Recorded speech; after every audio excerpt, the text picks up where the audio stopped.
you know what we're here for. Equal parts. Oh my gosh. Illegal.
This is from 12 Rules for Life. I don't want reality. It's science.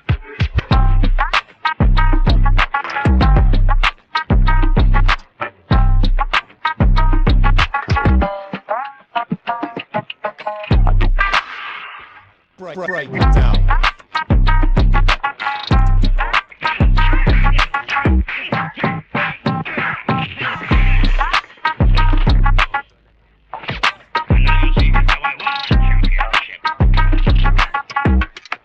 I see that you know your judo.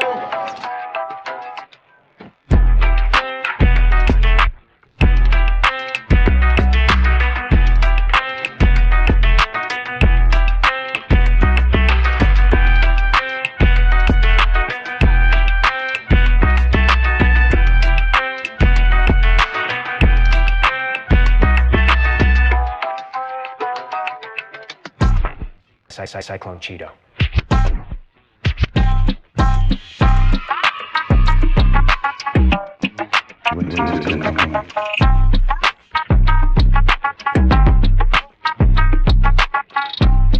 Precision of language.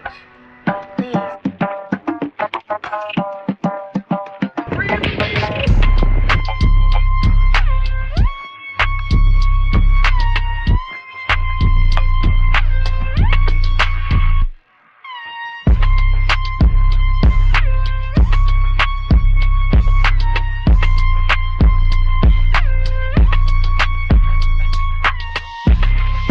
Give me a joke.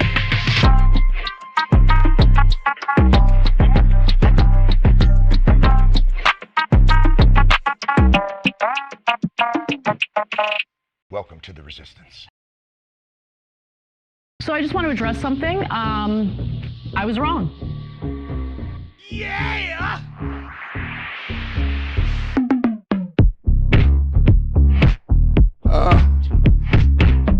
Your name, please?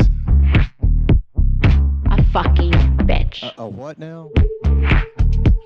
Don't even play. Oh, girl, baby girl. Consequences.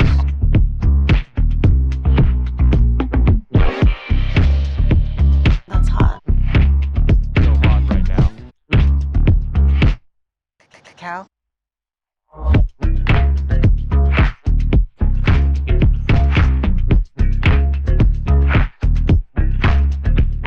He looks good, and he looks hard.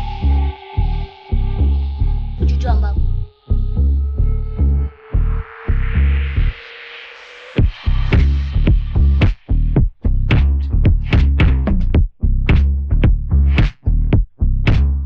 Well, first of all, some of the things that I say will be incorrect.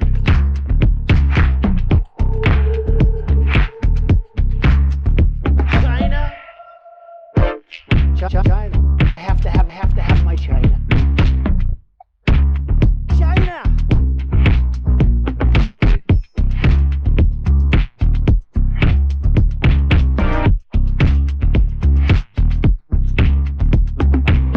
Donald Trump spent a lot of quality time with my wife. Supercalifragilisticexpialidocious, bitch. How rude.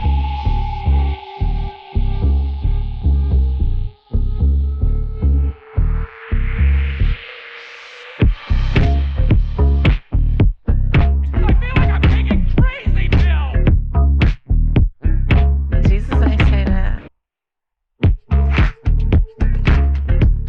It's science. I got boxes full of Pepe.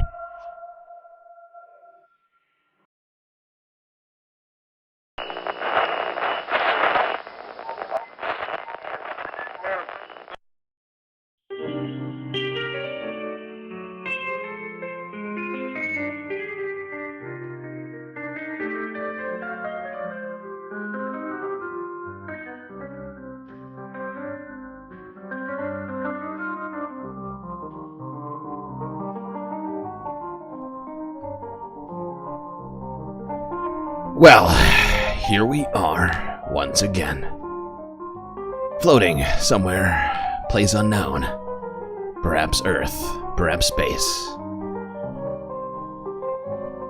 It's been an entire day since we've seen each other last, which means we got even more stuff to talk about tonight, chat. So we better get right to it. As always, space fams, don't forget to buckle up those seatbelts, as these interspace flights can be often treacherous.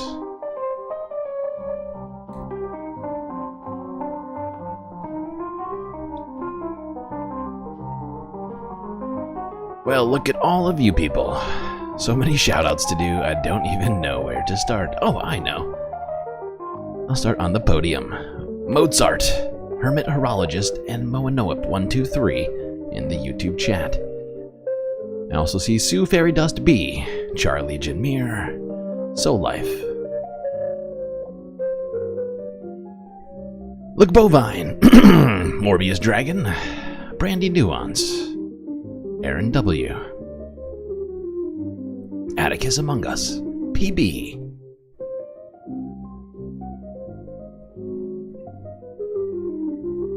really making my job hard here at the beginning, people. Jet, My Dogs Are Goth, Scared Crow, D-Cat,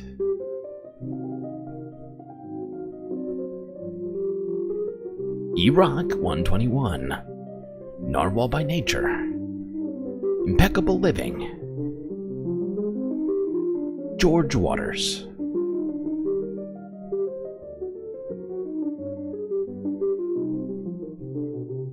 Orb Rumor. Okay, I think that. Oh, Mrs. Jen's Cats, I see you. Geo Dragon, I see you as well. So many people getting here in the very end of the shout out portion of the stream. Took so long, almost let the song finish, but we must get on to the news. Where shall we start? I think you know. The United States of America. But I figured we'd today start off with, instead of the worst news, let's just do some historical stuff. As it is still Black History Month, Donald Trump saying we were not allowed to celebrate it anymore in the federal government. I don't know if you remember that. It was a long time ago. It was like 2 weeks ago. So let's start here with PBS NewsHour from yesterday. A once valuable resource for Black travelers is now the subject of an exhibit in Washington, D.C. Whoa. NewsHour Communities correspondent Gabrielle Hayes has the story, part of our ongoing series, Race Matters. Those were all in the Green Book. The Negro Motorist Green Book, a guide for African Americans first published in 1936, was a valued resource at a time when travel held the promise of adventure, but was also perilous. It is now the subject of an exhibit here at the Martin Luther King Jr. Memorial Library in Washington, D.C. Candace Taylor, who wrote Overground Railroad, The Green Book and the Roots of Black Travel in America, helped pull the exhibit together with the Smithsonian Institution Traveling Exhibition Service and the D.C. Public Library System. The exhibit tells the history of the guide, named after its creators, Victor Hugo Green and his wife, Alma. We wanted to show people who were living their best lives in spite of what was happening around them. It served as a catalog of hotels, restaurants, and other businesses that would serve Black people when racial segregation Oh no, the volume published is low. annually until 1967. I'm very sorry. At the exhibit center, a compass. It helps kind of orient you in this place because, again, it wasn't just the South that had racism. Jim Crow had no borders. Sundown towns, communities that excluded non-white residents by law, intimidation, or violence after dark, were especially dangerous. For Black Americans who used it, going the wrong direction could mean life or death. Some sundown towns had a bell that would ring at 6 o'clock, telling the local laborers who were Black and the domestic workers that was their cue to get out of town. The consequences of you being in a sundown town were everything from harassment to death, to lynchings. There were no sundown town maps, so for travelers, you wouldn't know where the minefields were. Taylor, a photographer and cultural documentarian, spent years researching sites in the guide, driving more than 110,000 miles and photographing nearly 300 sites in 48 states. This guide was a license to leave.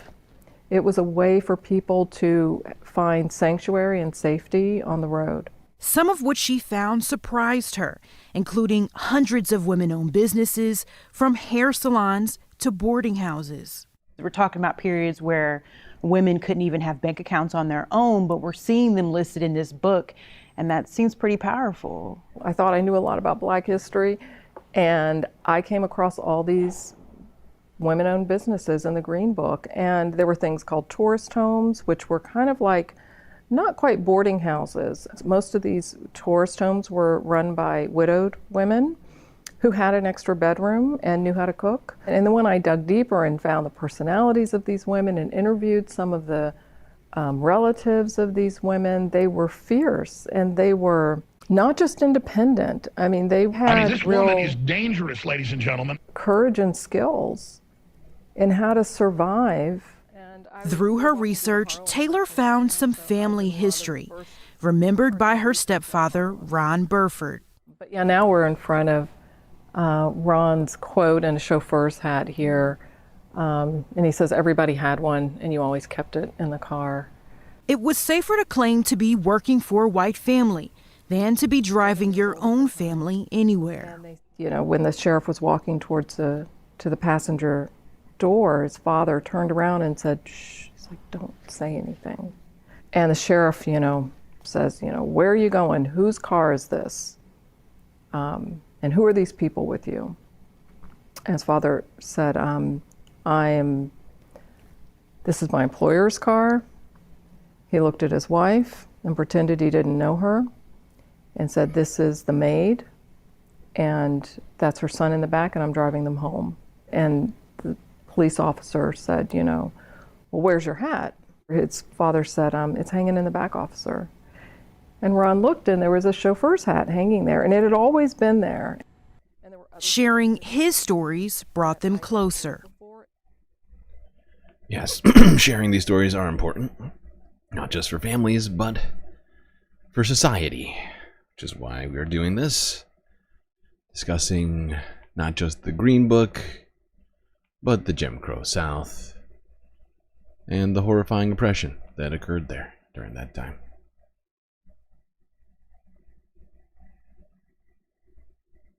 Alright, but you know what? I know we started off talking about how Donald Trump had canceled the celebration of Black History Month in the federal government. But I guess there was a loophole in this, because he himself decided that he would be celebrating Black History Month, making it all about him. So let's quickly go to see part of Donald Trump's speech at this event he held marking Black History Month. What you talking about? Well, Willis, I don't even know. I don't know. It's very confusing.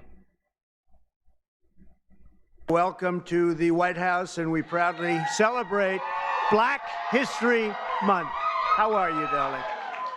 Today we pay tribute to the generations of Black legends, champions, warriors, and patriots who helped drive our country forward to greatness. And you really are great people. And I have to say to you, I look at this turnout, I look at the love in the room. This is just love in the room. And so much love in the room. I remember the first time I did this, my first administration, one of my first meetings, there wasn't this large a crowd, Tiger. We had about 5 people in the front. Jesus fucking Christ. We had maybe five black people right in the front, right about there. I said, is anybody else coming? Is this it? Are we open? I don't even think Tim Scott, I know Turner wasn't there. I don't think Tim Scott was there either, I'm not sure. But that's all changed, and we got the highest vote, and one of the big reasons I'm president today is because of the black vote, and I just, and I always appreciate it. So I always this appreciated is a very it. In the special time. last couple months, It's black. I always appreciated it. Sorry. What are you saying? What were you saying? And I always appreciate it. Always appreciate This it. is a very special time. It's Black History Month. We love you all. We're going to work with you. We're going Very special. to make America greater than ever before. We're going to do it together. Thank you all very much. Thank you. And there's Tiger Woods receiving a honorary medal, presidential medal of something or other. But Donald Trump canceled Black History Month to make it about him, I guess. That's what it feels like. Like, whoa. Just the paradoxical nature of this situation. The man, the president, who canceled Black History Month, is now celebrating it by doing speeches on Black History Month. It's a very strange vibe. We try not to do too much vibes-based stuff, but I mean, just the vibes of it are all weird. It's not making any sense to me.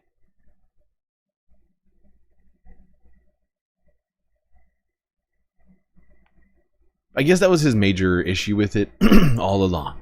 There's just Black History Month, not enough about Trump. Do you know what Trump has done for the black community? The very greatest.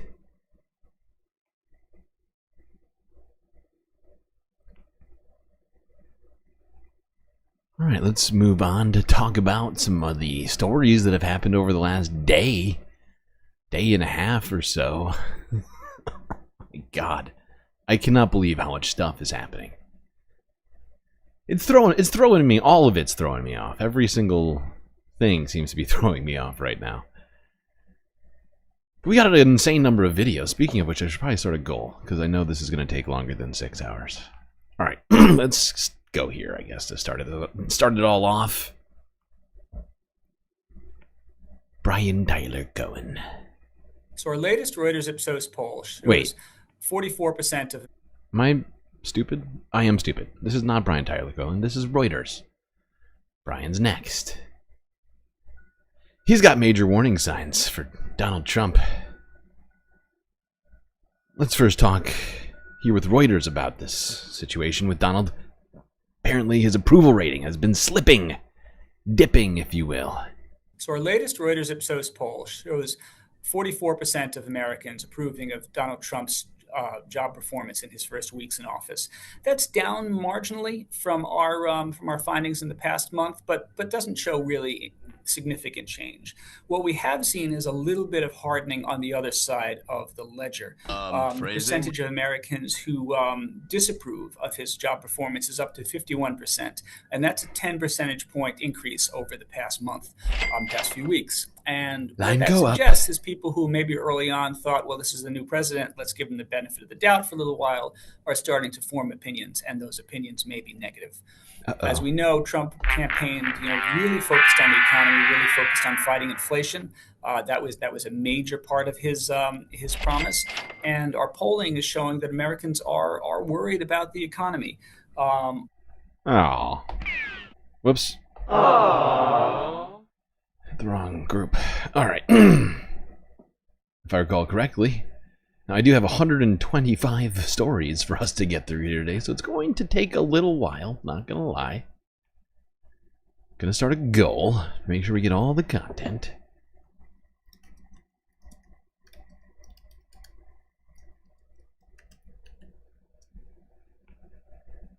I'm just starting these all like at the beginning now, I feel like.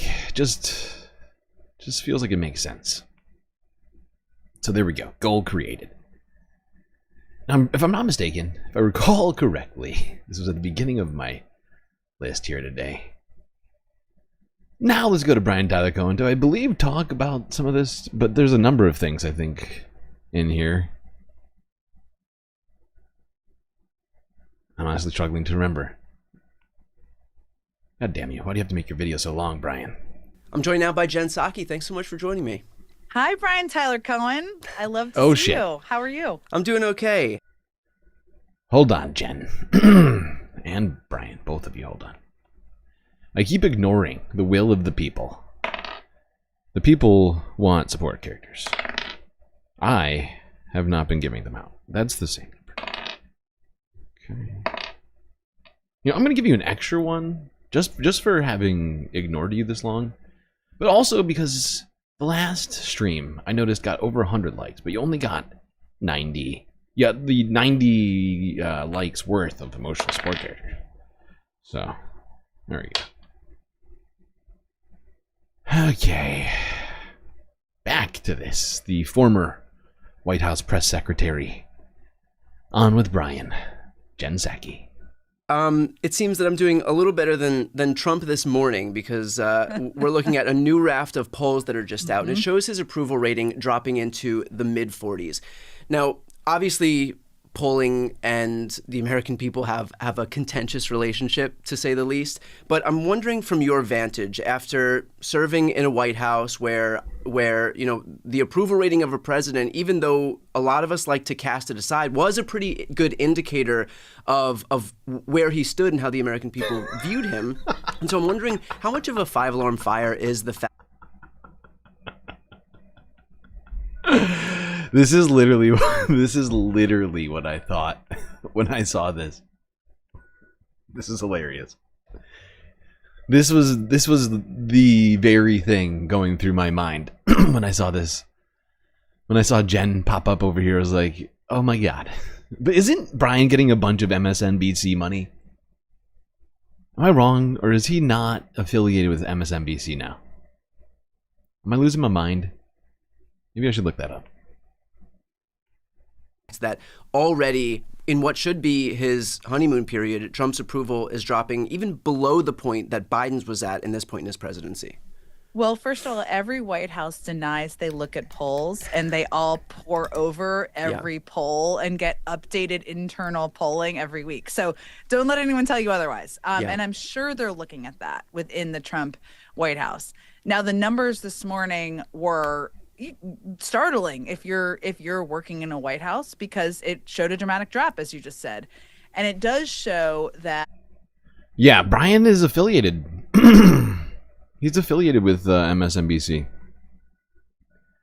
In 2023, MSNBC announced that Cohen would be joining the network as a political contributor. So yeah, I mean, he's been making appearances. I barely watch MSNBC around here. I've almost unsubscribed to them at this point. But apparently he's been making appearances on MSNBC as well as doing, I think, a licensing deal with his channel. the impact of his policies, it matters. People are seeing it and they're like, wait, is this what I voted for? Is this what I, pulled the lever for? And I think that's what you're seeing. I don't know if I'd call it a 5-alarm fire, and I don't think Democrats or people who are opposing the Trump administration should see it as we've won, it's over. Yeah. It's just an indication that activism matters, that people speaking out and calling out and explaining the impact on communities of his policies matters, and that all of these things, I mean, there were moments after the election, I don't know about you, I know because we talked about this, it felt like, is anything we're saying mattering? Does it matter? And I think the answer is it does. And that's one of the things that these numbers tell you. Well, look, you'd mentioned that this is startling, and it will be startling for the folks in the White House who, of course, are going to look at this stuff. But I guess... Okay, I didn't really want to watch too much of this one, but they're just sort of confirming that the... much of what Donald Trump is doing right now is unpopular and is causing his numbers to go down. And... maybe some of what political commentators are doing on that. Well, I wouldn't necessarily give it to MSNBC and CNN for all that, but perhaps more YouTube, I would almost say, is doing the job. Also, I just want to say this, because this all just came through finally, because they take like 24 to 48 hours to show, but my earnings, I saw something happen with my earnings that makes me believe that at least people have gotten their money back from some of those memberships that I said people should try and get their money back from, because nobody got the gifted memberships. So it does look like I was at least, I'll say this much, I was at least getting paid for those gifted memberships that weren't getting sent to people. But I'm still not sure I want to encourage people to gift memberships right now too much. More get them for yourself. It just hasn't been working super good, but just in case anybody was wondering about an update on that situation, that is as much as I know now. So at least I was getting paid for those memberships, but nobody was receiving them. Which to me seems lame. Right? Because YouTube's still taking 30% of that money, and then nobody's getting the real benefit of it.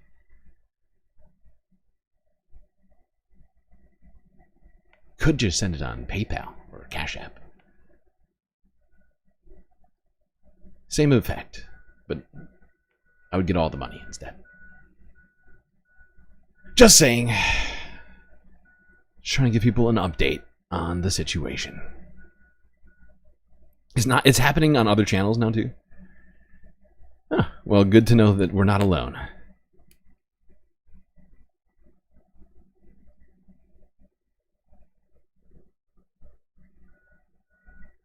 Okay, now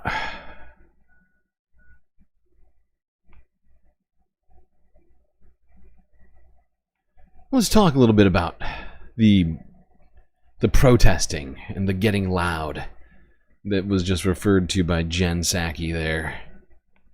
Guess we'll start here. We got a bunch of these though. Because people were pissed about a bunch of different stuff, including stuff Donald Trump is specifically doing. Just it seems like everybody was in their local government buildings making their voices heard over this week. Here's CNN from a day ago. Ex-NFL player arrested. 4 words on a plaque going up at a California library have thrown a city into the crosshairs of a political controversy. Those words? Magical, alluring, galvanizing, and adventurous. The acronym, aka MAGA. Underneath those words is this quote: "Through hope and change, our nation has built back better to the golden era of Make America Great Again." Has built back better? Note the references to Obama's hope and change. Wait. They stole a Biden quote. Who used ChatGPT for this sign? This is one of the dumbest signs I've ever heard of. We build back better to making America great again. It seems to, in a way, contradict itself, not just with the political messaging, but literally just in the words. We built back better so that we could start making America great again. If we built it back better, wouldn't that mean it was already great? Better, even better than before. But then we built it back up so that we could make it better than where we had built it to? That doesn't make a lot of sense. And Biden's Build Back Better, and of course, Trump's MAGA. Yeah, it's weird. Well, leaders in Huntington Beach approved the privately financed plaque, but not before one man spoke up against it. Watch. MAGA stands for resegregation and racism. MAGA stands for censorship and book bans. MAGA stands for firing air traffic controllers while planes are crashing. MAGA stands for firing the people overseeing our nuclear arsenal. MAGA stands for firing military veterans and those serving them at the VA, including canceling research on veteran suicide. MAGA stands for cutting funds to education, including for disabled children. MAGA is profoundly corrupt, unmistakably anti-democracy, and most importantly, MAGA is explicitly a Nazi movement. You may have replaced a swastika with a red hat, but that is what it is. I will now engage I don't want reality. in the time-honored American tradition of peaceful civil disobedience. That's former NFL punter Chris Cluey. Police carried him off after he approached city council members. Cluey says he was charged with a misdemeanor and held in custody for about 4 hours. You know what? Chris Cluey joins me now. Chris, thank you for joining. Everyone has been talking about this moment, and I'm wondering, why did you decide to take this particular course of action? Well, first and foremost, it's because the Huntington Beach City Council does not care about the community of Huntington Beach. They've made it very obvious that their goal is to advance their own interests, to rise higher in Trump's sphere of influence. And you can see that by our city attorney, Michael Gates, leaving the city and being appointed to Trump's administration. So that's really a problem when a city council doesn't have its city's best interests in mind. And why did this particular plaque spur this reaction, more than, say, his leaving? So for me, it's the fact that MAGA, as I said, is explicitly a Nazi ideology. And they are coming after trans rights. They're coming after resegregation and racism. Like they are tearing down our government because they can only see power for themselves, and they don't care who they hurt to have to get it. And I feel that a political message like that is certainly not appropriate on a public library. And let's face it, public libraries, they are apolitical places. There should be no political message on the public library. It's a space for everyone to come in, regardless of your political affiliation. People have really bristled at the notion of your statement about a MAGA being a, quote, Nazi movement. Some look at this as you painting an extremely broad brush when it comes to describing all of those who supported Trump and voted for him. What's your reaction to those? I love how CNN always has to play this game. There's some good MAGA people. Why do you have to paint them with such a broad brush? It's not fair. Some of them watch CNN. Who say that that is a highly offensive decision to even say that that's what you associate MAGA with. How rude. I would say that during the 1930s, there were a lot of very good Germans who trusted Hitler and thought he had their best interests in mind. And so they followed him because they believed that he would do the right thing for them. And then in 1946, there were a lot of very good Germans who had a lot of regrets. And I think right now, there are a lot of good Americans who think Trump has their best interest in mind. But Trump clearly has his own interests in mind, and he does not care about anyone else. And I would rather not see those people have regrets when the bodies stop falling and the blood stops being shed, because they did the right thing now instead of waiting. You know, I am not somebody who thinks that you're only supposed to be outspoken on election day. You really vote throughout the course of your lives with every action that you take. And yet, the rhetoric you talk about and a lot of the criticism that you have for MAGA policies, they were stated before the election. Why do you think that did not resonate with voters? Because I don't think voters thought that he meant it. Again. Yeah, and actually CNN was kind of not taking it that seriously either. They backed down on a whole bunch of stuff. Anybody remember CNN backing down on much of their discussion of Donald Trump, the dangers of Donald Trump during the election, after Donald Trump got, you know, a tiny piece of his ear shot off? I mean, anybody remember that? Like, they basically just they phoned it in from that point on. They're like, all right, it's whatever, he's fine. Yeah, we'll stop saying stuff. They're saying it's our fault, so we better stop.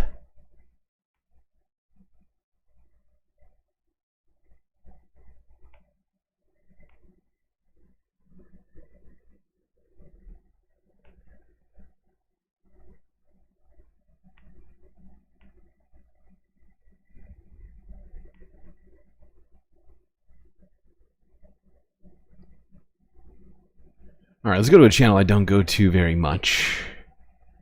But sometimes they just happen to have all the clips that I want in one place, and it's much easier to do it this way. So let's go to one TYT Investigates from a day ago. Hi, my name's Chris Cluey, 15-year HB resident. I'm here to speak out against both the plaque and the current city council.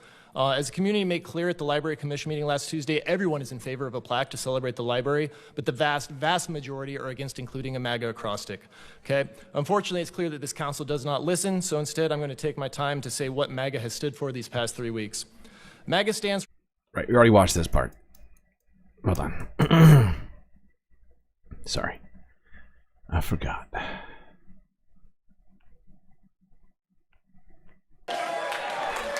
Oh, by the way, I want to watch this part of it, though. Get out. Look at this one guy. Look at this guy sprinting, practically tripping over his own feet to get out there and tackle this guy. Like, what in the fuck? Barbara Richardson. On agenda item 25-102, I strongly oppose the installation of the Maga library plaque on Central Library. The Central Library is nonpartisan. The proposed plaque is divisive and goes against the library's policy of having no religious or political signage. Illegal. On items 25-087 and 25-126, the most financially responsible action to take is to accept both library petitions as written. This would save the city money from election costs and lawsuits. On item 25-017, I strongly oppose having the Symphony of Flowers held in Central Park. Please find another venue for this laser light show. Leave our park and wildlife alone. No on the library plaque, no on Symphony of Flowers in Central Park, yes on accepting the library petitions as written. Thank you.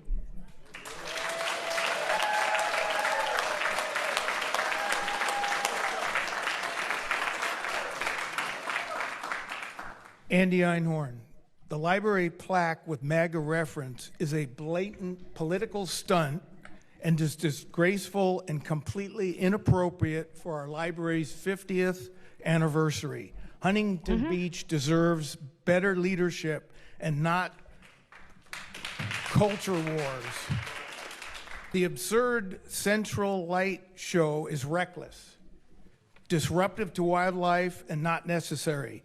You'd rather build barriers on public parks for this show and exploit residents with a $35 ticket and a $15 parking fee for a... Seems like Huntington Beach is really being a dick right now. Trying to remember who in here I wanted to hear from. I cannot remember. Paula Schaefer, Huntington Beach resident. My comments will be brief regarding the library plaque. Your proposed plaque does not commemorate the 50th anniversary of the Central Library building as much as it memorializes your allegiance to a political ideology. Follow the example of your predecessors and design an appropriate plaque. Regarding the ballot measures, adopt the ordinances that were proposed and which each received over 16,000 registered voter signatures. In adopting these petitions this evening, you will be saving the city a lot of money. I'd like to point out that any attempt to blame the expenditure of funds on the proponents of these petitions ignores the majority city council members who had more than one opportunity to approve the ordinances already. They choose not to, and as a result, funds must be spent to acknowledge that the many volunteers were successful in their efforts to obtain the necessary signatures. Do the right thing, approve the proposed ordinances. Yeah. The lady's correct. It's all seeming very much political and just trying to show their allegiance to Donald Trump, you know, and maybe get some authoritarianism, maybe usurp the will of the voters, something that got over how many thousand signatures did you say? 18,000 signatures? I mean, wow. Really leaning into Trump and his own sort of authoritarian tactics. All right, thank you. Next speaker, please. Hi, my name is Mina Lamara, and I'd like to start by saying when I moved to Huntington Beach, one of the first things that I noticed, well, I'd like to say vibe, and my mom makes fun of me for saying vibe, so the thing I noticed about Huntington was the energy of Huntington. It was so alive and so infectious, and it made me feel like it was such a community feeling. Even though Huntington's such a big city, I felt so included. And something that really exemplifies that is our library. It's big and it's beautiful, and it offers so many different opportunities to all the different citizens of Huntington. And making a political plaque the centerfold of the anniversary of such an amazing place is not appropriate for what the library stands for. As a citizen of Huntington Beach, proudly, as of 3 years now, which isn't very long, but still, it has given me enough time to understand the amazingness of Huntington. I say that this plaque is a $7,000 symbol of hypocrisy, because with all due respect, city council members, you're the ones who tried to privatize our library, and now you're trying to put your names on a plaque that celebrates its 50-year anniversary. as a person with a disability, as a woman, but most importantly, as a citizen of Huntington Beach, I am not in favor of this plaque. Thank you. Next speaker, please. One thing I noticed a lot in the campaign trail from all of our city councilors, especially you, Chad, was a desire to unite the people of Huntington Beach behind a city council they could be proud of. And yet we see here a room fully divided on a project that should never have gathered this much attention because of a city council that tries to inject national politics into city government. Illegal. I don't think there has ever been a reaction of this magnitude in any city in response to a library plaque. When I voted in November, I noticed that unlike with candidates for state assembly and Congress, congressional seats, there was neither a D nor an R next to any of the names on the candidates for city council. And I believe that is because when you are sitting in those seats, your duty is to serve every citizen of this city, and not only the ones who align with you politically. I urge you to reject the plaque in its current design and language, as a vote approving this plaque would be a conscious vote to instill division in our city, and I urge you to uphold your campaign promises and focus instead on projects that make a positive impact and unite the people and reputation of Huntington Beach. And lastly, the decorum of the public in these meetings is a direct response to your own behavior, so if you're unhappy with the decorum in these meetings, you should lead by example and do things that are universally popular. Thank you very much. Get Next burned. speaker, please.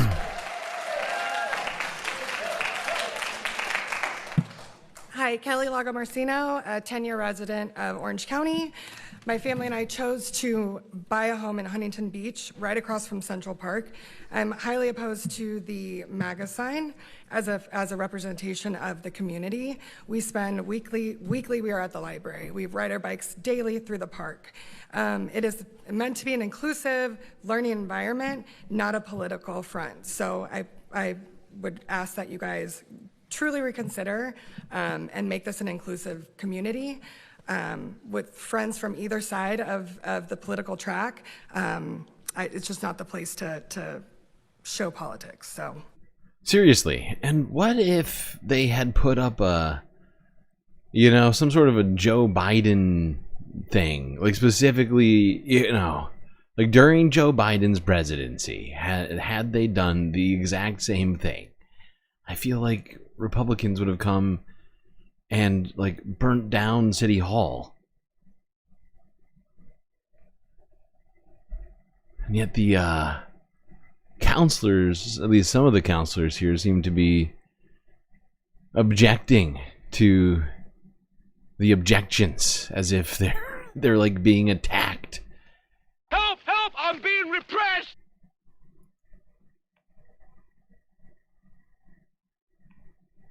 I'm opposed. Thank you for having me. Next speaker, please. Hi there. What does MAGA mean to you? I think it's called Make America Gilded Again. The MAGA folks are giddy with thousands of federal workers losing their jobs, including veterans who gave their lives for us.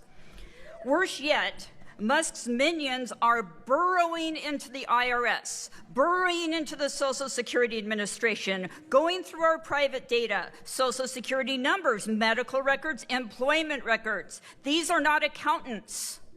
These are not auditors. These are hackers with no background checks. They have access to all your stuff in Huntington Beach and the whole damn nation. So if you want your plaque and your name's on the plaque, put your names on it, put your social securities on it, put your address on it, put your medical records on it, and everything else that can be transferred to the dark web. Make America Gilded Age. Thank you.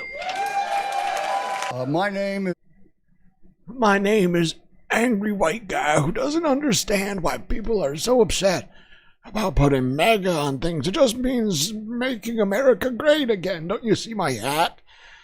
My hat says it. Does that make me a political douchebag? Wait, it does? No, come on. That's not fair. That's... How rude. Come on. A what now?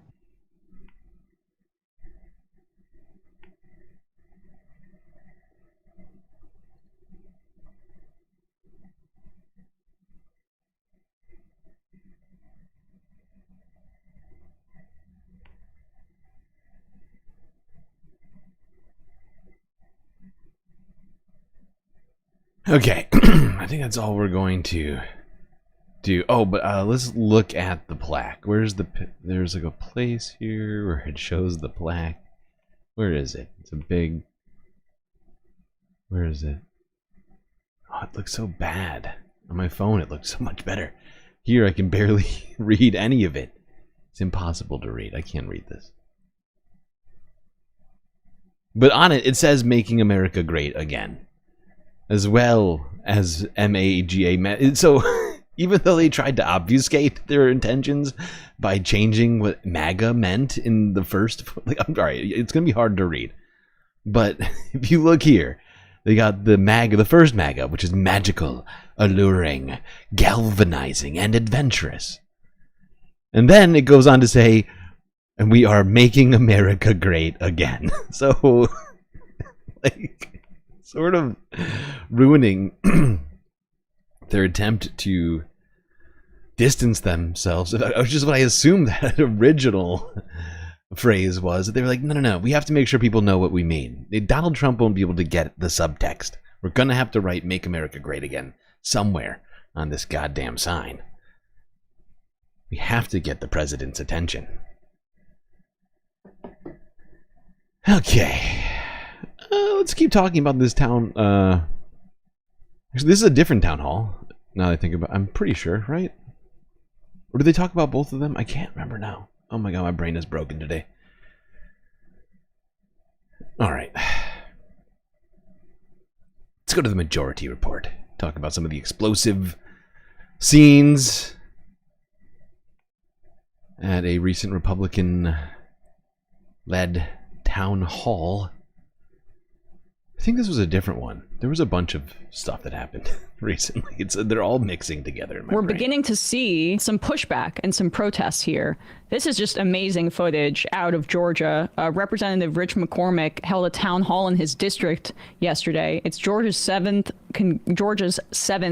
congressional district. Yeah, this is It's different. a safe Trump district. He won it by double digits. McCormick won over 60% of the vote. And it actually was gerrymandered a few years ago to push out a Democrat and make it so it was more favorable to Republicans. Making America. And this is the crowd great he's again. speaking to here. Here he is. The woman speaking at this town hall is, she says she's a descendant of Patrick Henry, and that's how her comments begin, talking about Trump's declaration of himself as king and the actions that he's taking with the cuts and DOGE, etc. Will be lost forever and tyranny will rise. I believe you know the rest of his speech. Something about give. By the way, yeah, Patrick Henry was the give me liberty or give me death guy. So that's who she's related to. And DOGE, etc. Will be lost forever and tyranny will rise. I believe you know the rest of his speech. Something about give me liberty. It's clear from all the writings of our founding fathers that our great republic was never meant to be ruled by a dictator nor a king. Narwhal by Nature getting us started off on our goal with a $5 blank super chat? That's throwing me off. I've never seen a blank super chat before. Nothing to say, Narwhal? Just showing your support? Well, I appreciate you.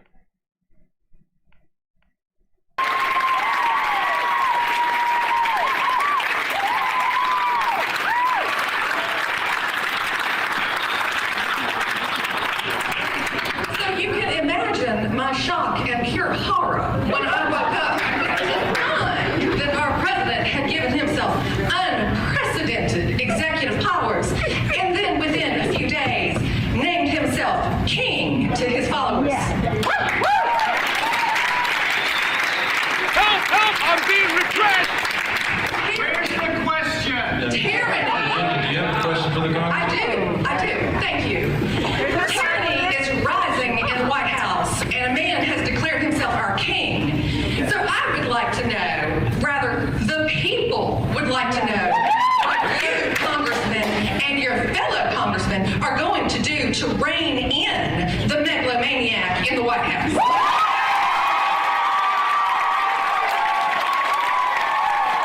Listen to those cheers.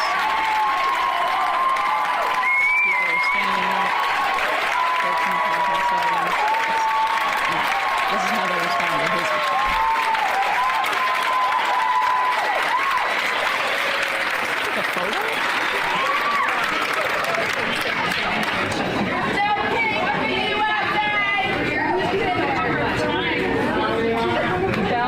I'm not going to give you my best foghorn leghorn response. But what I was even go ahead and sit down, thank you. When you talk about tyranny, when you talk about presidential power, I remember having the same discussion with Republicans when Biden was elected.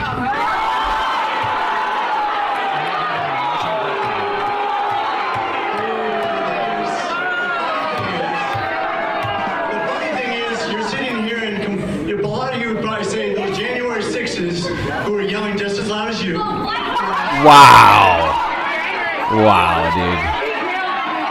dude. Comparing these protesters who are sitting quietly in their seats, booing, to Jan 6ers who are tearing apart the Capitol building adds a disgusting fucking comparison. And, you know, is that sort of disregard of the people that, you know, might lead to some less civil discourse.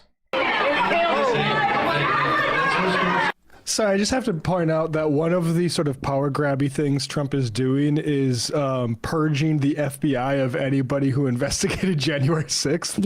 Yeah. It's the false equivalence. It does not ring true here. And also to say that in Georgia, where even if people are voting for Trump there, they remember that Georgia was the subject of Trump's most egregious, arguably, that in Arizona, 2020 lies, including the phone call that he made trying to lean on elected Republicans that those same constituents elected to find a couple tens of thousands of votes to put him over the edge to defeat Joe Biden. So that bringing up January 6th there to a Georgia crowd, I don't know about that. And he did not get the reaction he wanted. Let's listen to a little bit more. And then there's another part about Social Security, which is incredible.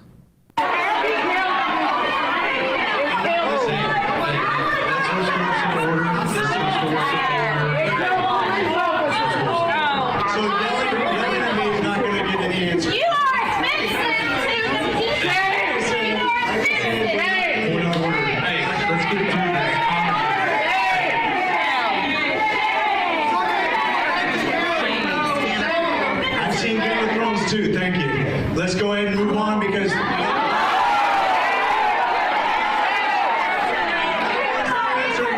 not discuss it, right? Do you want to hear that? All right, that's good. So they chanted shame at him, and then he tried to move on, and they didn't let him. I mean, it's amazing. Here is another part of this town hall, which, you know, it's a shame that Sam isn't here to cover this because this is exactly what he would have wanted to hear from a crowd. Here is McCormick trying to justify the Republicans' plans to cut mandatory spending, which basically includes Medicare, Medicaid, CHIP, the Children's Health Insurance Program, which is essentially Medicaid for kids, and SNAP, the food assistance program that feeds 41 million Americans a month on average. This is how they reacted to his proposal that it's the Republicans, they're all trying to do it, and Trump in public is saying that he doesn't want to cut Medicaid, but then he endorses the Republican budget plan, which guts Medicaid. Exactly. Here's that reaction. But before we listen to that reaction, I just want to say thank you to PB for the lovely Foxy super sticker.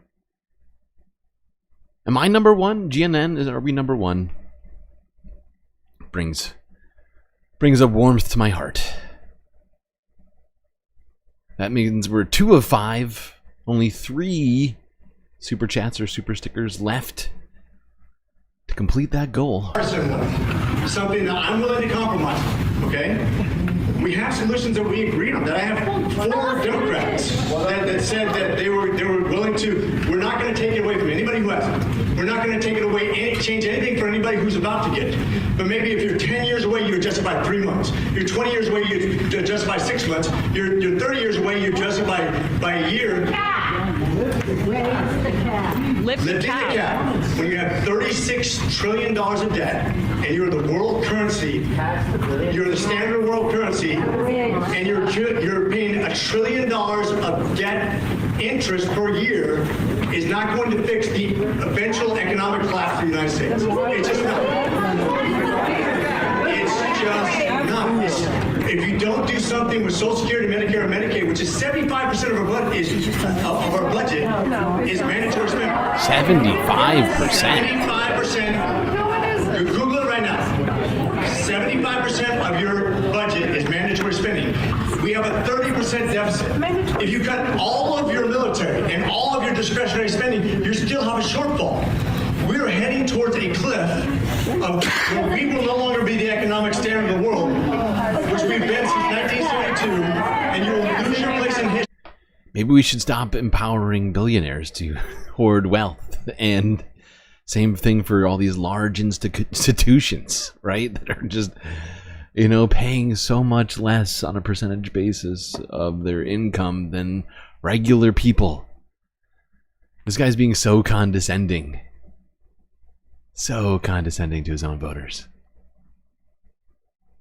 I guess you can gerrymander a district, but you still wind up with the same people, I guess? I don't know. How does that work? Lose your buying power. Your interest rate will go up, and you'll add $9 trillion. We're all trying to get through this. Let's be respectful while the congressman speaks. Oh, yes. Oh, no one can hear when you're yelling? Oh. Yeah, can't you all be more respectful of Mr. Congressman? How rude. He has feelings, too. Evan from Portland with the super chatting with our own emojis. I love that. Love that. Gotta say. Big fan of seeing our emojis used in such a way. I just realized that what I'm using is cutting out part of Lord Helmet's helmet. Okay. Oh shit, and Impeccable Living with a super chat. GNN is number 1. Number 1. Who's number 1? We're number 1. I'm not saying it. This super chat is saying it right here. What does that get us to? Wait, 3, 4, 5 now?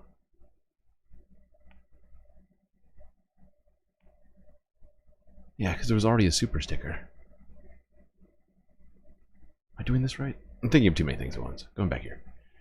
No, your constituents are mad at you because you're talking about in like coded language, cutting into the most threadbare safety net, like in the Western world, basically. I mean, we barely have a social safety net in this country. People love Social Security and Medicare in particular, and they're not buying his BS here. Someone just chanted, raise the cap. It's not time to be quiet and listen to this sort of charlatan. It's time to scream him out of the room and make yourself heard. Right. This guy, this thing where they say lift the cap, and he goes into some sort of like Chicken Little scenario about the government collapsing. We need to lift that cap and also just generally raise taxes on the type of people that put that guy in power. It is very simple, and the crowd knows. Yeah, and the fact is the cap is something that would in fact make up for the deficit in some of these areas that he's talking about. And it's ridiculous that that he decided to just take a hard right turn into sort of economic gaslighting about things. Not great. Not a great vibe. The crowd says not only lift the cap, raise taxes. If we're in such a dire financial situation, why are people that you go to lunch with so flush? Why are their pockets so goddamn full? Everyone sees that. Everyone sees it because we have been slashing taxes over and over and over again. Exactly. And Donald Trump's planning to do it again. which is really the self-induced problem right now, is that Republicans are trying to find ways to make up for something that hasn't happened yet, that being this $4 trillion tax cut Donald Trump is trying to send to the people who are already paying less in taxes based as per their incomes, like corporations and wealthy donors of his. They got to figure out how to give them more of your money. It's a difficult mathematical equation to figure out without causing, I don't know, a revolt.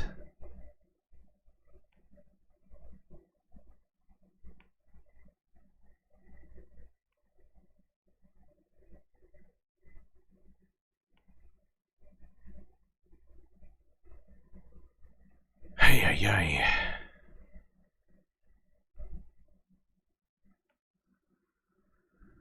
Now let's look at something else here before we're gonna be we got a lot of topics to get through today, like I already said. Like not as quite as many videos as the Galactic celebration of our 1-year anniversary, which I'm really glad to have seen all of you people at. It was a great time to be able to ring in a new year of Galactic newsing. But here's some unfortunate news. It's very sad and unexpected. No one could have guessed it. But Capitol Police have arrested someone who's been a bad boy in the past, and apparently, allegedly, is being a bad boy again in public. One Enrique Tarrio, former leader of the former Proud Boys, former because that lawsuit has now been officially finalized, and a black church now owns the Proud Boys logo and name, if I'm not mistaken. Forcing them into a very awkward situation. But ex-Proud Boys, ex-leader Enrique Tarrio arrested. Help! Help! I'm being repressed! For that, now to a developing story to tell you about. Former Proud Boys leader Enrique Tarrio was arrested today near the U.S. Capitol. He was there with the group and others rallying to celebrate being granted clemency by President Trump recently. The rally was peaceful, but as Tarrio was walking away, police say he knocked the phone out of the hands of a heckler. Capitol Police saw that and took him into custody. He's been charged with simple assault. Illegal. Tarrio had been serving the longest sentence of the January 6 rioters on seditious conspiracy charges before he was pardoned. Ah. So he gets pardoned, and then he goes out. He starts committing, allegedly committing assault. In public. Wow. Shocking. In DC, of all places, where I feel like he probably has a slightly, complicated relationship with Capitol Police. I wonder if Donald Trump will pardon him for this one as well. I guess if you're a Proud Boy, maybe you can just commit any crimes. You just gotta stand black and stand by. As long as you're standing black, you can commit any crime. I don't know. We'll find out. We'll see what happens. I just thought it was a good one to throw in here. We can all sort of chuckle for a moment that Enrique Tarrio seems to be incapable of not committing crimes.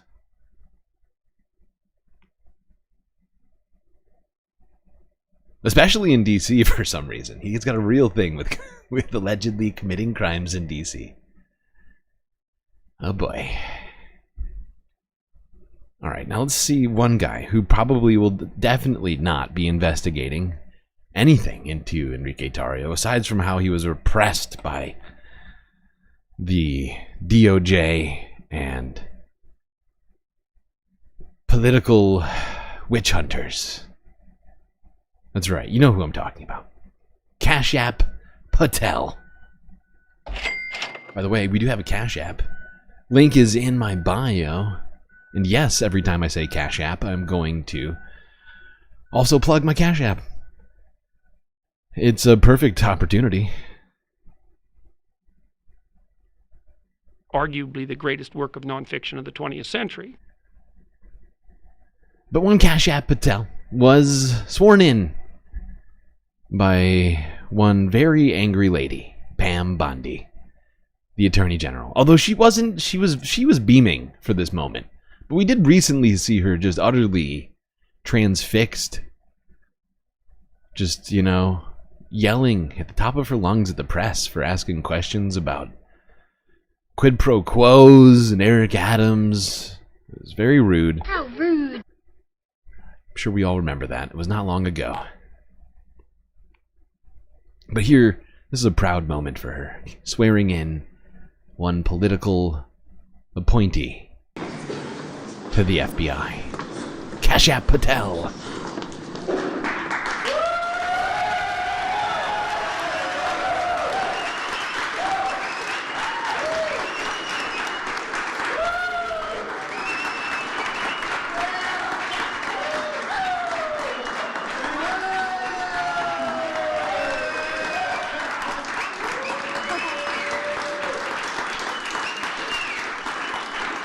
Thank you all. Look at her. She is so excited about this for being moment. here today.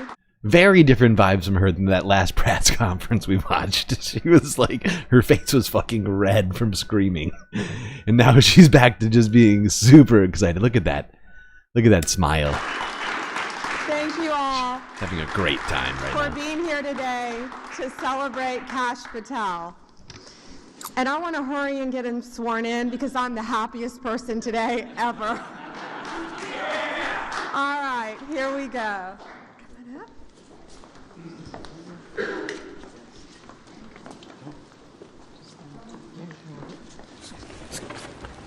Please place your hand on the Gita and raise your right hand. On the what? I do solemnly swear What's a Gita?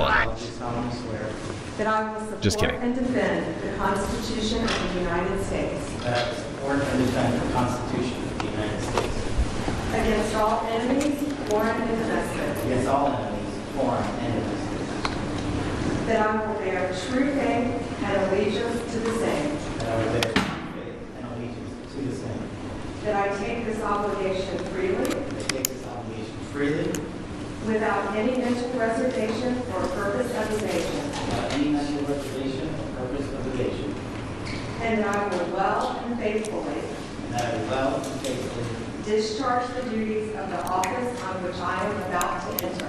discharge the duties of the office of which I am about to enter. So help me God. So help me God.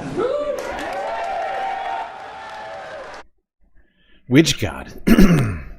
That's a question I would like to ask. If he's swearing swearing in on the Bhagavad Gita, he's got a bunch of gods to pick from, I feel like.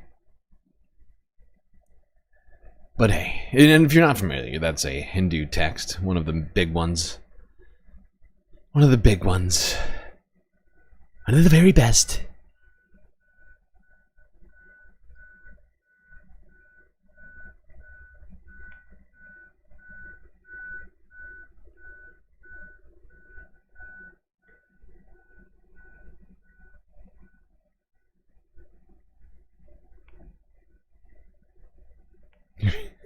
On Shiva, the destroyer of worlds. Oh, let's hope not.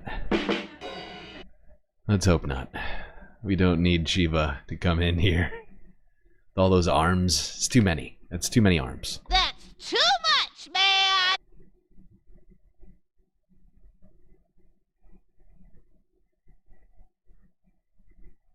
Alright, alright. Now let's go to something that Pamela Bondi has been upset about. Not the thing that's happening, but the pushback on it. And all that. This moment has been ever frustrating for her and her DOJ. That being Eric Adams and people finding out about the quid pro quo that happened. I mean, I guess if you don't want people to find out about the quid pro quo, maybe, here's just an idea, maybe don't get that guy and the other guy that are involved in the quid pro quo to go on Fox News and talk about it. That's just a galactic piece of advice.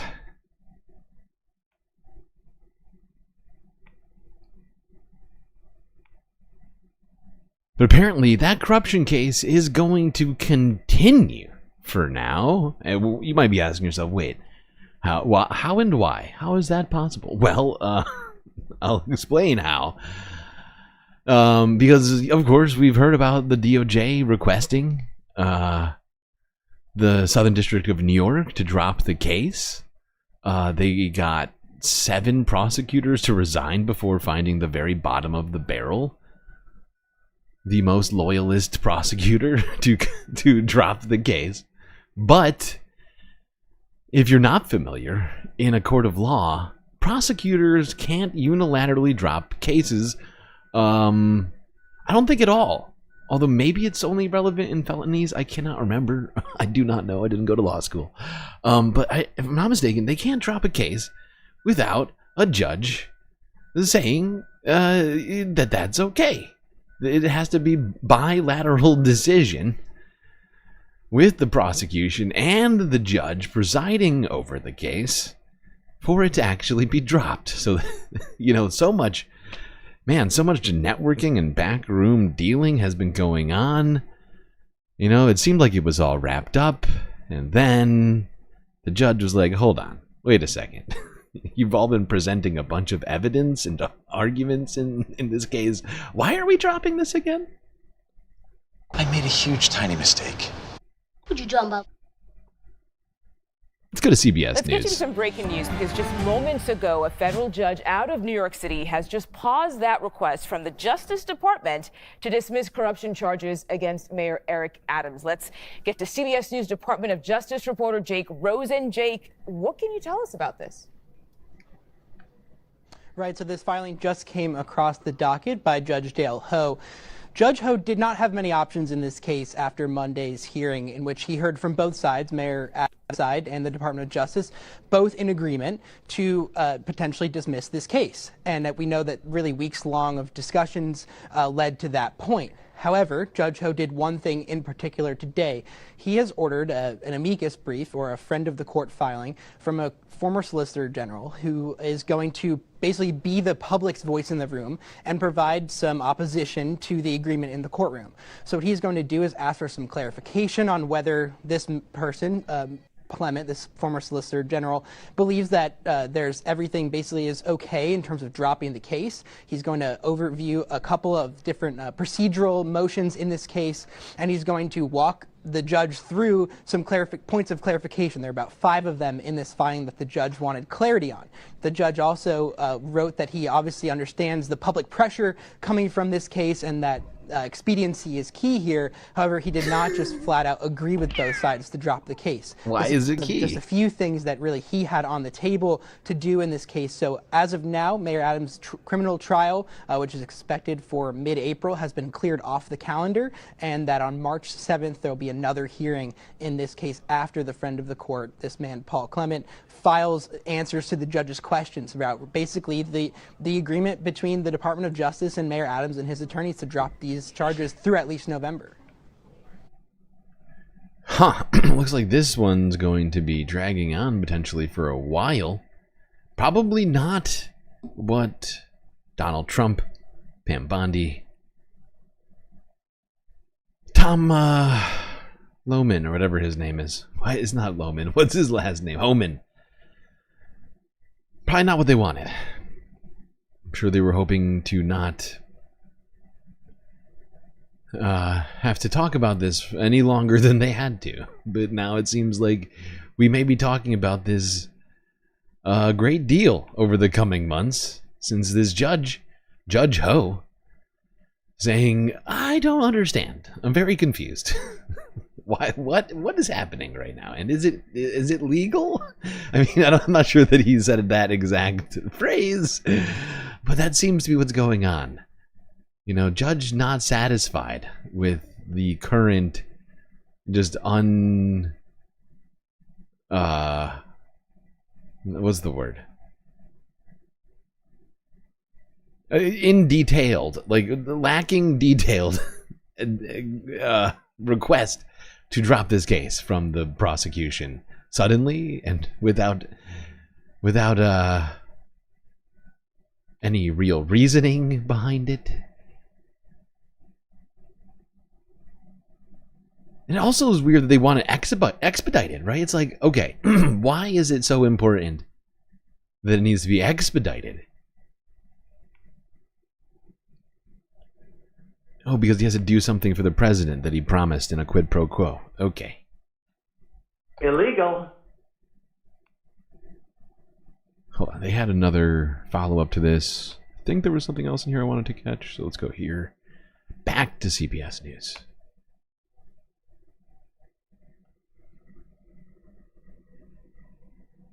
New York City Mayor Eric Adams' corruption trial has been indefinitely postponed, but the charges against him have yet to be dismissed altogether. Judge Dale Ho is appointing conservative attorney Paul Clement to present additional arguments challenging the Justice Department's decision to drop charges against Adams. President Trump's Justice Department says the charges prevent the Democratic mayor from helping to implement the president's agenda in New York. The decision prompted the angry resignations of several high-ranking prosecutors who called the deal a quid pro quo. Jake Rosen joins us now. Jake, I remember when we had this hearing a couple days ago, our own Scott McFarland said that no one was arguing for the citizens in this case. Is that why this prosecutor is being brought in? That's exactly right.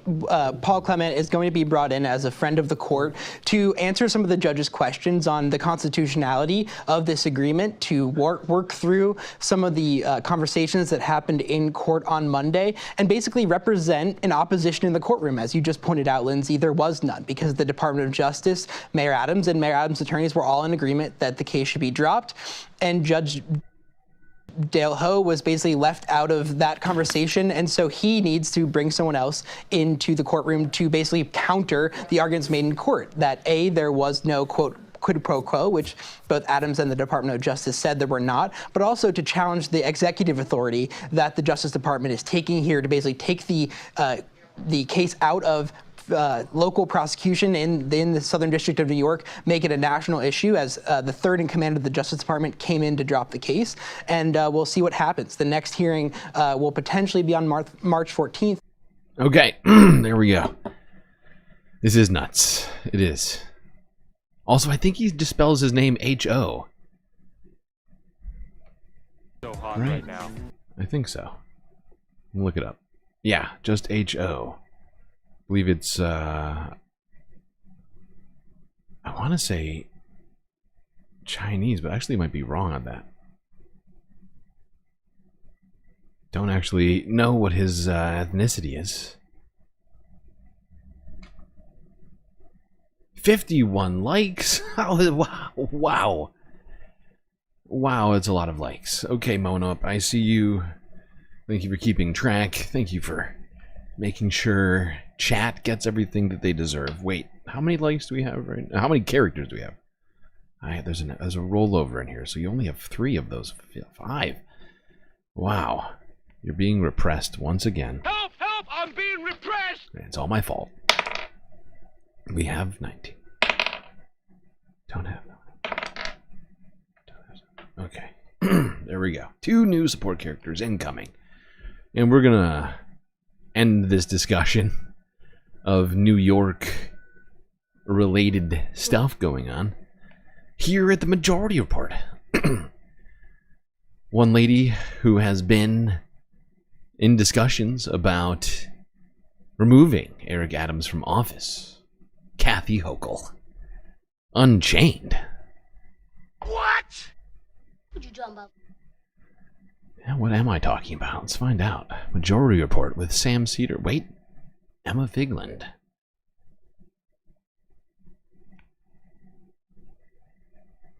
All right, here's a fun story, at least for me. Kathy Hochul, Unchained, question mark. I just find it funny to see, like, she was picked by Cuomo to not be a threat to him, right? I mean, this is the way that guy operated. But then he's a total creep, had to resign, had to leave office. And so she became the governor. She won re-election more narrowly than she probably should have in New York State. I mean, more narrowly than she should have. Nancy Pelosi called her out and was saying how she's a drag on the rest of New York Democrats. So she's not the best politician, but she's like sort of being handed a gift by Donald Trump to be like, I'm the real New Yorker and I'm going to stand up to the king. Speaking of that, I mean, Bradley, pull up the king thing. So like this series of events is that Eric Adams is being extorted by the Trump Department of Justice to enforce... Openly being extorted. We should really openly ram that home. Yeah, like, exactly. It is so like it was a obvious quid pro to the quo. point. Yeah, they did it. This tweet is hilarious. All caps. Congestion pricing is dead. Manhattan and all of New York is, all caps, saved. Long live the king. More caps than there are lowercase letters in this fucking sentence. You might as well, I don't know why not just go all caps at that point. So he's now referring to himself in the third person as the king. I love that. That's great. Help! Help! I'm being repressed! Ahem. Like, exactly. It is so like obvious it was a quid pro to the quo. point. Yeah, they did it. I'm sure you guys played the clip. The head of ICE said it on Fox News, sitting next to Eric Adams. If you don't know, if you cause any trouble for us with what we're set out to do here in New York, butt stuff time. We won't be sitting here together on TV. I'll be up in your office saying, "What happened to our deal? What deal? What are you talking about?" It was more explicit than that. Right. There was definite overtones of butt stuff. I don't know exactly what the butt stuff was going to entail, but Tom Homan was going to be in Eric Adams' butt in some fashion, whether consensual or not. It sounded if you asked me to determine whether or not that sounded consensual, I would say no. I'm not the arbiter of any of that, but it didn't feel like Eric was even aware of that being a part of this deal. And I don't know if anybody remembers the look on his face after butt stuff was mentioned, but Eric seemed taken aback by the suggestion that it would go to that level. And the prosecutor who resigned called it a quid pro quo in the actual document. The, again, Trump-appointed Federalist Society Scalia clerk, who was appointed on January 21st, said that in her resignation letter, just to give you a sense of how insanely corrupt this is. So basically, Trump truths about this. He decides, he decrees, the king, congestion pricing is dead. Manhattan and all of New York is saved. Long live the king. I just want to point something out before we even get past it, because I already read this, but these numbers here, we have to think about what this is doing for Donald Trump. This man is enriching himself every time he tells us about something. He is beyond, and he's always loved tweeting, right? He's always loved truthing ever since he created that company. But as president now, with this company being a public company, right? Every time he does this, he boosts his own metrics for his own company. A company which I would point out something to you right now, if you've forgotten, and I know there's been a lot of stuff, but I had to remind myself of this. Like, I was like, am I right about this? And I had to re-look it up again, but I was right. Kashyap Patel is a director, co-director of some sort on Donald Trump's board of directors on his public company. So is Linda McMahon. Two people who he gave jobs to in the federal government are also paid members of his board of a company that he uses to disseminate information on. The number of conflicts of interest here. In fact, it's not even, it's like the, oh my God, is the con of the fucking century right now.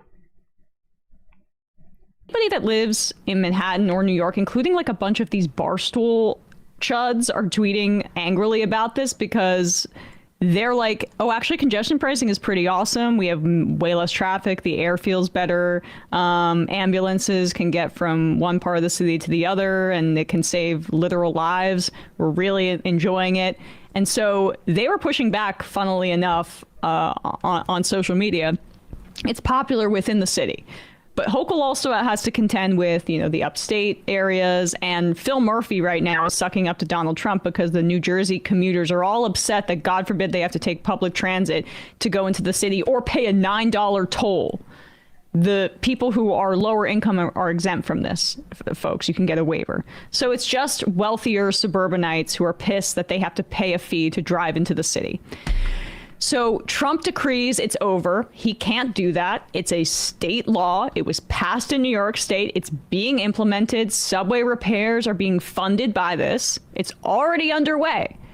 And then do you have the photo of him tweeting out he tweeted out the Photoshop Time magazine cover of him saying, "I'm the king." We don't need it. People have seen it before, whatever, maybe for later, with a crown on his head.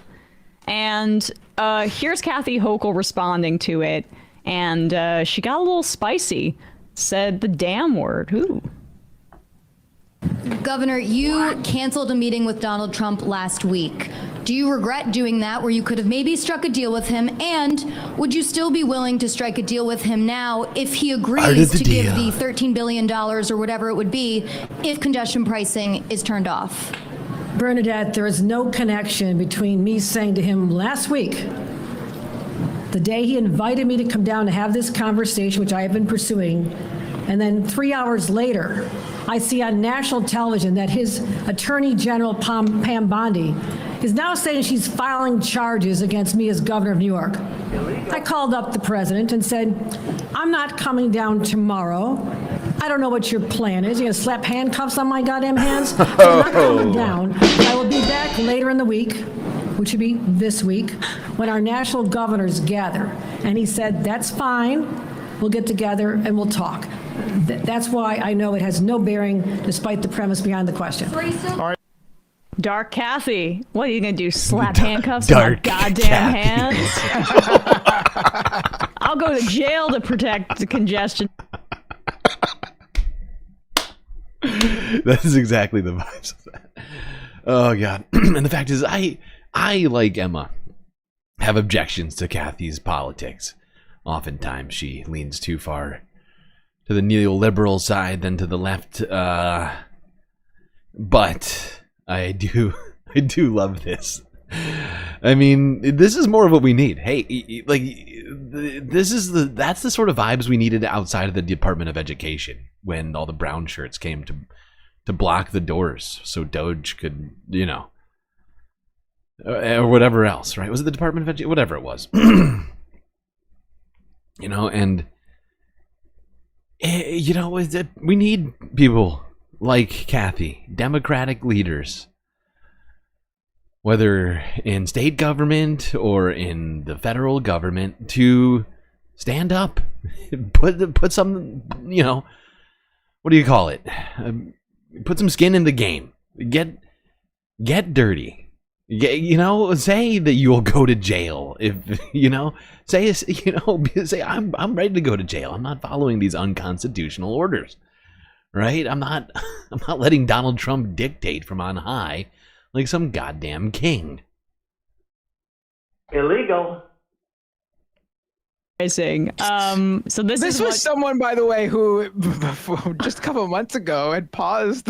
How times have changed. I know. Because it ended up being an insanely popular policy here in New York.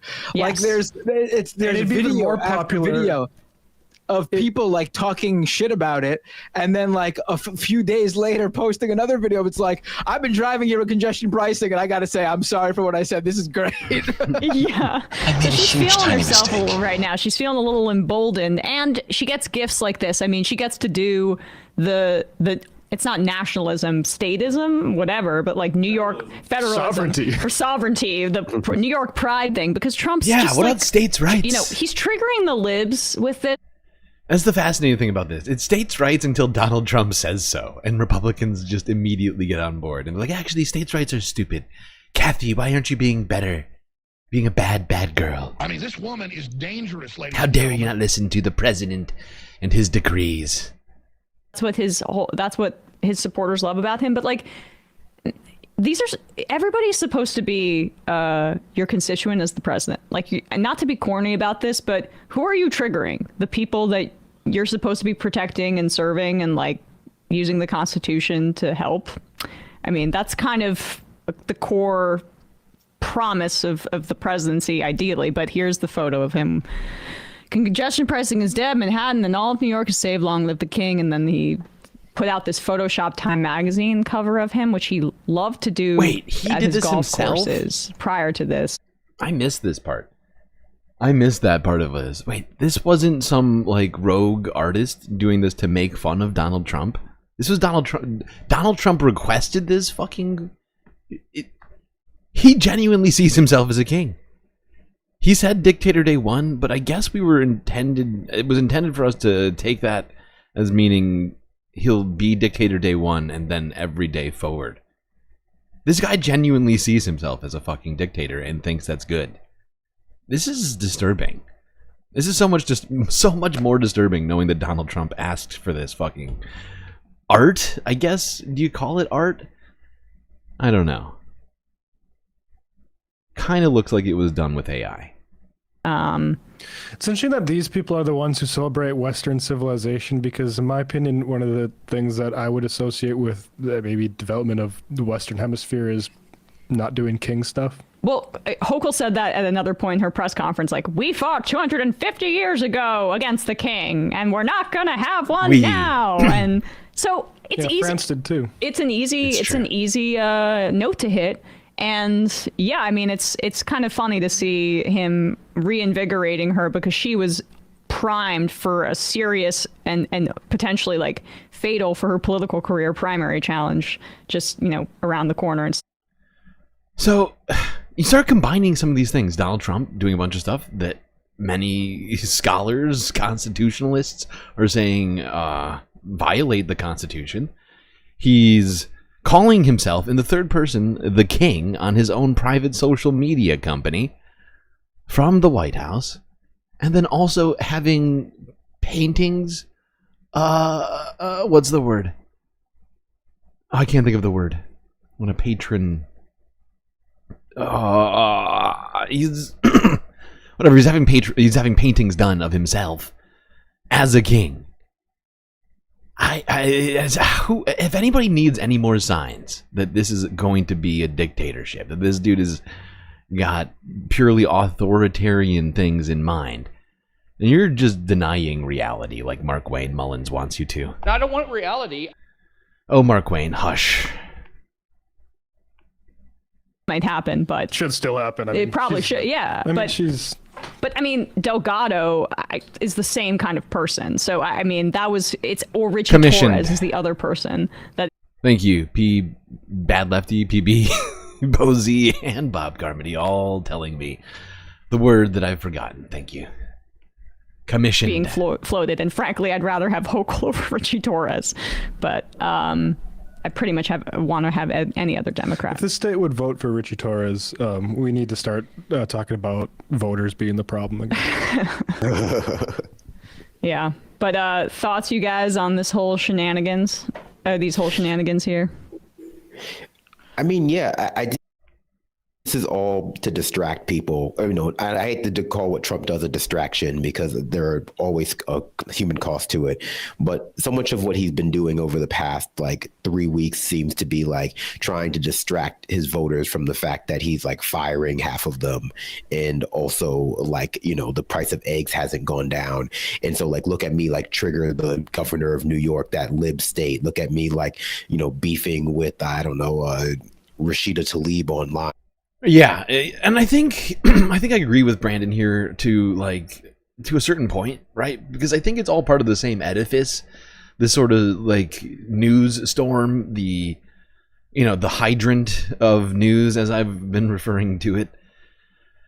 The fire hose of information that's been getting sprayed at us constantly. I think it's just part of it, right? Because I think in a way they know that as long as they do it right, the algorithm will give their supporters the things that they want, and then everyone who doesn't like the things Donald Trump's, doing is going to be inundated by a literal flood of news and struggle to keep up with it, while the parts that his supporters like are going to be, broadcast by every right-wing, YouTube, Facebook, Rumble, whatever account, so that they're still placated and still distracted by from the rest of the bad stuff that he's doing until it's too late.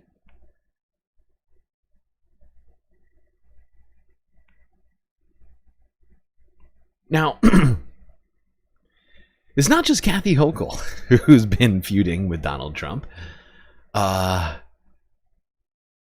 There was a bit of a spat between a different governor and Donald Trump. He seems to think that he can tell governors what to do on apparently anything. And at recent, was this a breakfast in the White House? I can't remember.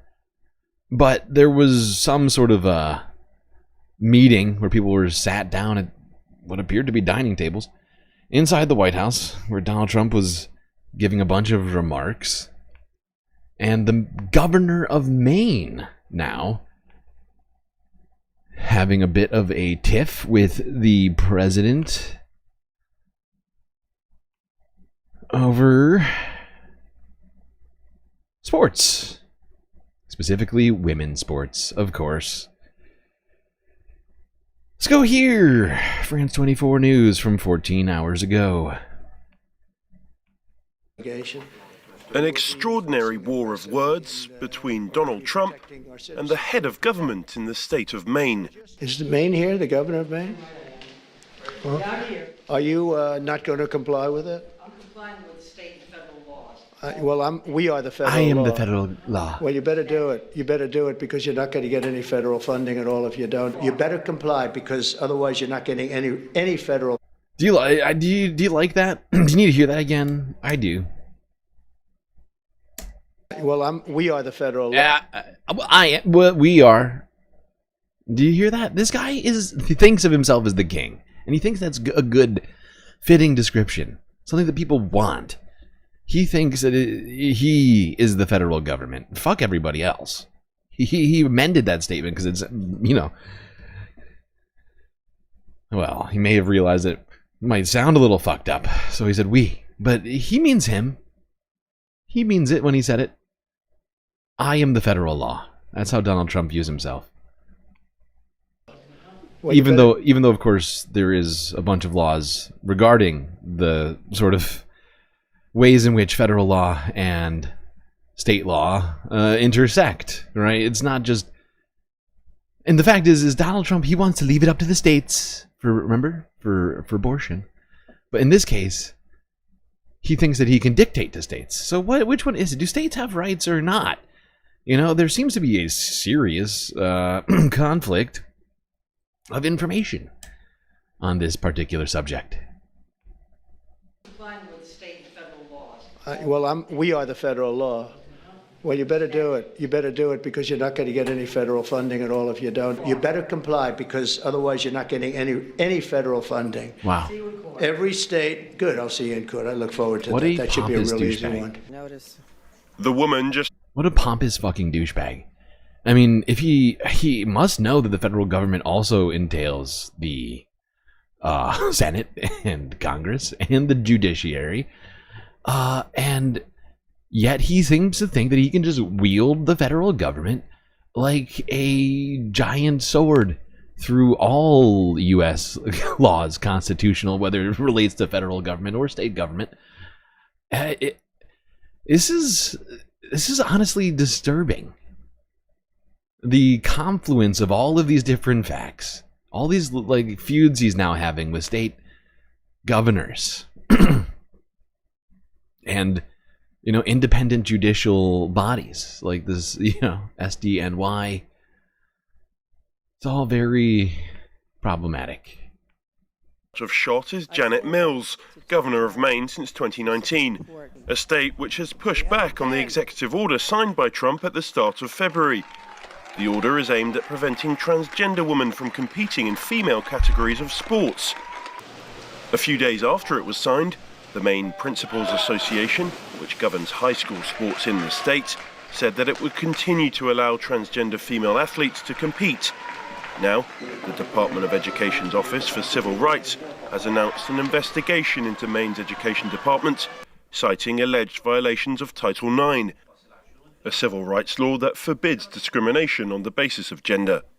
Illegal. Let me be clear. If Maine wants to continue to receive federal funds from the Education Department, it has to follow Title IX. If it wants to forego federal funds and continue to trample on the rights of its young female athletes, that too is its choice. OCR will do everything in its power to ensure taxpayers are not funding blatant civil rights violators. Alongside signing that executive order into place, Donald Trump has also said that he'll push the International Olympic Committee to change its rules on trans. And you know what's this is just seems to be a continuing pattern from Donald Trump, because I almost forgot about him threatening California of, you know, not receiving federal funds, something that is done appropriated by Congress, not by Donald Trump, taking away federal funding to California if you know, they don't start doing voter ID laws in their state legislatures. You know, this is not just a trend, it seems to be a tactic from Donald Trump to threaten all states who don't comply with his orders to have all of their federal funding taken away. Even though that, at least according to my understanding, isn't something that he can do.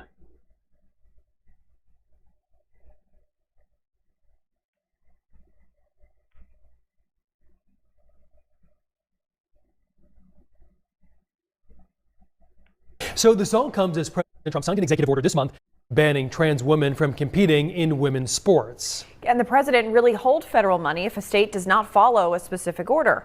Bonnie Bishop joins us now in studio tonight. And Bonnie, you spoke with a political professor about that question. John, Kathleen, that's right. This professor has been analyzing the legality of Trump's actions. Now, that includes threats to withholding federal funding for states. He looks at whether or not the state can be punished for following their own laws. There's a lot of questions about the enforcement of laws that already exist. USM political professor Ron Schmidt says, "Well, what just happened?" Banning trans women from competing. Whoa, why did it just do that? That was super weird. Just set me back like 30 seconds. Whether or not the state can be punished for following their own laws. What? There's a lot of questions about the enforcement of laws that already exist. USM political professor Ron Schmidt says that includes Title IX. Title IX is a federal law which forbids discrimination on the basis of sex. And under the Biden administration, sex was read to also include gender identity. State law is also at play. The Maine Human Rights Act prevents discrimination in education based on a person's sex, sexual orientation, or gender identity. The Maine Department of Education saying Trump's order only applies to federal agencies and doesn't override state law. So yeah. Because, you know, why have state laws if the federal government can change them at a whim? Right? That was the supposed deal that was made, you know, to separate state and federal governments. That's why we have state senates. Oh my God. But at the same time, many things that Donald Trump is talking about, like ending federal agencies, but then still distributing federal funds to them, right? Like in discussion of like FEMA, right? Like where he thinks, oh, they'll continue to get the federal funds. We won't tell them what to do with it, right? Stuff like that makes it seem like also he doesn't even think the federal government should exist. Everything Donald Trump does contradicts the last thing that Donald Trump did or said, and yet none of his voters seem to notice.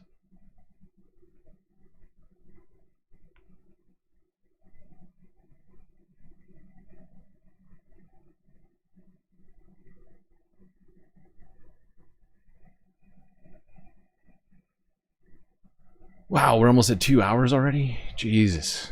I'm not moving as fast as I'd like to be right now. Let's see what Sarah Huckabee Sanders had to say about all of this. I don't know even why she was being asked about this. But she was at CPAC, a place we're going to be visiting more than I'd like to today, but we're going to be doing it. Let's go here. My sweet Sarah! Oh my gosh, I'm so excited to have Sarah with us. We are in countdown mode right now because guess who's coming? Who's going to close out CPAC? I mean, just a slightly well-known individual, maybe the most popular human on the face of the planet right now. So, America's favorite president. That's right, President Trump. Are you all excited? So this is such a blessing for me. Sarah and I worked together at the White House for several years, and I mean, Sarah, seriously, what you have accomplished is amazing. And we're so proud of you. Just to start right there. We were trying to raise our kids during that time. Trying being the key word there. We were trying to raise our kids, and somehow they turned out amazing. Yeah. Did they? Which says a lot, really, truly. They were all in the backstage. Sarah brought her daughter Scarlett with my girls, and they were doing the whole posing of taking pictures together. We were like, this is the next generation of leadership, seriously. But let's get to it. Okay, so you were at the National Governors Association dinner, and President Trump had this interesting exchange with the governor from Maine. We're all in the family here. Tell us what happened. Oh, we're all in the family here. I think it was classic Donald Trump. If he doesn't like something... They do see... with the sort of incestuous nature of all this, they do seem like some sort of a dysfunctional family oftentimes. No, they weren't booing. He's going to call it. I was booing with the soundboard. Not real boos. I think it's one of the things that has made him so incredibly popular. And one of the reasons he's been able to get so much done is because he doesn't care who's in the room, what it looks like. He's going to tell you exactly what he thinks in that moment. And that's what he did. Even if it's wrong. And frankly, even if it he's hurts on people, the right. Even if it makes no sense, he's going to say it. It's very true, Sarah. I see why you were once the press secretary. So good with the messaging. You wish they were real boos? Yeah, me too. But no, CPAC wasn't booing stuff like that. They were applauding some other stuff that was horrifying, though. Which we'll get to in a little bit. Okay.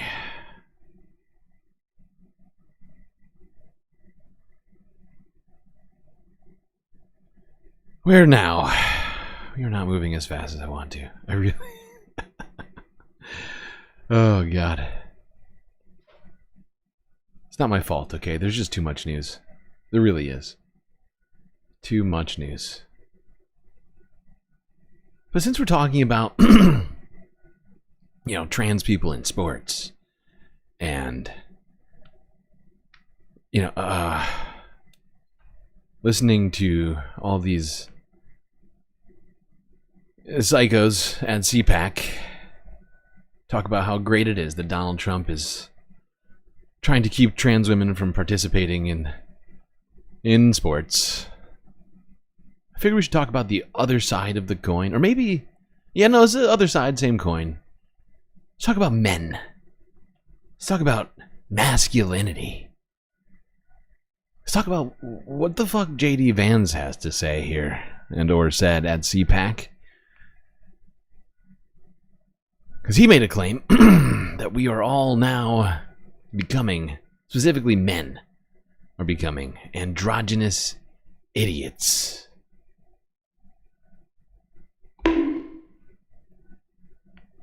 Masculinity is power, but I think it's power under control.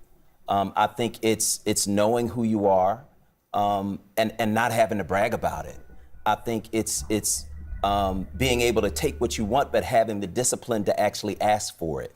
I think it's being able to relate to women in a way where you understand what they want, but you have enough discipline and wisdom to kind of stand back and let them figure it out for themselves. I think that masculinity is a work in progress. It doesn't have any one definition. When he talks about telling jokes, I'm wondering, telling jokes about what? Telling jokes about That's what who? I'm wondering. What are you talking about? Let me play this other part of what he said, because I think it also fills out the picture of where he thinks Trump fits into this. I think this is why young men in particular are so, they're so inspired by President Trump, is because he doesn't allow the media to tell him he can't make a joke or he can't have an original thought. President Trump just says what's on his mind. That's a damn good thing, and it's a good example to set for young men in American culture.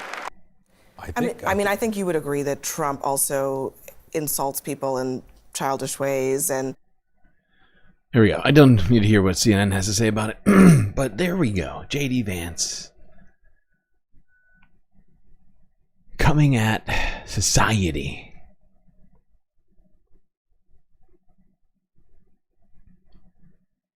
We need more men like Donald Trump. Otherwise, we're all going to be androgynous idiots. Now, I don't know what he means about the androgynous thing, as if somehow men have suddenly lost their gender, I guess. I think that's the definition, or like genderless, right? Hold on. Let me make sure I have the definition of androgynous right. Having both masculine and feminine traits, right? So, I mean, like, I don't know why that is a problem for him, or if it even is a thing, but his claim that we're going to be idiots, or that we have been creating a society of idiots, coming from him, the vice president, to the dumbest guy on the planet, blaming or calling society, culture, stupid, or anything stupid for that matter, seems to be out of place for JD. Seems like there's some other people he could be looking at. I mean, Pete Hegseth couldn't even put blocks together into a square. And he's the Secretary of Defense.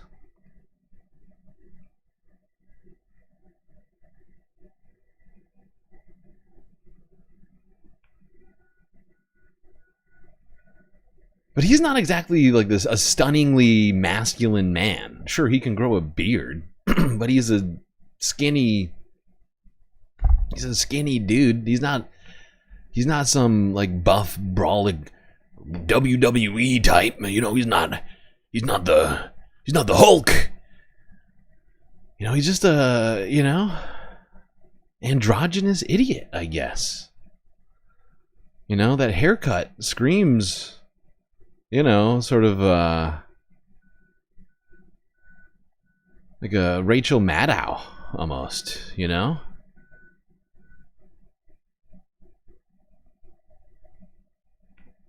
But I'm not here to make fun of J.D. Vance's haircut, or the fact that he is calling people androgynous while being kind of a skinny weakling. But I figure we'd talk about another guy who's definitely stupid. Might even be able to call him androgynous. I don't know. But at least his investments are manly. Let's talk about Tim Pool's recent investments in something very, very manly. And will, of course, reassure everybody that he's not an androgynous idiot. Here's the Majority Report from a day ago. Hey, this is Nora. I'm calling from Austin, Texas. Nora, and from Austin. Yeah. What's on your mind? First of all, left is best. Love y'all, obviously. But I just thought y'all would like to know that Tim Pool sponsors a NASCAR, and I think it's the D Series. My partner actually knows more about this, but he couldn't call in. And it crashed. What? His NASCAR? Yeah. Tim, I'm going to Google NASCAR Tim Pool crashed. NASCAR. What? Wow. It's a stock car. It's like one of the lower, less known series of NASCAR, from what I understand. But yeah, I just thought that Fun Friday might might cheer y'all up a little bit. Oh my gosh, I'm looking at it now. It has timcast.com on the side. Can we pull up this race car, Bradley? You can find it. Big on the side. So it crashed? What happened? Is it this Corey Dennison guy, or is it different? Crashed, and it took out like 4 other cars with it. Oh my I believe goodness. in the footage. Yeah, and like really early on in the race too. All right, here it is. Timcast.com on the side. News, politics, culture. This is the crash photo. See if we can find some moving images of that. Yeah, we'll see. I don't know if we can play it, but that's very funny to hear. Thank you. He really, he's approaching 40, but is very into skateboarding and cars. Was that a Bugatti? Toy. That was not a Bugatti. Also, none of you saw anybody who looked anything like Sam Cedar in the pit crew area.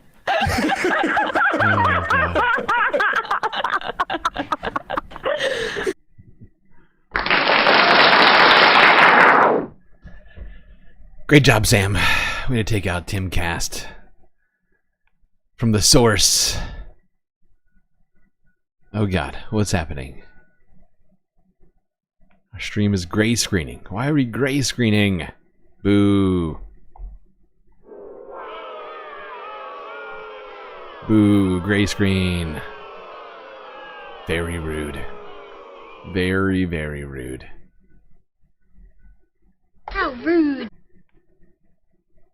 It's a good point because I paused it right at that time. All right. And then I was wondering real quick if I could get a little celebratory horn. My partner and I are going to look at engagement rings this weekend. Oh my gosh. Well, congratulations on your pending engagement, and the fact that you're talking about it means you're in a reciprocal relationship. It's not just being sprung on you.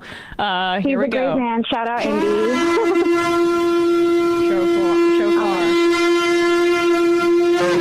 Congrats. Oh, yeah.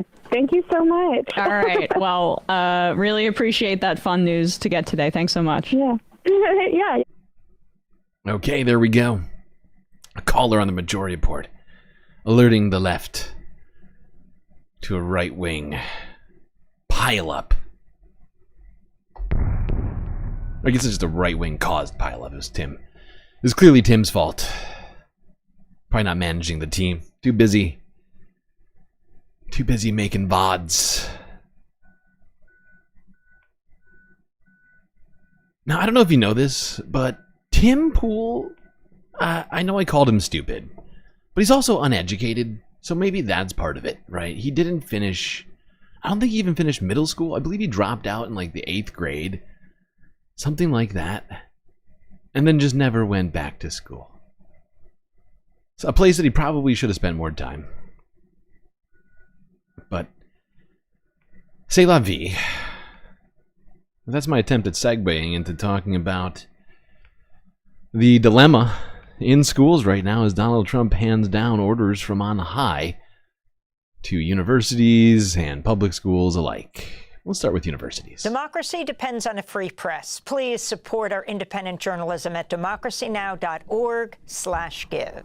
The Trump administration's given K-12 schools and universities a 2-week ultimatum to end DEI, diversity, equity, and inclusion initiatives, or risk losing federal funding.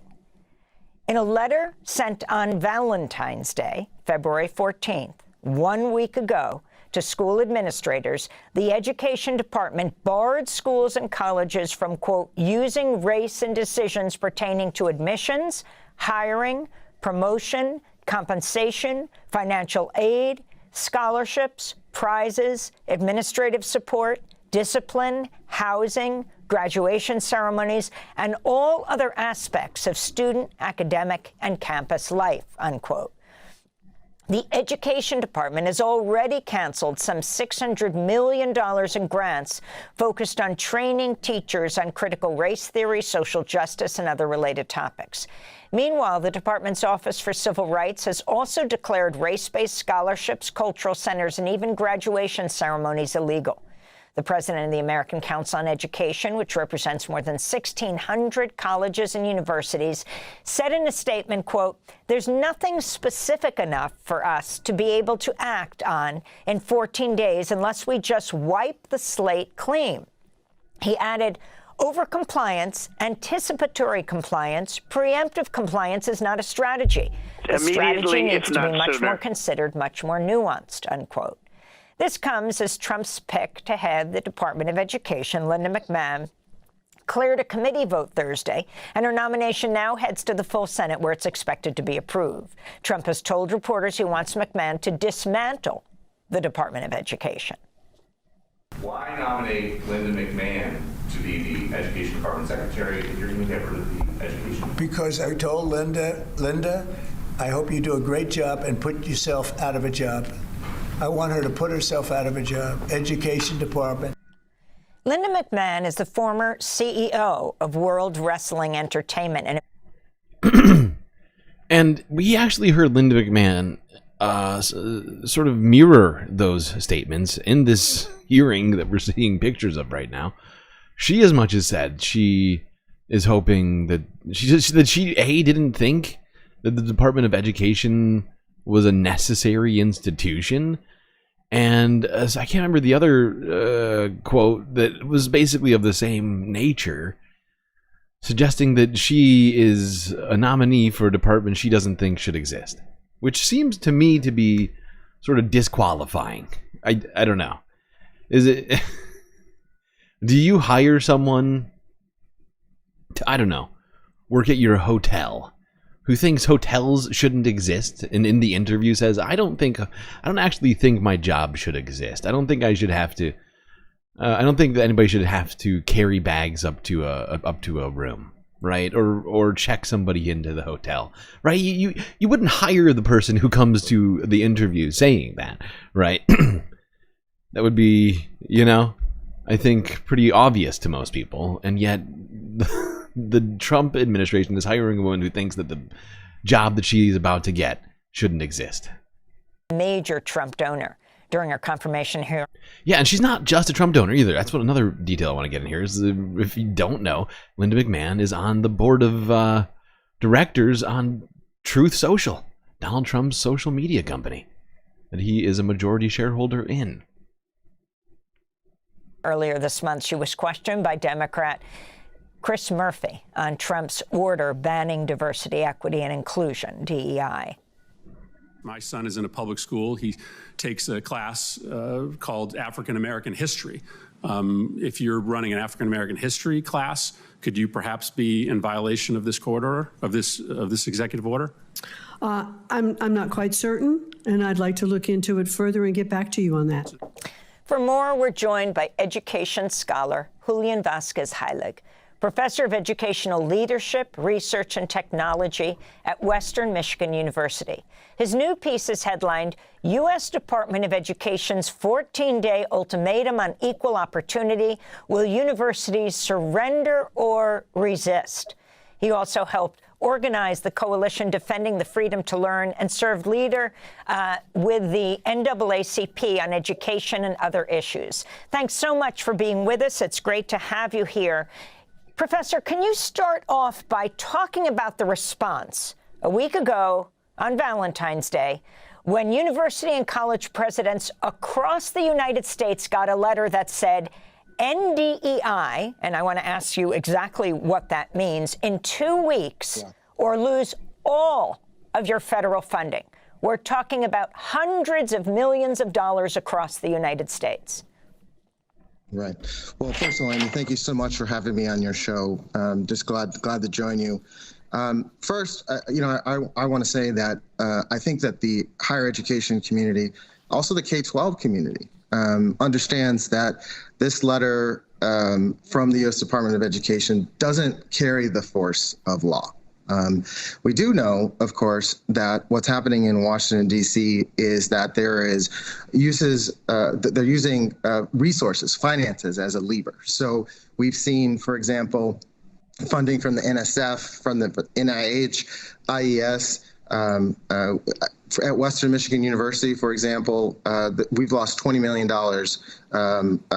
in grants in the College of Education and Human Development. And so they're really using the power of the purse to attempt to enforce these different, abolishing the Department of Education with this letter.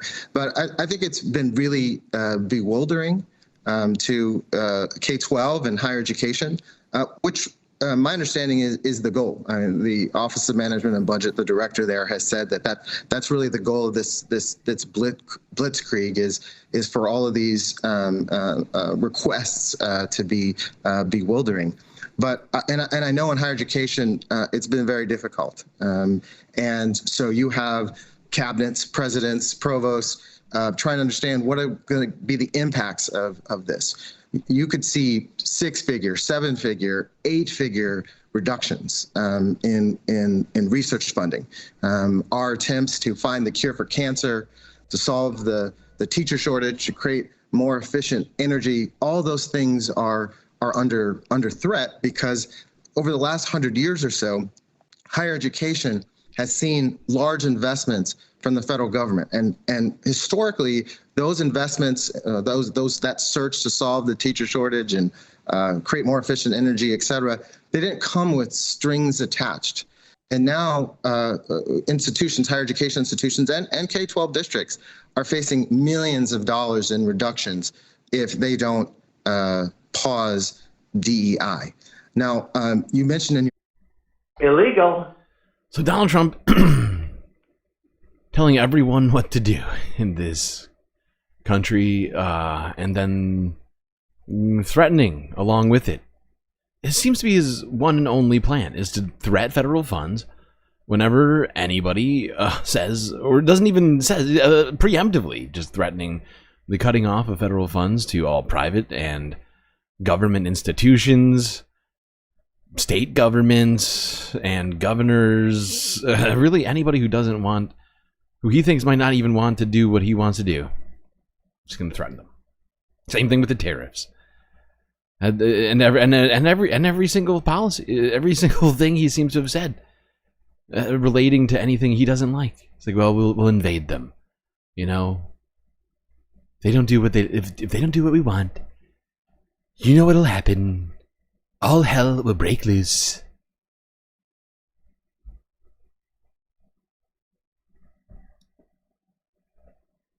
Okay, I'm sorry, but we have to take this pause on discussing education and what the effect of Donald Trump's insane policies are going to do to it, to take a quick galactic break.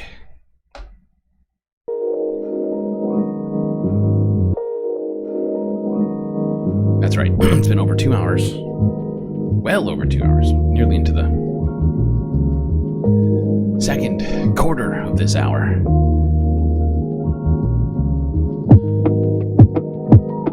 But we do have to take these breaks every 2 hours so that our viewers and myself can do the little things that we gotta do amidst these incredibly long streams. Now, hopefully everybody's enjoying the stream so far. If you haven't already hit the like button, don't forget to subscribe and hit that little bell icon so that you get all of the latest Galactic notifications, thereby not missing any new content coming out here from GNN. While you're doing those things, which I'm sure you're doing right now if you haven't already, do consider also contributing to the Galactic News Network. We have a multitude of ways for you to do just that. YouTube, Twitch, Cash App, and PayPal. But of course, the best way to get the most space benefits for your Earth dollars is to go on Patreon to become a Galactic patron. Base tier, only $3, is going to get you all sorts of sweet, sweet benefits. Little avatar, shout out, much, much more. But we only have a week until March, and my YouTube payment just came in from last month. It was lower than I need to be able to pay the bills, and so I need your help. You are our only hope, so please do consider contributing, especially things like Patreon, where I get the money first, immediately, if not sooner. Immediately, if Cash not App, sooner. PayPal, get it. I also get that immediately. So yeah, consider those three options first. And of course, do remember this thing I keep saying to people, but don't sign up using the Apple app. You can use the app as much as you want, but just sign up either on the website or if you're on Android, that's fine. But Apple's been doing a bunch of shady stuff with their monopolistic powers. So it's much better for me if you do one of those options. Alright, chat, enjoy this short space break. I'll be right back.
all know what that sound means.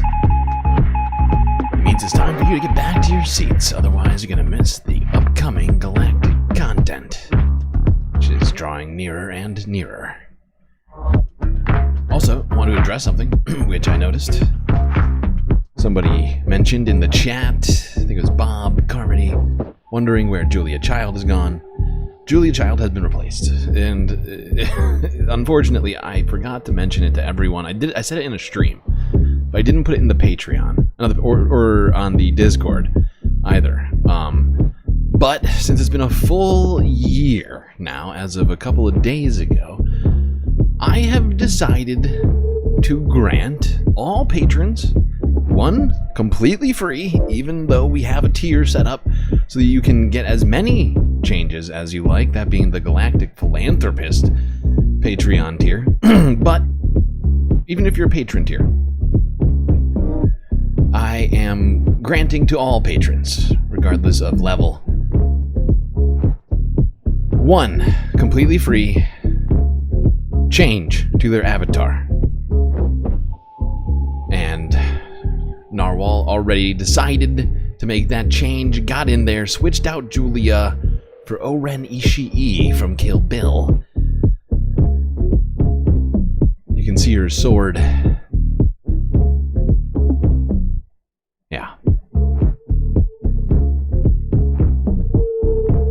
But yeah, everybody who is a patron now has the option to message me and request something different. You don't have to, and you can save it for the whole year and be like, you know, next January, be like, hey, you know how I didn't use my patron benefit that you were granting to all of us? Well, I'd like to use it now. I'll say, great, tell me what it is.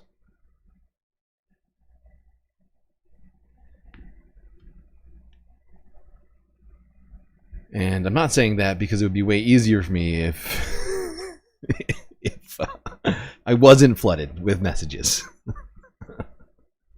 Has nothing to do with it, I can assure you. I'm not worried about having however many 30 plus avatars to change all at once.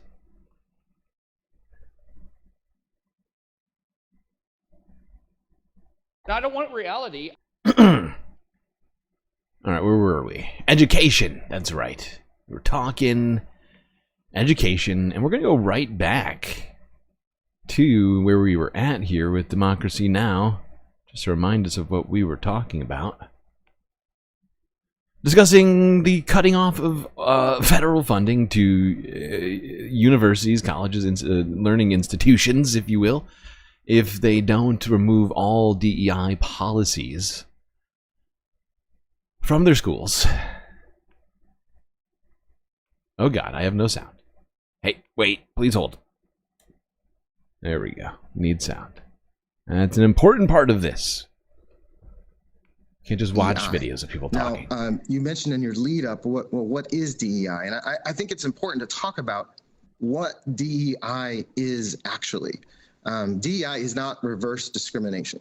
What DEI does is, as educators, and I taught 4th grade, I taught ESL. It's the Galactic Complaint Department. What are your complaints right now, my dogs? Is it because I mentioned that it's going to take me a great deal of effort to change everyone's characters? Or is this... Oh, God. It's true, though. It's true, Bob. I do need funding from viewers like you. Otherwise, this show might cease to exist. That would be bad. That would be bad. Getting distracted by your chats. All of your chats over here. I've taught college students, doctoral students. What DEI does is it helps us to create more success for historically marginalized communities. So we want to ensure that African American students, when we bring them to our campus, that we graduate them. Latino students, students with disabilities, veterans. It's a wide spectrum. And so I think it's important to understand that DEI is not reverse discrimination. It's our attempts to ensure success for all students on our campus. Close those gaps, those equity gaps in graduation rates, in retention rates. That's what DEI work does. That's why we have Black graduation ceremonies or Mexican American graduation ceremonies. We want to create the climate. We want to create the opportunity for students when they come to us in higher education, when they come to us in our K-12 schools. We want them to be successful. We want all students to be successful, whether they're Jewish or have disabilities, et cetera. That's what DEI is. And so it's not about reverse discrimination. It's about student success, faculty success, staff success. Yeah, it's almost like they want people to fail. 2023 video on You know, Donald the world would be more fair to a certain group of people if we stop trying to make sure everyone succeeds in places that are specifically created for ensuring the success of young people, right? I would point out that, at least to my understanding, the point of having schools is to ensure the success of the future generation. You know, regardless of their race, ethnicity, religion, gender, or otherwise. But some people take offense to that. People succeeding, that is, I guess. How many do we have right now? 1, 2, 3, 4, 5, 6, which means we're at 4, but we're at 60 already, according to Jerry McLean. My God, Jerry, we are crushing these right now. Where are we? In the wrong place. Gotta go back to the Galactic Cantina. I do love the Galactic Cantina. There's definitely a good bit of effort put into some of this digital artwork. Trying to make it all as galactic as possible. Was it a 4? Okay, back to life, back to reality, back to the galactic news. Now, if you missed this one, I peppered this one in from a couple of days ago. But the actress Julianne Moore wrote a book recently discussing her own struggles through childhood as a freckled, red-headed young girl. It was called, the name of the book was called, what's it called? Freckled Faced Strawberry, I think. And apparently it's been banned in the United States following an executive order by President Trump. Let's go here to France 24 English from 2 days ago discussing this insane story. Well, we're going to turn now to the topic of book banning in the United States, with the news earlier this week that a children's picture story by the actress Julianne Moore is on a list of library books suspended for a compliance review after that executive order by President Trump. Emerald Maxwell is here with us now to talk more about it. Emerald, I understand that this book is about a little girl who learns to accept her freckles. Why is it attracting the ire of the Trump administration? Well, that is a very good question, Erin. It's hard to know what is so controversial Thanks, or Jeff, for the question. Subversive about Julianne Moore's picture book about a little girl who dislikes her freckles but learns to live with them. But it was one of the books that were caught up in a compliance review by the If you have red hair, I don't like you, and you're very bad. Not allowed. Illegal. Can't like yourself. I don't like you. Why should you like you? That's not fair. Help! Help! I'm being repressed! PB with a super sweet, perhaps a little citrusy, super sticker, completing our goal. That's number 5, baby. Oh yeah.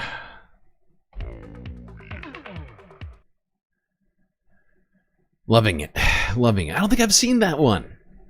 It seems like every day we find a new citrus super sticker, and each one better than the last somehow. Truly.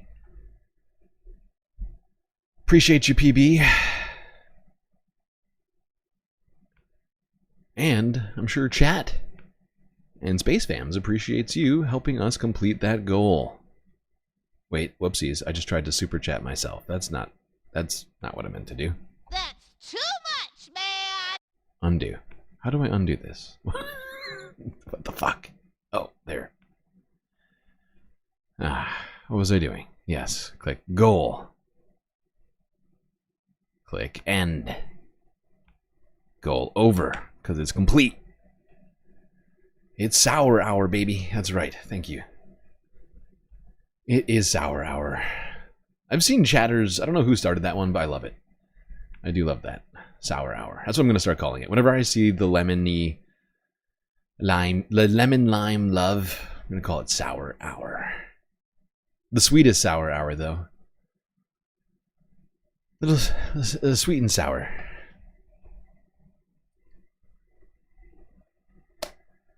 Okay. Goal ended. Book banned. Let's talk about just erasing the rest of history. Or herstory. Because we just got done talking about erasing herstory. Now we're just going to talk about the rest of it. As I believe this individual wrote a book called Erasing History. Again, I might be wrong about that.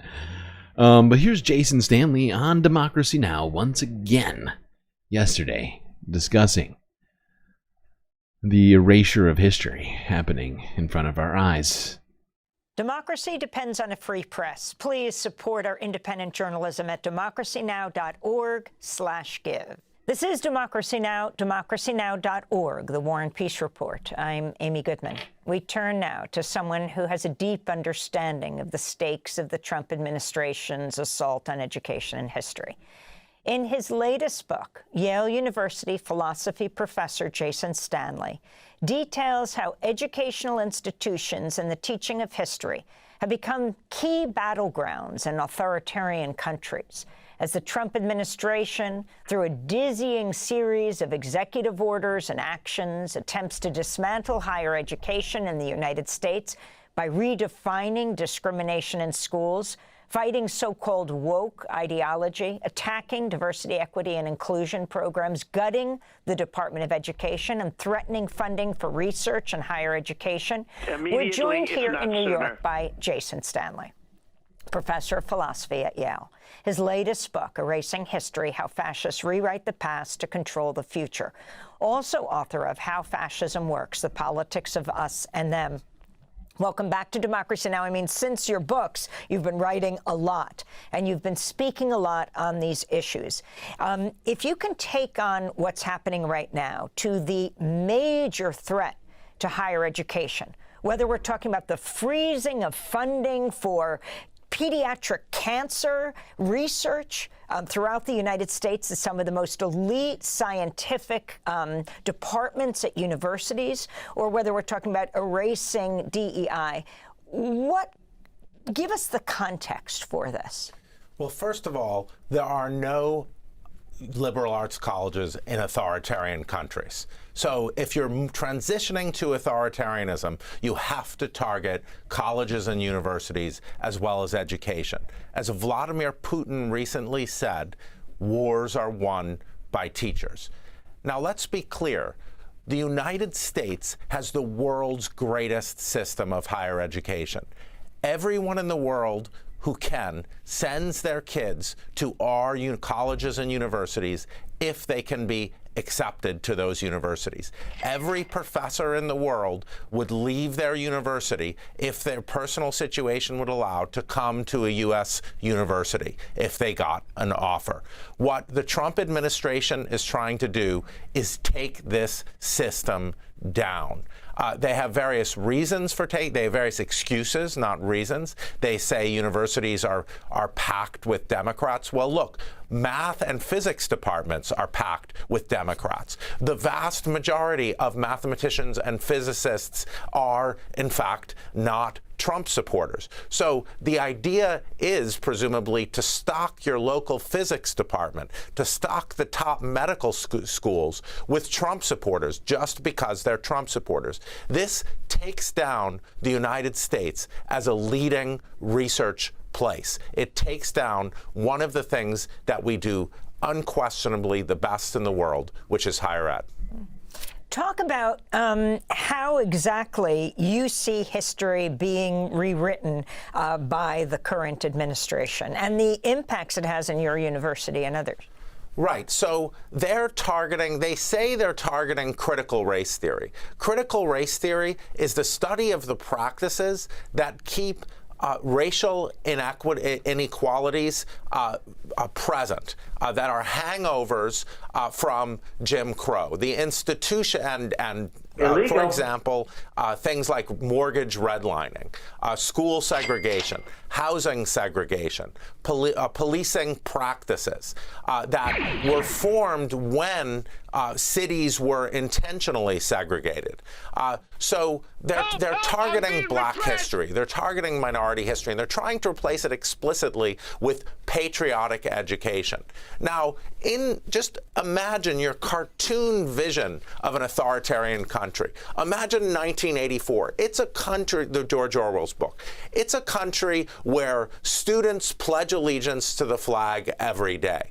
It's a country where instead of knowledge and learning, they're taught to be, they're indoctrinated. Now, this will be done supposedly under the banner of classical education. The idea is we're going to restore classical education to end wokeness. Sounds but classy. Let's look at classical education. Classical education is an education that is whose foundational elements are the works of the ancient philosophers and ancient history, like Thucydides, Plato, and Aristotle. Plato advocated those guys ever had any removing bad children ideas. from their family at birth. In Plato's Symposium, Immediately, if not sooner. It's normal to have relations between older male professors and their younger male students. So the idea that classical education is there to promote Christianity and the nuclear family is simple.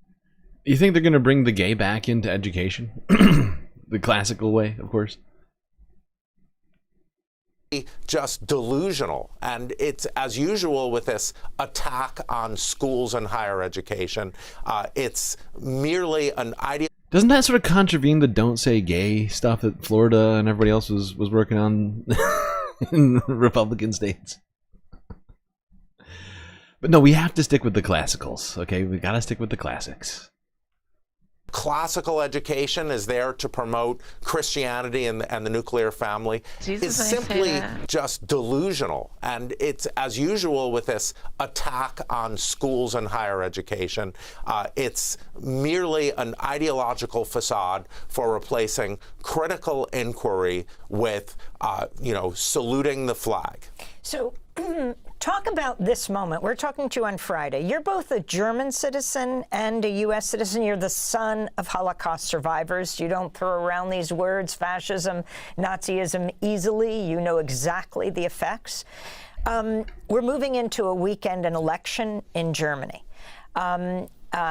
If you can talk about Vice President J.D. Vance recently meeting with the far-right party, Alternative for Germany, AfD leader Alice Weidel.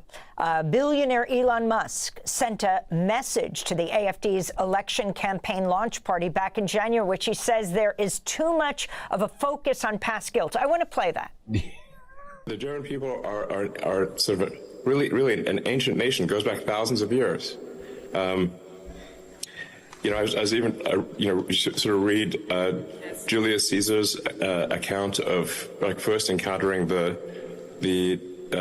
German tribes in the Gaulic campaigns, and he was like, "Wow, it's very impressive. These are very, very powerful warriors."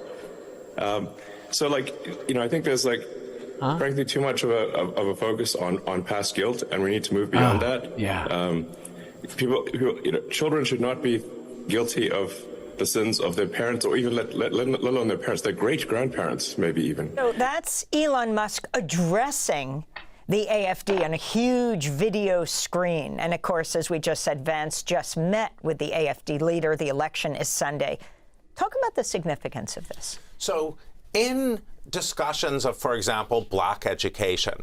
Germany is held up as a model of facing its past. And Germany's sort of democracy has been based upon this education system of facing the past. Now, it was always somewhat fictional. We have to remember that 80 years ago, Germany, we're talking about 80 years ago. We're not talking about the 19th century. So Germany had various ways of facing its past and various ways of evading facing its past. But across the world, it was taken as a model. So if you take down Germany's education system, then you take down the world model for doing this. Now, let's be clear. Yeah, I'm sure they're not doing any of this intentionally. But yeah, in not all ways, but in some ways, many ways, Germany has dealt with its past in at least a way in which it doesn't forget it, right? Rather than pushing it deep down and saying, Germany is still great. They're like, actually, in Germany, we were bad one time. Let's not forget about some of the things we did. And I prefer that. I prefer that energy to the former.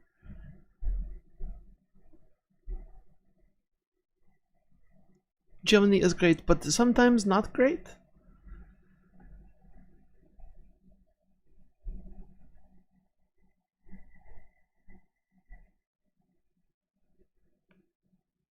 Alright, I'm gonna move on from education, something which is clearly under attack.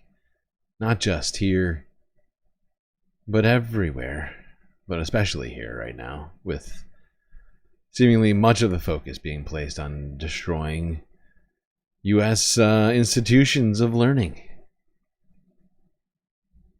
Donald Trump and his cronies doing all these things at a federal level in ways that we have suggested are probably unconstitutional. But let's go to this lady here.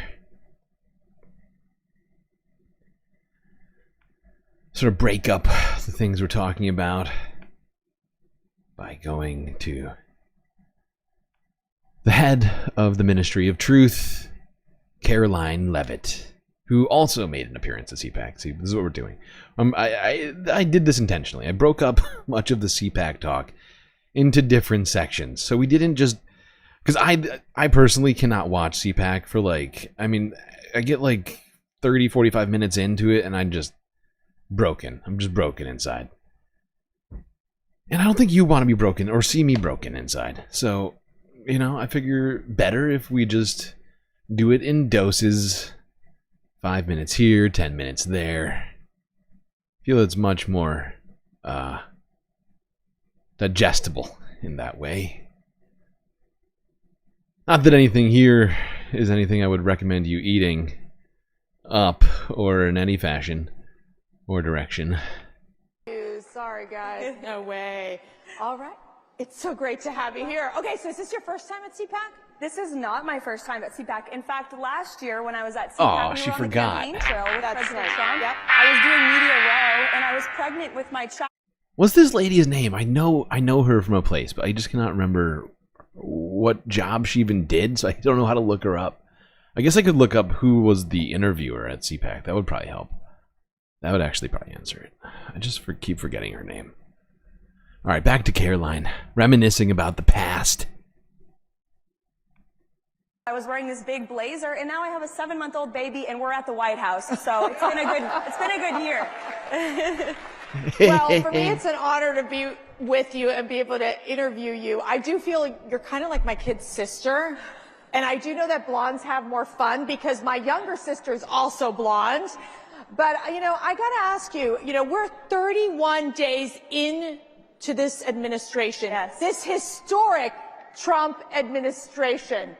What's the president's mood? Jubilant, excited, exhilarated, and defiant.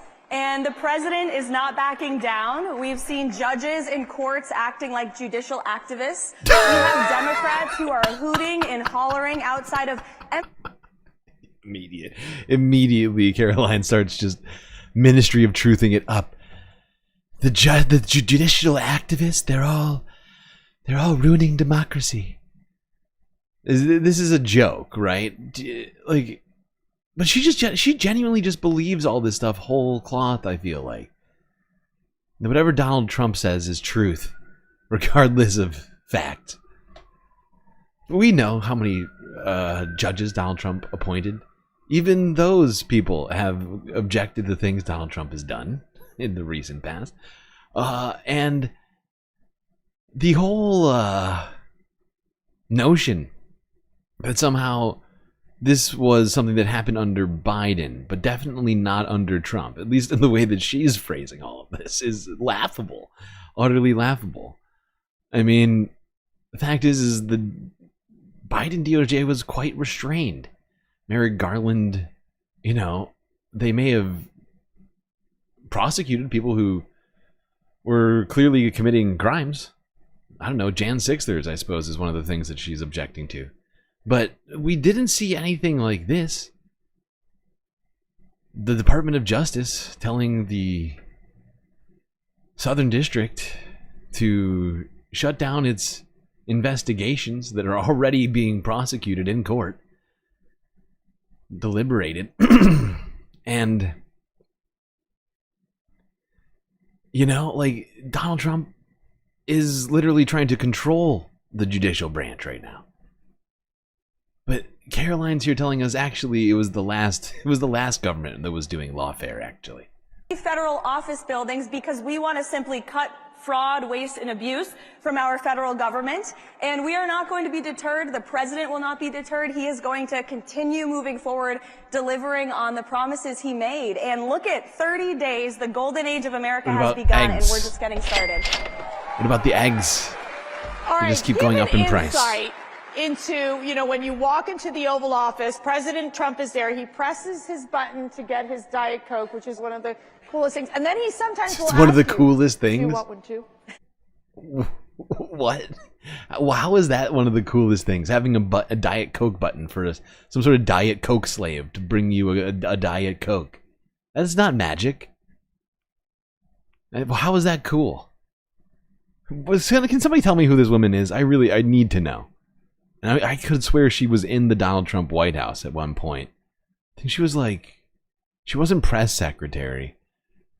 I think she was like an advisor on something. I just cannot remember who she is. It's killing me. It is killing me. Oh, God. And I'm quite certain at some point they say her name during this conference. I just couldn't watch the whole thing in in one piece. I've just kind of gone, piecemeal on it. And for 6 or 7 minutes, they just sit around reminiscing about Donald Trump's first term and other weird shit. Well, first of all, since you brought up Jim Acosta, he's been saying some not so nice things about me online, and I've resisted responding, but since you brought him up, I'd like to say, at least I have a job, Jim, okay? Just say. In a sentence about how she's playing, she's taking the high road. She says, actually, I've taken the high road long enough. The other woman on the stage. Yes, not Caroline. I know Caroline is. Well aware of who. The head of the Ministry of Truth? Of course I know who she is. I think if you don't know her name, you can be put in jail. For not knowing the truth. But what was I saying? I just lost it. Please say, let's go, Jim. At least I have a job, Jim. Okay? Oh, burn. Suck it, Jim. Watch me take the high road.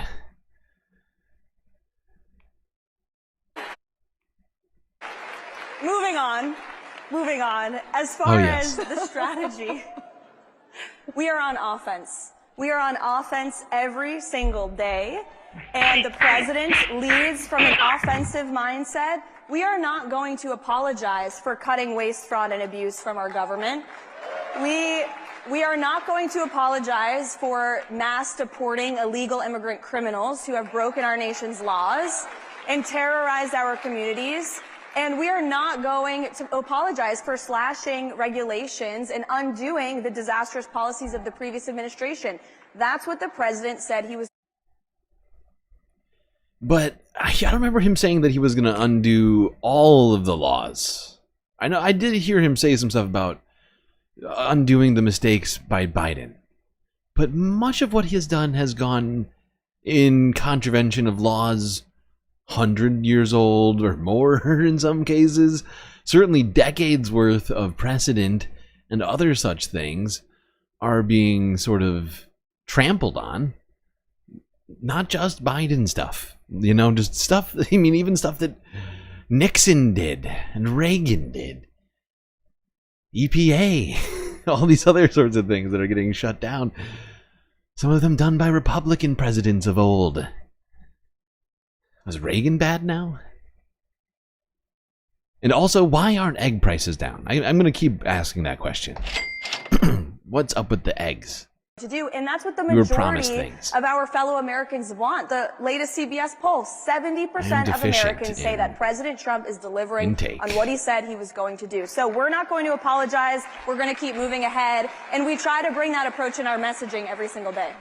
So I got to ask you, you know, you're working all the time. These jobs are, when I tell you so demanding, they are so demanding, and I do feel that it is like warp speed what you're dealing with, even more so than we saw in the first administration. How do you get the strength to just get through every single day? My faith in God, absolutely. Waking up every day and just remembering I'm blessed, and we're all blessed to live in this country and to have a president who is looking out for us every day, family support, and our team at the White House. We really have a great team. And you talked about how the media tried to cause so much division within the White House in the first term. Jesus Christ. Trying to do it, but I think they're failing. They are not getting away with it because we truly have such great camaraderie. Camaraderie.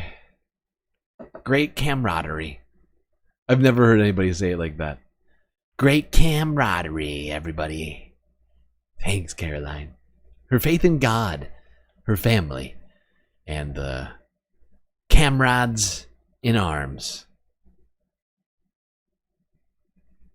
What's a camrad?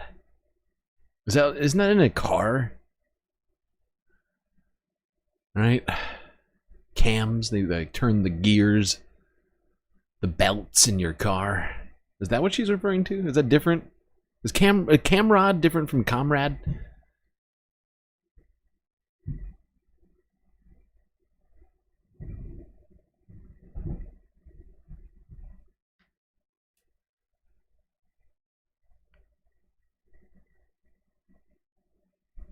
All right. Well, I hope that didn't make anybody too sick, having to listen to Caroline Levitt.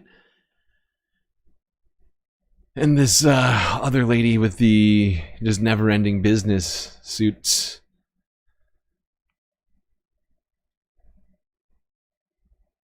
But, you know, if you do get sick, it wouldn't necessarily count on insurance. Because they've been doing some messed up stuff, as we all know.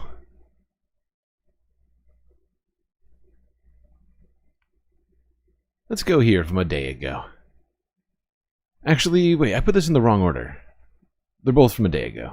But, that's the problem. That was a problem. Alright, yeah. Because, you know, they've been doing some messed up stuff, like I was saying, and turns out, even under the current administration, while I'm not sure if they're aware of it,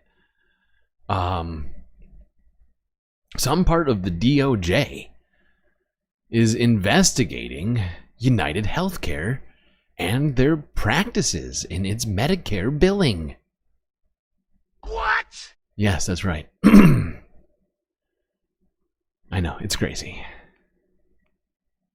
Shares of United Health fell as much as 13% Friday morning after a report that the U.S. Justice Department has launched an investigation into the company's Medicare billing practices in recent months. The report from the Wall Street Journal said the civil fraud investigation is examining the company's practices for recording diagnoses that trigger extra payments to its Medicare Advantage plans. In a statement, United Health said the report contained misinformation about its Medicare Advantage plans, pointing to regular reviews by the government to ensure compliance. It also said it was unaware of the launch of any new activity by the Department of Justice. The DOJ did not immediately respond to Reuters' requests for comment. Shares of other health insurers, such as Humana and CVS Health, also fell in early trading, as the report.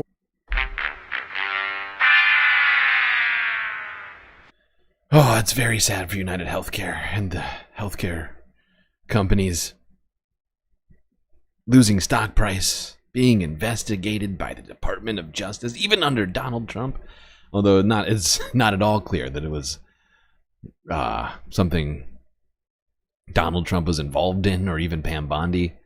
Seems like there's not much information on what part of the DOJ decided to do this investigation, but I would love to see Donald Trump and his allies trying to live down shutting this investigation down. I'm thinking to myself right now, I think there's plenty of Republicans, people on the other side of the aisle, if you will, who also have their issues with insurance companies. And UHC is so unpopular right now. It's like Kendrick Lamar wrote a diss track about them.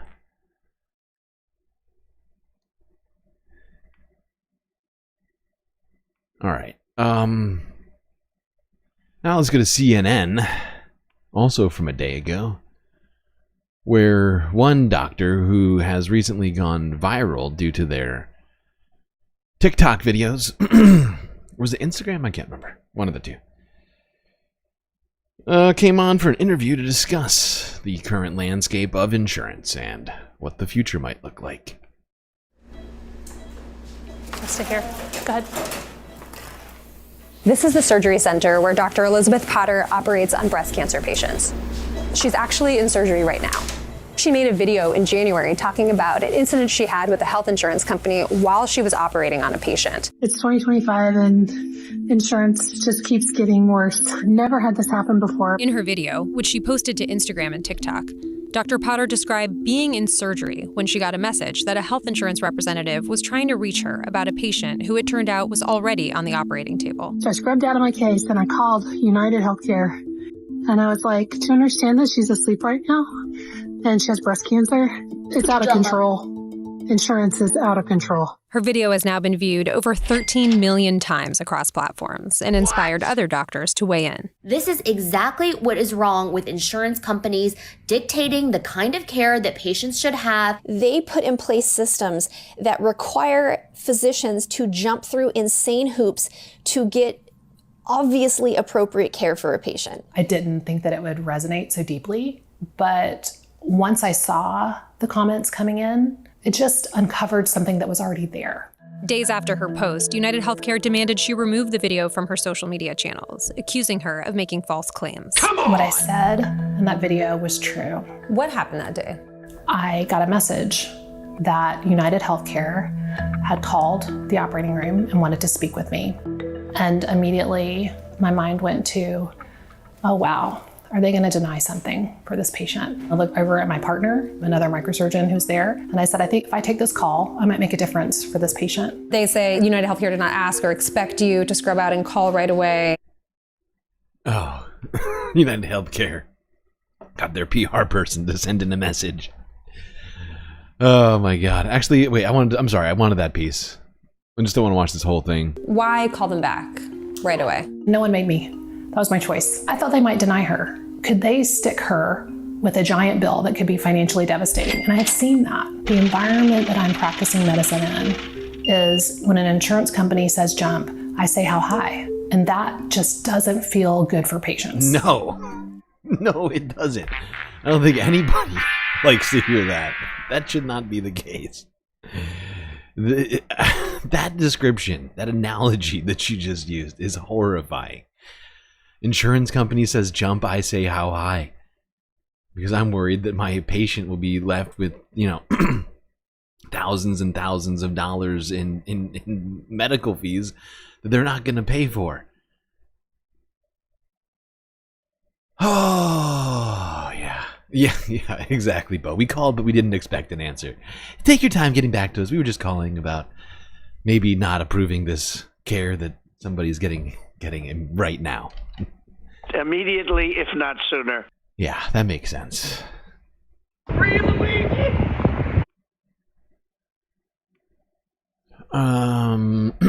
Speaking of Luigi, it's time to talk about the most recent appearance of one Luigi Mangione.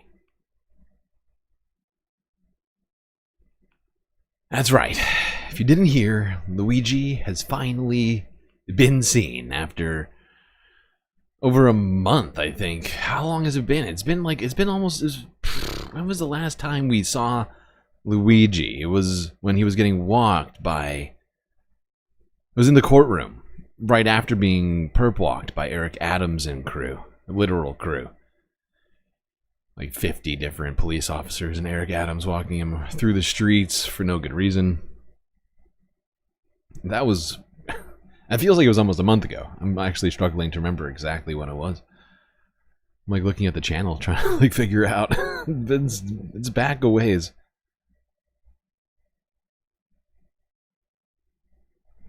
Might have been, Jesus, more than a month ago now, I guess.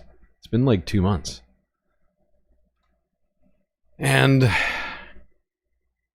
the media kind of just stopped talking about him. I think we know why.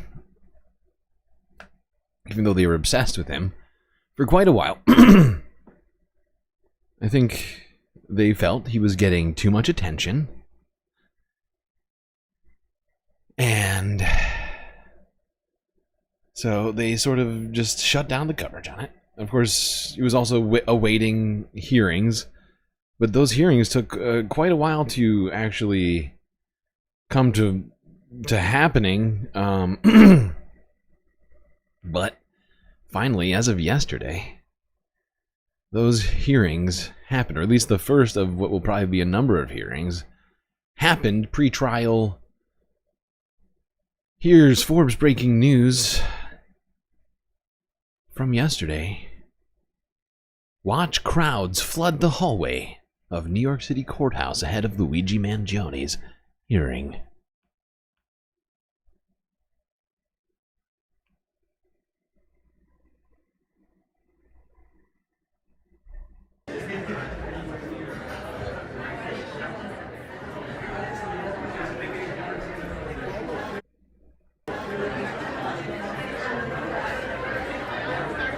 Wow. There are a lot of people here. This cop is like laughing to himself right now. They had to put up barricades. I don't know if had to is the right word, but they chose to. Some kind of crowd control methods here.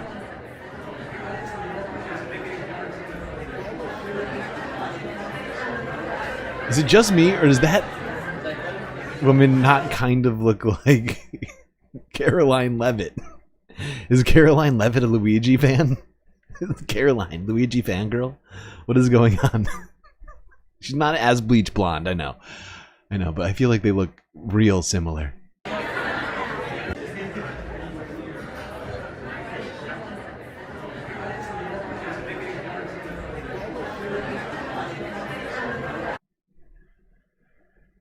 Okay. Let's go here. CBS News from a day ago. Leading up to the hearing.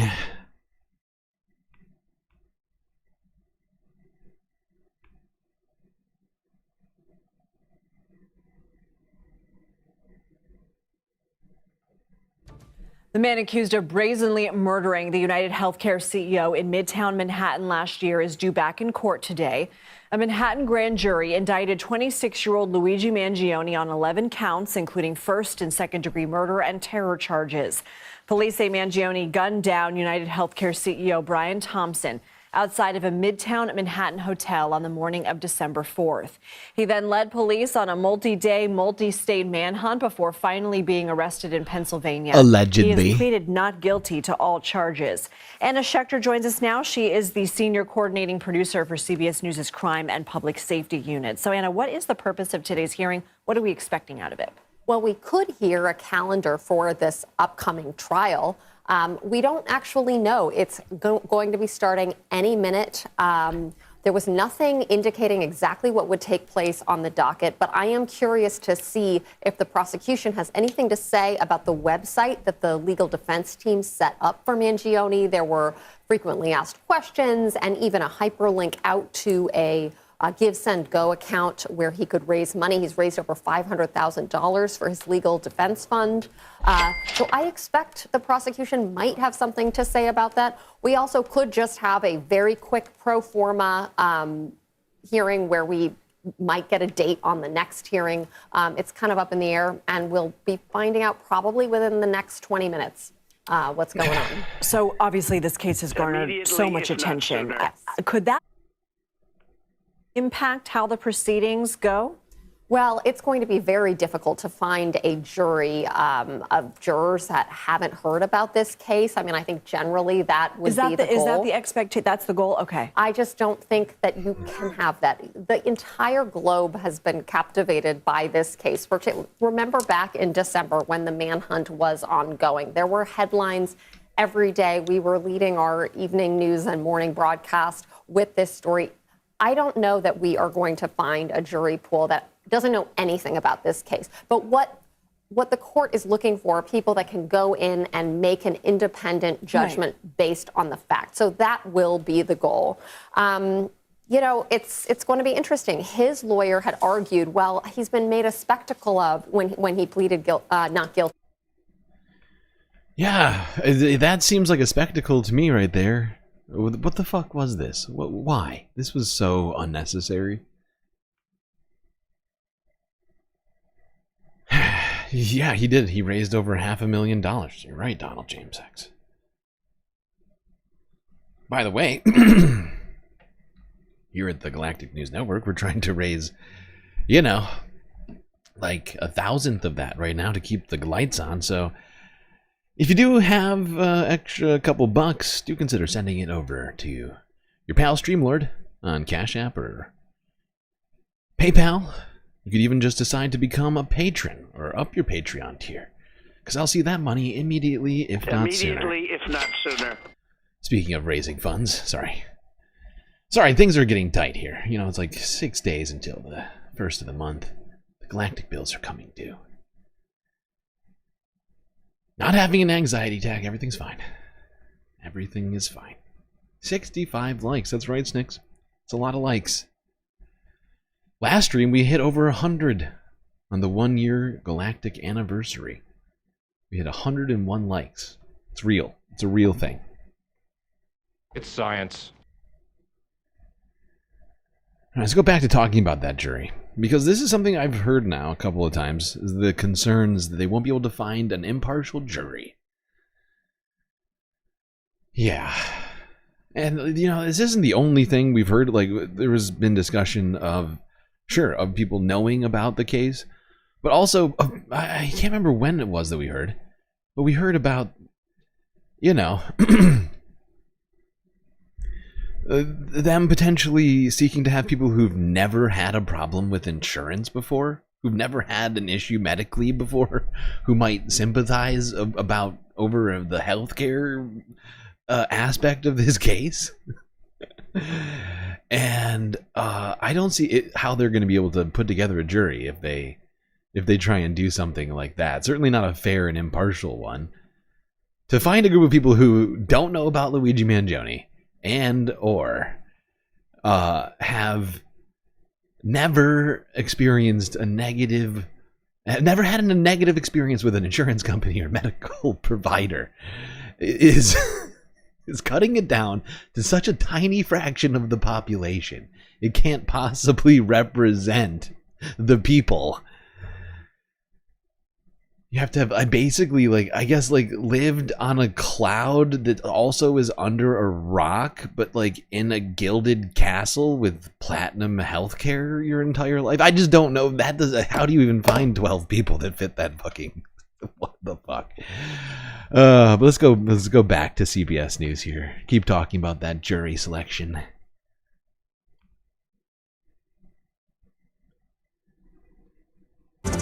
Welcome back. A live look now at the Manhattan courthouse, where in the next hour we expect to see the man accused of killing the CEO of United Healthcare. Luigi Mangione set to appear in court for the first time since December. That is when he pleaded not guilty to state murder charges. CBS News legal contributor Jessica Levinson is joining us now. Jessica, thanks for being here on a Friday. We know this case captivated the country. It will be hard to find someone who has not heard something or another about this. So how much of a distraction could this be, especially when it comes to picking jurors? It's like, if you have a phone, like if you own a phone, you've heard of Luigi Mangione. Maybe it'll be a child jury. Would that count as peers? I know that he's not a child. He's a man. But I'm just trying to figure out options here for all these insane claims of what they want out of a jury. Because how do you, like, how does anybody not know about this? Like, you have to literally just not have a phone. Because not even if you don't, like, say you have a phone, right? But, like, you don't subscribe to any, like, political stuff, right? It doesn't even matter. Because it would have shown up at any point. Because of how many just regular media stories there were about Luigi, right? Like, regardless of all the commentary around it and all the content creators talking about it, it wasn't just us talking about it. It was CNN and MSNBC and Fox News and News Nation and ABC and like every single news outlet. Not just America, but everyone has talked about it. Channel 4, Guardian, everybody has done a story on Luigi at this point. How you would not have heard about it? You would have had to been living in a cabin on the top of Mount McKinley. Used to be Denali. I wonder if GMC is gonna be upset about that. Without internet connection or friends, access to the TV, or even maybe a radio. I don't know. I haven't watched cable or listened to radio in so long. I really don't know on that last one. Although I think this counts as TV, right? Because this is just rebroadcast on YouTube. But it's just insane. This is a really important question, because the issue for jury, if we do get to the point where we're picking a jury, and we should just pause and say the majority of cases, both civil and criminal, don't end up going to a jury trial. But if we get there, how do you pick a fair jury? And the answer is, we're not looking for people who have never heard about the case.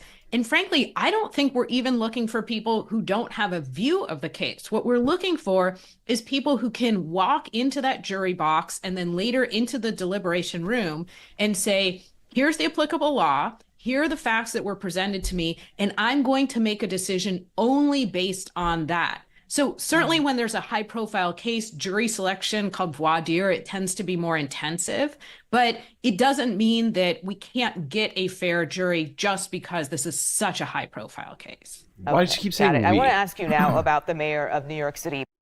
Is she one of the prosecutors in the case? I don't know who this woman is, but the way she's talking about we certainly makes me feel like she's one of the prosecutors. I wonder. Because we just learned a New York judge declined to immediately dismiss the case, the corruption case against Eric Adams. So that means the case survives at least for... I forgot that they pepper this story in here at the end. We don't need that. We already talked about Eric Adams. We're talking Luigi now. All right, let's go here.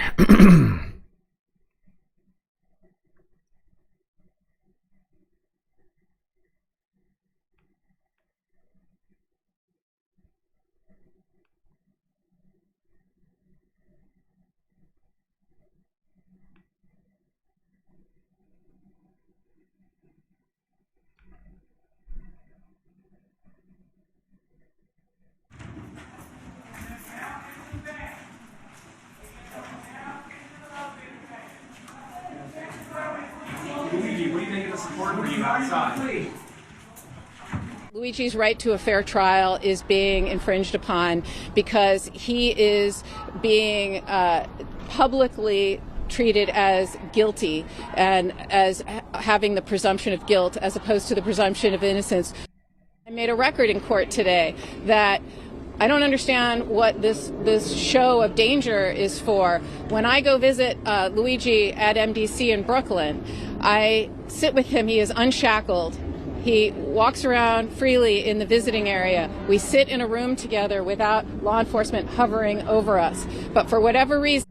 Yeah, it does seem like the certainly the powers that be, the media, have been discussing this case with a presumption of guilt rather than a presumption of innocent, as it regards Luigi Mangione and this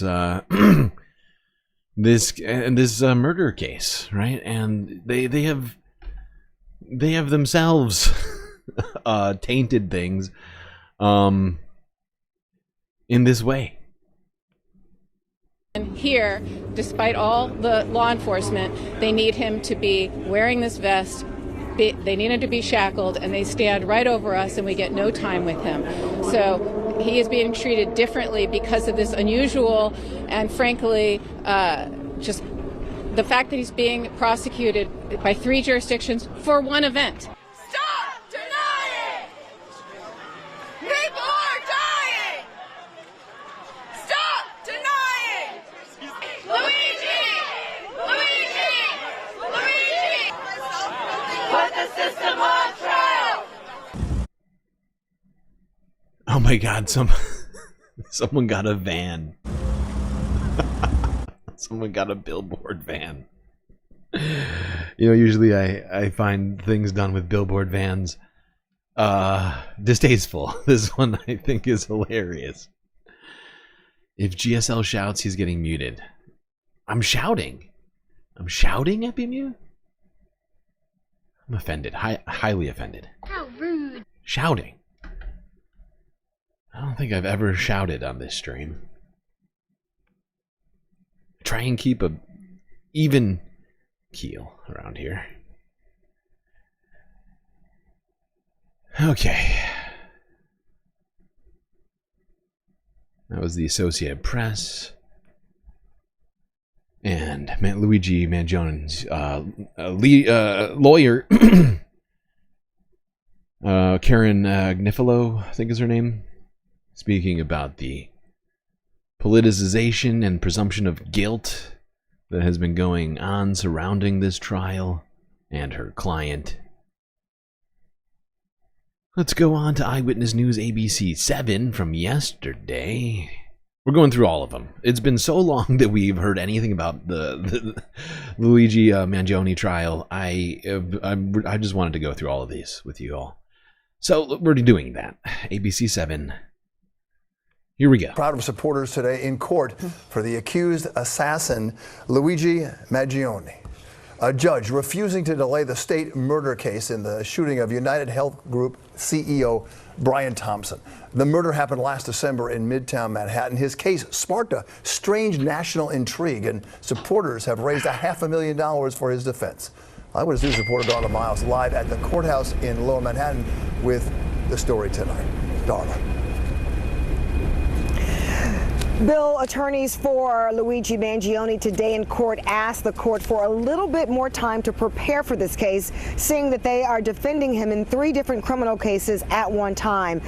That request drew a sharp response from the judge over the case, saying he doesn't know anything about those other cases, but the state case will continue to move forward, and denied that request. There seemed to be little to distract Luigi Mangione as he is escorted into a 15th floor criminal courtroom in Lower Manhattan Monday afternoon. Luigi Mangione remains in federal custody, where he is being prosecuted in 3 jurisdictions by the federal government, by New York State, and by Altoona, Pennsylvania. Mangione did not speak at all during court today, but the mere image of him telling two dramatically different stories about the 26-year-old. One of an Ivy Leaguer in a cable-knit sweater, white-collared shirt, and khakis. The other of a man accused of cold-blooded murder, wearing a bulletproof vest and shackled at the ankle. You know, I still find it fascinating that they're trying to make these terrorism charges stick, that they're proceeding with that. I don't see how they can manage to get away with it. But I mean, they're also calling... You also talked earlier about how Trump just named criminal gangs with no political ideology terrorists as well. So I guess anything's a terrorist. If you don't like what's happening, that's terrorism. It's science. It's science. The federal government is still considering whether to execute Luigi and considering whether to seek the death penalty. So we are fighting that simultaneously while going first here in state court. The routine proceeding, in part to discuss the volume of evidence in the December 4th murder of United Healthcare CEO Brian Thompson and the 5-day manhunt for the suspect. Prosecutors today rattling off a laundry list of discovery evidence, including surveillance videos, body-worn camera from NYPD officers and police in Pennsylvania, ballistic residue and latent fingerprint testing results, the data from the cell phone found at the scene, and reports from the medical examiner's office. You say Luigi! Free! Luigi! Free! Luigi! In the months following the incident, Mangione developing somewhat of a fan club, with dozens showing up for court. Other supporters holding up signs reading "People over Profits." The case becoming a referendum on the healthcare industry, with more than $520,000 raised in an online fundraiser for a legal defense fund. Luigi really wanted to thank the supporters for being here, and we all appreciate it very much. Thank you so much. Now, apparently, he had wanted to respond to all the letters and well wishes he received, but there's so many he couldn't physically do it. So he got his lawyer to say thanks. Seems like he's got a lot of support out there, even while in jail and accused of a crime. Shocking. All right, let's go to Reuters now from a day ago. According to Karen Agnifilo, Luigi Mangione's lawyer, he was illegally searched during his arrest. That could potentially cause some evidentiary concerns here for the prosecution, the state's case. If this evidence is disallowed,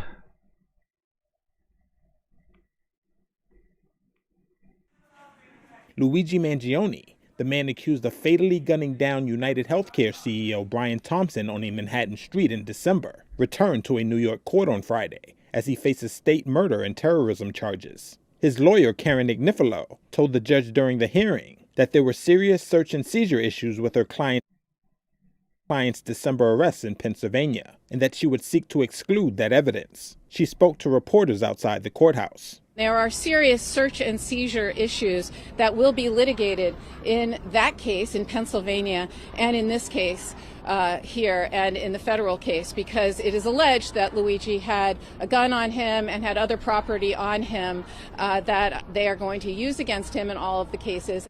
According to a court filing, police officers in Altoona, Pennsylvania found Mangione with a 9mm pistol and silencer, clothing that matched the apparel worn by Thompson's shooter in surveillance footage, and a notebook describing an intent to, quote, whack an insurance company CEO. Thompson, the former CEO of United Health Group's insurance unit, United Healthcare, was shot dead on December 4th outside a mid... You know, I love how much attention the story gets. And how, you know, how much like sort of clear bias they have about like what to cover, right? What parts of it to ignore. And I feel like if they spent as much time talking about this as they, you know, or if they spent as much time talking about like the problems with our healthcare system as they did about this, maybe this shooting never would have happened in the first place. Maybe would have done something about our horrifying state of affairs as it relates to people getting medical treatment. All right, let's keep moving through these. Apparently no trial date has yet been set, as they are still working some things out. Luigi Mangione, the 26-year-old charged with the murder of United Healthcare CEO Brian Thompson, back inside a New York City courtroom today for the first time since pleading not guilty. In Manhattan State Supreme Court, the prosecution and defense updating the judge on where their case stands, with the judge overseeing the exchange of evidence but declining to set a trial date. In court, Mangione's lawyer told the judge there were very serious issues with how police in Pennsylvania obtained evidence from Mangione and asking for more time to prepare. The judge said an April 9th deadline for all defense motions with a response from prosecutors due by May 14th, which includes a request from Mangione's defense team to exclude some of that evidence that Altoona police gathered from Mangione after his arrest. And we are concerned that Luigi's constitutional rights were violated in Pennsylvania, and there are serious search and seizure issues. Mangione has garnered a massive wave of popularity since that December shooting.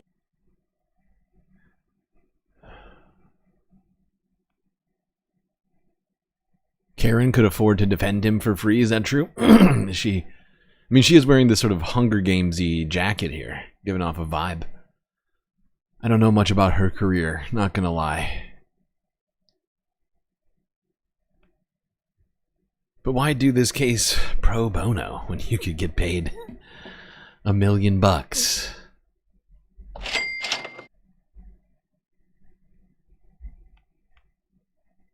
Yeah, no date has yet been set for the trial. They are still going through preliminary hearings and other concerns. So that's still being held off on.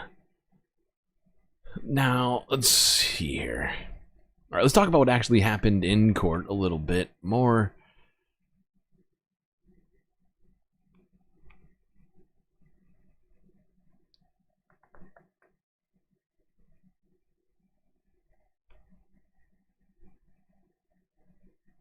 The man accused of killing United Healthcare CEO Brian Thompson was back in a New York courtroom for a status hearing Friday.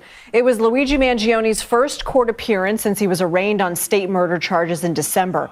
The 26-year-old has pleaded not guilty to multiple counts of murder, including murder as an act of terrorism.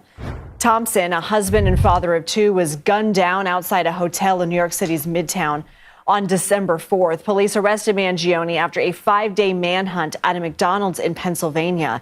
He was carrying a gun that matched the one used in the shooting. Mangione is also facing federal charges that could carry the possibility of the death penalty. CBS News political reporter and attorney Katrina Kaufman was in court for this hearing today. So what happened, Katrina, and how would you describe Mangione's demeanor and behavior? I'd say he looked really solemn and serious today, Lindsay. When he walked into that courtroom, for one, he was in a bulletproof vest and his ankles were shackled. He was wearing a green knit sweater, which is symbolic because that is the color of solidarity for his protesters. He did smile when he saw his attorneys and sat down, but we really didn't hear from him in court today. There was a moment where he conferred with his lawyers, but we couldn't hear what he was saying. But I'd say he seemed, his demeanor was quite serious. In terms of what happened in court, part of it was spent going over evidence that the prosecution has turned over to the defense. They went through a whole list of that. There is some discovery left. However, the defense expressed that they feel they have not gotten the bulk of the evidence in this case. And one of the things Mangione's attorney said is that he's fighting 3 prongs of charges here. There's New York, there's federal charges against him, and charges in Pennsylvania. They're really focused on... But that's what I don't get, because his attorney today said all of these charges for one event, but this was allegedly a multi-state affair. You're absolutely right, Lindsay, and there are reasons that the charges were brought in this way.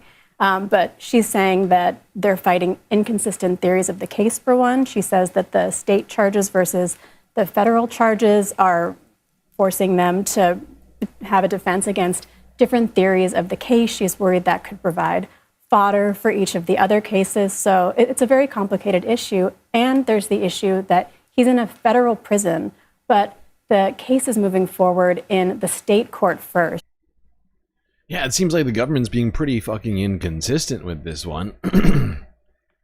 Different theories of how it was allegedly committed from different courts. Federal government bringing... I don't even know why the federal government's bringing these terrorism charges against him.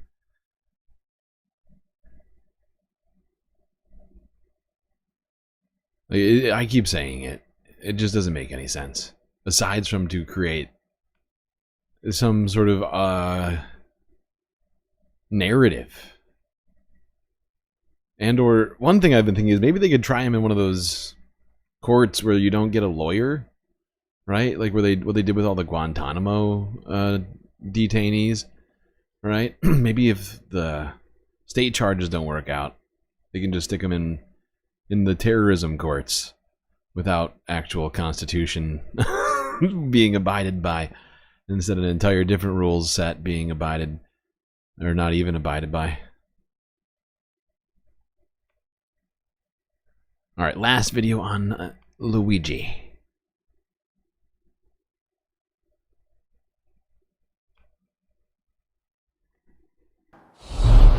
There was apparently Beatlemania outside of a New York City courtroom today. Masses of people rallying in support of not the Beatles, but Luigi Mangione, the suspect in the murder of United Healthcare CEO. This as he appeared in front of a judge today. Now, the case is revealing, as you well know, the public's anger toward the healthcare industry. Some of his supporters carrying signs declaring, "Free Luigi." Others were wearing green to show solidarity with the accused killer.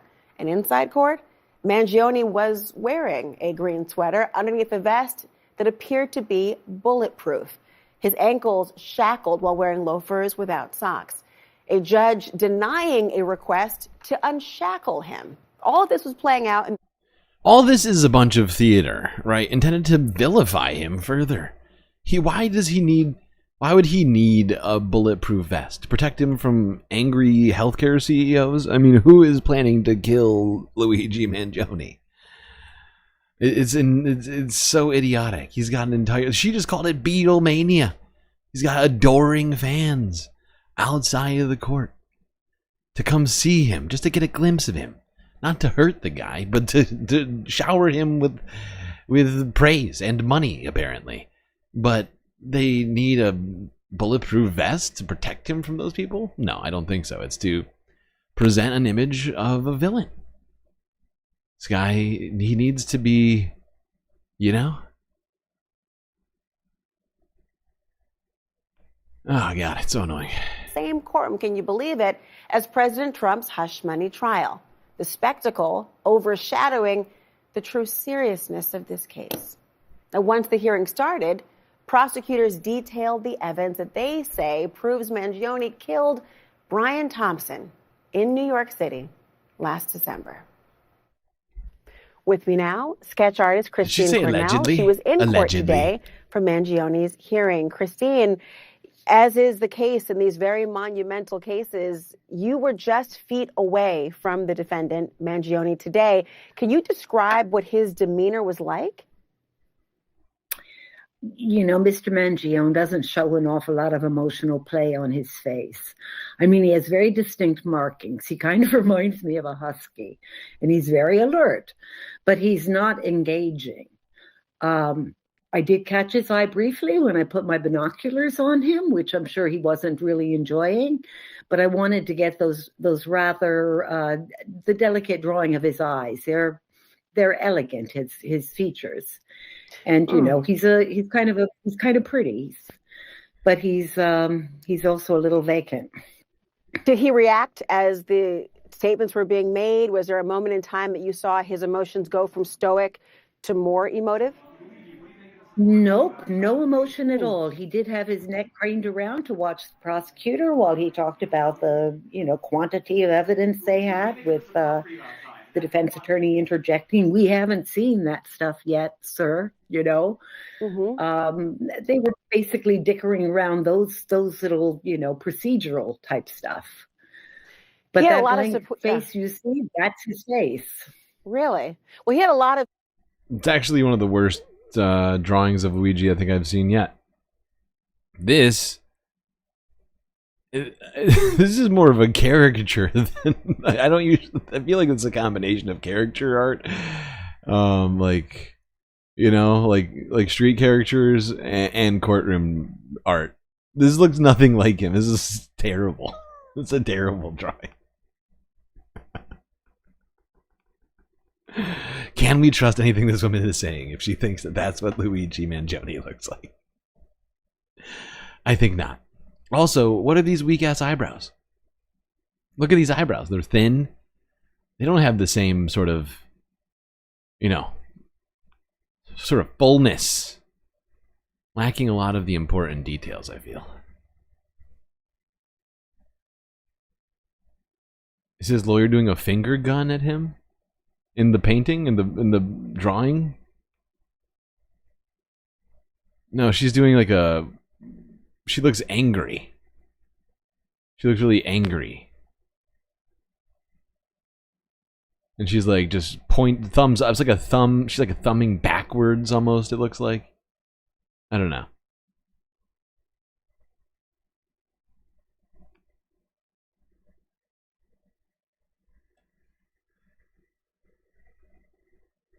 Okay. Well, there's your Luigi update. Got it done in like an hour. Not bad. We got way more stuff to talk about though, so we better get right to that. It's as a segue, this doesn't really count as a segue, but like as a video to watch in the in-between here to sort of separate the things we're looking at. Let's go from Luigi to talking about the deranged syndicate of Donald Trump. See what I did there with the Trump's deranged syndicate? It's a play on words. Well, not play on words, but it's a reference to the Trump derangement syndrome. But really, it's them that are deranged. Yeah, let's talk about what they've been up to. Take a look at this video.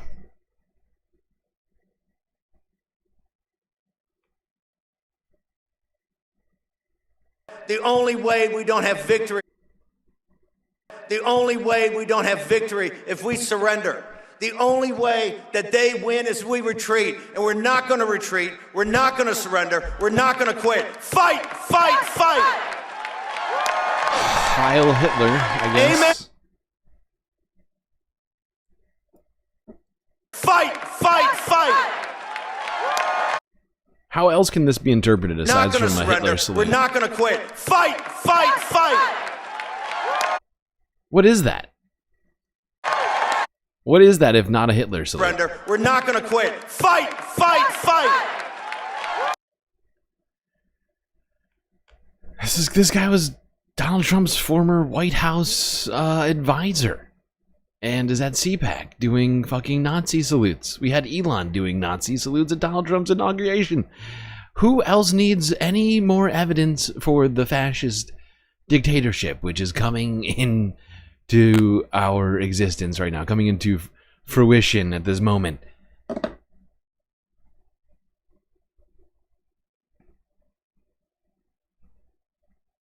He's calling for the check, you think? Yeah. Waitress, I need another gin and tonic. Alright, let's go to Democracy Now!, a place of a lot less insanity than CPAC. Dave Sirota came on to talk about what Democrats must do in this moment. Democracy depends on a free press. Please support our independent journalism at democracynow.org/give. This is Democracy Now!, democracynow.org, the War and Peace Report. I'm Amy Goodman.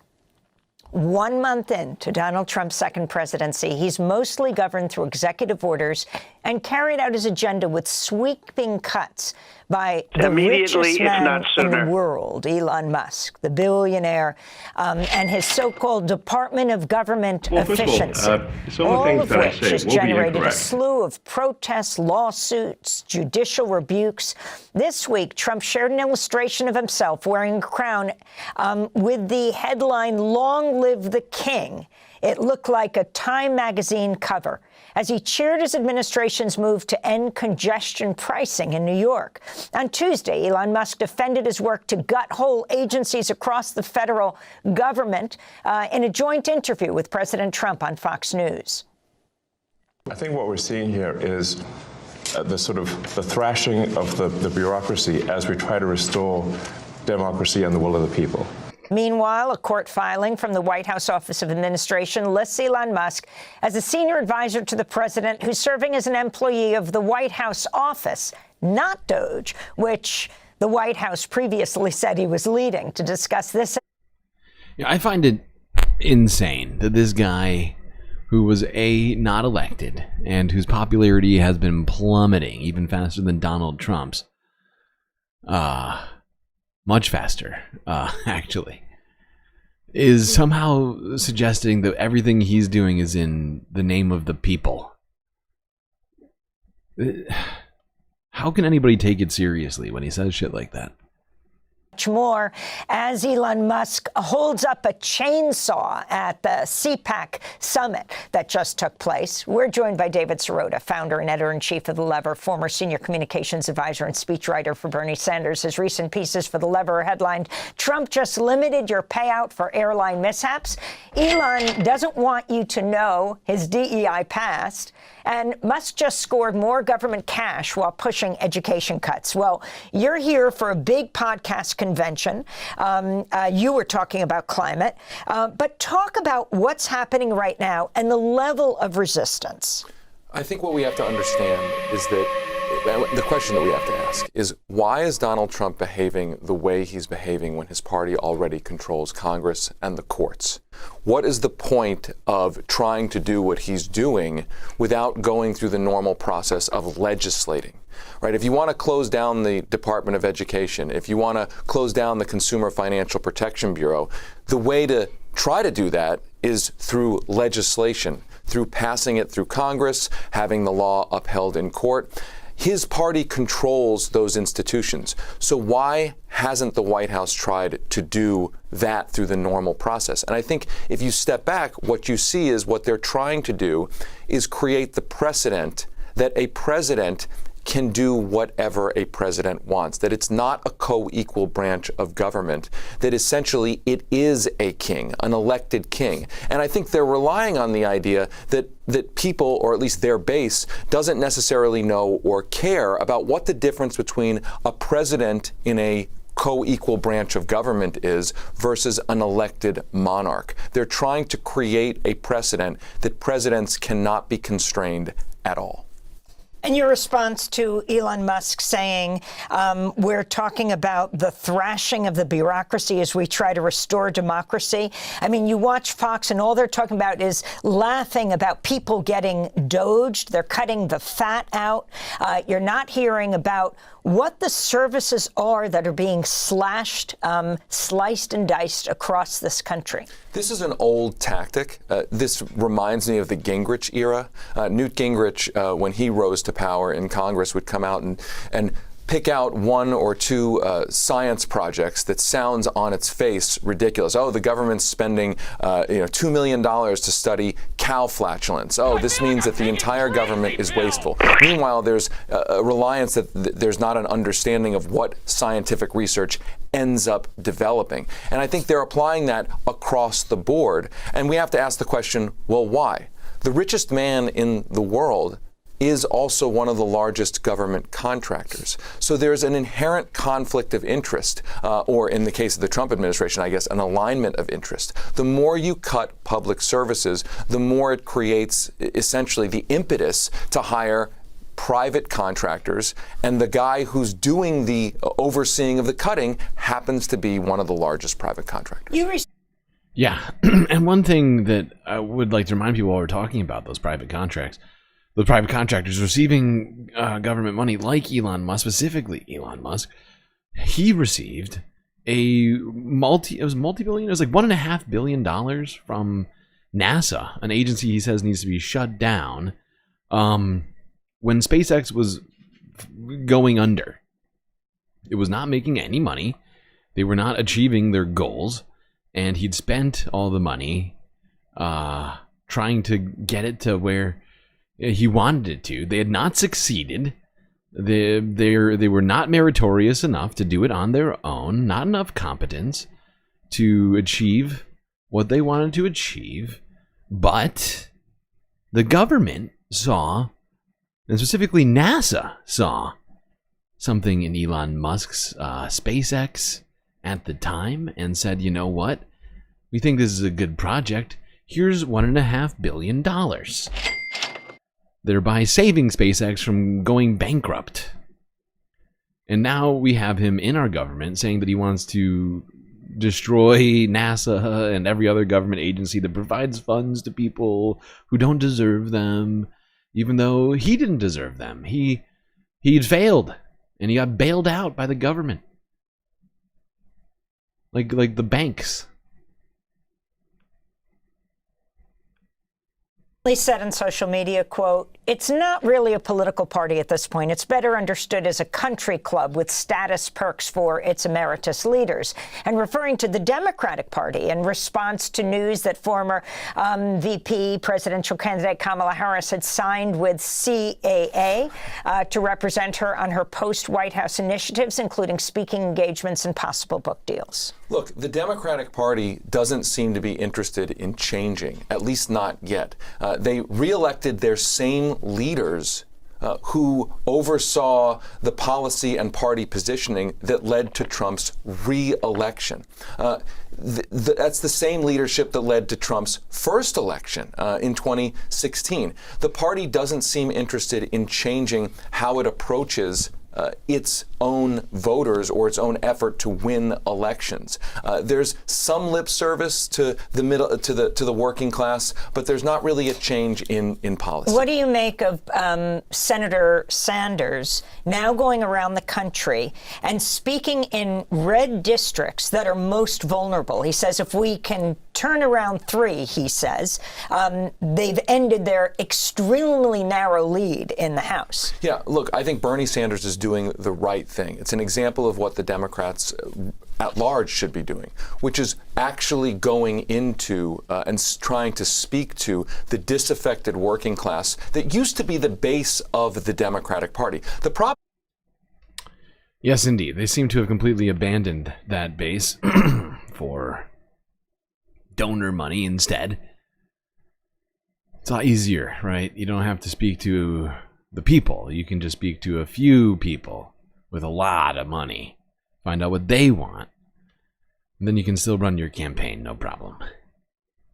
And that's something we needed to end a long time ago, which has stuck around too long now. You know, ever since, you know, Citizens United, essentially, it's been free reign.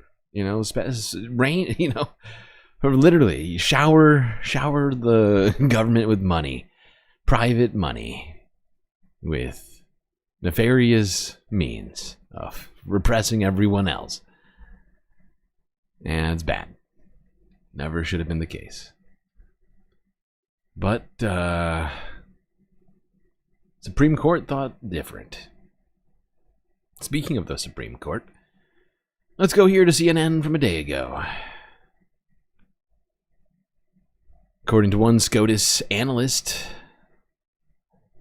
justices in the Supreme Court are struggling in the first test of the Supreme Court amid Donald Trump's unconstitutional orders and firings, among other things. Whoopsies, I went too far. That's not what we want. That's not what we want. I made a huge, tiny mistake. Go back. No. Wrong.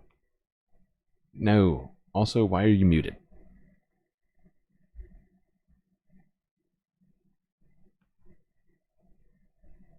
There's more breaking news coming into the Situation Room right now. We just got an important ruling from the U.S. Supreme Court on President Trump's attempt to remove a top federal watchdog. Our chief Supreme Court analyst, Joan Biskupic, is joining us right now. So what did the High Court just say, Joan? Sure. Good to see you, Wolf. This is the very first Supreme Court test of Donald Trump's second-term agenda. And I can tell you that the justices already were struggling. They essentially punted.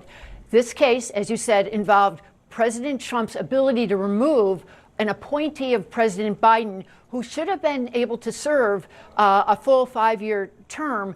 He was just appointed last year, but Donald Trump is trying to remove this man. And lower courts had put a pause on Donald Trump's effort. He had come to the Supreme Court, then appealing, and the justices said, we're not going to quite decide yet. We're going to let this man, Hampton Dellinger, who's over this watchdog agency, stay in place for now, but we're going to revisit this probably after next Wednesday, when a lower court is going to have a hearing on the merits of this case over whether President Trump can remove this individual. This all goes to, as you know, Wolf, Donald Trump's efforts to really flex his executive branch authority. He's trying to remove so many people from offices. This is one of literally dozens of lawsuits that are now percolating. And in this first one, the justices were not quite ready to say the extent of President Trump's power, but they did. This is a partial win for the challengers to Donald Trump, because they're letting this individual, Hampton Dellinger, stay in office. So you know what the president had wanted was for the court to immediately. Wow, that is so cowardly. It is so cowardly from this Supreme Court, this Republican-led Supreme Court. Not willing to actually rule on the constitutionality of what Donald Trump is doing, but also at the same time saying, actually, it's fine for you to stay in your job in this one particular circumstance. Is the Supreme Court really going to become HR for Donald Trump's administration now, and for the lower the lower portions of the federal government and other sorts of government jobs? Are they really going to take case by case? They really is this, because that's basically what just happened. If you didn't figure that out, I'm sure I'm distilling it a little bit.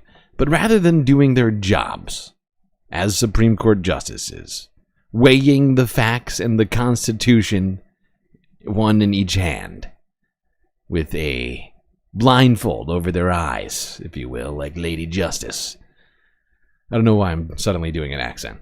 But my point is, they're instead of doing that, they're actually like, never actually doing our job is really hard. We don't want to do it, and so we're not. And so we're gonna instead pretend to be, the HR department, the hiring and firing. What do you want to call it? Like czars, I guess. Like, what in the fuck? What in the fuck is going on? Oh yeah, we'll determine case by case which of Donald Trump's firings are illegal. We won't rule, broadly speaking, on the constitutionality of a president doing this. That's too much, man! That is like such a cowardly decision from the Supreme Court. Have you no spine, sir and ladies? Good God. Disgusting. But of course, I'm sure that they've got a lot of that Harlan Crow money flowing around at their parties. At least keeping life fun for them while they don't do their jobs. Do some fishing trips. Take some private jet plane rides. All the fun stuff, all the good stuff. Just not protecting the Constitution. Or Americans. That's just inconvenient, though. Come on. Now, here is a question I was literally asking 2 days ago, which I've been trying to answer, which I feel like other people have also been trying to answer. And I don't know if this is going to give us a full answer on it. We might be left even more confused at the end of this. I'm not going to lie.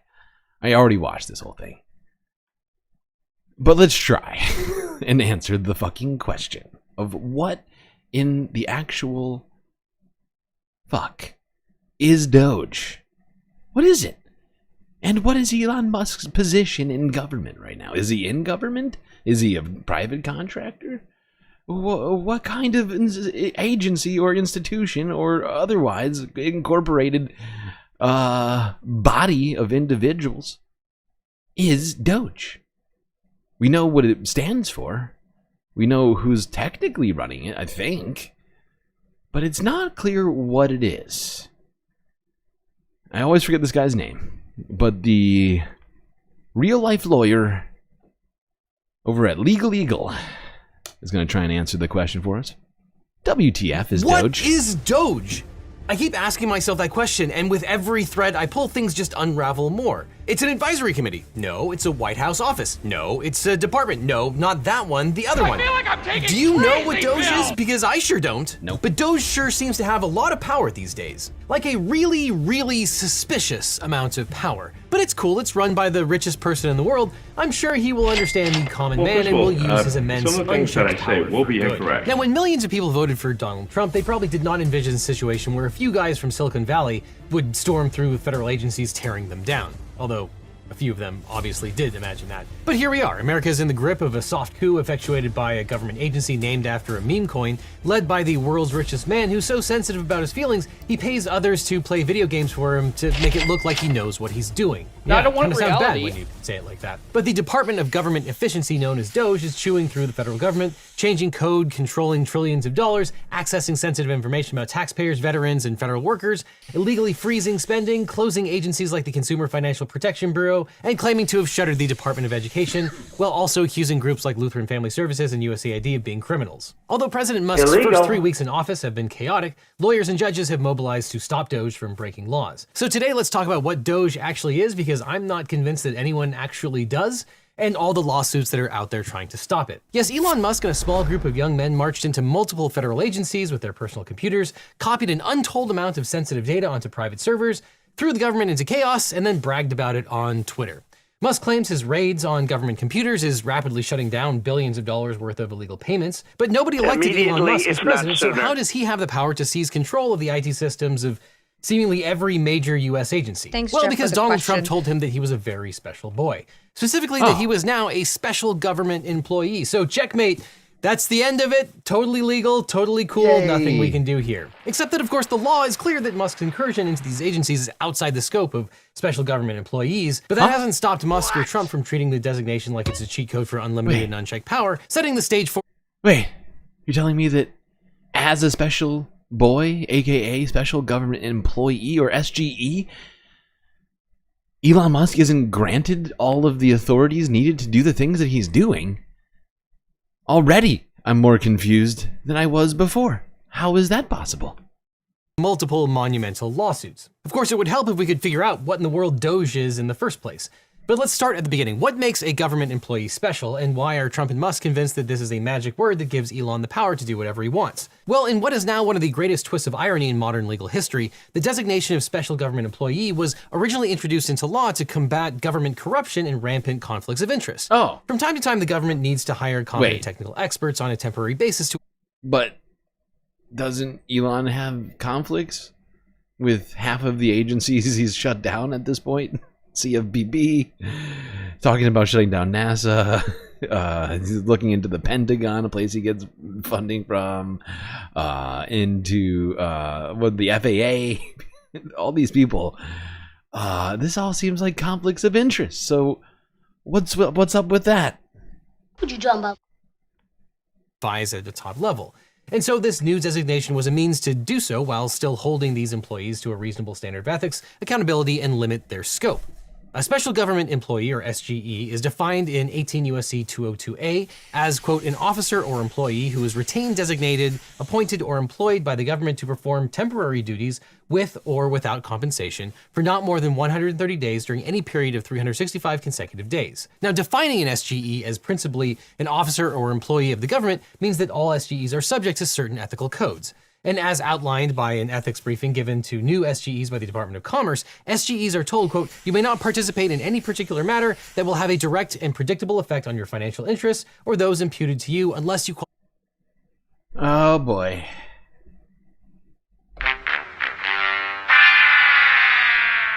It definitely has all of those things. Elon has all of those, every single one of those direct and predictable effects on his personal financial interests. Half of what he's doing violates all this shit. Out of control. For a regulatory and honestly, this might be reaching, but as a billionaire who complains about having to pay taxes a lot, I would say him having an effect on this kind of stuff, government spending in general, is a conflict of interest, with the implications being that he's going to be able to have tax cuts. The tax cuts which Donald Trump promised. They know the only way to pay for it is to cut spending places. So, yeah, okay. Or receive a written waiver. Of course, Elon Musk is a walking conflict of interest. As the New York Times reported, his companies are, quote, "increasingly facing regulatory battles and overlapping federal investigations from all corners of the government." So it makes perfect sense why, in the summer of 2024, Musk felt it timely to donate $277 million to the Trump campaign and use his celebrity to publicly go all in on the Maga movement. And it seems that in return, Trump gave Musk the authority to raid financial records, networks, and private data of many federal agencies. Now, you would think that this alone means that Musk is violating conflict of interest restrictions, but some SGEs actually qualify for an exception to these ethics rules. Now, for the exception to the ethics rules to apply, the matters the SGE attends to must, quote, "not have a special or distinct effect on the SGE or their non-federal employer beyond its impact as part of a broader class."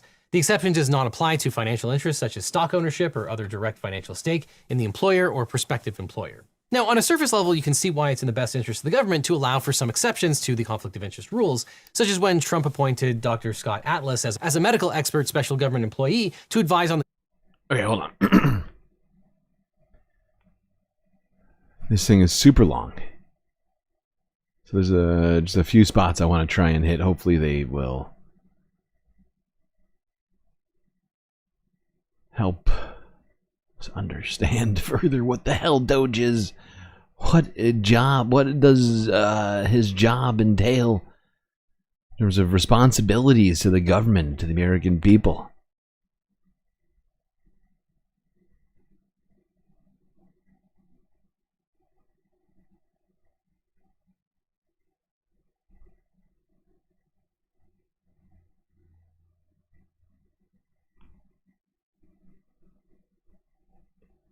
Whoops, there we go.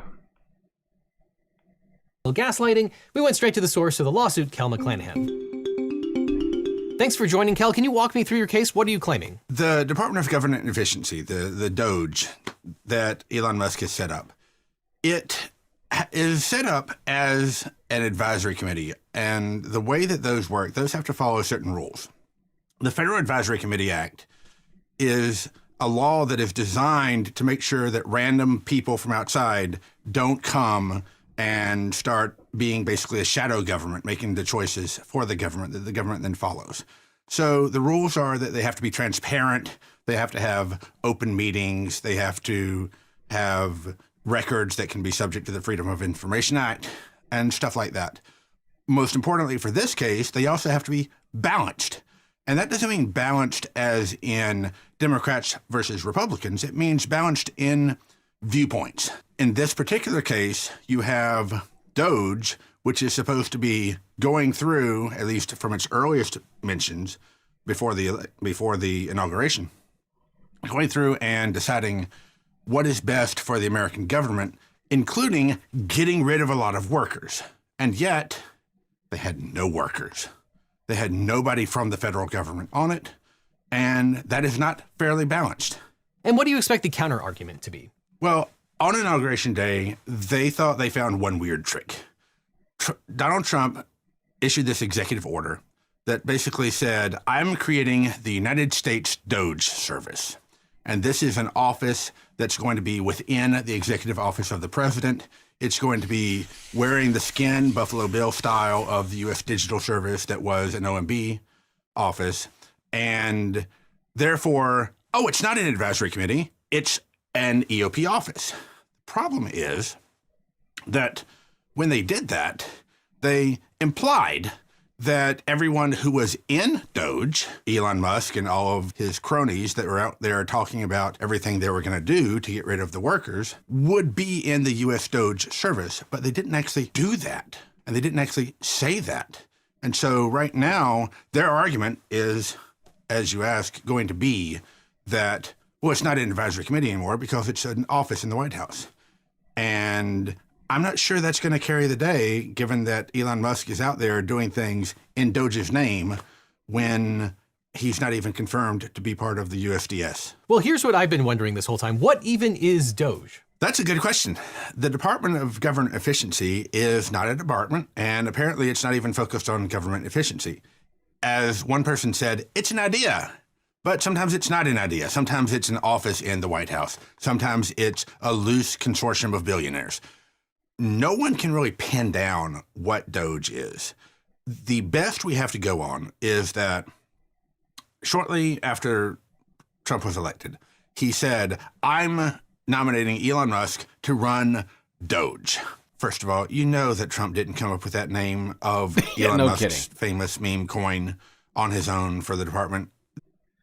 Yeah, and one thing I keep thinking amidst all of this opacity, if you will, the sort of opaque nature of this government, supposed government, something or other, the lack of clarity on it, I feel like really, for now it's obfuscating what it is, right?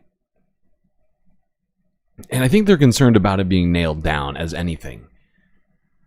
Because I think once that happens, there's going to be a lot of ramifications that comes along with classifying this thing as any of the things that might have even a portion of the power that it's being given, right? And I think it basically just makes everything that's happening, though, in the meantime, technically illegal, certainly unconstitutional. Because if they don't define it, and it's just some amorphous Department of Trump, Department of Elon's whatever whims, and the whims of his unclear employees and everyone else as to what they are, even as it relates to the government, it means that they have zero. I think, in my estimation, they have zero authority. Not just limited authority, but zero authority. If there's no clarification on this, I think at some point that's going to come to light.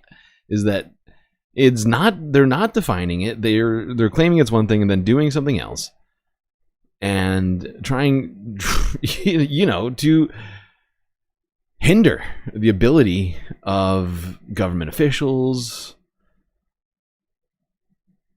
from scrutinizing this agency and Elon and the people who are working under him to do his bidding.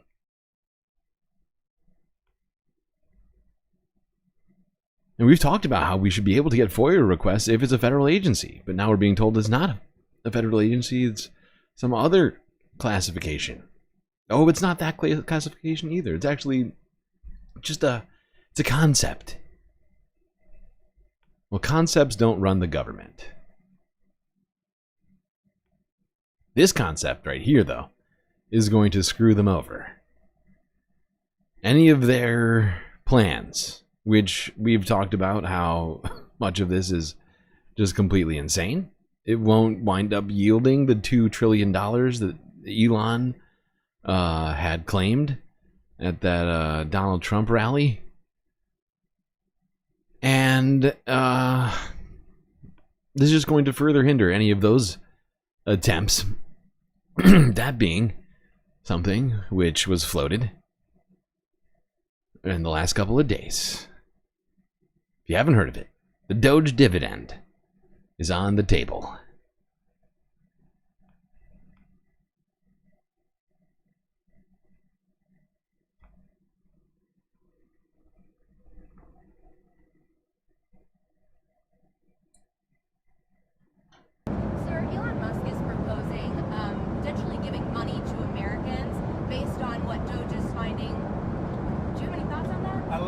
20% dividend, so to speak, for the money that we're saving by going after the waste and fraud and abuse and all of the other things that are happening. I think it's a great idea. It's a great idea. How many do you think could be a lot. I mean, if it's 20%, we'd give back a lot of money to the taxpayer.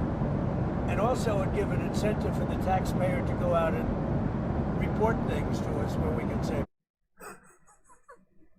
Donald Trump thinks, hey, if we can give people money and show them how great it is, maybe they'll act as our sort of shadow Gestapo. And they'll keep track of all the bad things going on in government. They'll help us even more. They can report on their own fellow Americans and neighbors all the naughty things they're doing. But yeah, if they plan on giving away 20% of the supposed savings that this supposed agency / non-agency manages to get, in theory, it will only further make their entire plan impossible. Donald Trump is already saying they're not going to cut Medicare, Medicaid, Social Security, food stamps, all these other programs, while Republicans are saying they're going to, but they're also going to pass on savings from DOGE. So like there's sort of both sides coming from both sides, and nobody seems to be in a full agreement here.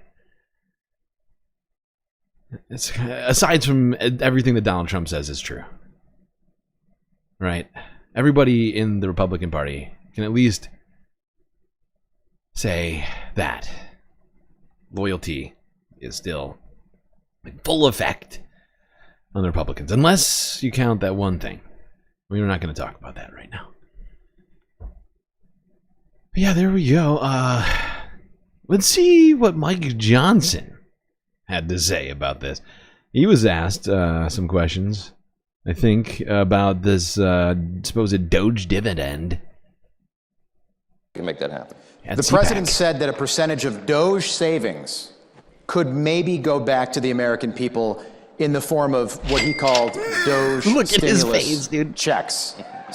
Mike looks like he's about to implode because he doesn't want. Look at his face. Look at this guy. He's about to implode on this question. He's like, "Oh God, not that. We were really hoping that would help us out with this tax cut, because this really puts Mike in a bind. Poor Mike in a bind." In the form of what he called DOGE stimulus checks, something like 20%. How would that work? Well, look, I mean, politically, that would be great for us, you know, you send everybody a check, but really, we have to think of it, I think, in a... That just got everybody's attention, by the way. Yeah, I know. I just saw everybody look up all of a sudden. I know. Yep. But if you think about our core principles, right, fiscal responsibility is what we do as conservatives. That's our brand. And we have a $36 trillion federal debt. We have a giant deficit that we're contending with. So Mike Johnson trying to play both sides of the fence here. He's like, it sounds like a great idea, but we also have to be fiscal conservatives.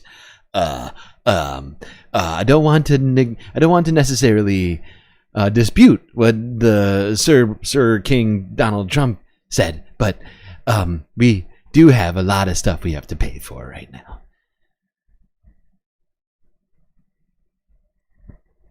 Here they were hoping could cut all these federal jobs, use some of that money to pay for this billionaire tax cut, and now the president's making poor Mike Johnson's job even harder.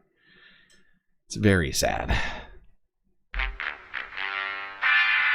Him and Elon both. I guess it was Elon first who said it. It seems like Elon was the progenitor of this idea, and Donald Trump, and then finally Mike Johnson commenting on it. But it seems like it was an Elon idea. Once again, a governmental, non-government employee, a illegal actor in our government, somebody who we cannot define and therefore is powerless to do the things that he's been doing,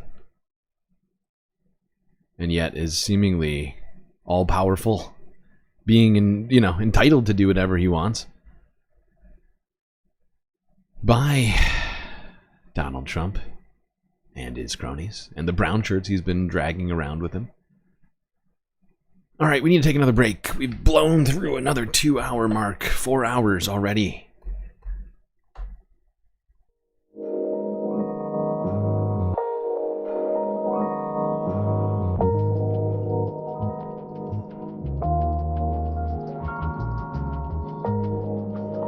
Well, hope you've been enjoying the first 4 hours of the show. We still got a bunch more content to get through tonight. I think it's going to be another long one. I take a single day off, and my list balloons to epic proportions unseen ever before. So many great things to do around here. But first, I must say, request help from all of you. I'm sure all of you have already liked and subscribed to the stream, so I'm not even going to mention that. But during this break, I would like to urge any of you with the ability to do so to please contribute to the Galactic News Network, as we are coming up short for the upcoming month of March on our Galactic bills. So Cash App, PayPal, Patreon memberships, all ways in which I get your money immediately, if not sooner. Immediately, if not sooner. Unlike YouTube or Twitch, where I have to sometimes wait, as much as 50 days for that money. So do consider contributing if you enjoy this show and want it to continue. Otherwise, things might get a little crazy around here. You know what I mean? All right, chat. Enjoy this short intergalactic intermission. Grab yourselves a drink, maybe a snack, and I will be right back.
Okay, I am back, chat. You know what that sound means?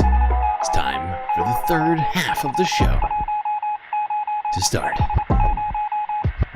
Whoa! As I did that, we got gray screened and loading circled at the same time. It's very rude. How rude. Winter is coming.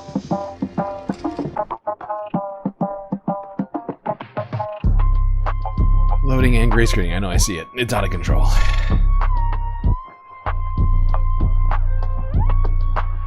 I think it's fixed.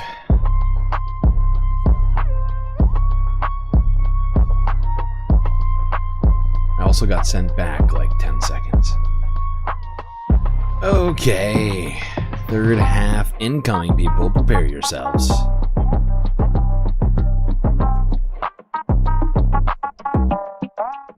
Entering low Earth orbit in 3, 2, 1.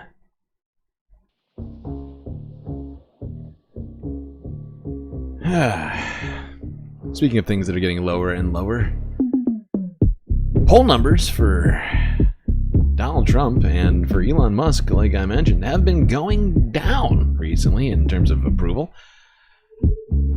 It's only been 4 incredibly long weeks. I can't imagine why. Let's go here to Eyewitness News ABC 7.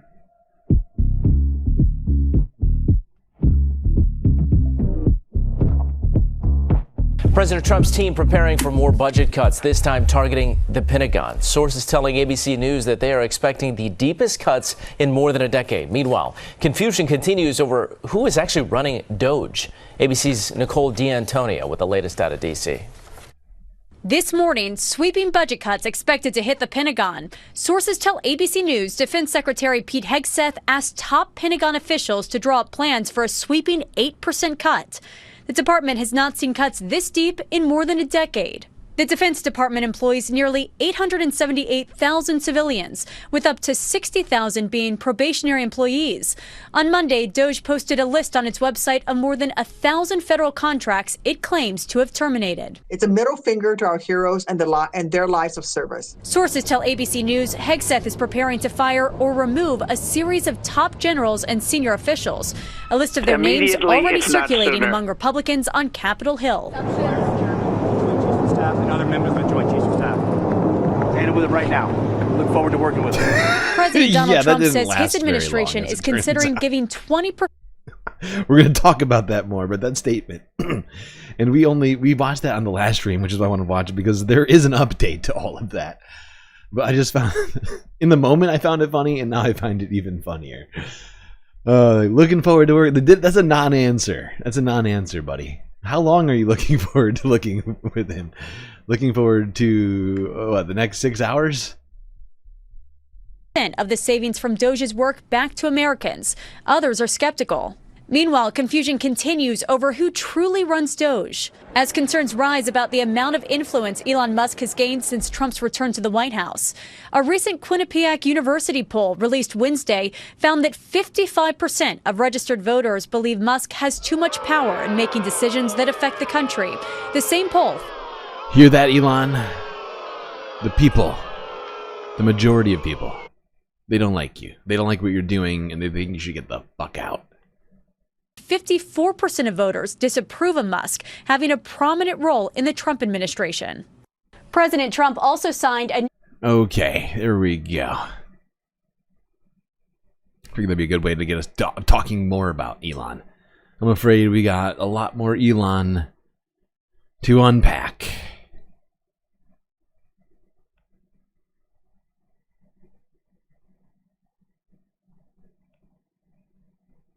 Let's go to CPAC.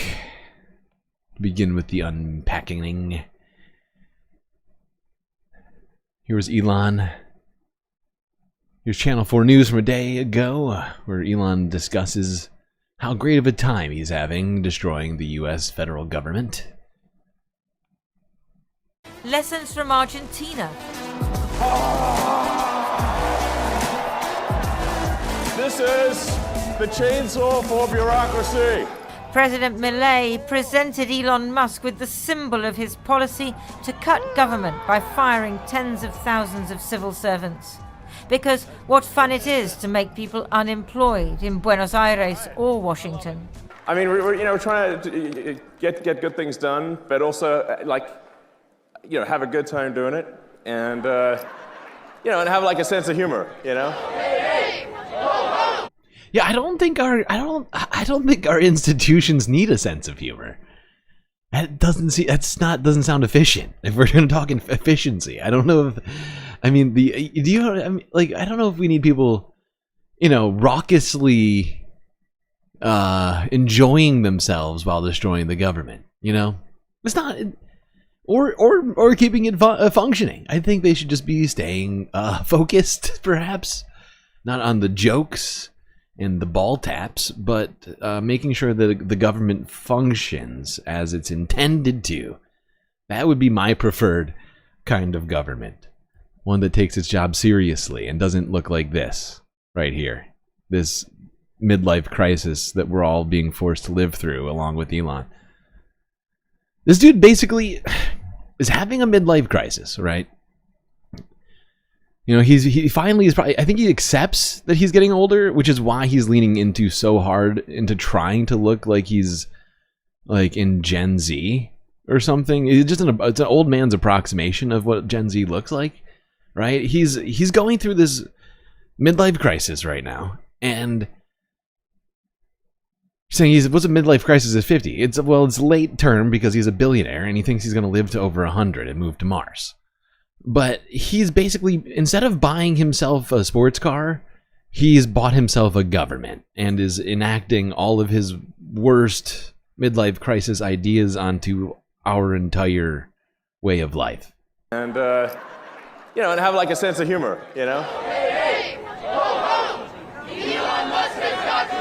This week in Washington, some showed that they don't find it so funny. Are we going to shut down the illegal Elon Musk takeover of the government? Yeah! You bet we are. We're going to fight this in the courts. We're going to fight this in the Congress, and there can be no business as usual.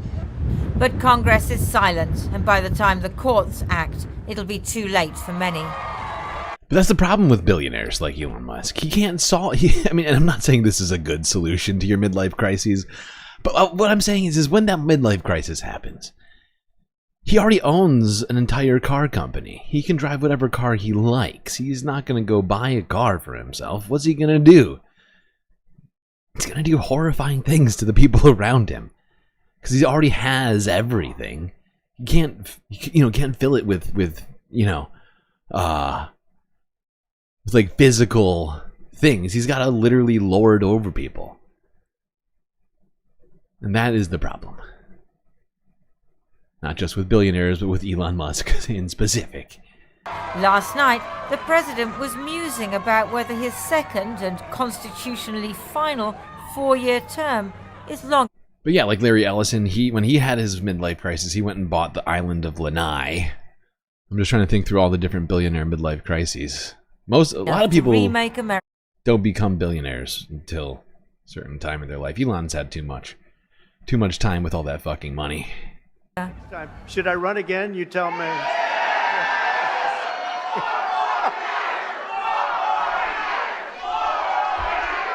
We are all freaking pissed off about this. You're going to hear it and feel it. But at a town hall with the local Republican congressman in Roswell, Georgia last night, some were getting angry about the way this administration... Okay, Channel 4, you're getting off topic right now, kind of. Well, not really, but all we needed was that first part, really. Now, let's continue talking about the growing backlash over DOGE's cuts. Actually, I guess it was on topic. I used it as a segue. I remember now why I put this one here. Because they started off talking about that, and then this, whatever. We're going to turn to other news and the latest on the Trump administration right now. The president is expected to sign new executive orders any moment now as the list of laid-off federal workers continues to grow. President Trump promises more job cuts. Elon Musk leading the DOGE efforts to downsize the government. And the Washington Post reports Trump is preparing to dissolve the leadership of the U.S. Postal Service and absorb the independent mail agency into his administration. A raucous crowd of constituents expressing their frustration and anger with the Trump administration during a town hall in Georgia. Congressman Rich McCormick was interrupted several times as he tried to defend the president during yesterday's meeting. Very Listen sad. to this. But by and large, the president has great purview over where a lot of this money goes. Now, some of this is going to be litigated.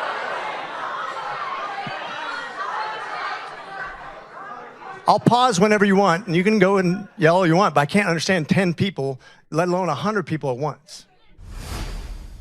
Joining me now for more is ABC News senior White House correspondent Celine. Yeah, we saw just how condescending that guy was. And it just seems like, in some cases, especially with Republican bureaucrats in government and elected officials, are kowtowing to Donald Trump, trying to enact policies that are being handed down from the federal government, even though voters didn't ask for them in their states. All sorts of other horrifying things. That placard in what's it called? Oh, God. It's in California. What's the name of it? Huntington Beach. Couldn't think of the name of the beach. In Huntington Beach in California, where they're trying to put up Maga plaques on libraries. We're talking elder millennial stuff right now.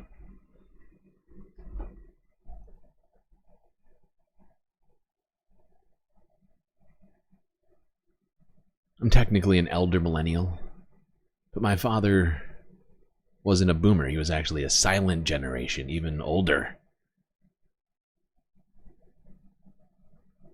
In Earth generations, if you will. Okay, now let's talk about something else that apparently Elon and Trumpy are going to be doing here in the near future. We'll be taking a little trip, little best buddy and dad trip. You know, a little vacay.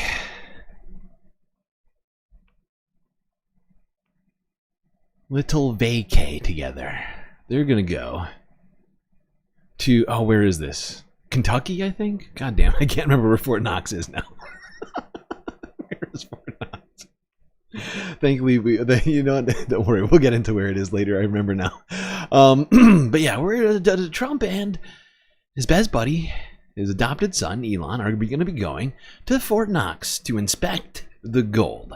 Something that has, I don't know if it's ever been done by a U.S. president or anyone else. Oh, God. What was I going to say?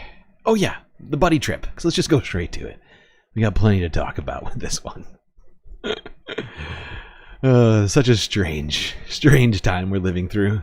I feel like I'm taking crazy pills! I'm DOGE. Do you know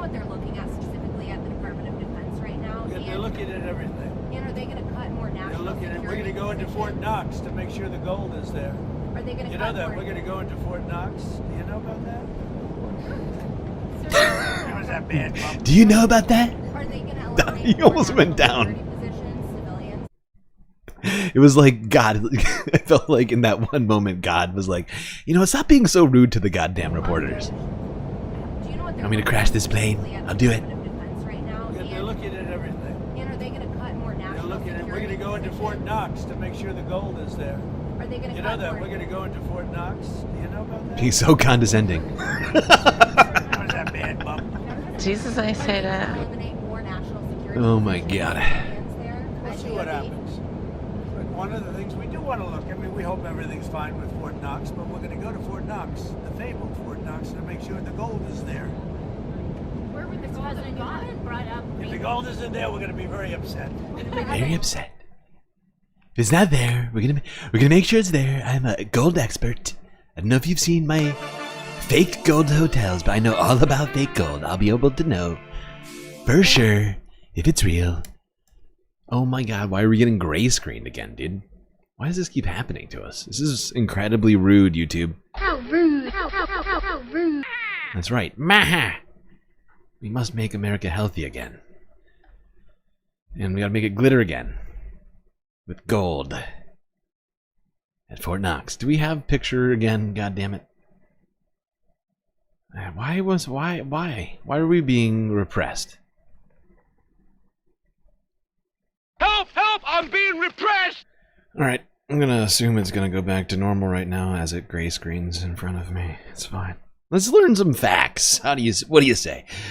How's that sound to you? Let's go here to Kayhan 2 News. Big Island News.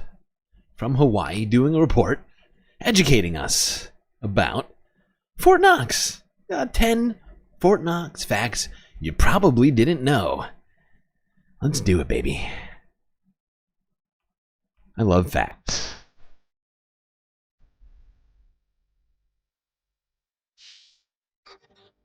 Everyone's talking about Fort Knox. Here's 10 things you should know. Fort Knox is one of the most famous and secure locations in the world. It's known for storing the U.S. government's gold and is often surrounded by mystery and intrigue. But what do we really know about Fort Knox? Here are 10 facts about the facility and its history. 1. Fort Knox was originally a military camp and an old army base.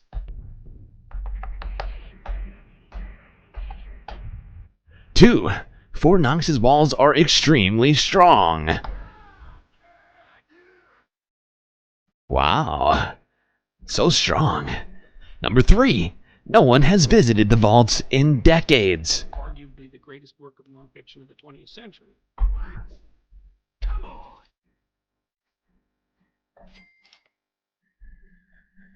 Decades, I tell you.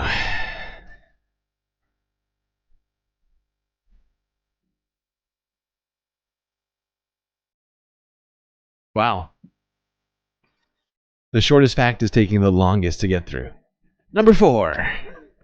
There's 3 layers of security. Count them. 3. 1, 2, 3. We lost sound. That's fine. I'm fine with that. Great job, Kayhan 2. Number 5. Fort Knox's location provides extra protection. Extra protection. For our pleasure.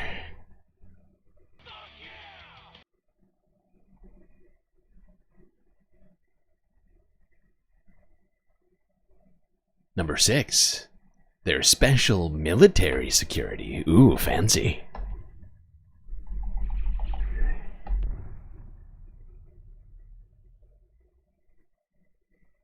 Everybody's learning things. I feel like I've learned things already. Like, did you know that there's 3 layers of security at Fort Knox? Apparently there's also, number 7, there is also advanced military defenses. I'm starting to see why this video got 7 or 70 views. How many views did this get? Good God, Kahan. Get your shit together. I only watched through like 4 or 5. I was like, yeah, this seems good enough. Number 8. Fort Knox stores more than gold. More than gold? What does that mean? What else would we keep at Fort Knox? Secrets? Hopes and aspirations? 9. Fort Knox and conspiracy theories. It's just, that's not a fact. That's not a fact. That is demonstrably not a fact. That's not even, I'm not even sure that's a sentence. There's not even a verb.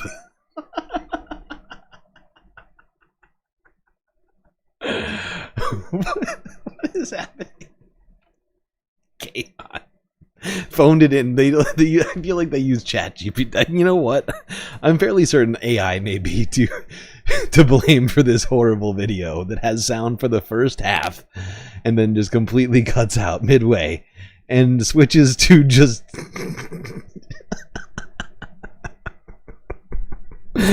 oh my god. Whoever was editing this video just like phoned it in for the second half. Fuck it. Deep seek this bitch right here. But actually, I was right about where Fort Knox is. That's another fact we just learned, is that Fort Knox is in Kentucky. Wow, though. Really. Just wow. Kahan. How? That is not a fact. You can't...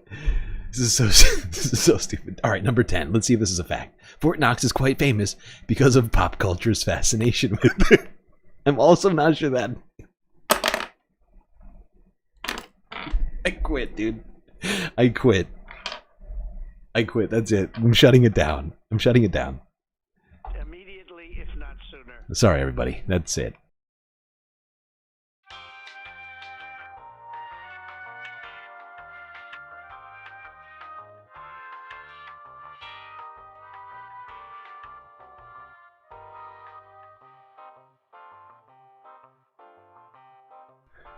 Okay, I'm just kidding. But wow. Sometimes I feel like I phone it in too much. But that was wow.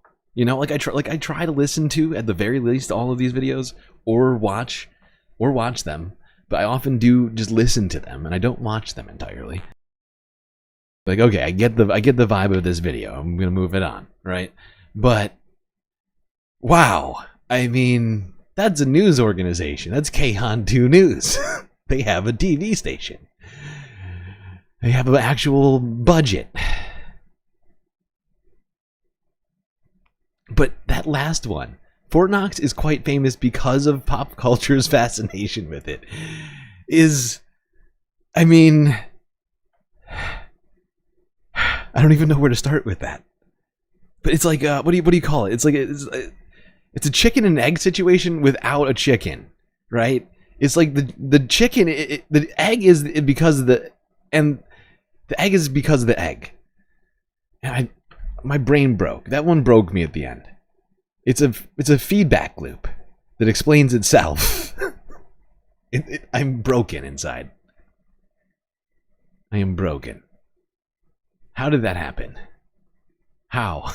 How did that make it past the editorial review board? Who is in charge over there at Kahan2? It's got to be done. Yeah. Now on to the best boy of the hour, Elon Musk. Inuma.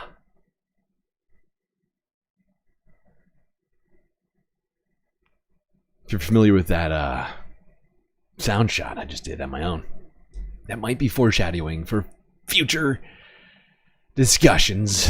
But I just wanted to go here. Here's Elon talking about this little trip he's going to take with the president. Oh my god, we're gray screening again. Why is this happening so much today? What is the cause of this gray screen nonsense?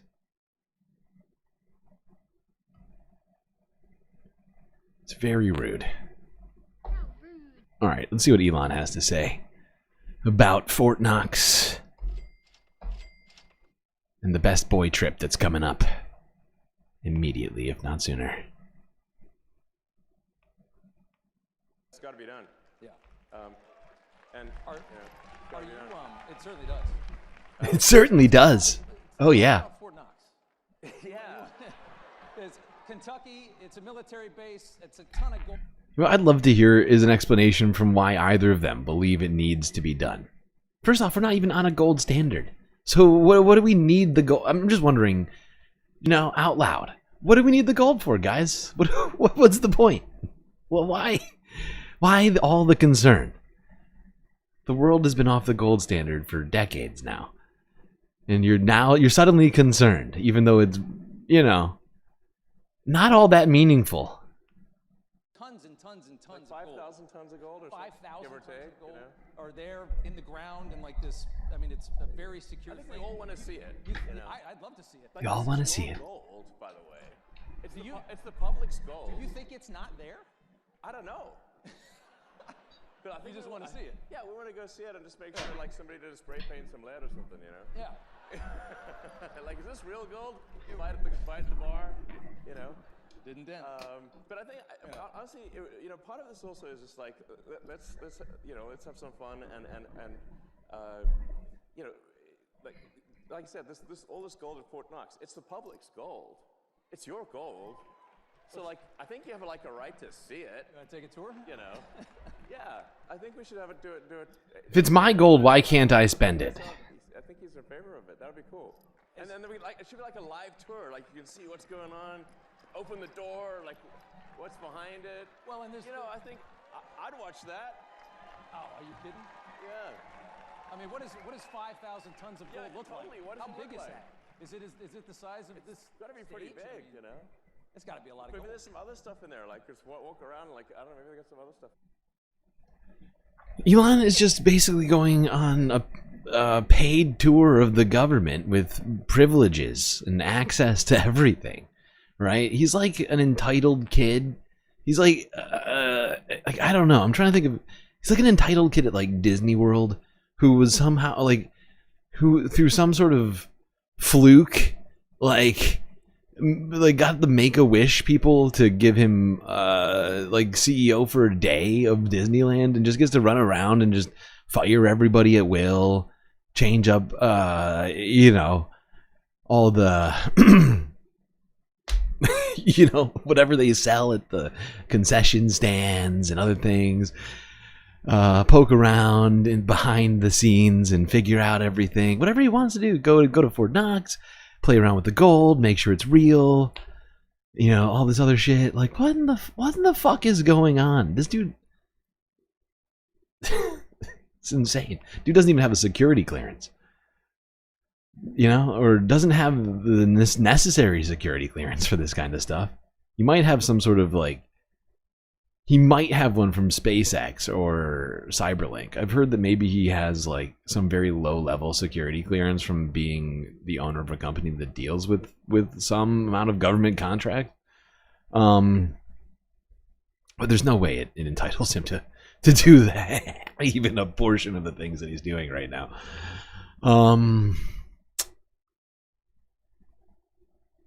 Let's keep talking about Donald Musk. Yeah, Elon Trump. Where next?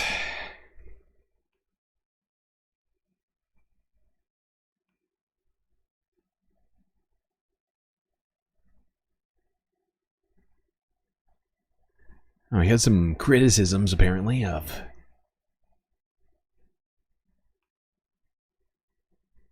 if I recall, this was about a criticism about Democrats and legacy media.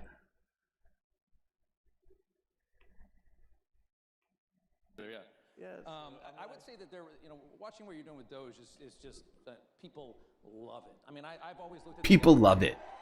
Do they? Which people? Is it the 55% of people who just recently said that they were actually not in love? In fact, the opposite. They were very upset about it. They disapproved of it. The majority of people, 55% of people. Is that everybody?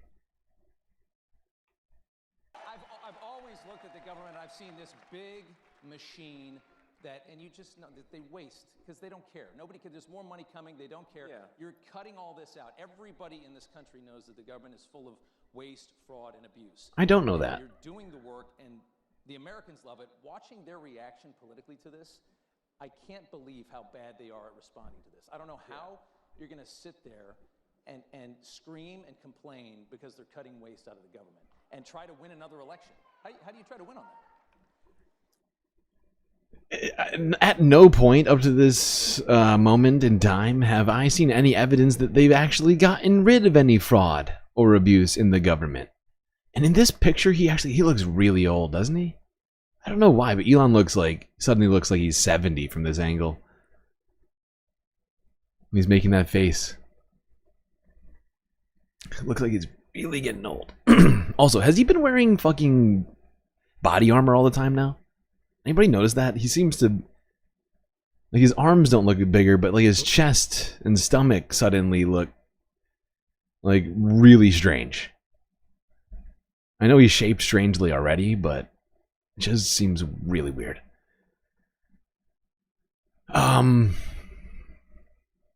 Yeah, whatever. At this point, I'm not sure how much of the left is even real. Yeah. You know. How much was propped up by our money? It's all fake. Yeah, like literally, you see like these sort of fake rallies where there's like hardly any people, and the media will like frame it and like get all 6 people, in the frame, but there's like nobody else is there. Like just it doesn't have popular support, but there's like those Trump rallies outside of his trial where there's like 6 people out there, but the media was like framing them all because I remember them doing that for that one too. I think it's just a style of editing more than anything.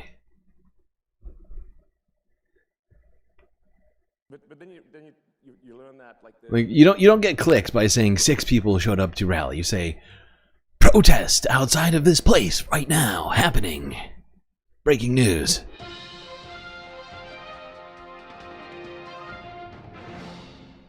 Hundreds of billions of dollars going to these so-called NGOs. Yeah. And it's your tax dollars that are funding. I see. So I get it now. So our tax dollars are funding NGOs that are creating a fake leftist movement inside the United States. I love that. I love that. That's hilarious. As if the left even gets represented. But that's basically what he's saying. The left, they don't even exist. They're just made by NGOs and other things. People don't even get you don't see, but the money is getting funneled from the federal government fraudulently.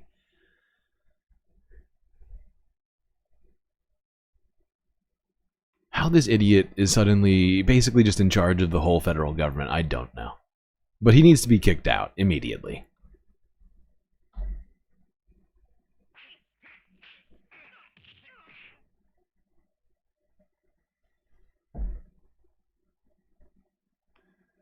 Maybe this guy can do something about it. Let's see what Bernie Sanders had to say about DOGE and Elon Musk.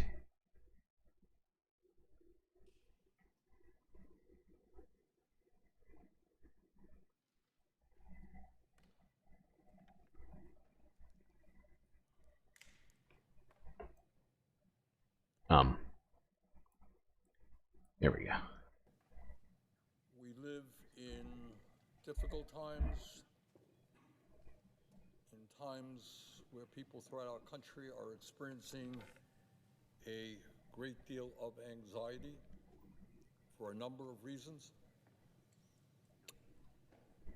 And in the midst of all of that, it is important that we not forget what is taking place not only in Ukraine, but back home here in the United States.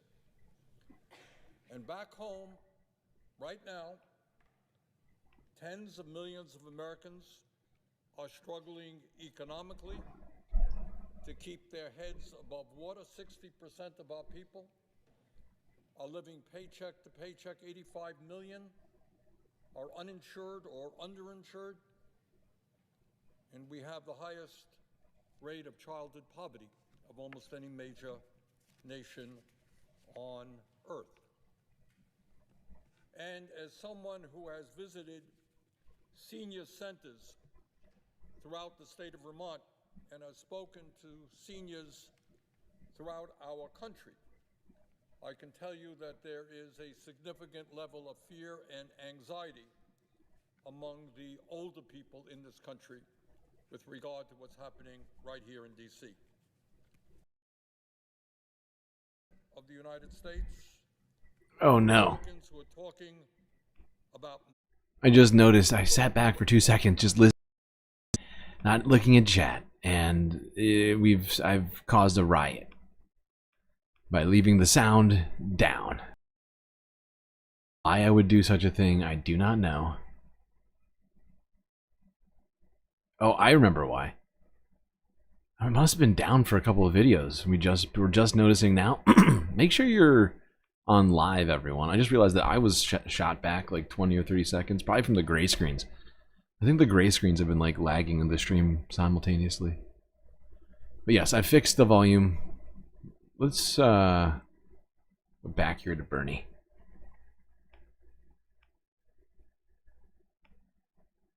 Try this again. For a number of reasons. And in the midst of all of that, it is important that we not forget what is taking place not only in Ukraine, but back home here in the United States. And back home, right now, tens of millions of Americans are struggling economically to keep their heads above water. 60% of our people are living paycheck to paycheck. 85 million are uninsured or underinsured. And we have the highest rate of childhood poverty of almost any major nation on earth. And as someone who has visited senior centers throughout the state of Vermont and has spoken to seniors throughout our country, I can tell you that there is a significant level of fear and anxiety among the older people in this country with regard to what's happening right here in D.C. When we have a president of the United States and Republicans who are talking about massive cuts to Medicaid, let's understand, and seniors do understand, that we are not just talking about throwing millions of kids off the health care that they have at a time when we are the only major country on earth not to provide health care to all people, not just kids off of health care. We're talking about massive cuts to community health centers, which receive over 40% of their funding from Medicaid, and where millions of seniors go to get the primary care they need. And at a time when we already have a major crisis in nursing home availability, let us understand that Medicaid provides funding for 2 out of every 3 seniors who live in nursing homes. In other words, massive cuts to Medicaid would be a disaster for senior citizens throughout this country. But it is not just Medicaid cuts that worry our seniors. Today, quite unbelievably, and we don't talk about this anywhere near enough, 25% of people in our country who are 65 years of age or older are trying to survive on incomes of $15,000 a year or less. I myself do not know how anybody, let alone a senior with health care needs, can survive on $15,000 a year, but that is what 25% of our seniors are trying to do. Come on!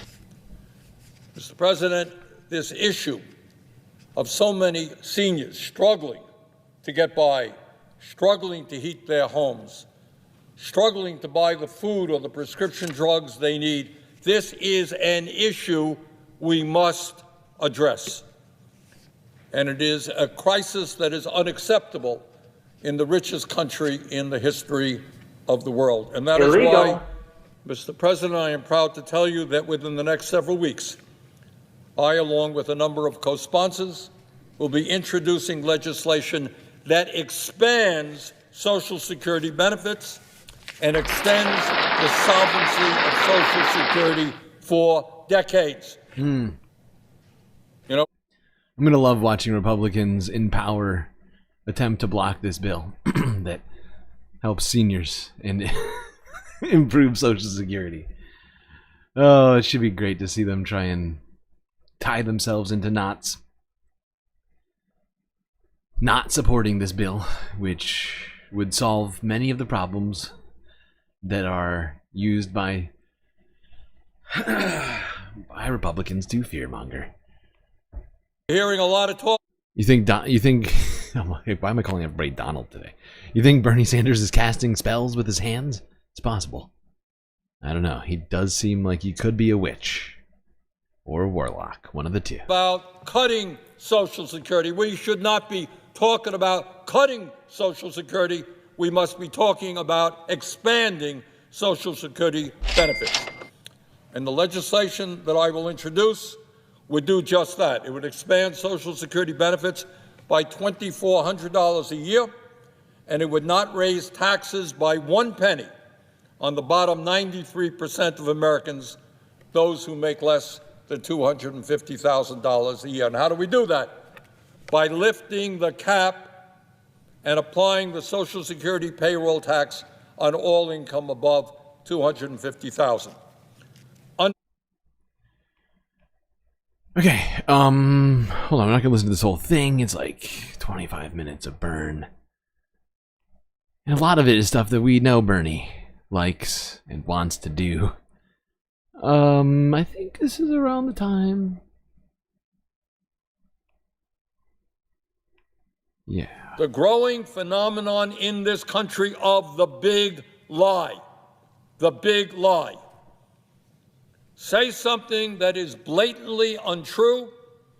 I don't want reality. Repeat it over and over again, and then blast that lie out on social media until people actually believe it.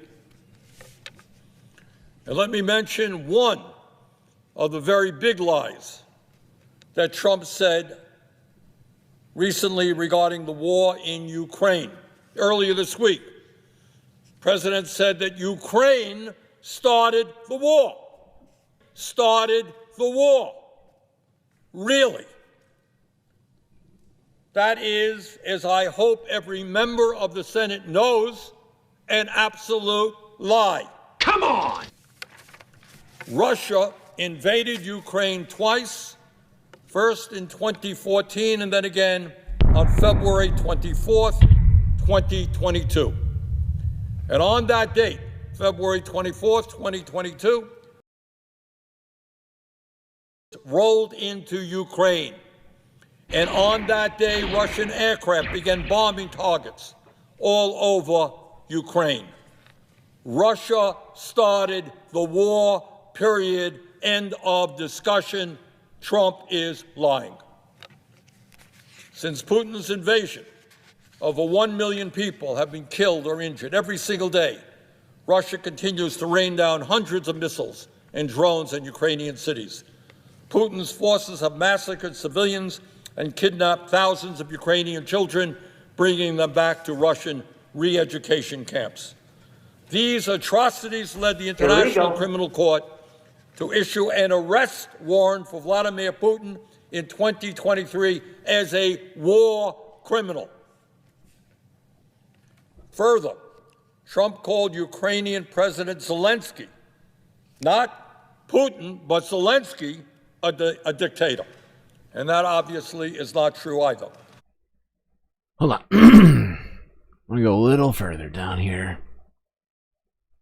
Can't remember where he really started blasting Elon now. This is what happens to me when I try and remember all of the things. Feed is choppy. Yes, I know. One thing that's been helping, I've noticed, is when I see it go gray, I click live, and it seems to get past most of the gray. I don't know if that's going to work every time, but it seems to be working for now. But you're right, it has been doing some very strange things. They know that Putin is a dictator, not Zelensky. but their silence has been over. And what really bothers me is I know that many of my Republican colleagues understand all of this. And I just want to give you an example of what is going on right now. Let me just quote a few of my Republican colleagues in statements they have made since Putin's invasion of Ukraine.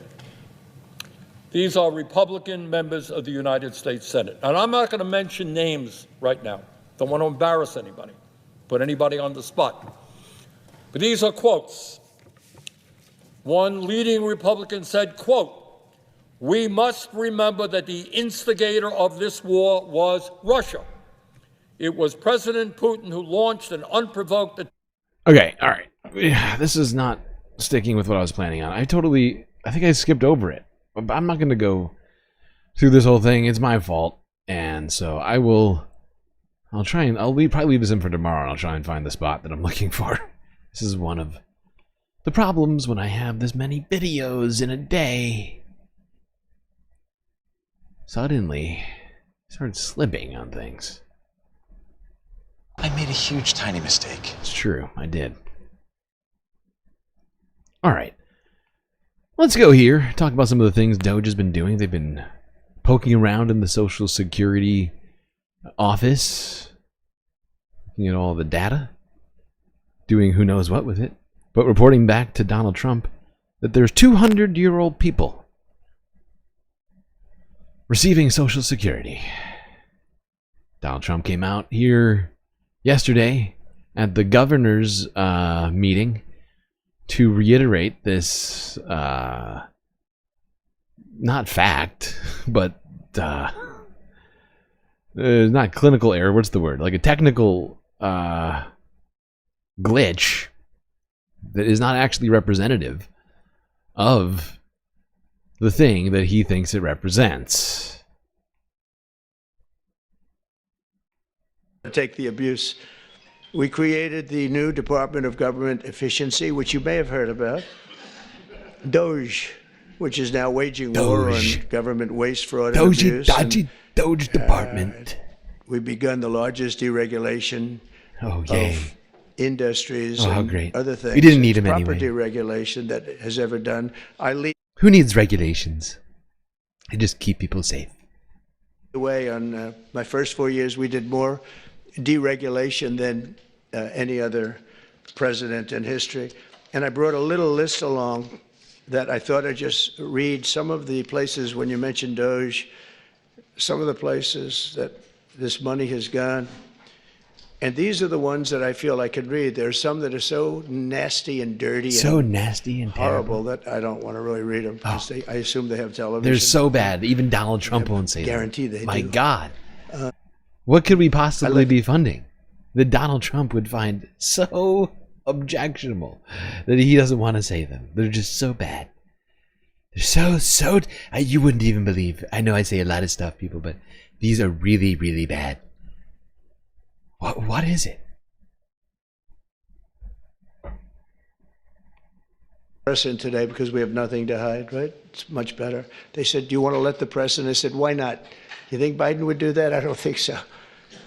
$520 million was given for a consultant to do ESG, that's environmental, social, and governance investments in Africa. $520 million. $25 million to promote biodiversity, conservation, and social not responsibility biodiversity. Behavior.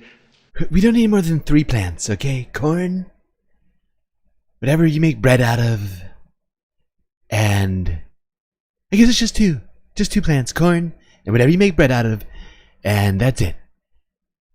And cows. The country of Colombia. $25 million, $40 million to improve the social and economic inclusion of sedentary migrants.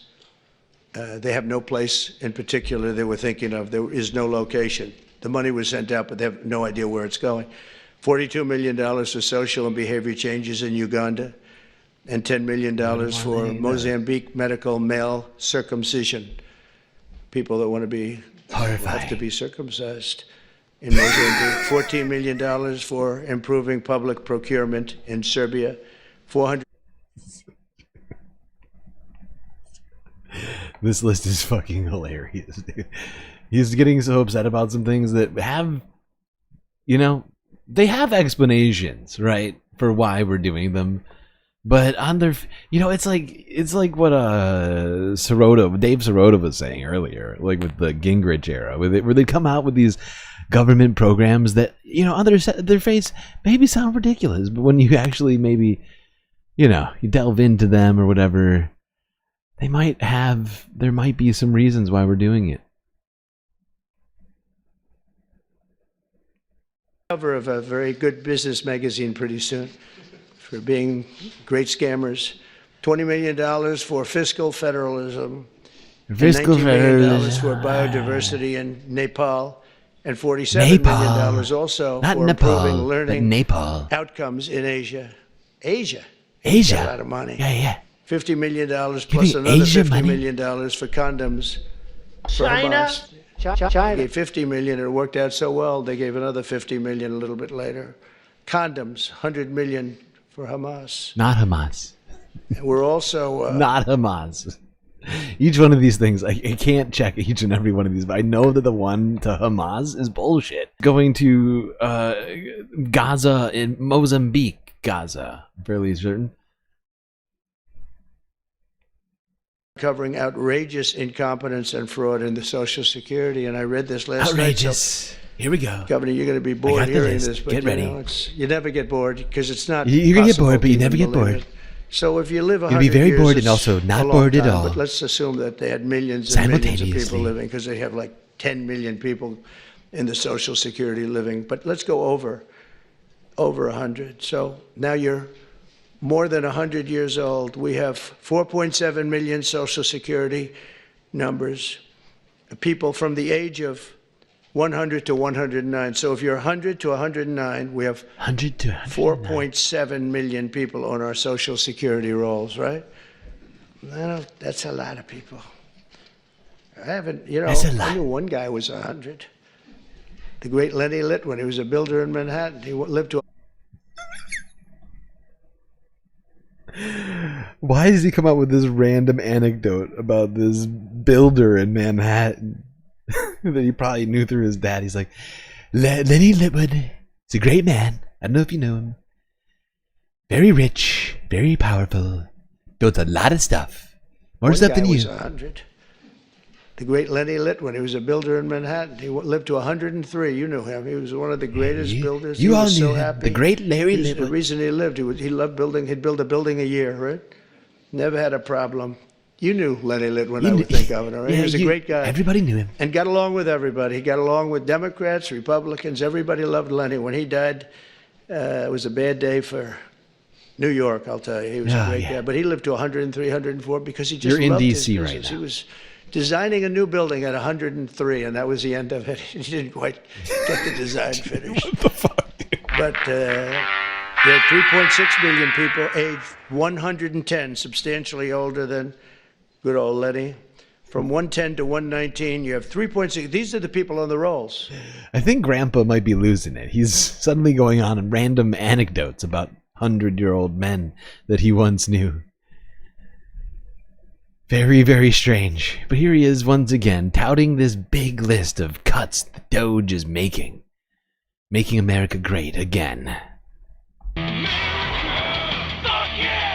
Saying we got tens of millions of 100-year-old recipients of Social Security. That the little DOGeites and Musk sent to Daddy Trump, Granddaddy Trump. Let's get into some of the veracity of these claims. Let's see if CBS can unpack any of this for us.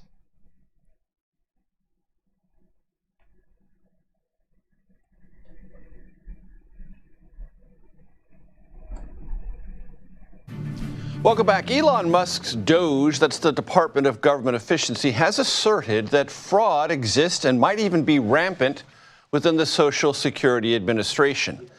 New reporting, however, from Wired magazine shows that might not be the case. Musk has said that it's possible, and this was kind of a lurid and very cliquey accusation, someone maybe could be 150 years old, living in America and receiving Social Security benefits. Wired magazine's reporting tells us that it could be something much more tame. Computer system, one that's very, very old, might actually be to blame. Well, to learn more about all of this, David Gilbert joins us now. He is a reporter at Wired. He covers disinformation and online extremism, comes to us via Zoom from Ireland. David, it's good to see you. Thanks for joining us. Walk us through what is more likely than not the explanation for this false claim that someone's 150 years old, living in America, and getting a Social Security check. Yeah, it seems pretty unbelievable on its face. And when you look at the systems that the DOGE engineers went in and took a look at, these are systems that have been built over decades. They are hugely complex. They are built in large part using a 60-year-old programming language called COBOL, which most of the DOGE engineers, who are some of them in their teens, most of them in their early 20s, would probably never have heard of. And so what seems to have happened is that those engineers have gone into these databases of Social Security beneficiaries and seen the fact that there are listings for people who are, 120 years old, 130, 150 years old, and pulled those out and put them in a spreadsheet, gave it to Elon Musk, and he tweeted it out claiming that there are tens of millions of people over the age of 100 who are claiming Social Security benefit. They say that's just not true. There was a 2023 report from the Inspector General that highlighted this exact issue, but said that on the list were not receiving benefits. So it comes down to, I think, a fact that these engineers who are going in there just do not understand the systems that they have been given access to. And David, I sometimes delight in getting into very nerdy details. So you mentioned COBOL. There's a date that is important in COBOL language, 1875, and it may be at the heart of this misunderstanding about what these age representations are. Social Security database, true? It's hard to say. So COBOL is the programming language, and it does not have a date type. So there is no way of or kind of in a date in COBOL. That's true. Now, what some computer programmers have said to me is that when you implement means a start date effectively, and 1875 is the date that they believe that the Social Security Administration put in this system, so that when missing data or incomplete data is put into the system, it defaults the birth date to 1875. So yeah, a bunch of kid geniuses that Elon personally picked, well, may not have had any familiarity with this sort of system, which is quite old. And so they approached it in the ways they would probably approach everything else, when that's not the way to do this situation, since it's a very old system that doesn't have a way to even input a date type, right? Like, And so these kids are going off of incomplete, if not zero information about the understanding of the working of the system, which they are supposed to make better, and are now apparently proposing $250 billion in that may very well be poised to cut many of people who are alive, not 150, and deserving of their Social Security. On a whim, That is completely fucked. Why it is that this hasn't been stopped yet, I don't know. Do we have to wait until they actually destroy something? Because actually that's what we heard from one court at one point. Was that we had to somehow... They had to prove the harm that had been caused. Which seems horrifying in this situation. At least as to the TRO. What is it? Was it a TRO? Whatever it was that was filed first.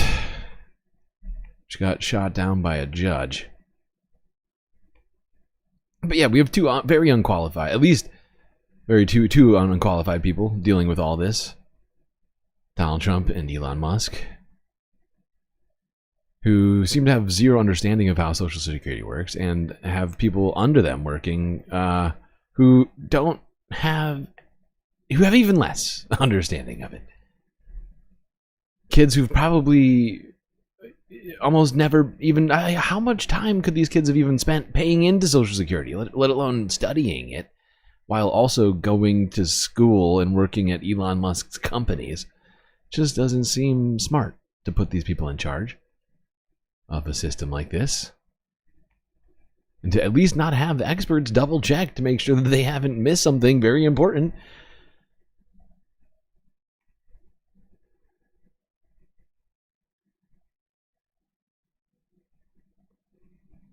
Now here's something that Elon Musk has apparently ordered. I don't know what his authority is to offer edicts to anyone aside from his employees, I guess. Even then, whatever, debatable. But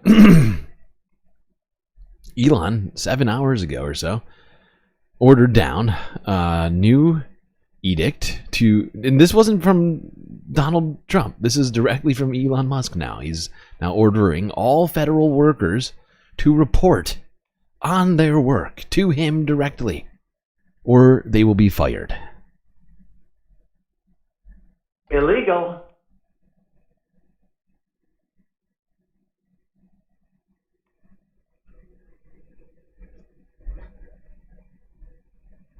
Billionaire Elon Musk, tasked by President Donald Trump to shrink the size of the U.S. government, said Saturday that all federal workers will have to report their activities or risk being fired.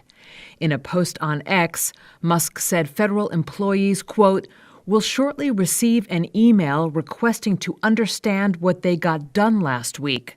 Failure to respond will be taken as a resignation. It is unclear what legal basis Musk has to terminate federal workers if they fail to respond to his request. His threat was made just hours after Trump posted on his own Truth Social site that Musk, as head of the Department of Government Efficiency, or DOGE, should be aggressive in downsizing the federal workforce. He is the head of it. Meanwhile, the U.S. Food and Drug Administration is asking some of its recently fired scientists if they will come back to their jobs. Brain implant company Neuralink. Yeah, why do we need anybody investigating these brain chips? I'm sure there's no possible downside to sticking a random private company's chip into your brain. There's zero consequences I can think of. Negative side effects of that. According to multiple sources familiar with the matter. At least 11 employees working at the FDA's Center for Devices and Radiological Health, which oversees medical device reviews, have received calls since Friday saying they could return to work on Monday, according to FDA sources. The FDA had initially rejected Neuralink's request to start clinical trials, citing safety risks, Reuters reported in 2023. The agency has since given the startup approval to do clinical trials, which are ongoing. It seems like every single decision he makes has some potential personal benefit to Elon himself. Every single time. But this is insane. And I think Donald Trump, somebody needs to do something about actually getting the Supreme Court or the federal government to actually make clear what Elon Musk's job is. Because Donald Trump just said he's the head of DOGE. He's head of the Department of Governmental Efficiency, and we need to find out: is it a federal agency? Is it any of the other things that have been suggested at times? Is it a private company with governmental authority?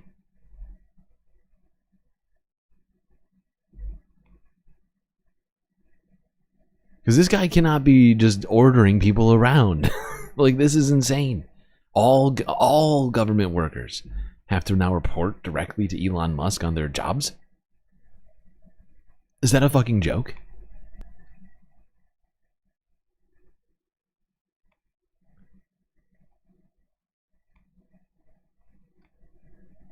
Alright, let's go back to CPAC. A horrifying place. And get into a little bit more on that Elon Musk interview. It was horrifying.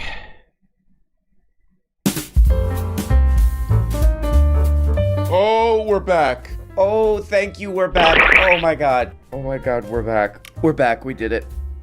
We fucking did it, man. Oh, we fucking goddamn did it, man. We're back. Friday, back. Friday, back. Friday, back. Friday, back. Friday, back. Friday, back.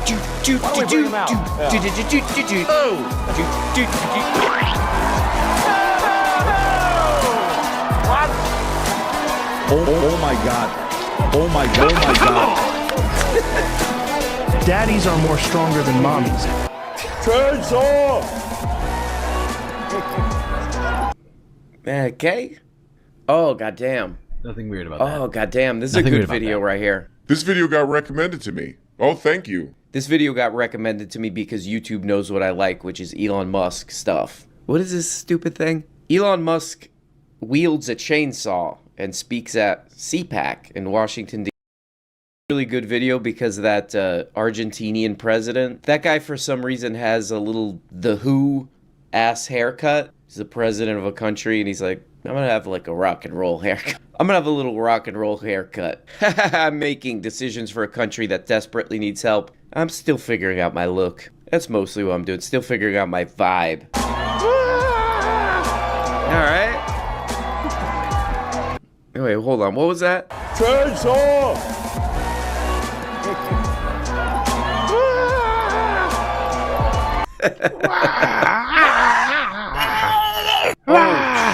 Oh, shit. Okay. Oh, damn. Okay. Okay, so that's the Argentinian president. He's trying to figure out his identity. He's trying to find who he is, and he saw Kink's album cover, and he said, that's for me now. Give the guy a break, man. He's 15 years old. Oh, sorry, I read that. 50. I read that wrong. He's got the little Kink's ass haircut. So he brings out a chainsaw, so that's like a symbol. I'm trying to figure out what the symbol is. Oh, when you have a chainsaw, you pull the cord to start it. Pull. Like a rug pull. Okay, I get what he's saying. He's referencing the rug pull.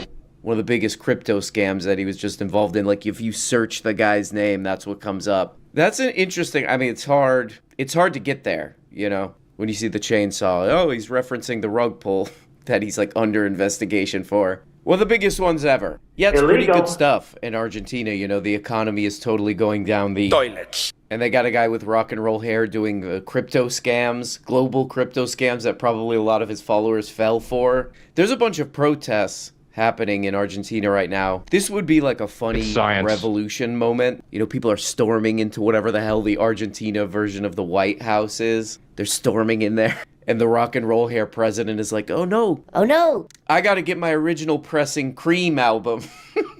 Oh no, they're overthrowing my ass. I gotta get my 180 gram vinyl The Birds albums and get the hell out of here. You get it, whatever. Okay? So, oh, he's cool too. Apparently. I am become meme. Okay. Yeah, pretty much. Right?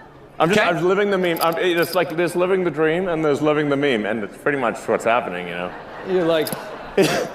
oh, man. Oh, man. Okay. Whew. Oof. Oh, this is brutal.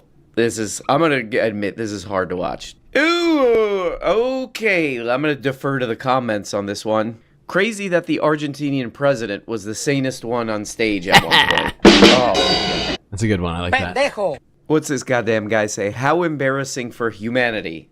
Hey, shut the f up, man. What does this guy say? What's this one? Bruh. To be as cringe as possible. America is embarrassing. Hey, you can't say that about... Yes, how dare you say that? It's incredibly rude and offensive. How dare you? Oh wait, what's this? A Sebi Golka video? Oh, I may have spoken too soon. Take it all back and say whatever you want. It is cringe and embarrassing. Seb Golka time. America. She is the voice of America. Let's hear it for Carrie Lake.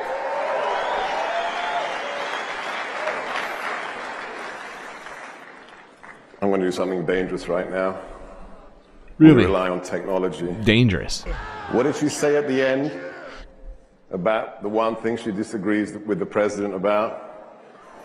When I left my radio show 30 days ago, I asked my engineer to do one thing for me. And he said, yeah, I can do that. Do you want to hear my ringtone on my phone? We're going to win so much, you may even get tired of winning. And you say, please, it's too... I like how he thinks he's being dangerous by having his ringtone be Donald Trump speaking. The president of the United States, the king of the United States. This is you don't understand how dangerous this is.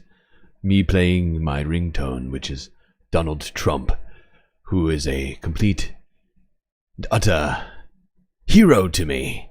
It's dangerous doing this. You never know what will happen when you play this.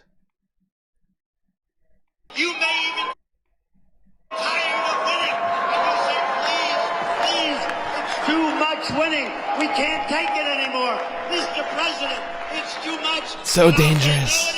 Oh my God. That's my ringtone.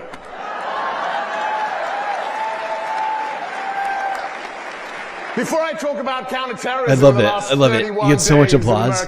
So subversive, Seb. So subversive. And nobody, you know what I think he's saying? He's like, oh, having this in public is subversive because the wokes will come after you. As if the wokes don't know who Seb Gorka is. Like, people know who you are, buddy. And they don't like you. They don't need to hear your ringtone to know that you're a shitty guy.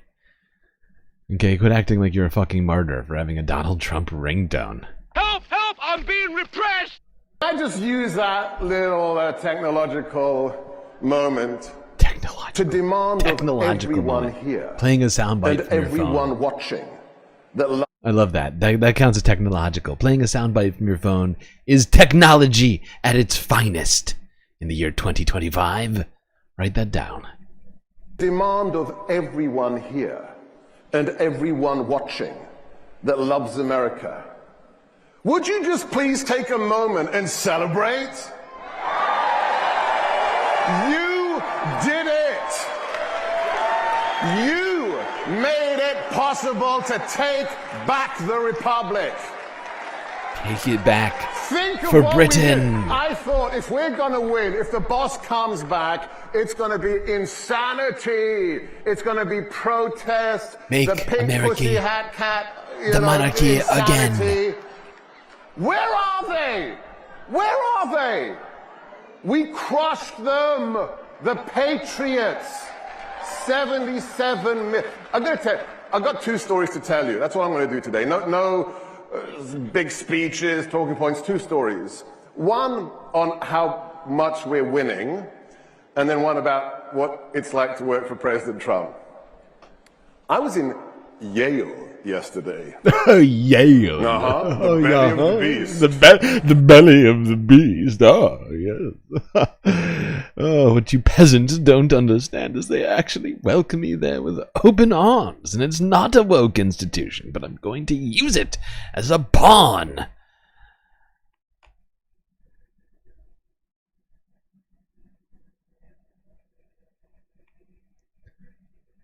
Just to remind you of some of the other insane people and things that happened at CPAC. Let's watch this clip again. How's that sound? Steve Bannon at CPAC doing an Elon. I mean a Hitler. I mean a salute. The hardest, toughest days are ahead, folks, but you know what? The city of London, right here, this is not beatable. You can't, the only way we lose is if we quit. The only way we don't have victory if we surrender. The only way that they win is we retreat. And we're not going to retreat. We're not going to surrender. We're not going to quit. Fight, fight, fight. Illegal. Amen. God bless you. That nod that he does right there, where he's like, you know, I definitely just did a Nazi salute just now. He's like Nazi salute, right? Here he is, full Nazi, full extension. He gets done doing it. He looks at the crowd and he gives them a wink and a nod. He gives them a wink and a nod. That was definitely a Hitler salute, guys. Wink and a nod. Don't worry.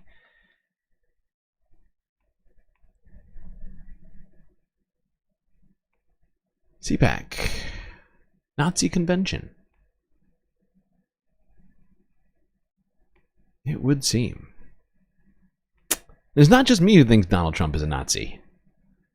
Bald eagles, America's most cherished symbol, one might say, also think Donald Trump might be a Nazi. You remember this? You gotta go fast. Yeah.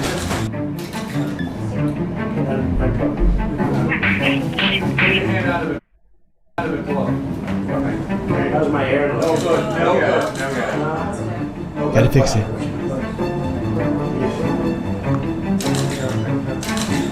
That's great. That's great. Almost done here. That's great. Looking at the burger.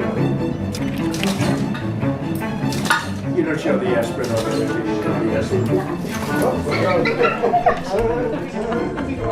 His aspirin. We're not doing it again. See, even the bald eagle has real concerns about Donald Trump and his erratic behavior. You see that? He almost took his finger off.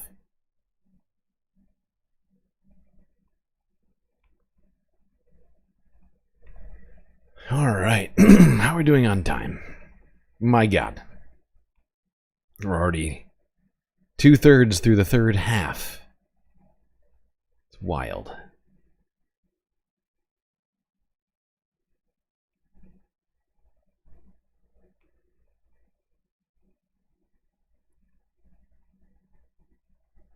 My God. Just being consumed by this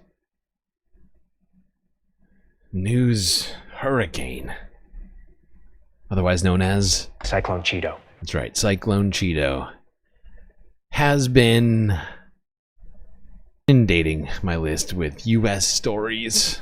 Almost three halves of U.S. specific news. We're almost done with the U.S. specific stuff, but wow. I can't believe it's taken us this long to even get close. We still got like 5 videos to get through. It's going to be the entire third half. Son of a bitch. Oh, and we're lagging. Why is that? Why do we have a circle? Don't circle me. That's very rude. How rude. Incredibly rude. Okay. Let's talk about the budget. Because apparently there's 2 different budgets now that have been approved by either the Senate or the House, both by Republicans in a completely partisan way. No, I don't think any Democrats were involved in either of these budgets. These are going to be continuing resolutions, not actual. If they were trying to do a full appropriations bill, a non-CR, they would need Democrats to do all this, since they have a very slim majority, especially in the House. All right, let's start in the Senate. They were working all night long. The man who murdered Laken Riley was released from detention because we had no bed space. That should never happen again. $175 billion in this bill to make sure we got enough bed space, we finish the wall, and... When he says bed space, he means internment camps, I'm pretty sure. I don't think I'm kick gang stretching. Members and other criminals out of the country. $150 billion for the military that's been worn out. They need the money. On this vote, the yeas are 52, the nays are 48. The concurrent resolution, as amended, is considered. They didn't even get all the Republicans to vote for it. Who didn't vote for the Senate appropriation, the CR? Oh, what is happening? Agreed to. My God. For the first time this year, Senate Republicans were forced to go on record and defend their plans to cut taxes for Donald Trump's billionaire friends. Immediately, What if happened not tonight sooner. is only the beginning. This debate is going to go on for weeks and maybe months. Go on for that long, Chuck, or the government's not going to get funded.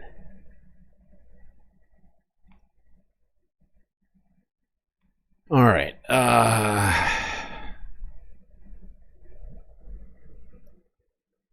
Not that money would make it to the places it's supposed to, which does pose a real conundrum. Real paradoxical situation, if you will. Catch-22. Perhaps you prefer literary references. But it's almost hard to care about the bill, the funding bills getting passed right now. And this is something that I usually would be like, we really need to pass the CR right now. Even though, like back during Biden's administration, when Republicans were obstructing, I was like, oh, this needs to go through or people's, whatever is going to get canceled. But Donald Trump is already attempting, and him and Elon are, they're already blocking funds to some of these places. Oh, God. It's a weird vibe. They still need to do it, but I mean...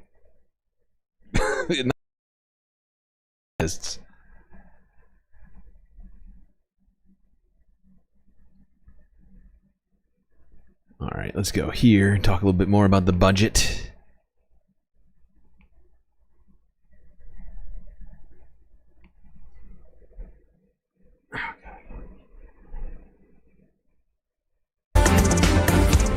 So right off the top, let's talk about something that happened while the majority of you were asleep overnight. On Capitol Hill, Senate lawmakers pulling an all-nighter working to pass a $340 billion budget resolution, talking about your money and how to use it. There are some major implications here that will affect millions of Americans. So there's the Senate plan, and there is the Trump-favored plan. So let's first of all drill down on the Senate version. $150 billion for military spending, $175 billion for border security, but not included tax cuts. Senate Minority Leader Chuck Schumer had this message for Republicans after the Senate vote on their version. Here's what he had to say. Tonight, we gave Republicans one chance after another to do the right thing and put the needs of American families first. We voted on amendments to prevent any tax cuts for billionaires, paid for with cuts to Medicaid. Yeah, that doesn't sound good. Good for Gabby. I see where you're worried. You're talking about the gray screen and the stuff that's happening, because that is something that's happening on the encoding end, like YouTube is the one doing it. It's got nothing to do with your TV or your settings, unfortunately. The only thing that I've been finding working is on the device I'm using to monitor the stream, I'm clicking live. Whenever I see a gray screen, I just click live. That's the best I've found so far. It's choppy? I would just close it and reopen it if it's choppy. Like actually like chopping up. Unless everybody's dealing with it. Is it chopping up for everyone? I'm not sure we're talking about the same things. Republicans said no. We voted on an amendment to protect maternal and children's health care from draconian cuts. Republicans said no. We voted on an amendment to make it easier for Americans to rent or own a home. Republicans said no. Again and again and again, Republicans sent a clear and consistent message from the Senate floor. Under their agenda, billionaires win and American families lose. If Republicans continue with this reckless plan to help their billionaire buddies at the expense of American families, Democrats will make sure the American people know the truth at every opportunity. That's the voice out of the Senate, at least from the Democrat side. Let's look at what we expect in the House. We're talking about a $4.5 trillion tax cut, raising the debt ceiling by $4 trillion, and calls for $1.5 trillion in spending cuts. CBS News congressional reporter Torian Small joins us now. He's keeping us informed in big ways there on Capitol Hill. So, Torian, two versions. At this point, that's not consensus. Do we expect that we'll either see consensus or one of the versions take the lead? By the way, that adds up to $6 trillion, right? Because it's 4.5 trillion in tax cuts, and then they also need to. They're also going to cut the budget, right? They got to find $6 trillion worth of cuts to justify it, and that seems difficult. Well, Senate Republicans are hoping they'll find consensus in the conference, not necessarily in the House version of the bill that's set to be voted on sometime soon. The reason why is because that's the traditional process, right? The reason why that might not happen, though, is because Republicans in the House are pointing to President Trump, saying that his endorsement goes a long way, and that's ultimately his will that they're trying to enforce.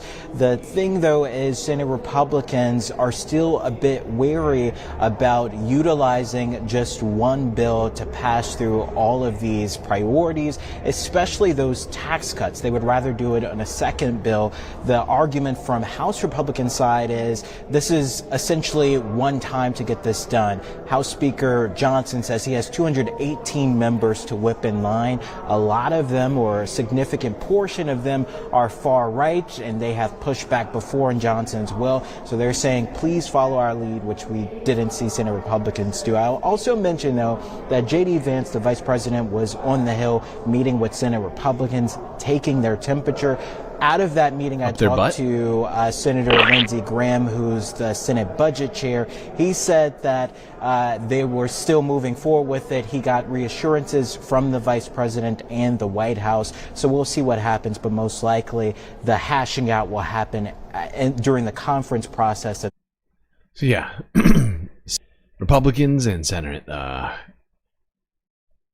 and House Republicans both passing their own versions of a budget, and J.D. Vance running with his little legs, running up and down, trying to get everybody on the same page so they can enact spending cuts that will hurt everyday Americans. Yeah, they're right. You should boo that. It's bad. They're right. They're right. They're right. All right. Now let's go to some of the other spending cuts that are being planned before we take another break. How are we at break 3 already? Almost. It's crazy. That's crazy. That's too much, man! Let's talk about some cuts that may be happening and may have already started happening in some ways in the military and the Pentagon. CBS News from a day ago. Pentagon layoffs paused for now. Oh, wait, what? They're paused. Interesting. I wonder how long that pause is going to last. Foreshadowing. Foreshadowing. CBS News from a day ago.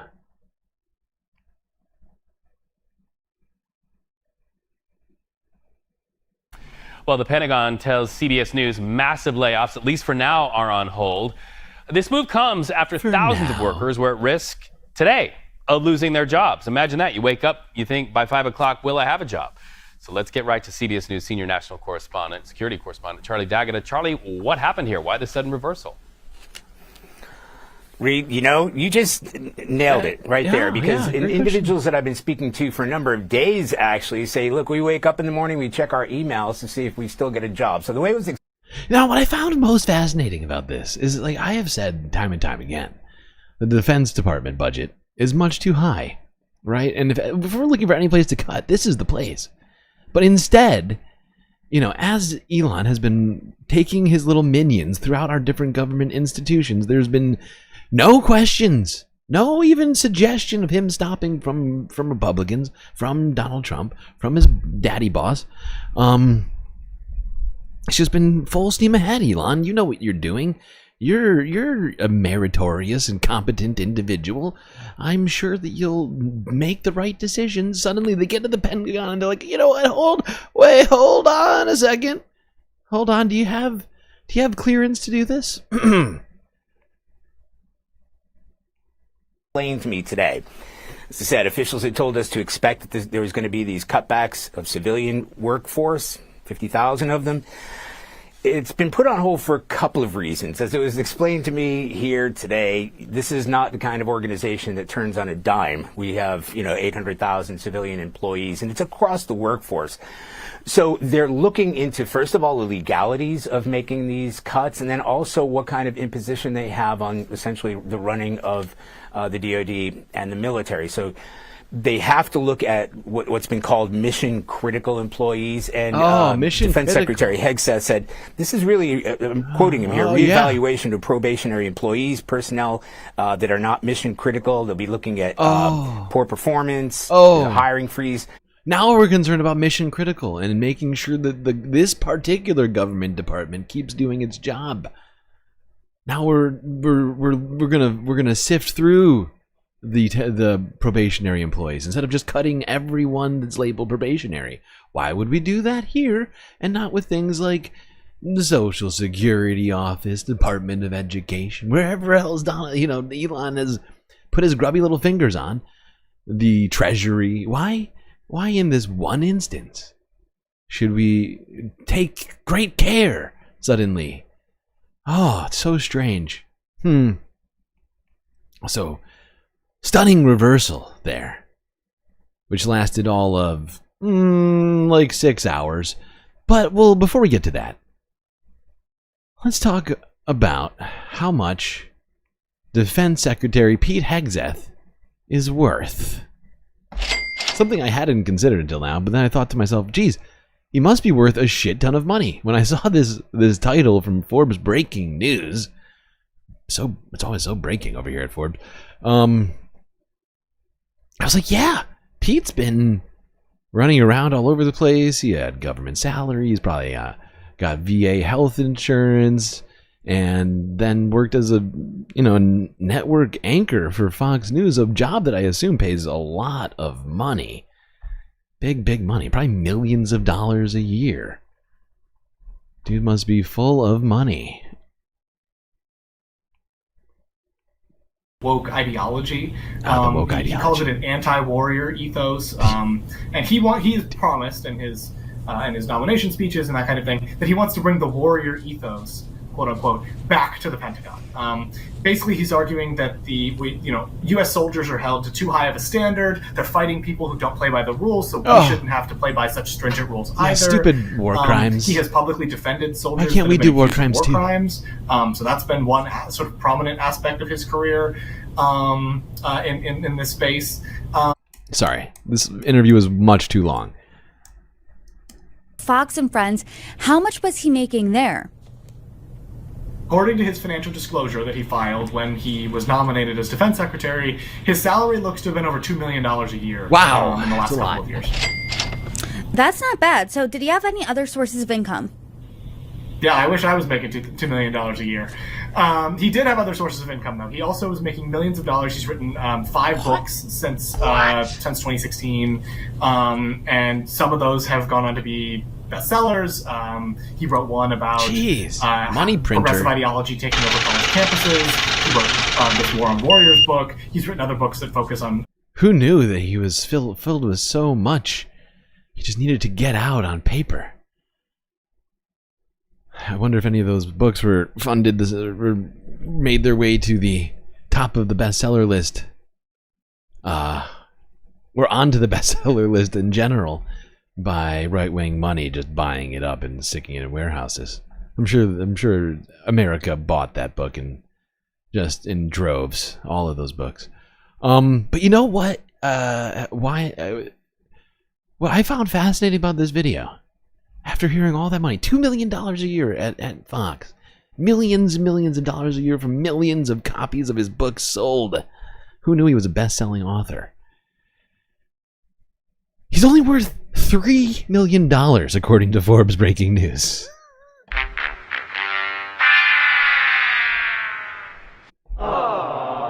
Yeah, that's right. Only $3 million. How is that even possible? I don't understand. It doesn't make sense. I feel like it seems like this guy might not be super good with his money. You know, it sounds like he must have made upwards of at least $10 million over the last 5 years, at the very least, let alone what happened before it. And yet somehow he's only worth $3 million? Seems like he's not very good with money. Maybe he shouldn't be in charge of the one of the biggest part of our discretionary budget. Maybe that shouldn't be his job to preside over. I don't know. Maybe I'm just thinking too much. That's too much, man! But yeah, you remember that video from yesterday that we just watched from CBS News talking about how the Pentagon had paused layoffs for now, quote unquote, according to officials. I don't know what officials. I don't know if they were DOGE officials, because I don't think DOGE officials are officials. They're just DOGE people. Dogies. Dodgy Dodgers. Dodgy Dodgers. Dodgy Dogites. Ay, ay, ay, ay.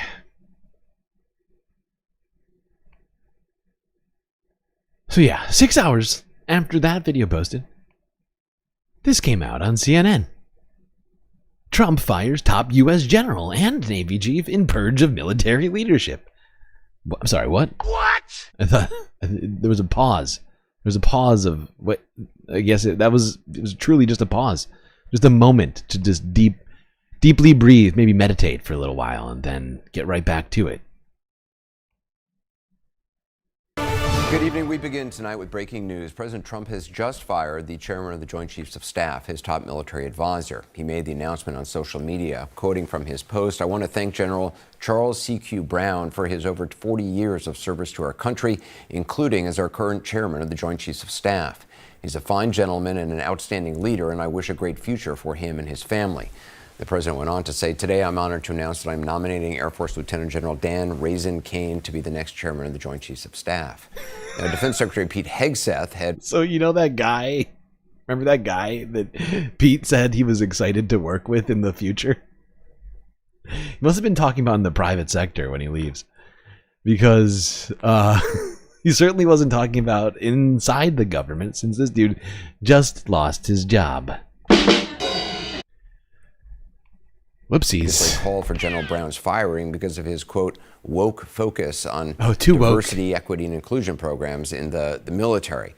Hegseth on a radio show last fall said, or a just podcast happens to be last black. fall It's said, about the first of all, wokeness. you got to fire the chairman of the Joint Completely Chiefs. unrelated. And he went on to talk about how any general involved with DEI efforts should be fired. Either you're in for war fighting and that's it, he said.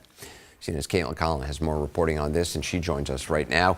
It's not entirely unexpected, especially since the new defense secretary has been talking about this before he was even being considered for that job. How much of this is about DEI? Well, I think it depends on your definition and what that looks like. And I will say that when Hegseth got confirmed as the defense secretary, that he stood next to General C.Q. Brown, and who is the president's top military advisor, effectively, and said that he looked forward to working with him. So we actually saw him strike quite a different tone after Hegseth had gone through the confirmation process. It was actually at the Pentagon. But one thing that was clear was this is something that has been long rumored for weeks now, that this was in the works, that this was going to happen, that they had not changed their minds on that feeling initially of General C.Q. Brown ever since you heard those comments from dissent. Last name Brown? That's too much. That's too much. It's too much woke. That's too much, man! Unacceptable. Defense Prefer Secretary people Pete with the last Hegseth. name And White. just to drive home how unusual this is, the chairman of the Joint Chiefs of Staff, Anderson, typically stays regardless of who the president is. Even if they change parties and it's a different administration, they stay for that 4-year term. And he started his in October of 2023. He succeeded. That's close enough to 4 years. It's fine. Just circumvent it. Thank you, Petey. You're a great friend and Fox News host. Also Secretary of Defense. He's definitely not drinking on the job. And looking after the money just as good as he does with his own finances. He's a great guy. And like this Brown, Chiefman Brown guy. I don't like that. I don't like that name.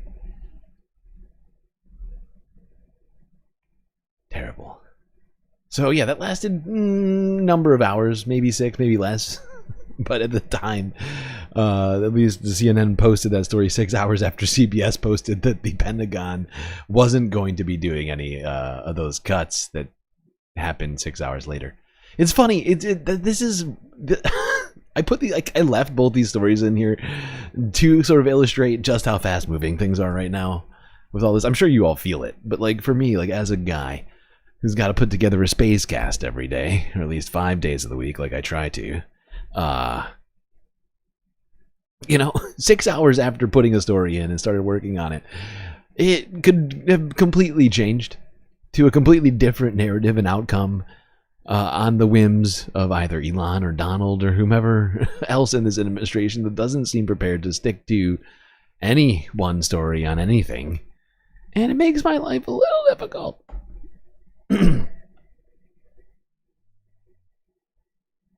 What's happening? Why can't I hear things? Ah, there we are. You know what else makes my life difficult? Not having enough money to pay the space bills.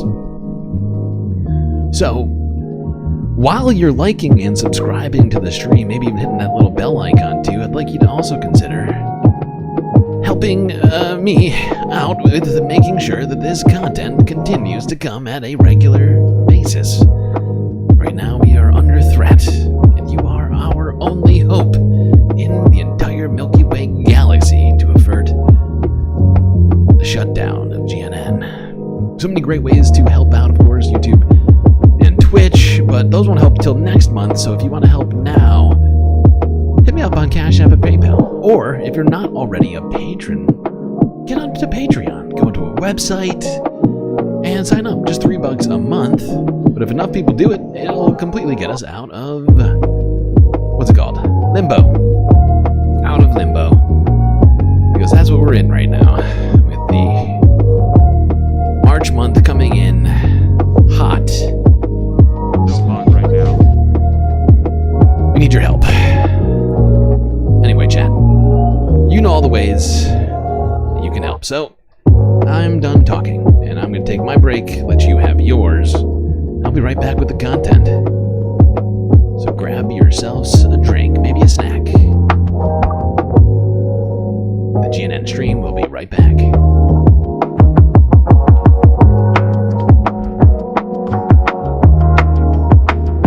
Oh, also, before I walk away, I did notice some people already choosing to become patrons. I appreciate all of you new members. I will be sending you a questionnaire shortly just to find out what you want your name to be in the shout out and what you want your patron avatar to be. So look out for that message and use all of those space benefits that you now have access to. Otherwise, if you don't respond to it, I won't know what to do. And they'll be left unused. It'll be terrible. Also, to anybody who's not there, get in the Discord too. Galactic Discord, great place to hang out and to feel even more galactic with your fellow space fams.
Sound means it's time for the fourth half of the show. That's right, we've gotten this far. We're not ending now. Plus, you all are entitled to all of the content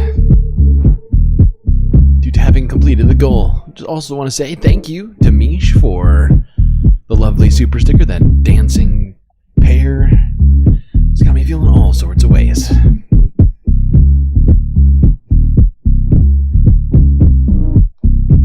Alright, so much for us to get to.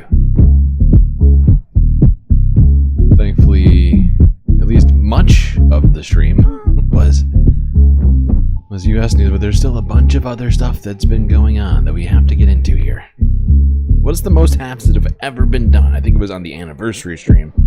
We did like, I don't know, did we make it to 6 halves? Yeah, I think we made it through almost entire 6 halves. It's a lot of halves.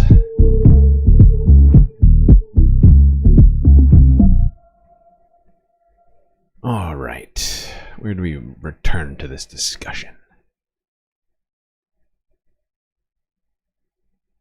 Okay, you know, we've been talking about this story more than I would like, but you know what? It is an ongoing scenario. That being the Gulf of Mexico, aka the Gulf of America, aka Donald Trump's pet project of, you know, getting the head of the Ministry of Truth to force everyone to call it the Gulf of America. Caroline Levitt. I mean, I don't know if she's being forced. She seems to really enjoy sort of enforcing these edicts from Donald Trump. I think she really gets some kind of, like, sort of either like schadenfreude or just general enjoyment from doing what she does. 80 likes. Have we achieved 80 likes already? Wow. Whew, we are burning. We are on fire. There was a time where 80 likes would have been a record for us, but we've blasted through that. 101 likes on the last stream. I think that was the last stream, right? The 1 year anniversary stream? Just as I'm talking about the anniversary stream, I pull up our first support character of all time. First addition to the GCU. One Scott Bakula, who I can see looking at me from across the bar right now. What are you thinking about right now, Bakula? Think about this timeline and how fucked it is? Well, can you get us back to the right timeline? Then I'll accept that look from you. Okay. Whoops. Oh, yeah, whatever. I'll do it now. Let's start this off. Now, we've been talking about all this stuff. If you missed this story, I want to pepper this in here too. This was Claudia Sheinbaum's recent press conference where she spoke about what the Google Maps app and Apple were doing with the Gulf of Mexico, by which I mean changing it to the Gulf of America, not just for American users, but for Mexican and other users across the world. She wasn't super appreciative of that. Let's go here from earlier this week. Buenos dias.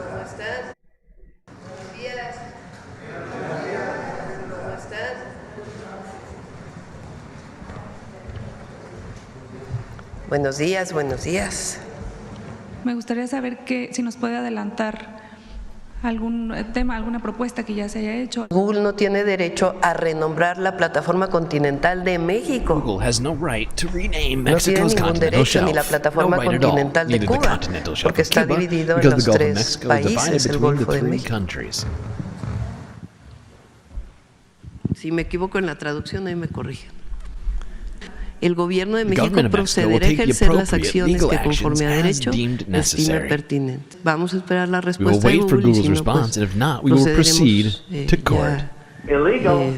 en tribunal. It's revisionist history, exactly. That's why I keep calling it the Ministry of Truth. The government institution in the book 1984 from George Orwell's novel there that was really, it had nothing to do with truth, but propaganda, and ensuring that the entire population under the rule of that fascist fictional government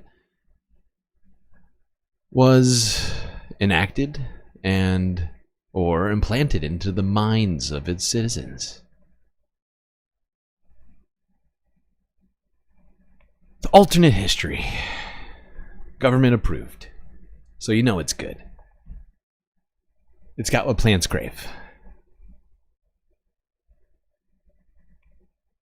Here was Donald Trump at his recent Mar-a-Lago press briefing, which he did same day that he did that weird Fox News interview with his best boy Elon and Hannity, his old pal Hannity.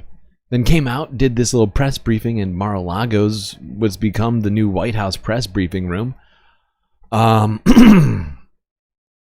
respond to a question, and at least in this clip he responded to a question on the Ministry of Truth's leader, Caroline Leavitt's decision to block the AP from these press events. Yes, sir. I want to ask you a little closer to home. What would it take for you to reconsider the restrictions on the Associated Press? And secondly, some of your advisors are concerned with the Associated Press's style guide, using language and giving guidance to not use words like illegal immigrant or to use phrases like gender affirming care. And they're concerned about that being an encroaching on liberalism in the way in which the press writes about things. Do you share those concerns? Well, I do think that some of the phrases that they want to use are ridiculous. They're ridiculous I think, frankly, phrases. they become obsolete, especially in the last 3 weeks. They become especially because many things have happened in the last 3 weeks, and they become obsolete because my government has handed down edicts saying these are now obsolete, no longer allowed to use them in the government, therefore completely useless words. So I don't even know why they would want to use them. They want to use are ridiculous, and I think, frankly, they become obsolete, especially in the last 3 weeks, because many things have happened in the last 3 weeks, and I didn't know about that, but I would say that if they want to use certain phrases like that, and I guess some are okay, but many aren't. Now, if we take him at face value, this sort of confirms what I've been saying about Caroline. Caroline's a true believer, right? Like, you know, she is really embracing the Aunt Lydia vibes of a Sarah Huckabee Sanders right now. She might not look as much like Aunt Lydia, but she's really, truly she's here to tell everybody that the truth is false and false is true, and people who don't believe the things said by Donald Trump are deserving of punishment, right? And You know, if she which I mean, that's what we've been saying this whole time, is that it was in fact her. And this seems to sort of lay it out. But Donald Trump agrees. But the Associated Press just refuses to go with what the law is and what is taking place. It's called the Gulf of America now. It's not called the Gulf of Mexico any longer. I have the right to do it just like we have. Yes, I see. Makes sense. She's only 27. Yes, she's the youngest ever White House press secretary, if I'm not mistaken. Doing a bang-up job there at the Ministry of Truth, that Caroline. So great. The very best press secretary anyone's ever seen. They've seen a lot of them.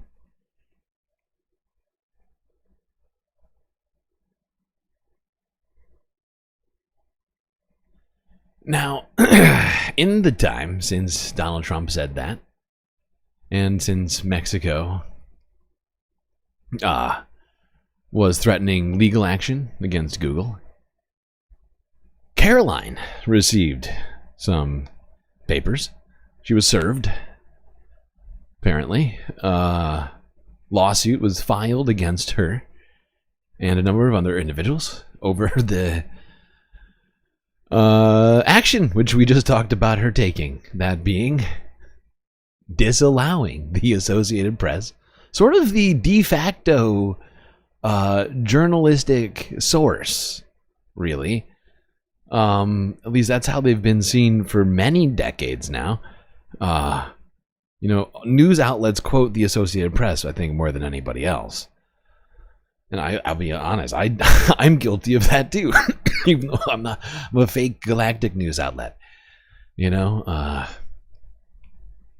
it's still, you know, I'm reliant on them oftentimes. But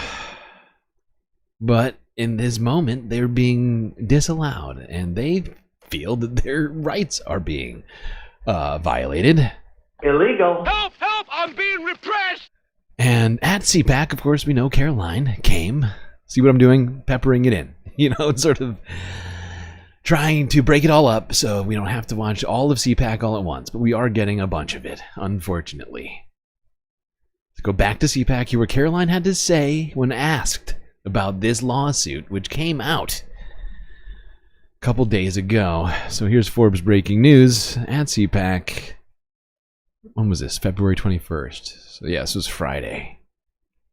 Let's talk about the Gulf of America.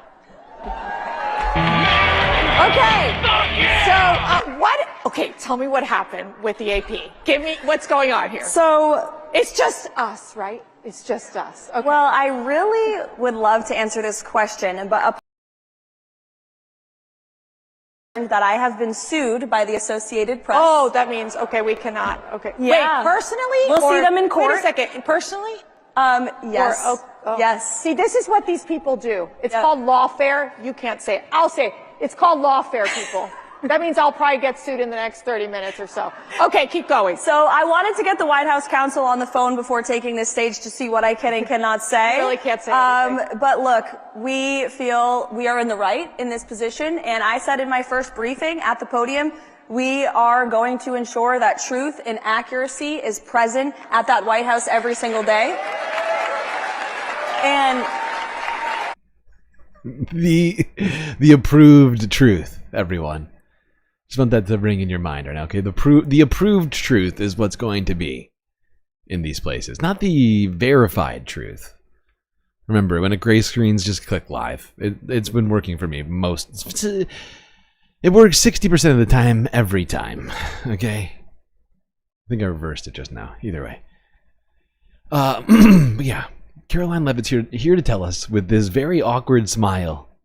With her, like, she's clasping her hands together very awkwardly. Even the presenter here seems off-put by by this version of Caroline. But wow. She is being, first off, pretty coy and, what's the word? Obsequious? Well, not obsequious, but pretending to be obsequious and being like, oh, you know, I have to say I can't speak on this because there's I have to respect the law for the first time since I took this office, and can't speak on this lawsuit, this active case right now. But but to speak more on the matter, we're here to make sure that the truth is still in the White House, and the truth only. Anybody who says differently than what Donald Trump says is a liar.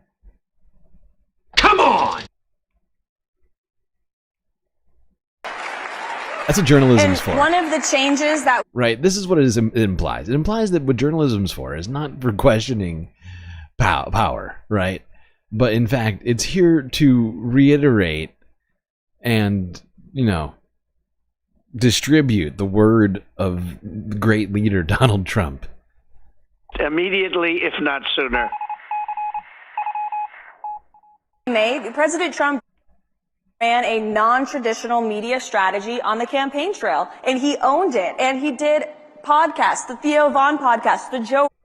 Yeah, and for the first time ever, a political candidate owned a media platform of his own. There's another non-traditional thing. Wobegon podcast. He went places that no other politician has ever wanted to go, and it helped him earn votes, it helped him earn support, and we wanted to continue that approach with the White House. So we've added the new media seat in the White House briefing room. That's been fantastic. Thank you. Think about the implications of that, right? And the fact is Truth Social, by its own name, suggests that it only speaks the truth, right? But is entirely dictated by loyalists and or Donald Trump himself, right? We already mentioned that Cash App Patel, Cash App, of course, you can always donate to GalacticStreamLord in these tough times on Cash App, if you've got some extra dough. But Cash App is, in fact, a board member on Truth Social. The new director of the FBI is also a board member on the president's social media company, which has a multi-billion-dollar stock on the stock market. Okay, just everybody to sort of, Linda McMahon, the new Department of Education secretary, right? Also on Donald Trump's board of directors. Oh, it's horrifying. Think about it. This man owns a social media company and owned it during this campaign, one run by himself and loyalists that purports to be the truth, right? And was able to funnel specific information to his followers, right? Be able to dictate what they see, what they don't see, and is continuing to do that as president, and now has a head of the White House press association, whatever you call it. That's not whatever it's called. The new press secretary is also an insane loyalist here to make sure that only the narrative of Trump is allowed in journalism, something that's supposed to question power, supposedly. Help! Help! I'm being repressed! Yes, we are inviting podcasters and influencers and independent journalists who aren't constrained by this legacy media bias to join us. They deserve the privilege of covering the President of the United States just as much. The AP is so biased to the center. I honestly hate anything that AP does where somebody where it's not just where it's not like first-hand accounts from people. I hate it because it's so centrist, right? We've sat around here complaining about the centrism of the Associated Press ad nauseum, way too much. But here she is, essentially suggesting that somehow the AP is like the liberal bias, is the woke media for saying Gulf of Mexico, even though their shit is like goes around the entire world, and so they're thinking, you know what, for posterity. And for the benefit of everyone else who's continuing to call this Gulf of Mexico, we're gonna continue calling it the Gulf of Mexico and be objective and nonpartisan. But that to her is bias in its own right. And that's the state of the media right now. That's the state of the White House and of the executive. and of what seems to be more and more so the entire federal government, both Capitol Hill, the judiciary, and Donald Trump himself and his cronies, seem to be all united in this takeover, this destruction of our government.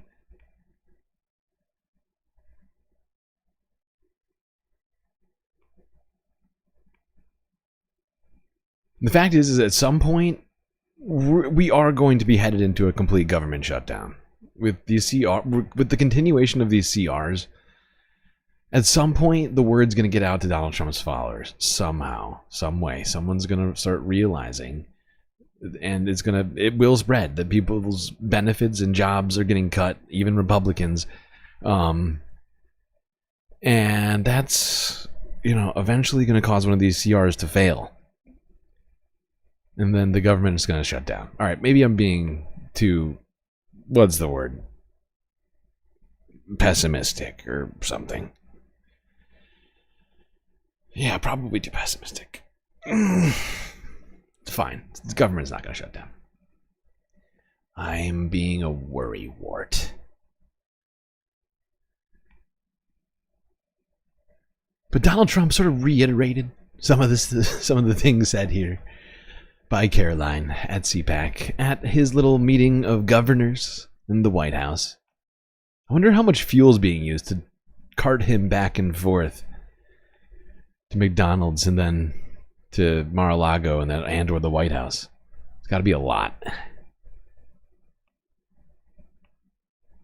None whatsoever until they clean that up. And the other one, we have a fight with one news organization, AP, a radical left organization, treats us all very badly.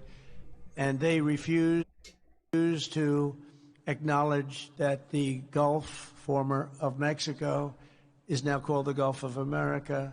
So we just hold them, we're holding them out of any news conferences. Now I'm sure they'll get sued and maybe they'll win, doesn't matter. It's just something that we feel strongly about. No, and I said we changed Mount McKinley. Nobody's complaining that you're allowed to do it. Well, we're allowed to do, and most of the shoreline is 85% America.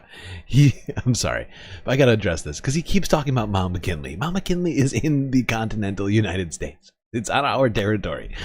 We're allowed to name it whatever the fuck we want. Donald Trump, I think, could probably technically rename Washington D.C. to Trumpy land. DOGE, McDojalds. I don't know. I mean, considering what he's being allowed to do, I feel like he could probably do anything in the continental United States. But you can't just rename bodies of water that you don't own. Okay? That one I know for sure. I'm not a constitutional lawyer. So some of these things I don't know. But I'm 100% certain Donald Trump doesn't get to rename Russia, or Cuba, or Mexico for that matter. And also the body of water that we don't own. Technically, does it go 22 miles from the U.S. coastline? Yeah. It also goes 22 miles from the Mexican coastline and from the Cuban coastline. And it's not, as he just suggested, 85%. I'd like everybody I'd invite you to look up, move to your Google Maps or Apple Maps, whatever Maps app you have, even MapQuest, if that even exists anymore, and go find that Gulf of Mexico. Because it is not 85% U.S. coastline. Not even close. It's like 60-40 at best. I don't know the actual figure, but it's not 85. Do it well, we're allowed to do.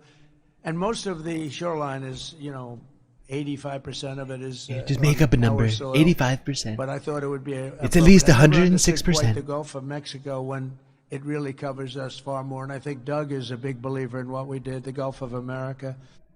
Doug Burgum, he's a great guy. I think that's who he's talking to. Dougie McDoug. He wanted to be my vice president. I said, Doug, you look too greasy. I need JD. He's also going to get me the tech bro vote, which I'm very excited about. I hear he's friends with Peter Thiel.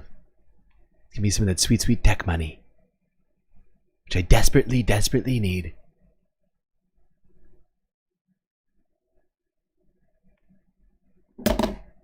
When's he going to rename New Mexico? Yeah. What is he gonna rename it to is also the question. Best Mexico?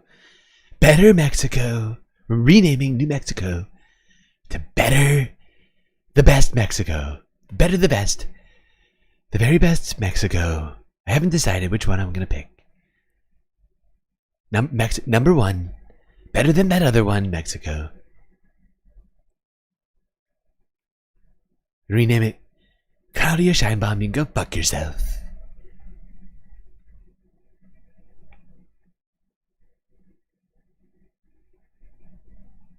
Alright, let's see what the AP, this very biased news organization, had to say about itself suing Donald Trump and Caroline Leavitt. The Associated Press sued 3 Trump administration officials Friday over access to presidential events, citing freedom of speech and asking a federal judge to stop the blocking of its journalists. The AP says its case is about an unconstitutional effort by the White House to control speech, in this case, refusing to change its style from the Gulf of Mexico to the Gulf of America, as President Donald Trump did last month with an executive order. In the lawsuit, the AP said the press and all people in the United States have the right to choose their own words and not be retaliated against by the government. Illegal. The lawsuit named White House Chief of Staff Susie Wiles, Deputy Chief of Staff Taylor Budowich, and Press Secretary Caroline Donald Leavitt. Trump's not on the AP slate. added that this targeted attack on the AP's editorial independence and ability to gather and report the news. I can just see Susie Wiles just going right up to the AP, right, and being like, "You're not allowed in here anymore." Having her and Caroline Leavitt is like the bouncers of the White House press briefing room. This is kind of scary. These two terrify me because they seem like cult leader types. They got this weird personality, like they talk to snakes on the weekends. They talk in tongues in their sleep.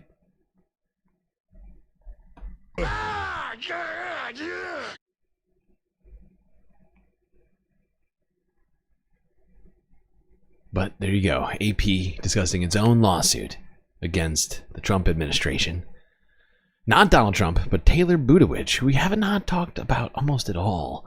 Caroline Leavitt, who we can't seem to stop talking about. And Susie Wiles, who's kind of shifted to like a back room role. You know, we talked about her right after she was announced, but she's been very much, I mean, she is the Ice Queen after all, so she's cold. She's probably not very much interested in talking to the press. But this whole situation is just devolving way too fast. Way too fast. Not good.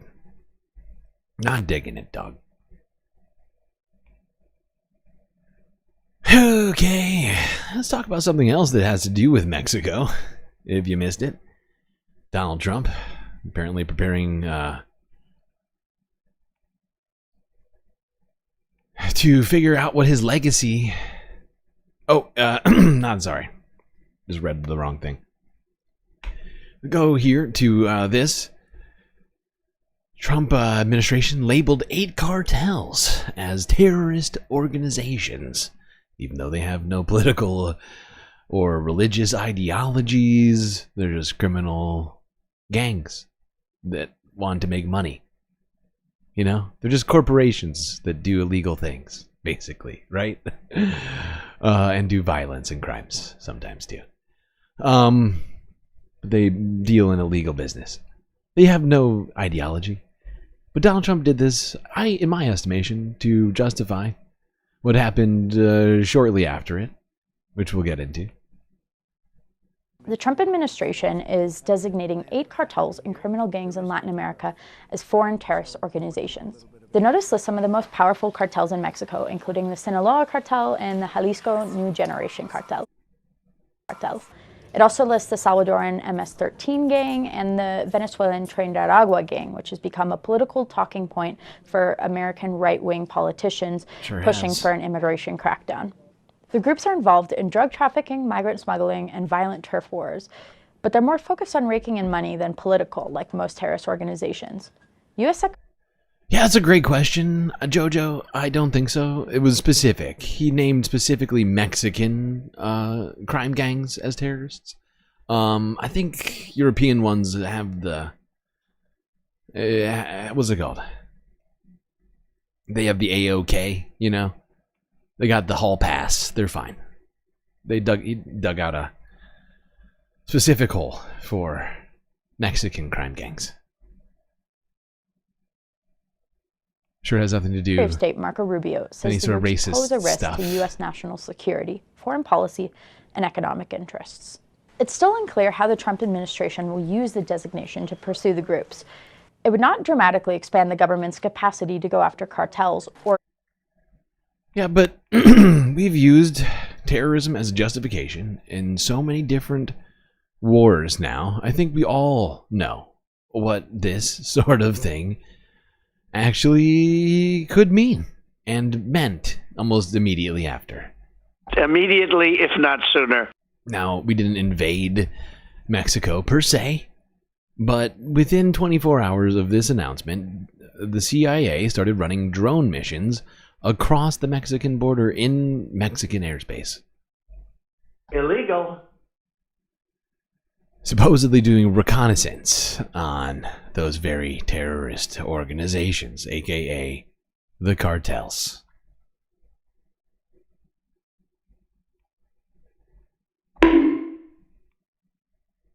Now let's talk about the economy.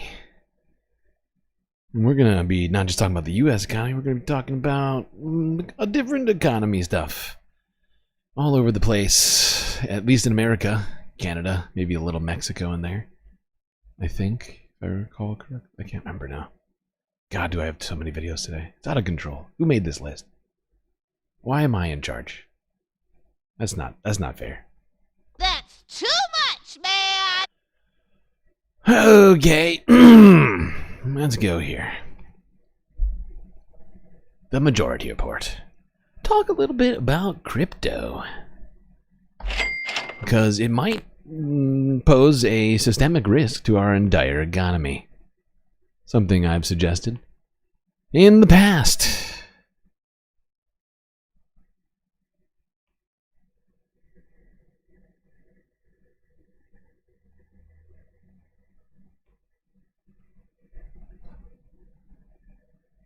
And we are joined now by Molly White, researcher, software engineer, and the woman behind the citation needed newsletter covering the crypto industry. Molly, thanks so much for coming on the show today. Thanks for having me. So let's just go back to the election a bit. Can you talk a little bit about crypto spending and how much money was poured into this election on both sides of the presidential race, and just more than the presidential race, even in major Senate elections like in Ohio, that comes to mind? Yeah, so the crypto industry spent really heavily on mostly congressional races, actually, as you mentioned, this election cycle. They raised over $200 million, and they spent more than $130 million of that on congressional races. Some of them were really big ticket races, like I love how the anti-government wildcat banker dudes are getting involved in government in all sorts of horrifying ways. Including this insane idea of Donald Trump's to have a crypto reserve, a governmental crypto reserve, which really, genuinely sort of completes the circle, if you will, of the stupid. Because they hate fiat currency, which essentially means either a government or unbacked currency, right? That is not on the dollar, unlike when the gold dollar standard that used to exist, right? That's what is when people talk about fiat, right? Because you hear it all the time from the crypto bros. Fiat currency, bro. We want completely decentralized, ungovernment controlled currency because the U.S. dollar is going to crash because it's not based on gold anymore, and wokeism is destroying our way of life. We just need anarcho-libertarianism and all that bullshit. But fact is fiat can mean multiple things. It can mean a government-backed currency that's not on the gold standard, or just a currency with no backing whatsoever, right? Which is exactly what digital currencies are. They're backed by nothing aside from the good faith and credit of whatever tech meme bro made it. And that is it. It's even less than the government because they have less credit and faith than the US government, which is the biggest creditor on the planet. Which has technically the faith of 300 plus million people, although that stat is questionable depending on how you want to determine what the word faith means. But making it a government-backed currency that's already backed on nothing just makes it another just exactly what it's always purported not to be, and it should, if they were ever at all serious about their ideals, should make them all exit crypto immediately.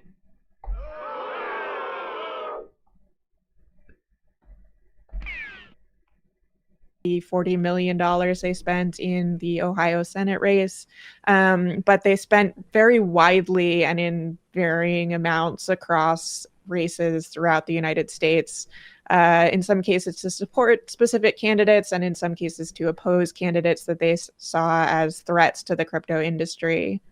They did spend somewhat on presidential races, not through the super PACs that they created, but as individual crypto founders and companies that were donating to Trump's super PAC primarily, although one crypto founder did also support Kamala Harris. Who's that founder, just to keep in the back of my head? It's one of the people behind Ripple, which is a stablecoin company, although some other executives at that company supported Trump, so it's, a bit of a mixed bag over there. Well, I'm wondering, because there was a story that we've talked about numerous times now just because of how much it infuriated us, that 2 weekends ago, I think at this point, Hakeem Jeffries went out to Silicon Valley to make nice with the tech people, which I assume includes a lot of crypto folks. And I'm wondering, who are the crypto people that are getting people like Senator Gillibrand to talk about how we need to regulate the industry and formalize it, as opposed to, I don't know, kill it altogether because it's mindless speculation that is massive transfers of wealth to the top of people who already have a bunch of money? Yeah, so a lot of that is coming out of some of the biggest crypto companies that probably spring to mind when you think of the crypto industry. So Coinbase, for example, has been very heavily involved in lobbying and in political spending. Ripple has been very involved. The Winklevoss twins, who are behind the Gemini cryptocurrency exchange and also are heavily invested in the sector. Venture capital companies like Andreessen Horowitz have spent very heavily and have been involved in the lobbying as well. Yes. As you allude to, there has been this very concerted. And if you're struggling to remember who Mark Andreessen is, he's egghead. I mean, he's the guy whose head is shaped like an egg, who, runs a multi-billion-dollar hedge fund.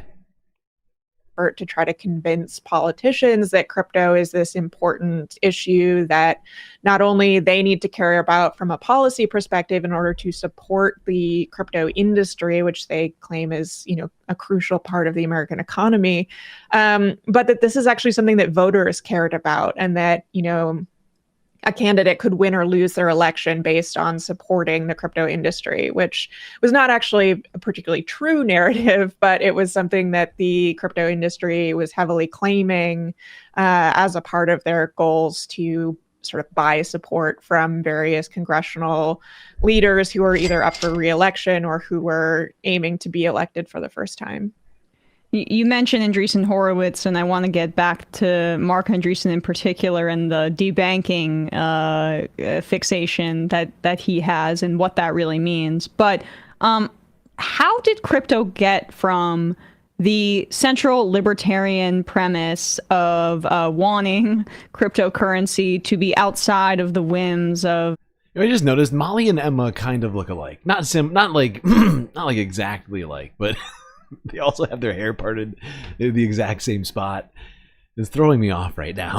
The fiat currency in the United States, and an asset that is not going to be at the whims of the dollar, essentially, to now relying on U.S. government intervention to uphold the industry, and even discussions about integrating crypto and pegging it not to like a stable coin, but to the U.S. dollar. Is that not a part of the consideration now? Like some of what these folks are discussing?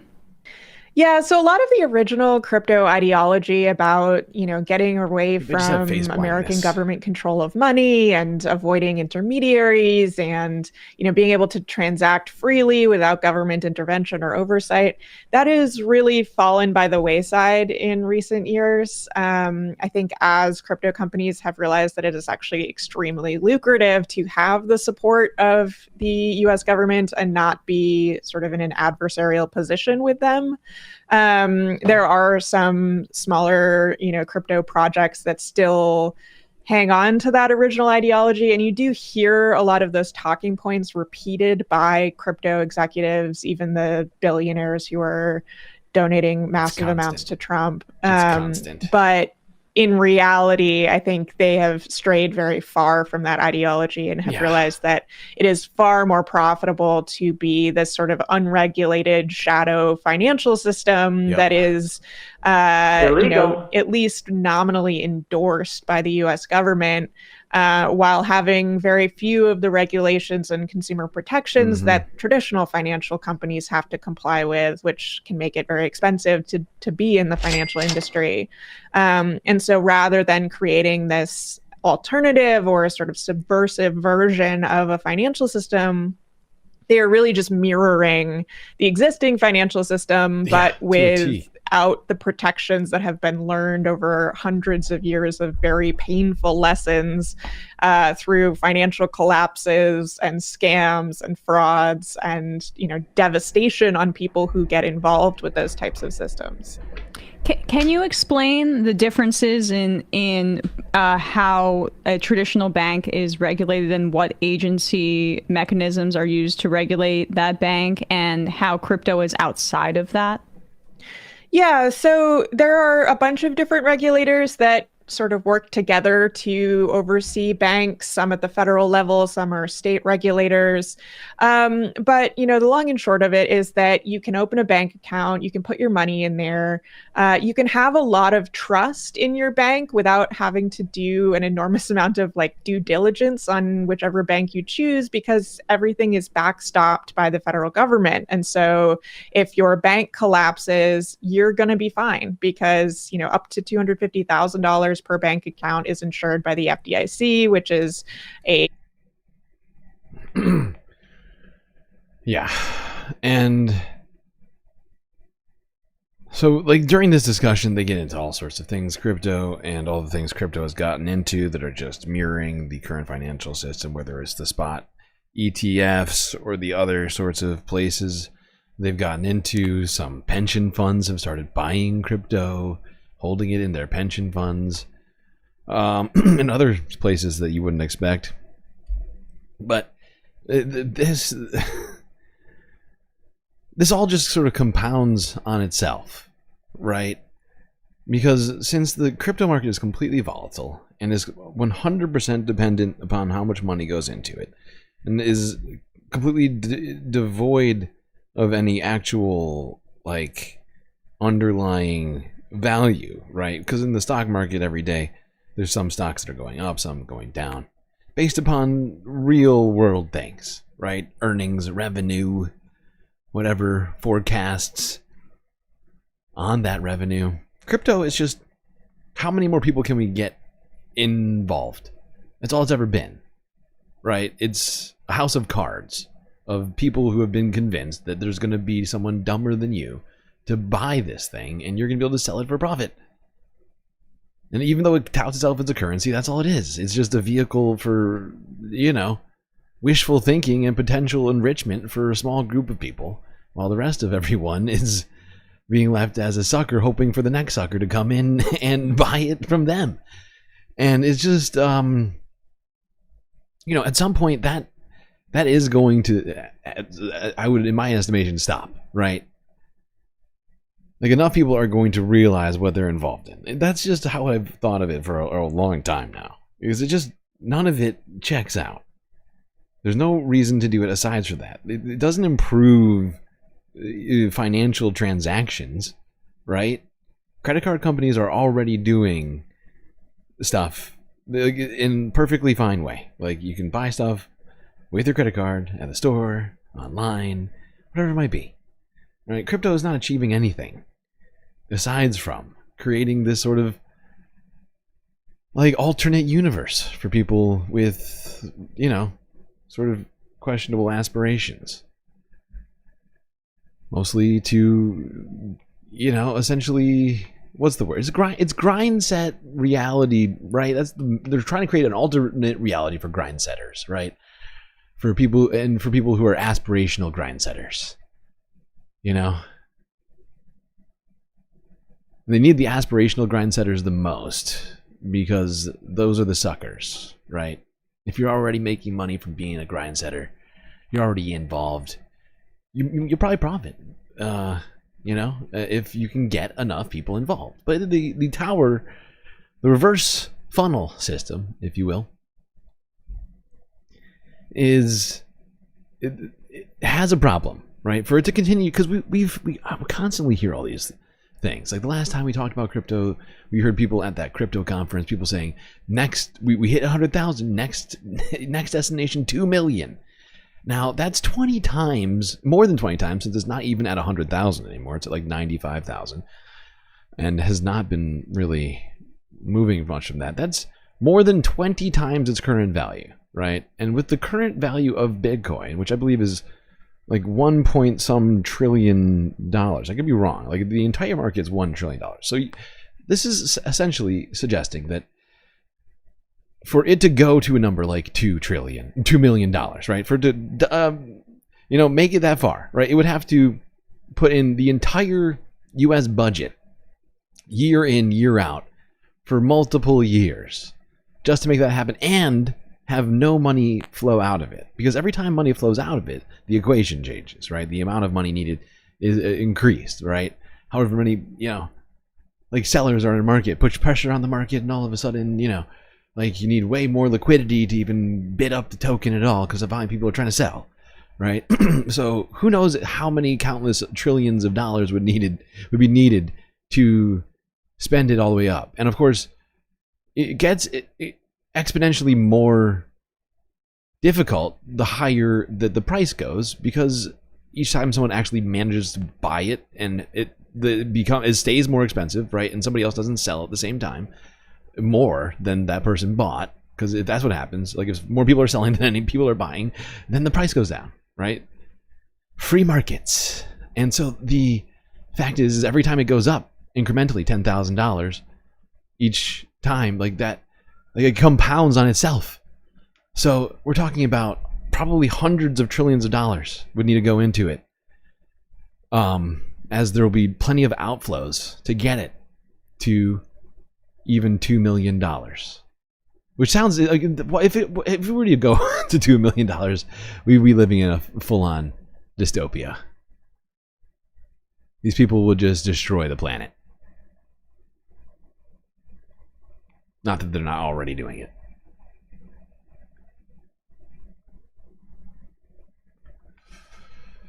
Let's talk about some people who've been trying to save, well, not the planet, but save consumers from scams, fraud, shady banking activity, things like that. The old CFPB. See what Wall Street Journal has to say about the CFPB.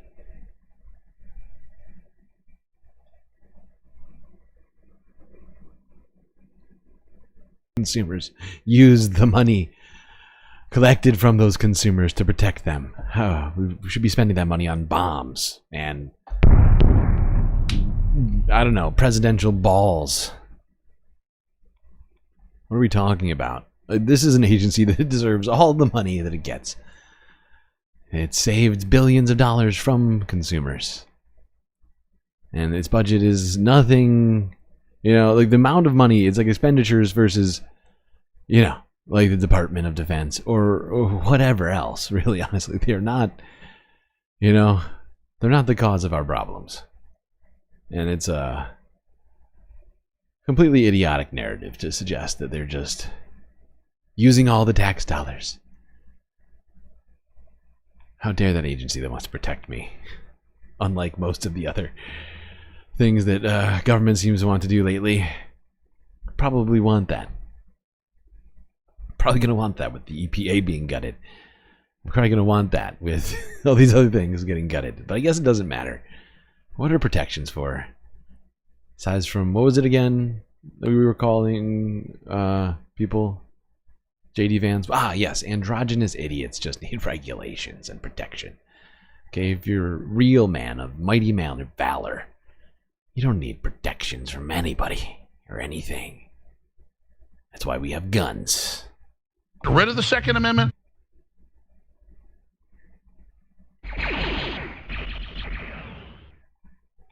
Okay, let's talk about something. Let's talk about housing prices. And let's talk about perhaps one thing that could help with the housing crisis and cause housing prices to actually go down rather than up. Which is, I think, the direction everybody wants, aside from, I guess, landlords and, like, real estate holders, generally speaking.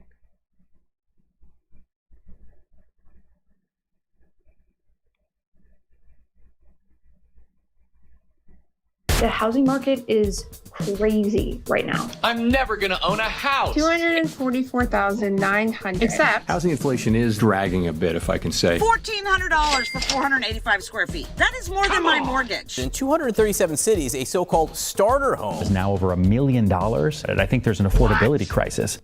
I myself want to buy a home, but I find that the places that would meet my needs either don't exist or are far outside of my price range. I want to understand why. And to do that, I started to read this book to better answer questions today like, why does it seem like housing will never be affordable? What do new housing types look like in our neighborhoods? And how do we actually build them? Will that negatively affect our economy? And most importantly, is there any hope for aspiring homeowners like us? This video will answer these questions and attempt to address some common concerns around building new housing. But if there's one...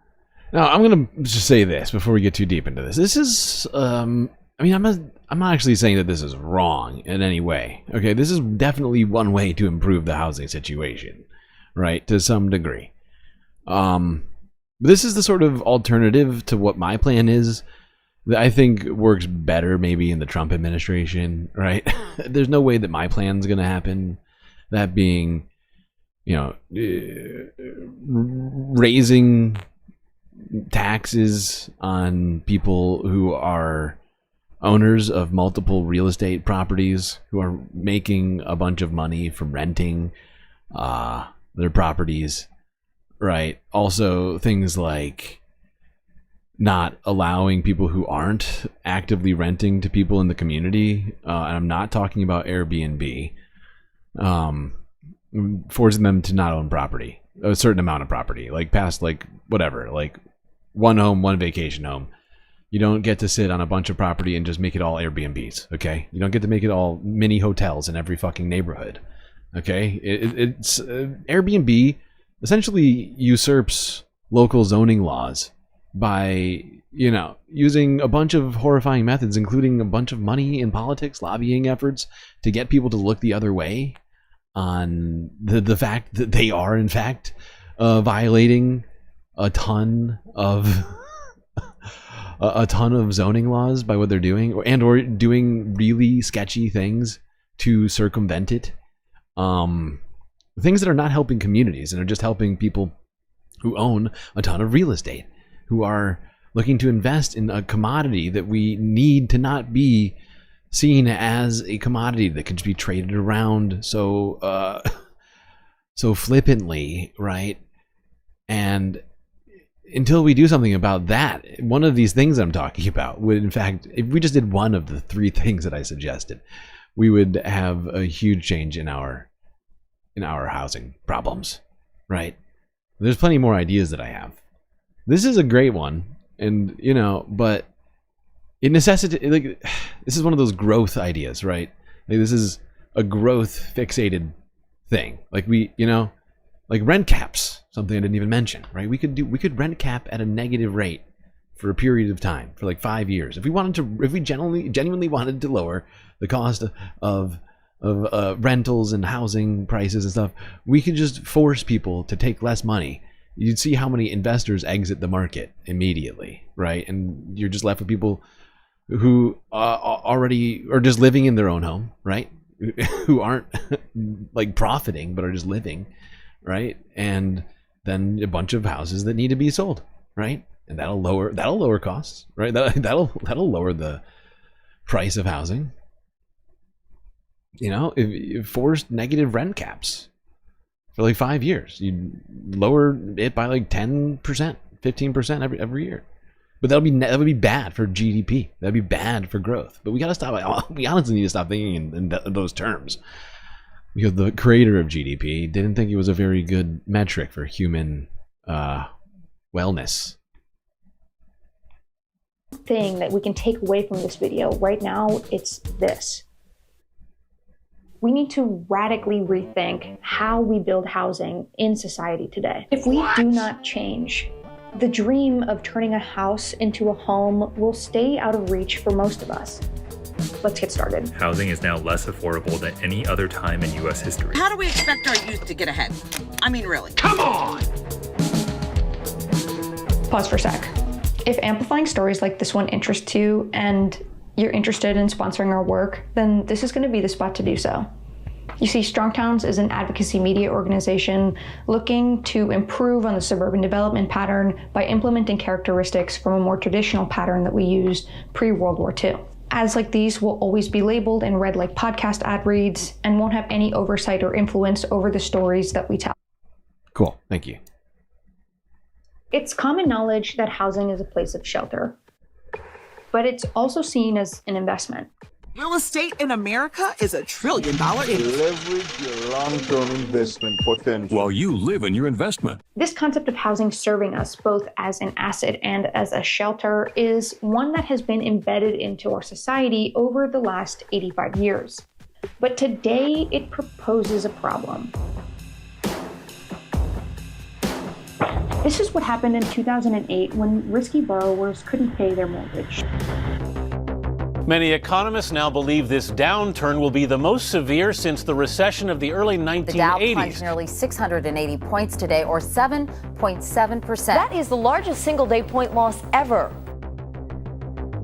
A day of chaos. This is more or less the same system that our housing market operates with today. After 2008, the response was focused on recovery, quickly looking for ways to stabilize banks and make sure that the economy didn't fall under. The sense of urgency to restore confidence in the market far outweighed efforts to address systemic issues with housing pricing stability.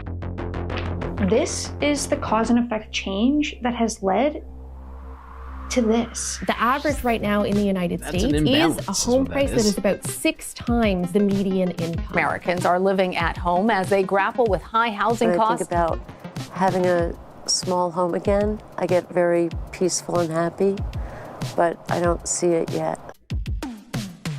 As home prices continue to go up for us to get the best return on our investment, then that simultaneously makes the barrier to entry for people who don't have a home much higher over time.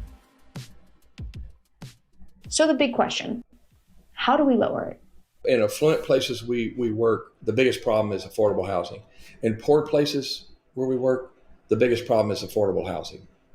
So what I have learned to do is go in and establish a price that the city, that the neighborhood can afford. See, different neighborhoods have a different median rent they can pay.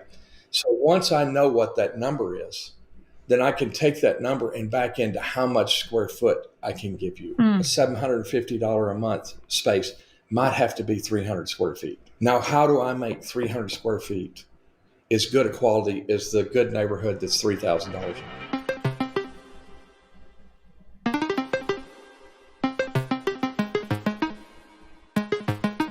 We need to rapidly add new housing units at affordable prices. So this to me, I mean, I like this town. I like the strong towns, right? I think they're good, but I think this statement presumes something. It's almost a false narrative, right? We don't need more housing. We just need less empty housing, right? We have a shit ton, millions and millions and millions of units of empty houses, right? And they're owned by a pretty small group of people, and it's not, you know, like, because here's the thing, the whole premise of the video is that we need to create more housing. So how do we do that? And that's a great question if we are presuming that that housing isn't going to be taken up by more investors, more people who think that they can grind set some cash out of, you know, subleasing some apartment somewhere or whatever else, right? Like, there's tons of examples of people who are lowering the amount of available housing by Airbnb-ing apartments that should be going to regular folks, right? Instead making money on tourists and things like that. It might increase GDP, but it also increases the housing problem, right? It might increase somebody's wealth, but it also puts somebody else maybe on the street, right? And which one is more important? In my estimation, is keeping somebody off the street. And it's the presumption that we need more housing is, like I said, it's a false premise, because the number of empty housing units exceeds the number of homeless people in the United States, right? It greatly exceeds actually the number of homeless people in the United States. I don't remember the exact factor by which, but it's multiple factors if I'm not mistaken. So if that stuff stopped being, and I think, you know, technically the numbers of vacant houses does not include things that are being rented on a regular basis, right? We're just talking about vacant homes and or rental properties. And it's just, you know, it's because investors can depreciate assets. They can use it as a tax loophole if they're not making money on it, even if it's empty. They can get tax benefits from just holding these things. And it presumes also that the people with the most money won't just go in and buy these properties up themselves and continue the same system that we already have, right? The only way that more supply causes prices to go down is, like, if there's not enough people to buy it. But if you have individuals who can go out and buy all of the new property while still having enough money to do whatever the fuck they want, like, you got a problem, right? And there's multiple, like, there's, you know, like, for instance, Elon Musk is just one of many people who could do just that. Next, whatever housing project happens in your city, him, Larry Ellison, Peter Thiel, Jeff Bezos, Mark Zuckerberg, any handful of billionaires could just go in and buy that shit and then give it to a rental company to rent out, right? For more than whatever the person that was going to be there, as long as it's not, you know, unless it is governmentally, like, enforced, like with a rent cap or with subsidized housing and things like that are not being privately, they're not privately owned, right? You're still left with a completely imbalanced market out there where there's only a few people who have a ton of money who are currently benefiting from all this way of life and are going to continue to, unless somehow they run out of money.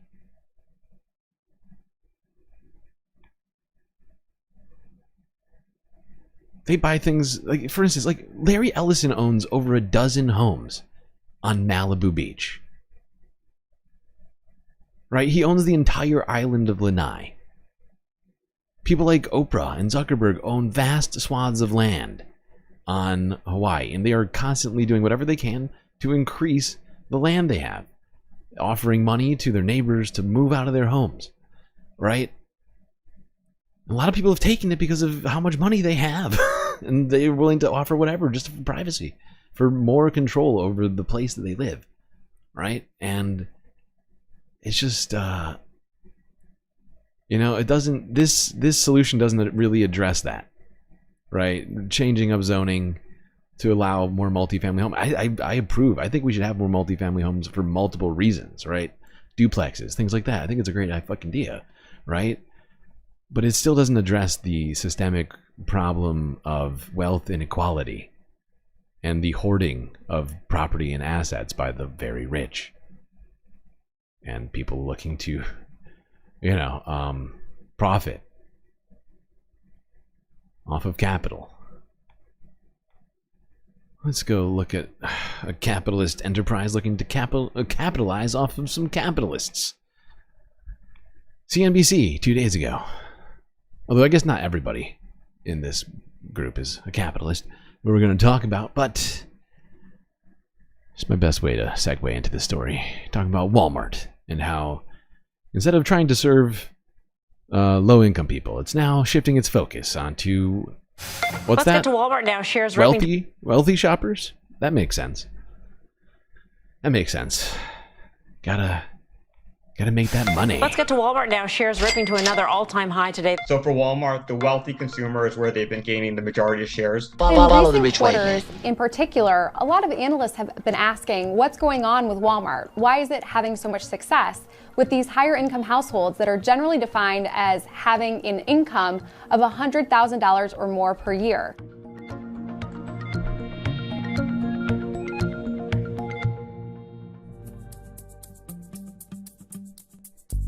I'm Melissa Repko, and I'm a retail reporter for CNBC. For the past few weeks, I've been hearing a lot about Walmart's gains with upper-income consumers. Those shoppers contributed again to the company's results in the most recent quarter. U.S. e-commerce sales grew 20% in the quarter, and home delivery, popular with those wealthier shoppers, is getting Walmart's online business closer to profitability, too.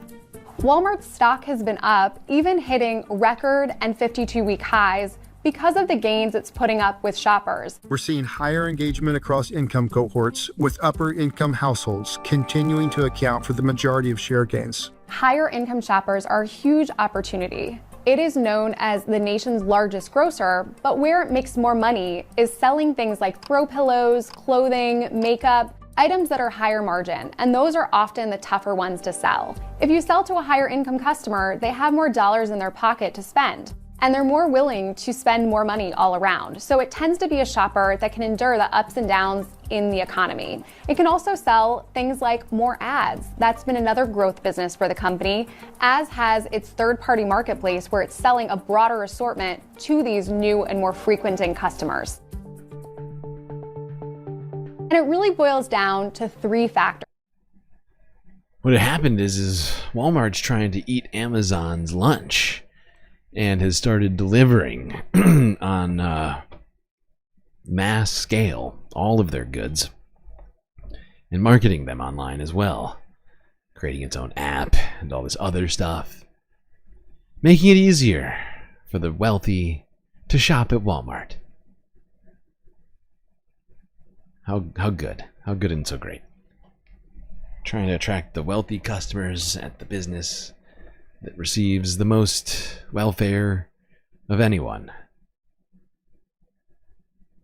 Love that. I hope they prosper. Live long and prosper, Walmart.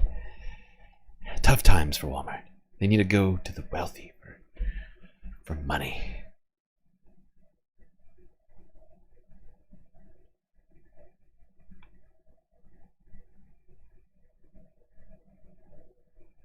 All right, now let's talk about something that continues to get more expensive for seemingly everyone, especially the United States and Canada.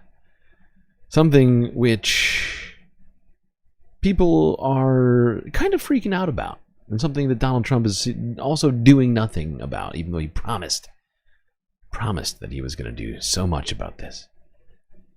They're too expensive. How much are eggs now? $100 a dozen? What's going on there? Let's talk about eggs. How they become gold. Black market eggs.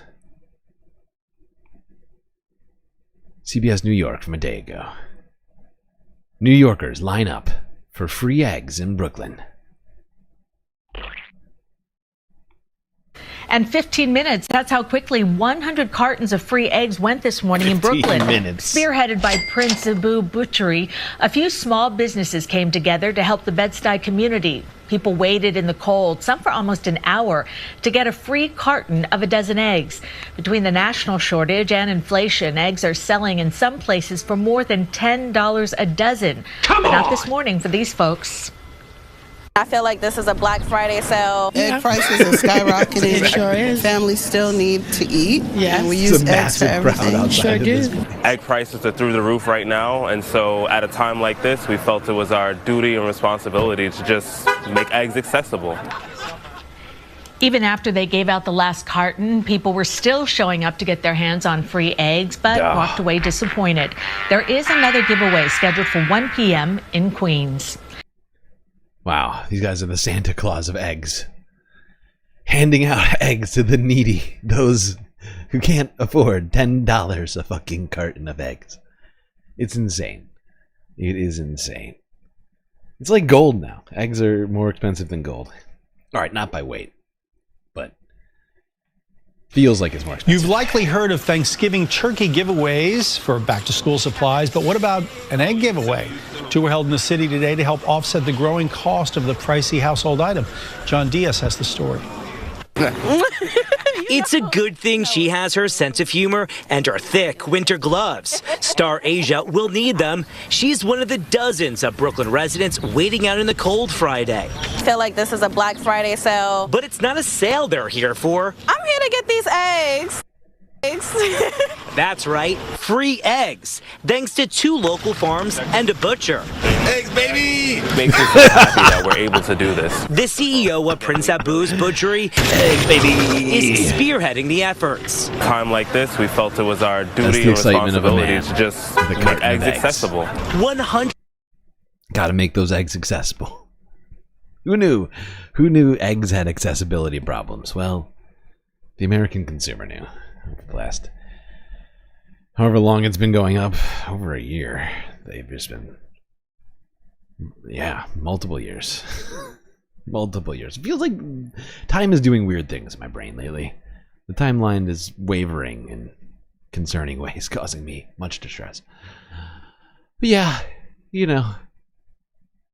thought that was a fun pick-me-up story before we talk about more stuff. Eggs for everyone. Donald seems upset. They're not duck eggs, they're chicken eggs. What do you have against chicken eggs? I thought you had a war against chickens.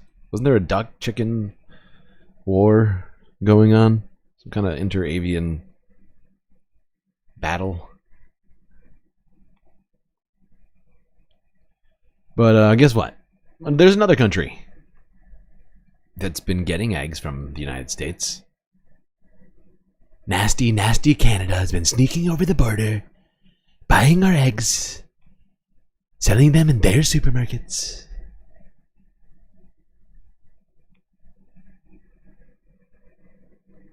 How do you like your eggs? Over easy, hard-boiled, sunny side up, poached? I love a poached egg, Eggs are a staple for many families. Lately, though, in the United States, it has been a scramble, see what I did there? To find them at a reasonable cost. Don't buy eggs because they're too expensive. And we do buy eggs, but that price is just, it's crazy, right? It seems like every time I come to the store, they've gone up in price again. I haven't bought eggs for around 3 weeks now. Yeah, they went up in price, no doubt about it. Egg prices in the United States have reached a record high. That is, if you can find those eggs. People are going to the store, they can't find eggs.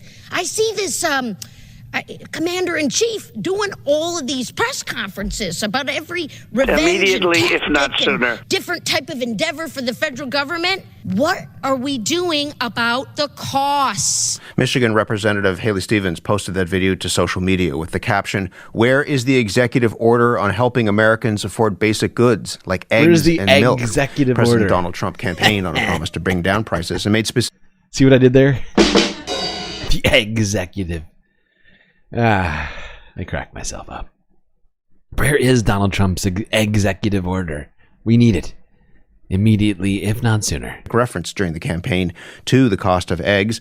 So even though the main culprit for the egg shortage right now is a severe outbreak of the avian flu, many Americans feel let down and frustrated. Denise McCarrick is the owner of Nancy's Diner in Grafton, Ohio. Denise, good morning. Good morning. Okay, so they go on and on and on. They talk about America, and then they talk about how Canada is also having struggles with egg prices because they get a lot of eggs, not all, but a lot of eggs from the United States. Although Canada has been having less problems with the avian flu, who knows why. But, yeah. U.S. problems becoming Canadian problems.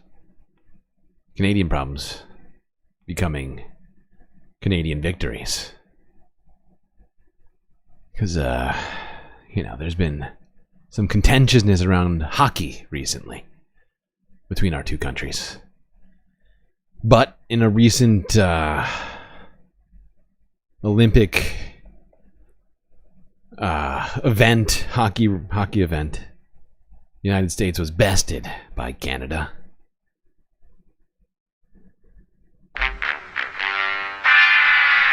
And one Justin Trudeau, aka Governor Trudeau, shoved it in Donald Trump's big fat face.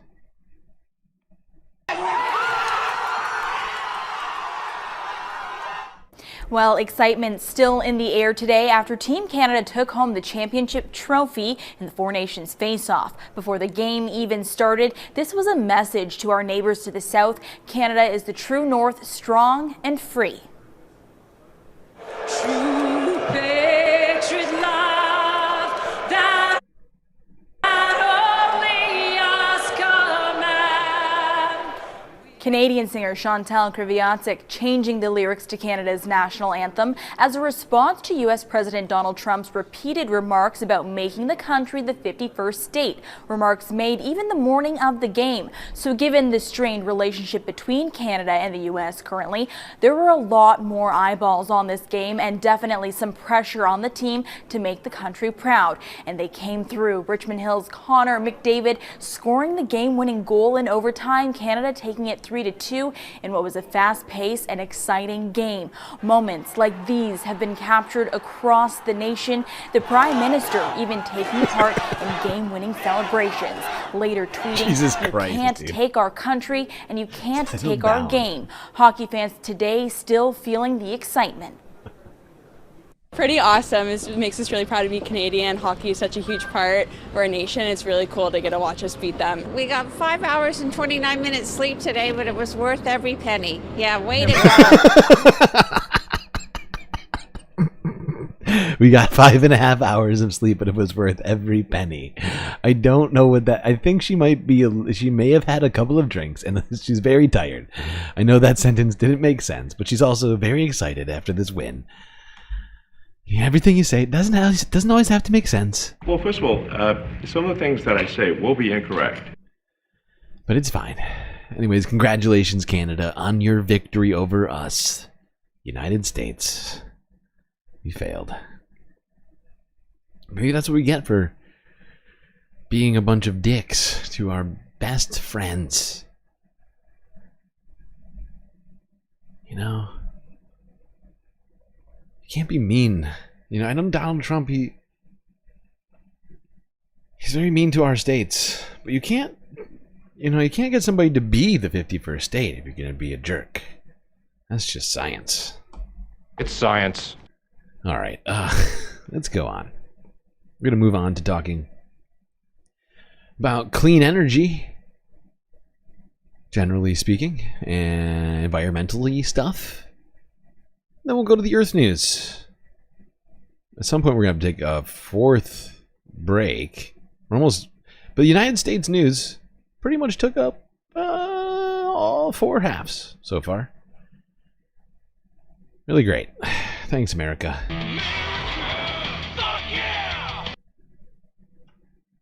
We're going to stay in Canada, talk about environmental news. As Justin Trudeau earlier this week announced, big announcement,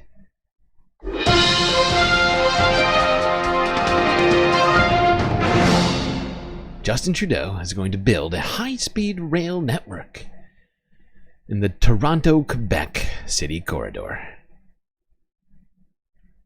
guaranteeing that Canada will be more interconnected and have faster transit between Toronto and Quebec specifically. Which are 2 the biggest cities in Canada, so kind of makes sense.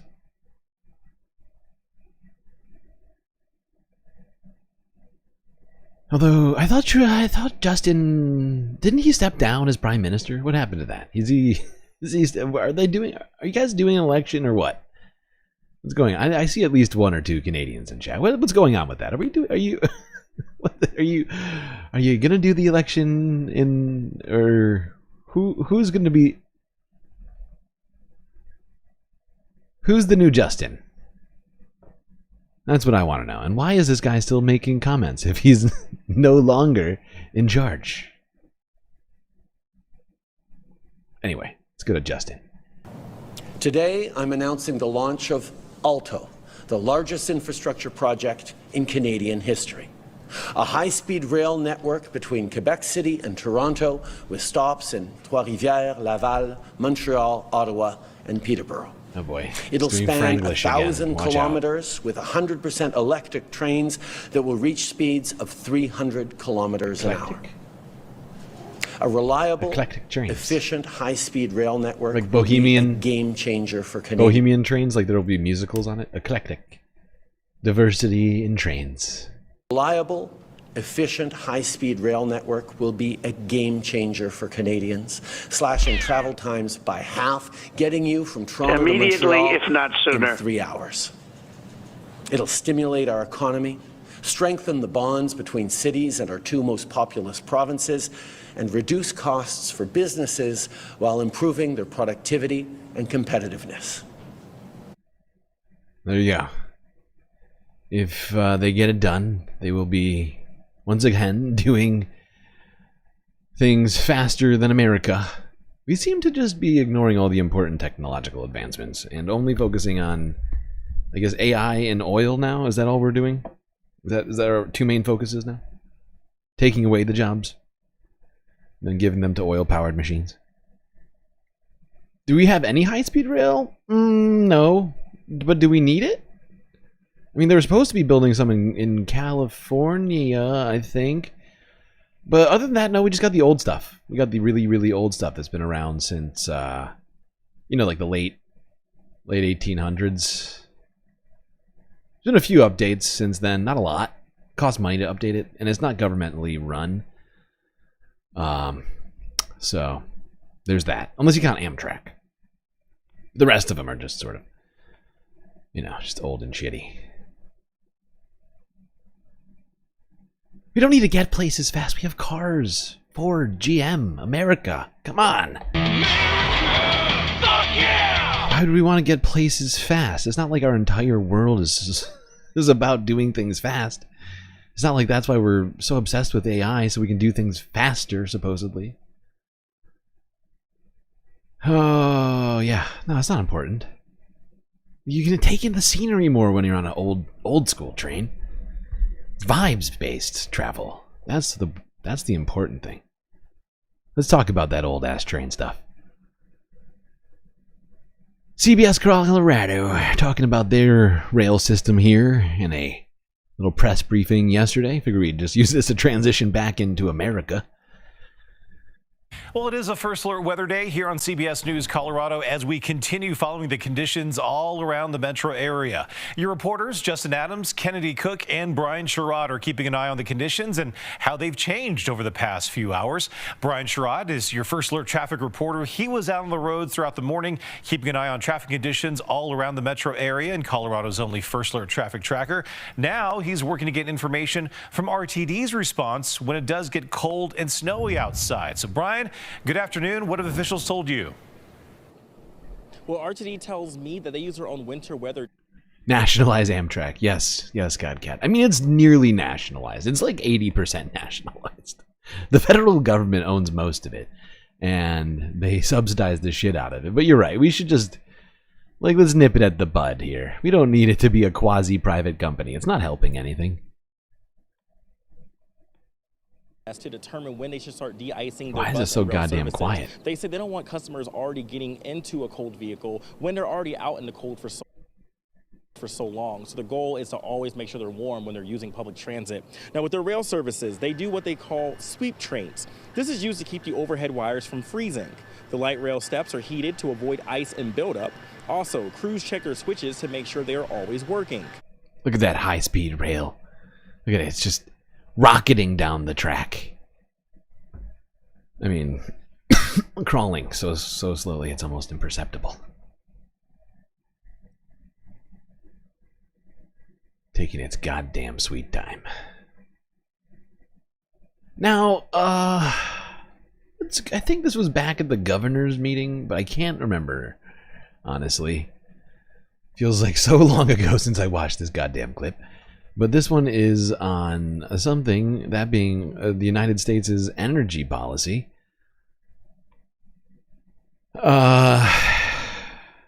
Here's Donald Trump to blame Joe Biden for being too woke, ruining our energy. Over there, I tell you, man, she's going to be unbelievable. I don't even think about it. Interior Secretary Doug Burgum and Doug, I don't know if Doug's here, he was last night. Oh, good. You just disappear right into the woodwork, huh? Doug is a man who made a lot of money, actually, but in technology, sold to Microsoft for a lot, and decided he wanted to do a Trump thing, and he did, and he won easily. And then he became a great governor of North Dakota, and really good. And he was all of a sudden thrown into the oil business, right? And he took that to a level that nobody ever thought possible. Took it to the job you've done an there unbelievable is level. amazing. And I watched he ran, and I said, I like that guy. He was one of the few that didn't hit me. He was after my position, but he never said anything bad about me. I said, okay, that's one checklist That's that one we good have guy. good. That's one good guy. Say a bad thing on me. Santa's watching, checking his list. Who's been saying naughty things about Trumpy? And who's been a good, nice boy and gets a government job? That's how the song goes. It's one of the ones, but Don't be naughty. But he's been Be a nice he was boy. an amazing governor, and he really became an expert Everybody on be energy. And based. When I was with him, I realized I wanted him someplace. I didn't know exactly where, but I thought it would be the Department of Energy. I kept talking because the state has done so well. And I said, look, I want you to just hold it, and I want to put you there. He said, sir, I have somebody much better than me on energy. Who? Chris Wright. Much better. I said, who the hell is Chris Wright? He said, is Chris here? I don't even know. Is Chris here? Hello, Chris. Boy, am I giving him some build-ups. I did the same thing last night. But he's the top guy in the whole... Top guy. They say on the planet. On the world, on the planet? Energy. What word should I use? They mean the same thing? They're opening up in China more than somebody told me 2 plants a week, but we're supposed to use the wind, which doesn't work. Doesn't work from a practical standpoint. But I just want to welcome you because you had the greatest man. When he said, you're probably the only man, because I know Doug, he's got a big ego. And you're the only man I've actually heard him say something. He said, he's so much better than me on energy, he's better than anybody. And so we made a move, and you gave up a tremendous position to do this. And we want to thank you, but we have to get going because when we bring the energy costs down, we have more energy than anybody in the world. We just didn't use it. Can you imagine? Biden set us up in Venezuela instead of taking ours, so that we go to Venezuela where they'd have very heavy stuff, and we have the best stuff in the world. We have more liquid gold, and it's really great liquid gold too. We have more under our feet than anybody else. But we went to Venezuela to buy oil instead of taking it from our own land and, drilling a little hole in the ground about how... Now, let's not forget that, of course, Biden approved more new oil and gas drilling than Donald Trump did in the first 2 years of his term, than Donald Trump did in his entire first 4. Now, I'm not saying it's a competition. I think we should be trying to win. I think we should be trying to lose it and produce less oil. But this is, this is Donald Trump's plan. That hole about a foot. Drill, baby, drill. About a foot, yeah. We drill a little tiny hole, and we could have taken it instead of all of the problems. And then we've made Venezuela strong again. They've given them a lot of money.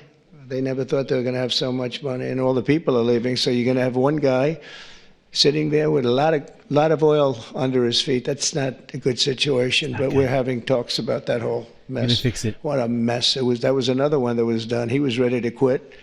He was going to be out. Marco, you know that better than anybody. Marco's been very staunch against what took place there. And we were going to have nasty that in any form we wanted it. But Biden made them strong.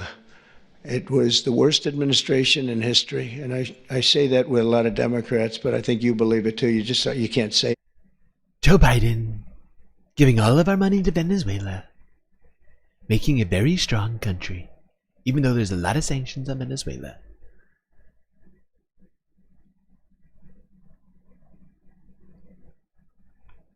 That makes sense. That makes sense, Trump. For fuck's sake, this guy is our commander-in-chief. He's deciding our energy policy. Guy seems to not understand anything about energy. What did he call wind energy? Not feasible. What was the word he said? Not logical or something. I can't remember. But it's like, or not functional. It was some adjective. I can't remember what it was. Or no, that's not it either. I can't remember what he said, but basically suggesting that somehow wind power doesn't work. Yeah, killing too many birds. Just gotta go back to the thing that also kills them, but in a different way.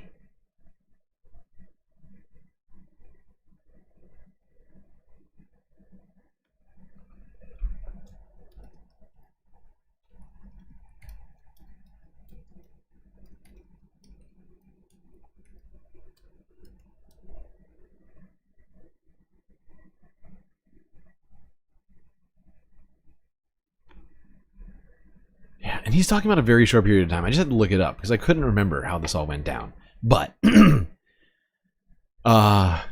Biden administration lifted sanctions on Venezuela for a very short period of time. It was like a year and a half.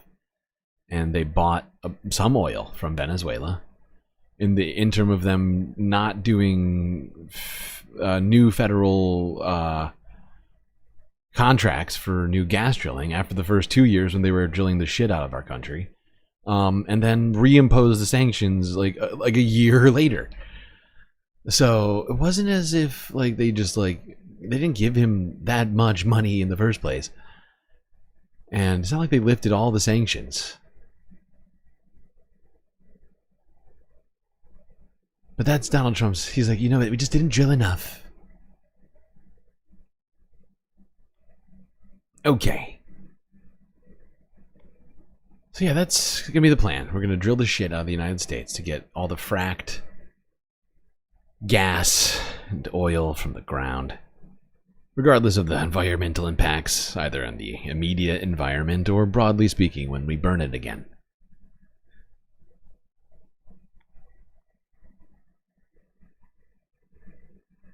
How are we doing? 7? Oh my god. We really are nearing the end of the fourth half. Oh my god.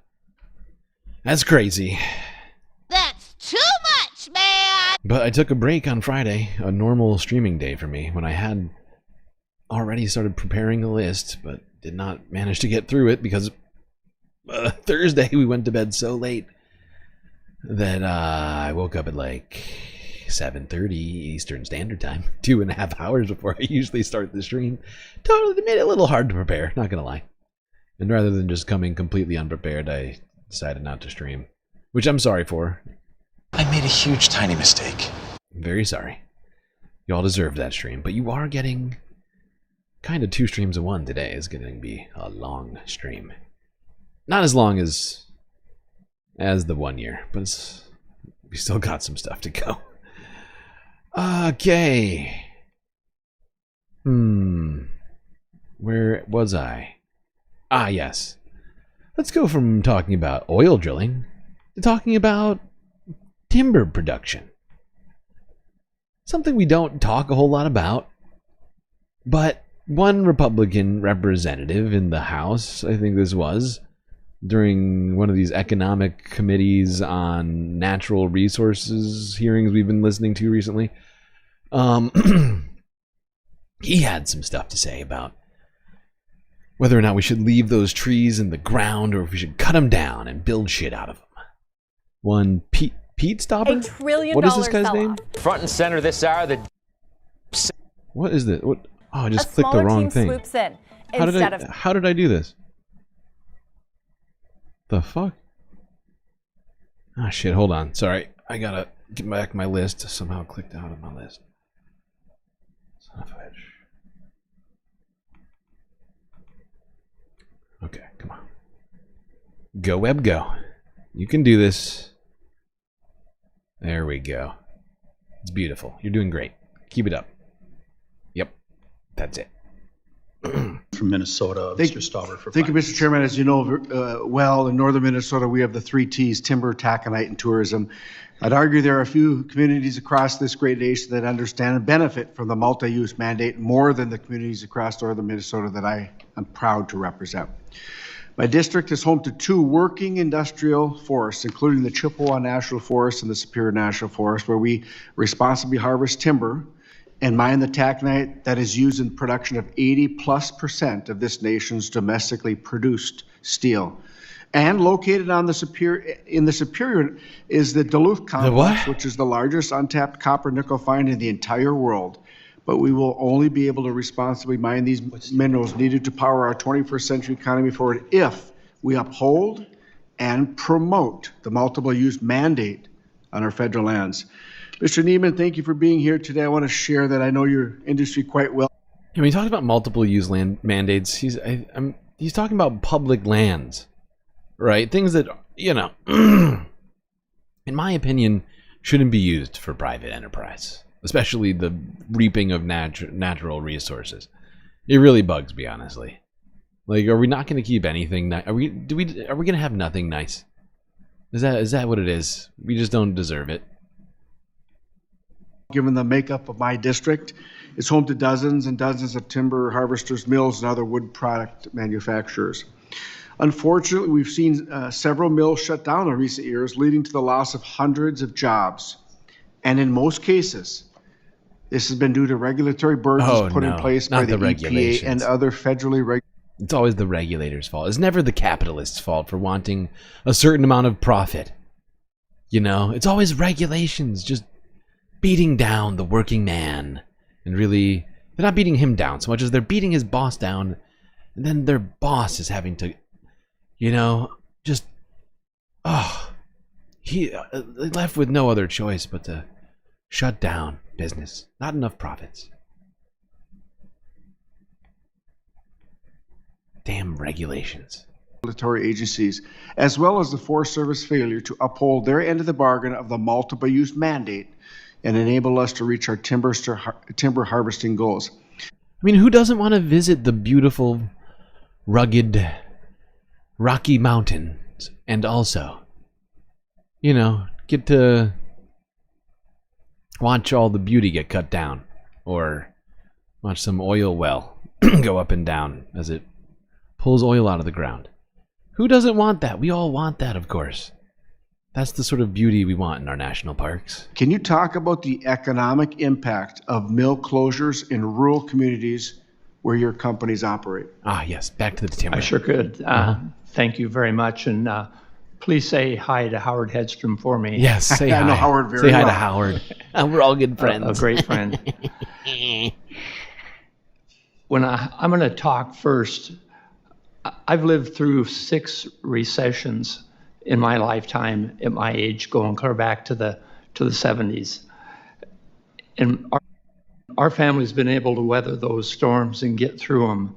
This is the first recession in the timber business that we've been in that we've had to deal with no timber supply and running out of wood.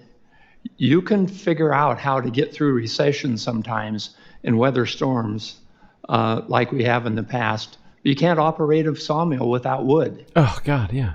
Good point. Along with what you recognized, the high cost of added costs that's happened in inflation over the last 3 or 4 years. Not inflation. And all the regulations. Telling me the trees are getting more expensive. My God.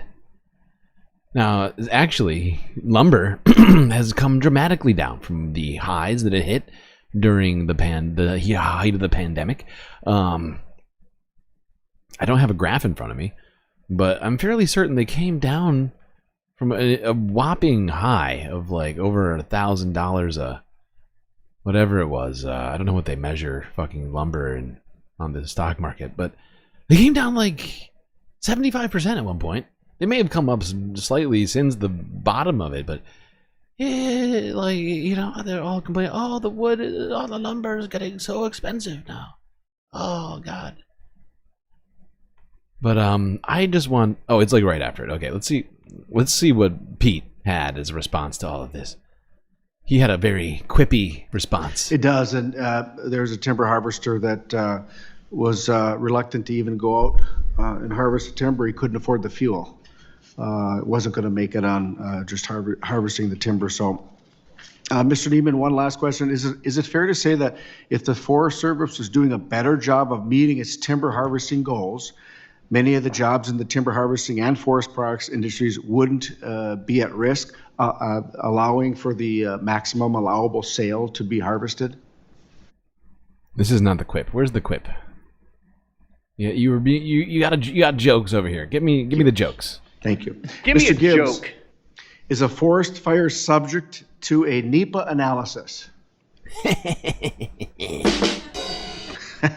That's not hard. No. Is a forest fire subject to PM/NAAQS regulations? No. What does a better job of sequestering carbon from our atmosphere? A manufactured wood product, an insect-infested tree, or a burnt forest? You know, our this witness tries to give him an answer. He's like, it's an easy answer. It's actually a manufactured wood product, no matter how much carbon was used to make it. It captures all of the carbon, which is bullshit. But it's a great line. What's better, a burnt down tree or a table, an end table? Come on, might as well just chop them all down before they burn down or the bugs eat them. Come on! That's basically what his little quip was about. Suggesting that we just need to cut all the trees down because they're going to burn down or get eaten by bugs anyway, and it's just better if they're end tables and, I don't know, credenzas and things. Exactly. Trick question, Joe. You get it. It's a trick question. Speaking of carbon neutrality, let's go here. Have you ever made a promise you thought you could keep, but couldn't? What if the people making the promises were worth hundreds of millions of dollars, and those broken promises affected everybody? That's what's been happening with some of the world's biggest companies. They love throwing around buzzwords like these. About half of them have made promises to go net zero in the future. But last year, hundreds of these companies didn't even come up with a proper plan to hit those targets. Others openly admitted they won't reach theirs. And that's even though, for the most part, companies' ambitions were pretty low to start with. So why is this happening, and should we believe any of these promises? But first, let's talk about what this even means. By saying they will go net zero, companies pledge not to emit more greenhouse gases into the atmosphere than they remove. Scientists say we need to get there by 2050, and a lot of the companies you know have made that promise. But as you can imagine, reducing emissions is harder for some businesses than others. Office-heavy firms like insurance companies can switch to renewable energy and video calls quite easily. But airlines... Delta is committed to net zero carbon emissions by 2050. Or even fossil fuel companies... Shell's target is to become a net zero emissions energy business by 2050 or sooner. That's a whole different story. But the fact that actually reducing emissions is tough hasn't stopped businesses from making a bunch of lofty promises. We're the world's first carbon-negative brewery. Spoiler alert, they are not. So let's dissect what to look out for in companies' climate targets. You got me excited for a second. The first big question, are companies really reducing emissions? A company can produce 3 different types of emissions. Let's take the fashion industry as an example. Fashion companies burn fossil fuels on site to produce their clothes and use trucks to transport them. Those are direct emissions produced by their own factory or their own vehicles. Then there are indirect emissions from the energy they buy. Those come from electricity and heating that companies rely on. And then there's the rest. Those are all other emissions, so the ones of the cotton suppliers or the emissions from shipping that cotton to a textile mill. Let's look at these first, because they are the easiest to reduce, since companies have direct control over them. Companies that make money by producing stuff, like fashion brands, can reduce their emissions by using more energy-efficient machines or transporting their goods with electric trucks. To reduce their energy emissions, they can switch to renewables. But here's the problem. To know whether a company is actually reducing emissions, you need data. And that data, depending on how it's presented, can tell very different stories. It's probably one of the most important questions to be answered around basically eliminating creative accounting. That's John Lang, who co-founded an organization that tracks the trustworthiness of companies' net zero promises. Take luxury fashion brand Gucci. In 2018, it pledged to produce luxury fashion without harming the environment. In its 2021 sustainability report, the company says it's been carbon neutral for years. It also says it wants to reduce 50% of its emissions by 2025. And at first glance, they are almost there. But when you look closer, you see that this graphic isn't showing their overall emissions, but their emissions relative to their revenue. What? Here you can see Gucci actually emitted more CO2. That's not a 46% drop, but a 36% increase. But they... This is the dumbest and most deceptive way to measure emissions. Relative to our revenue, we're doing great. But actually, we're still ruining the planet. Oh my god. Because of course the goal of every single company on the planet is to continue increasing revenue and profits and all this other stuff. And if the first goal is to increase revenue, and then the second goal is to figure out how we decrease our output based upon the new revenue that's higher than the last one, then you wind up with more emissions still, even if it's a smaller percentage of the revenue. Just, you know, in total, rather than as a percentage of economic product. All right. Let's go to some Canadian news real quick. Apparently, British Columbia was hit by a 5.1 magnitude earthquake, rattling residents. North of Vancouver, I believe. A 5.1 magnitude earthquake has hit the south coast this afternoon. Emergency Info BC says it hit near Seashelt at 1:26 this afternoon. Our Alyssa Tebow joins us live in Vancouver. Alyssa, how broadly could the quake be felt? From what we're hearing, Christy, it was felt pretty much everywhere, all across Metro Vancouver, on the Sunshine Coast, up Squamish through the Sea to Sky, parts of Vancouver Island. And it really depends on where people were as to what your experience was with this earthquake. Some people say that they felt their homes rattle. Other people who were driving didn't feel it at all. But what we can tell you is, living in the Pacific Northwest, we have been told for decades to expect the big one. And this was not it. That skyline behind me would look very different if it was, as you mentioned, a... Yeah, thanks for that. All right, well, not the big one. But it did rattle some feathers. Get it? Rattled? Because everything's shaking. Okay. All right, that's enough. That's enough Earth puns. Let's go on to talking about some more U.S. related stuff with relation to our environment and our government being involved in it. You know where I'm going. Let's talk about FEMA. Donald Trump had more stuff to say about FEMA recently. Let's see what he said. Should have never happened. It would have never happened. But I'm delighted to welcome America's governors to the White House. You're amazing people. Even the Democrats are amazing people, some of you.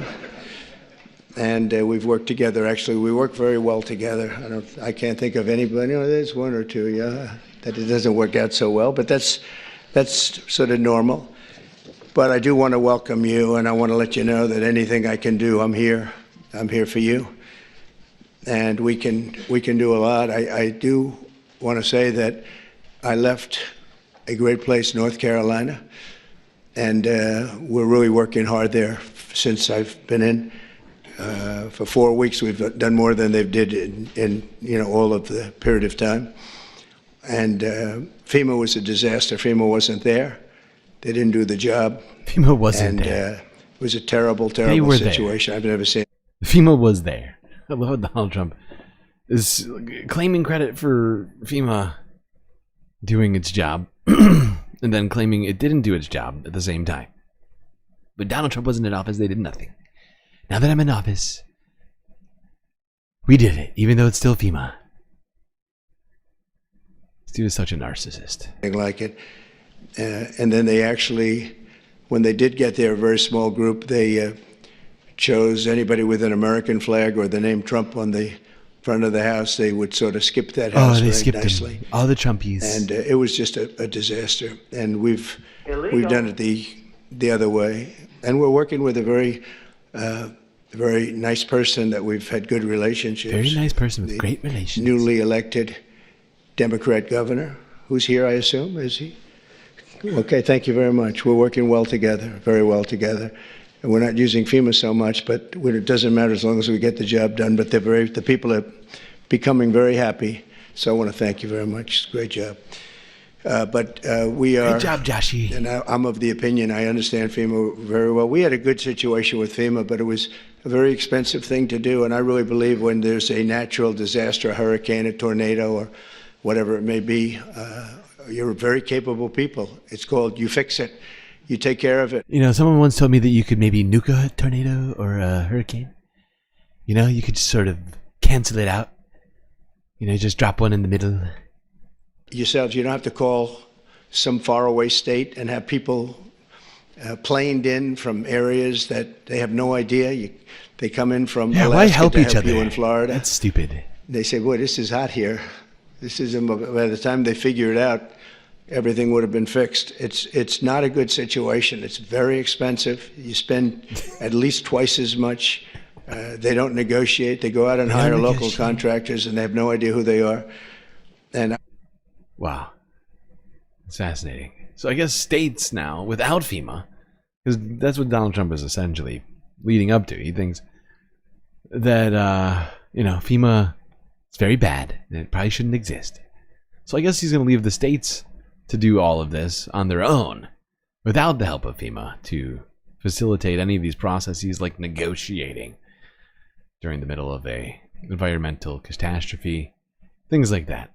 You know, when things are on a sort of second by second level of importance, you know, changing, getting worse, that's the time to start negotiating.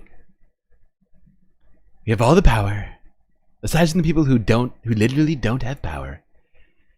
Let's get negotiating, buddy. How much are you going to charge us? No, it's too much.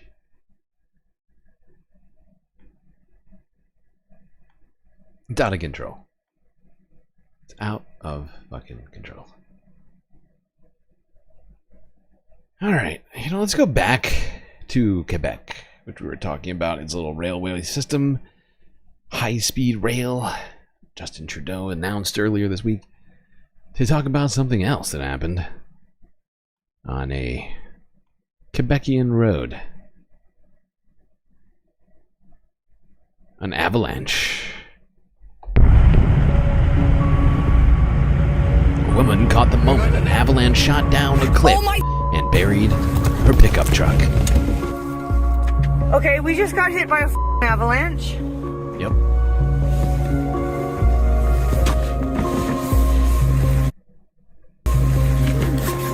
Like, a major avalanche. We're just in a avalanche. It does look like that.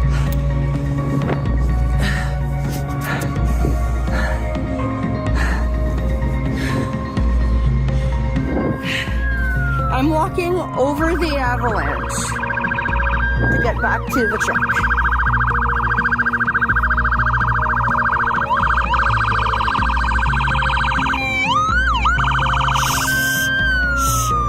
Baseless souls have a far d'avalanche.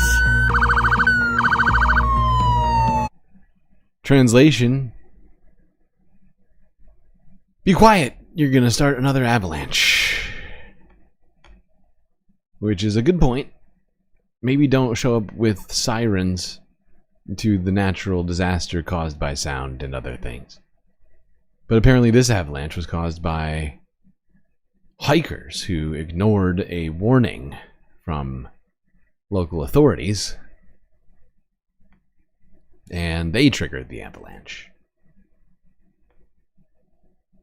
Now let's talk about something else that's been hanging out in the snow. Not just people stuck in avalanches, but apparently there's been people studying the snow and ice all the way in Norway. And apparently, recent data not looking super good on those levels of snow and or ice on this glacier. Let's go here to CBS Evening News from yesterday. The world is changing, not only the world we live in, but the world we live on. New study this week in the journal Nature found mountain glaciers are melting more than twice as rapidly as in the early 2000s. They lost more than 600 billion tons of ice in 2023 when national environmental correspondent David Schechter visited Svalbard, Norway. If you didn't think we were at the end of the world, well, we're going to go a little bit farther now. The closer you get to Svalbard, Norway, the smaller the planes get. But that's not even the end of the journey. To study glaciers at the top of the world, it's dramatic to see the changes from year to year. Scientist Jack Kohler can only get to them by boat or chopper. He's an American who's been studying. The calculations that he's making are really basic. Water out, and then no sort of new ice in means that these glaciers are disappearing, and that's what he's measuring. And it's happening fast up here, really fast. Kohler says this past year, melting... Yeah, this is all bad. This is all very bad. And we had been talking about earlier this year the fact that A23A also broke out of its death spiral and out into open ocean, into warmer waters. That's also melting too. And I feel like with all that happening, storm season this year is going to be fucked up. Real fucked up. I could be wrong. Could be wrong. I'd like to be wrong. Broke 58 years of records at a rate of melting that was 3.5 times the long-term average. Oh, that's the findings here are consistent with the latest research from around the world. What's the connection between your work and climate change? Well, we're documenting the effect of the climate change locally here, of course. Yeah, no kidding. Yeah. All right, now let's go cross multiple continents to Sri Lanka. This is a horrifying news story. I almost don't want your attention for this next news story. This one sucks. More than climate change. Well, on a microcosm level. Yeah. It's just, this one made me real sad. But apparently, a passenger train in Sri Lanka collided with a herd of elephants.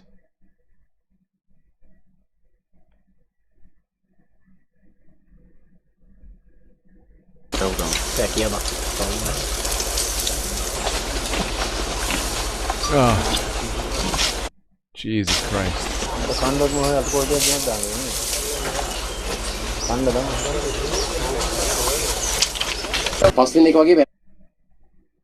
Apparently it killed 5 elephants and injured multiples.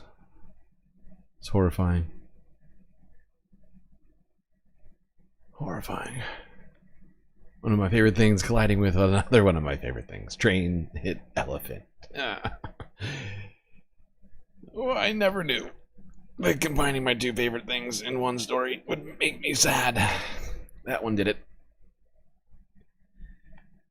And that's why we're only watching 15 seconds of it. Suffice to say, I watched the whole thing. Horrifying. Don't watch it. It's too much. That's too much, man! That's what I'm here for. To show you teeny snippets of horrible things and then tell you the rest is too much. So you don't have to go through it. Alright, now... wait. Oh my god, I blew through the 4th break. But at the perfect time, because we're about to hit space news, so great job, everyone. Alright, final break. Because I think, yes, we can get through the rest of this in 1/2. Look at that. Look how much extra content people are getting tonight. For the low, low price of 5 super chats. Although, one person became a new patron, and another person made a gift on PayPal. Another donation to us, which I really appreciate. Remember, if you joined on Patreon, to answer the questionnaire when I send it to you, so I know what name you want to use and what you want your avatar to be. And to also consider these following galactic messages.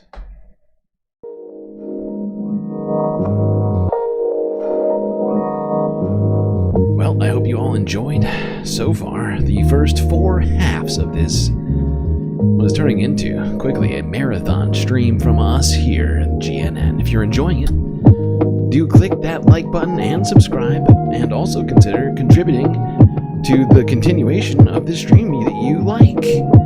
So many great ways to do that. YouTube, Twitch, but today, and probably for the rest of the month, I'm going to be essentially begging people to not do those things and instead contribute on PayPal or Cash App, places where I get the money immediately, if not sooner. Immediately, if not sooner. Or even Patreon, another place where I can get that sweet, sweet cash into the Galactic bank account and keep the lights on here at the Galactic Space Station.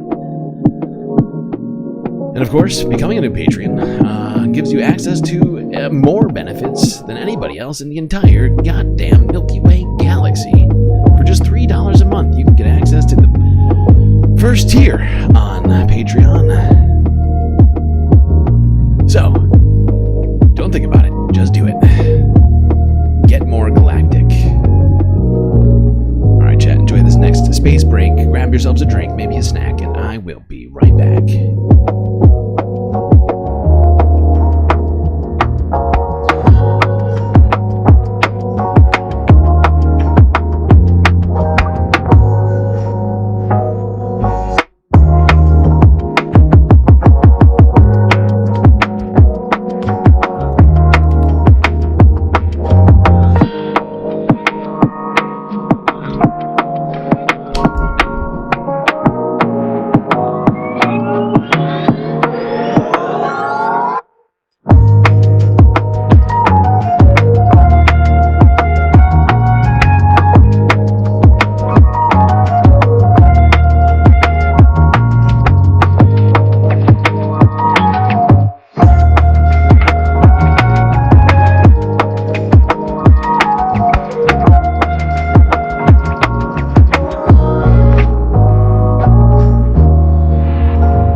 So you don't miss any more Galactic content.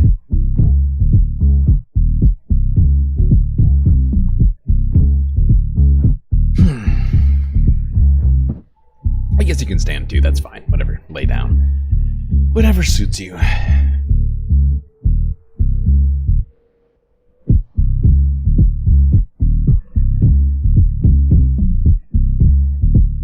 Alright, let's get back to space news. We're going to talk about something that we were talking about the other day. This time we're going to go through the second half of all this.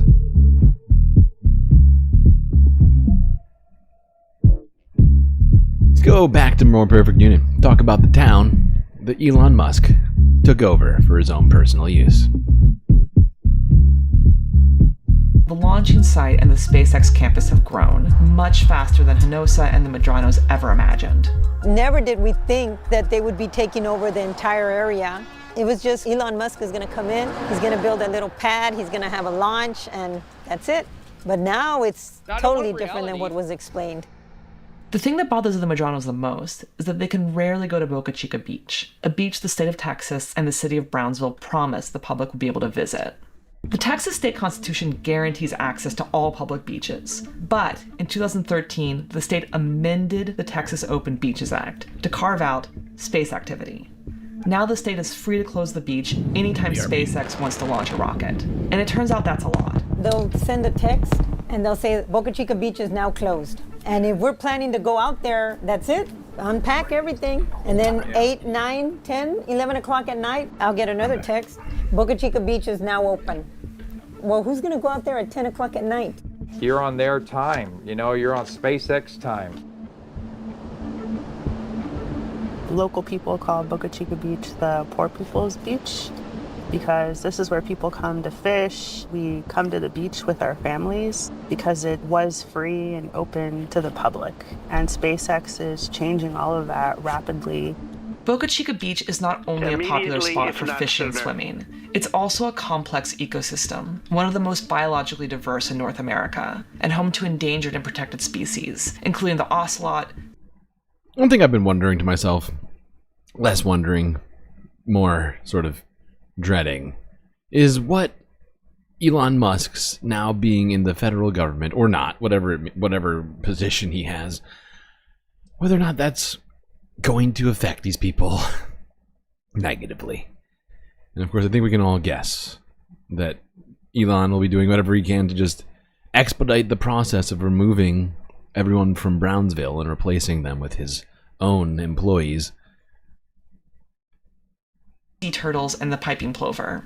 SpaceX is trampling over this entire site, singeing the wildlife, burning down part of the wildlife refuge. This region, most of the native habitat has been destroyed because of real estate development, industrialization, farming. We only have 3% left, and that 3% is being destroyed by SpaceX. Hinosa co-founded the Texas Environmental Justice Center, and along with other national and local environmental organizations, is suing the FAA and SpaceX for violation of the National Environmental Policy Act, or NEPA. In order to build on the site, Musk had to do a thorough environmental impact statement, or EIS, under the National Environmental Protection Act. These reports are really comprehensive. They include impacts to air quality, carbon emissions, water usage, wildlife protection, as well as cultural and economic impacts. Initially, SpaceX got approval to launch the Falcon 9, a reliable and, after years of testing, safe rocket that takes cargo into lower orbit. But in 2018, SpaceX announced they would be launching the Starship Super Heavy, a rocket 20% larger than the Falcon 9 with 10 times the thrust. In a press conference, Musk said they would be testing their new rocket in Texas instead of the Kennedy Center in Florida because he's got a lot of land with nobody around, and so if it blows up, it's cool. If it blows up, it's cool. This is a perfect example of a time the FAA should have conducted a second EIS, but instead did a simplified environmental assessment, or EA. Officials concluded that there would be no significant impact of launching this much larger rocket from Boca Chica Beach. I don't want reality. That same year, before a single rocket took flight, SpaceX started a fire during an engine test that engulfed 68 acres of brushland in flames and burned through the night. In spite of this, the first launch of Starship was scheduled for April 20th, 2023, aka Weed Day. Here's how the launch was supposed to go. Starship was meant to orbit the Earth, with the booster landing in the Gulf of Mexico and the spaceship re-entering the atmosphere and landing in the Pacific Ocean. Instead, the launch pad exploded, sending debris across Boca Chica Beach and scorching more than 3 acres of land. A dust cloud poured over the nearby Port Isabel. Buildings shook, a window shattered. Holy crap! Rocket is launching. See it on the ladder. It's like a soot. Big old layer cake of it. And they're trying to tell us it's sand. SpaceX hadn't installed flame diverters, or a simple and very necessary water deluge system, sending shards of concrete and rebar all across the beach. The spaceship also failed to separate from the booster. The entire Starship stack continuing to rotate. We should have had separation by now. And spiraled in orbit before exploding and landing into the Gulf of Mexico. Elon looked disappointed, but SpaceX assured viewers it was a success. You never know exactly what's going to happen, but as we promised, do you know what I love? I love when I do What that. Elon Musk and what SpaceX tells people is that we are so efficient. We have to develop our rockets by just testing them in the real world. We're not going to use as many computer models to make sure that everything's perfect. And if it Sir, yeah, wait ahead of me. You know, I love this. We promised.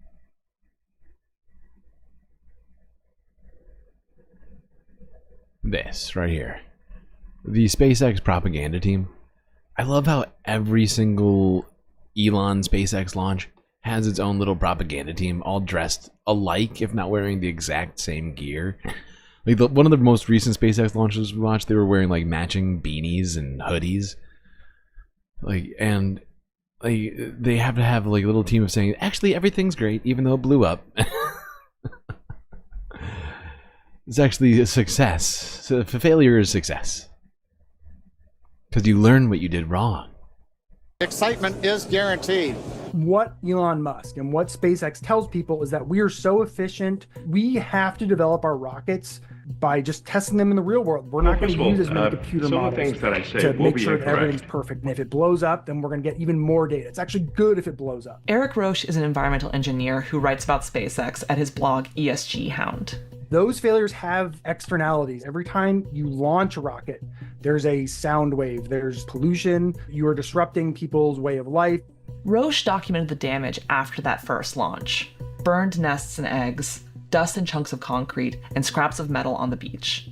NASA launches mostly from Kennedy Space Center, which is thousands of acres that was allocated by Congress. And so it has a buffer built in. Whereas SpaceX's launch site in Boca Chica is a tiny little spot of land, and it's surrounded by land that they don't own. It's very close to populated areas. And so those externalities are going to be magnified just by orders of magnitude. The Kennedy Space Center was built using eminent domain, approved by Congress in 1964.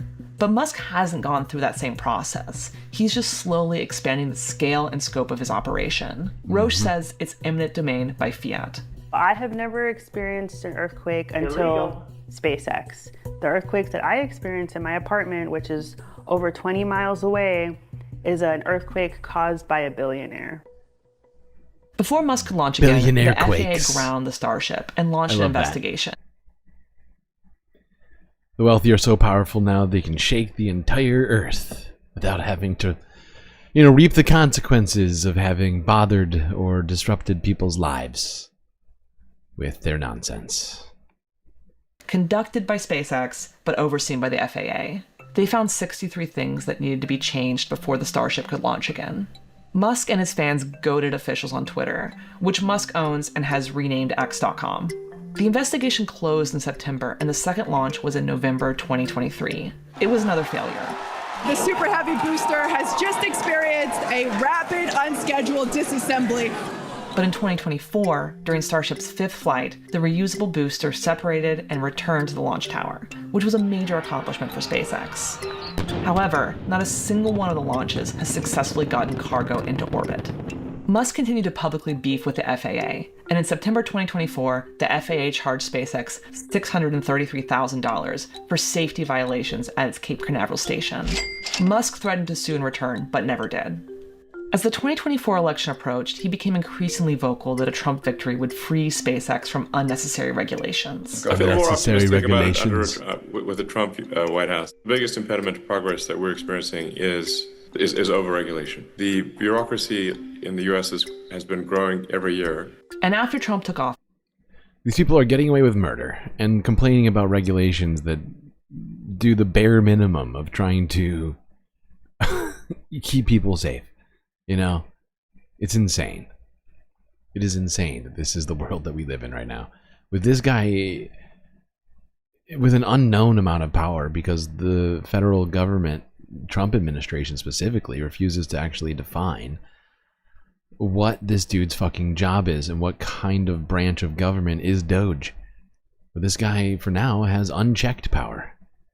Unclear, opaque amounts of terrifying authority and access to our most sensitive institutions and data and whatever else. And he's now using it for whatever means he deems important. Doesn't seem to be any oversight. He can do it for whatever reasons he wants. You know, eminent domain, these people. And FAA, investigations into his own companies. I mean, where does it end? It is horrifying.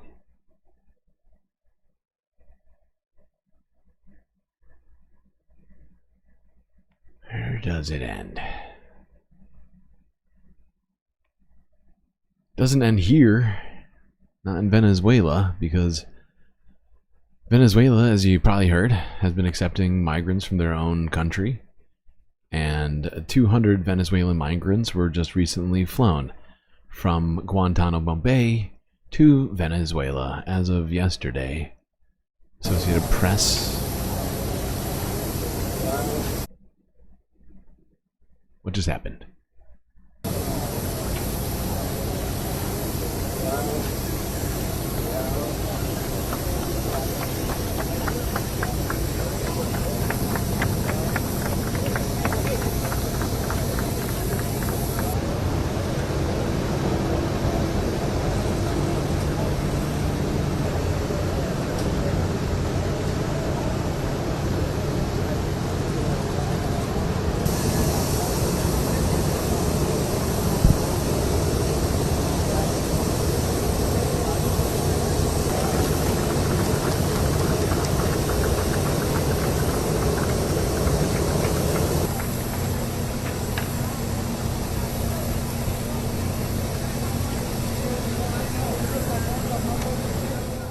And it definitely doesn't end in Argentina.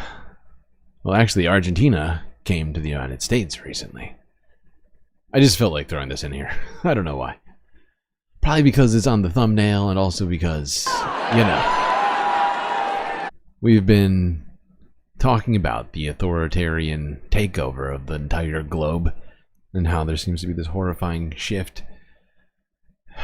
And we said before the election, during the election, Donald Trump certainly had some Nazi ideations. And, it seems like there's like a ripple now, like just going around, and like sort of a coalescing of authoritarian forces. If you missed this somehow, this was the handoff from Javier Milei to Elon at CPAC. This guy picking his butt. How you guys doing? Nice vibe this year, right? After the best month we've ever had. Nice to see you all. Thanks for coming out. Good to see you. I'm not going to kill any more time. Let's bring out Elon Musk.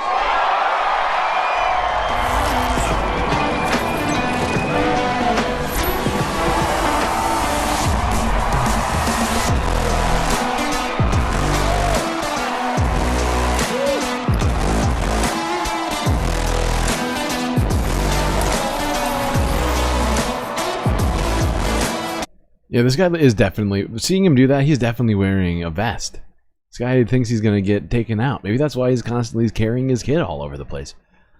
You know? Like Hamas supposedly uses human shields. Elon thinks, you know, maybe he needs one. Oh, God. But that's definitely a body. That's definitely body armor. I wasn't sure because I haven't seen him moving around that much until this one. Yeah.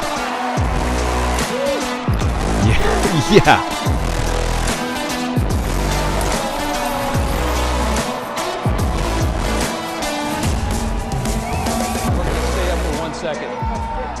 Hey guys.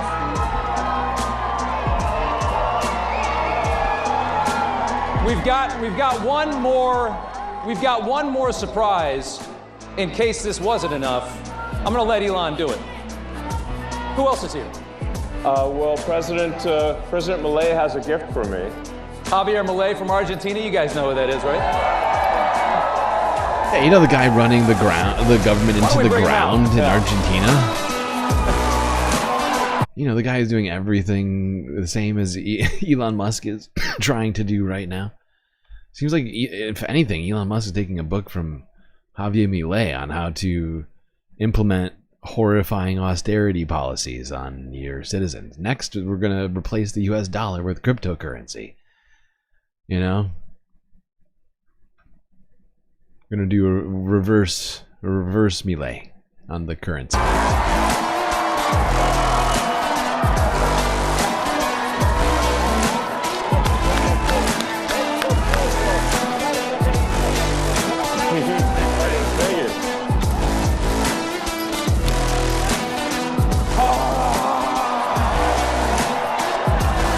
This is the chainsaw for bureaucracy.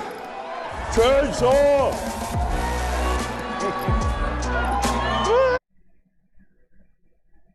Here we go. The Argentinification of the United States has begun. How long will it take Elon and Donald Trump to ruin the full faith and credit in the United States? Sure, won't be long now, I'm sure. Maybe it'll be as fast as Viktor Orban sort of dismantled things in his home country. Let's go to Hungary. Well, let's go to Zateo to talk about Hungary. Because Mehdi Hassan clipped us a little vid here a day ago. Talking about that very thing.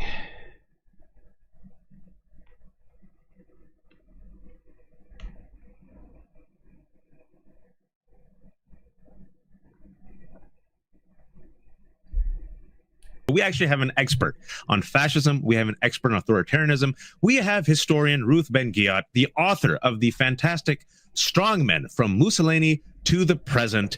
She knows the fascist playbook. She has been warning about Trump's fascist agenda for about a decade. I just realized that this is not a... Oh my god, BCAT, you're on the screen and you're in chat at the same time. This is weird. Watch this. This is crazy. This is just for fun. Look at that. Double BCAT. Boom, boom. BCAT is everywhere. She is omnipresent. Truly incredible. Where do you get those skills from? Gary? Is it from praying to Gary all the time? You get those sort of incredible powers? Maybe I need to pray to Gary more. I forgot. It's not Mehdi. Maybe he did the clipping. I don't know. But this is Franny Theo, and I just realized I don't remember this guy's name, even though I definitely watched multiple videos with him in it. Now I feel like a jerk. And she joins us for the first time on America Unhinged. Thank you so much, Ruth, for joining us. I'm telling everyone to read your book. It's called Strongmen from Mussolini to the Present. First question. I was talking to Francesca about this. A few liberals told me, these are liberals now, Waj, don't concentrate on Trump calling himself king. This is just him distracting. He's just don't focus on it. It's not disturbing at all. It shouldn't concern anybody. Omega Star. Thank you for the super chat. Who needs giant scissors when you have a chainsaw? Elon is a tool. You're right. You are right. Thanks for supporting the channel. Appreciate you. Alright, back to Zeteo and Ruth Bangiat. It does seem like Fran has completely left off Fran. Why did I say Fran? Francesca. Francesca has left TYT in full and has made the transition to Zeteo. I think welcome. She's a welcome addition to the Zeteo team. King. This is just him distracting. He's just trolling you. He's trolling you from, the Medicaid cuts and everything else. Just move on. And I said, I think you could chew gum and walk at the same time. When you hear this, and you've been following Trump for 10 years. Chew and walk? How much of a threat is this of him trying to be an authoritarian who will not leave after the 2028 election or before the 2028 election, setting up a type of constitutional crisis that we have never seen in our country before? It's a huge threat. And when he is talking about, being a dictator, we need to take that seriously. When he talks about being a king, because there's also this whole, all the tech bros, oligarchs, they have a whole crazy theorist, Garvin, who believes in monarchy. Others of them believe that it's time for a Caesar.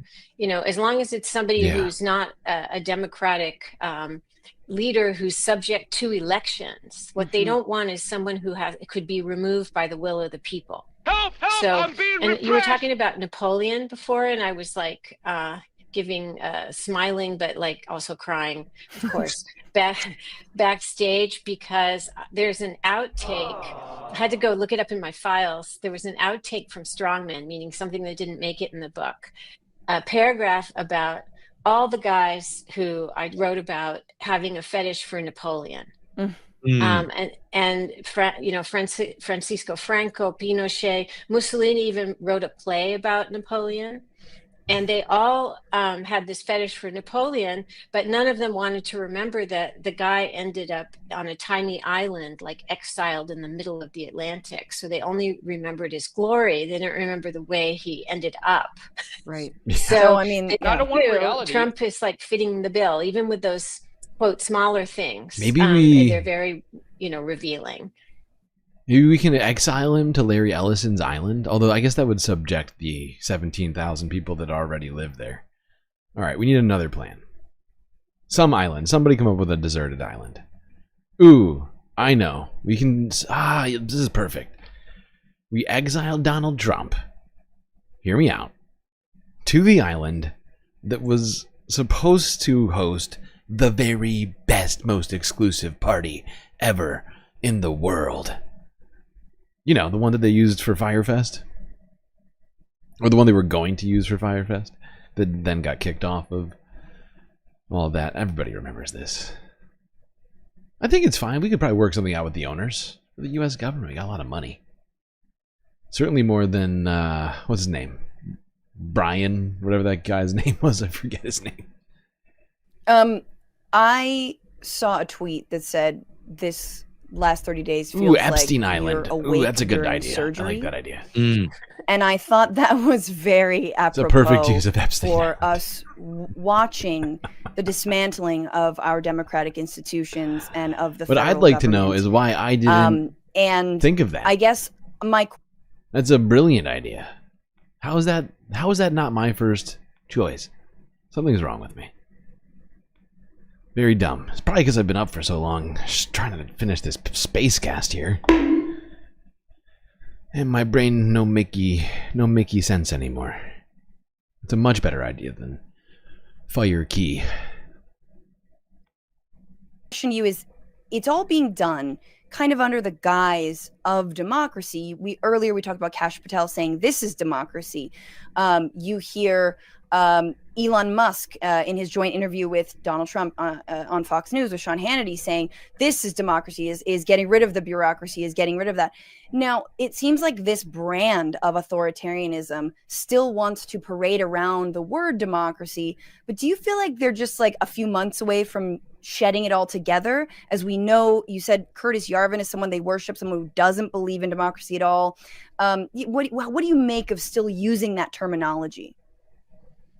In part, that's just to kind of mislead people, because actually I'm teaching a seminar on coups right now, which is like makes for more stress, right? And a third of the book is although about it is coups. aptly timed. So one of the main things people will say to justify their coup, besides getting rid of Marxists and saving the nation, is saving the freedoms. And even the fascists used to say that they were bringing real freedom. That and in communist China, they say that's a democracy. It's the People's Republic. Right. So and think about Viktor Orban, who is like, he calls his system an illiberal democracy. There is nothing democratic about Orban's Hungary anymore, but he still clings to that word to confuse people. So authoritarians are expert at confusing people, at using language. And then, the Orwellian stuff, like it's the opposite. So the Department of Government Efficiency is the Department of Corruption and Plunder. And that's how authoritarians always operate. They invert, they pervert meaning, and then they want to confuse people. And it works for a lot of people. They sit there when Musk is saying, yeah, it's real democracy to make things more efficient and cut the waste. And I saw something where Musk was going around. He was with Mr. Chainsaw, as I always call him, and now he's got his own chainsaw. I mean, these are these things that appeal to people, though, like maybe simple-minded or fanatic people. Toga party? Here's the question: is it going to be a toga party in the metaverse? And will it be exclusive? And can I pay in Bitcoin? Okay, because I don't want to have a party in the real world. Now with the crypto DOGE, the DOGE Department of Dogs, they promised us incredible efficiency, and I hear the metaverse is just exemplary of efficiency. You mentioned Viktor Orban. I'm glad you did, the president of Hungary. And Steve Bannon, about a decade ago, Ruth, said that Orban was Trump before Trump. And Republicans and the right-wing people like Tucker Carlson have openly said that they want an Orban-esque figure in America. And they want the Hungary playbook to be adopted in America. A lot of people don't know this. Can you connect the dots? What's that playbook like? And how is Maga, if you will, implementing that playbook in the first month? Or any coin. So there are things that Orban, the reason he's the darling of the GOP is that he's perfected something called electoral autocracy. Illegal. So, in the past, you had these one-party states, which you still have in North Korea and China, other places, where you didn't have elections. China. But today, if you think about, Turkey or even in Russia, they have elections. They keep elections going, but then they fix the system by domesticating the media, by purging the judiciary. Seems like you're already starting to do all that. Because if there's an election dispute, the judiciary decides. Yeah, and Donald Trump's been trying to purge all of those things. I mean, AP was literally purged. There was a over the weekend purge, or was it? Yeah, right. Wasn't it on Saturday? A Saturday? Was it last Saturday? When did all the federal judges quit over Eric Adams? How long has it been now? Jesus Christ! The goddamn news hose is overwhelming to try and drink from. But yeah, all of this stuff already happening. So you're very basically troubling. You perform a kind of purging of all of the bureaucracy. Call it a coup. So that the elections come out the way you need them to come out to stay in power. And the opposition just can't muster enough because you've muzzled the media, so the opposition's message doesn't even get there. This was true in the last prime minister election, that the opposition, very strong candidate, but his message didn't even reach people outside of the big cities because Orban has captured the media. So that's why they like him. He's also, Hungary is now rated the most corrupt country in the EU. Mhm. So they like that because there's a lot of wheeling and dealing, and the families become like really, really rich. They love that. I do want to say one last thing. And Zero Megastar just cheered 100 bits. Trump and Maga Hashtag free and Franny company are way more. Wait, did it say free Franny Fio? Thank you for the bits, Omegastar, and the lovely message of fantastic solidarity. Free Franny. It's hard to say that fast. Free Franny Fio. More dangerous than Orban because Orban did not try and overthrow the government. I think that every day, I'd like to avoid getting sued by Elon Musk. I'd also like to get up every day and remind people about January 6th. Yeah. Because he tried to overthrow the government, and he's very violent. And because of our gun culture, what happens in America is way more violent than what happens in Hungary. So they want to do the same like governance playbook, but what would develop here will be way worse, actually. I actually wanted to ask a question about violence because I could have gotten rid of the Second Amendment, but we didn't. We are getting rid of, what, the 19th and a number of other ones. But no. Left that one in place while we had a higher murder rate than any other modernized supposed system of democracy on the planet. Unfortunate. think in the last 30 days, we have seen police protecting DOGE employees from the Second Amendment. None other than elected officials elected by the people, like the Department of outside of the Department of Education, outside of USAID, being denied access and entry into these places that serve the people. And I think there's a question of law enforcement, sort of physical, like who is going to enforce the laws, right? You have injunctions against what Donald Trump and DOGE are doing. However, no one can actually enforce them. Ellie Mistal at The Nation was saying, injunctions all fine and good, but there's no actual muscle there's no surrounding enforcement that mechanism. And I'm not calling to that isn't in line I with would Donald love Trump. a DOGE employee to be shoved, the but huge I'm just problem. saying, it is really interesting as you've studied Yeah, because unlike Donald Trump, during Biden's administration, they left a bunch of Republicans appointed by Donald Trump didn't do what Donald's trying to do now. Stuck with the sort of norms, even the ones I didn't like. And, now we're in a situation where those people are already in place. And then anyone else who's not a loyalist they're tempted to either push out, bully out, pay to leave, whatever it might be. They're doing it. And so now we've got all of these different branches of government that are supposed to be supposedly checks and balances, other institutions that are supposed to protect people, and they're all being dismantled simultaneously, leaving us with what is my question. And it's not when I try and answer the question, it's not a lot in terms of mechanisms and with which to check this power.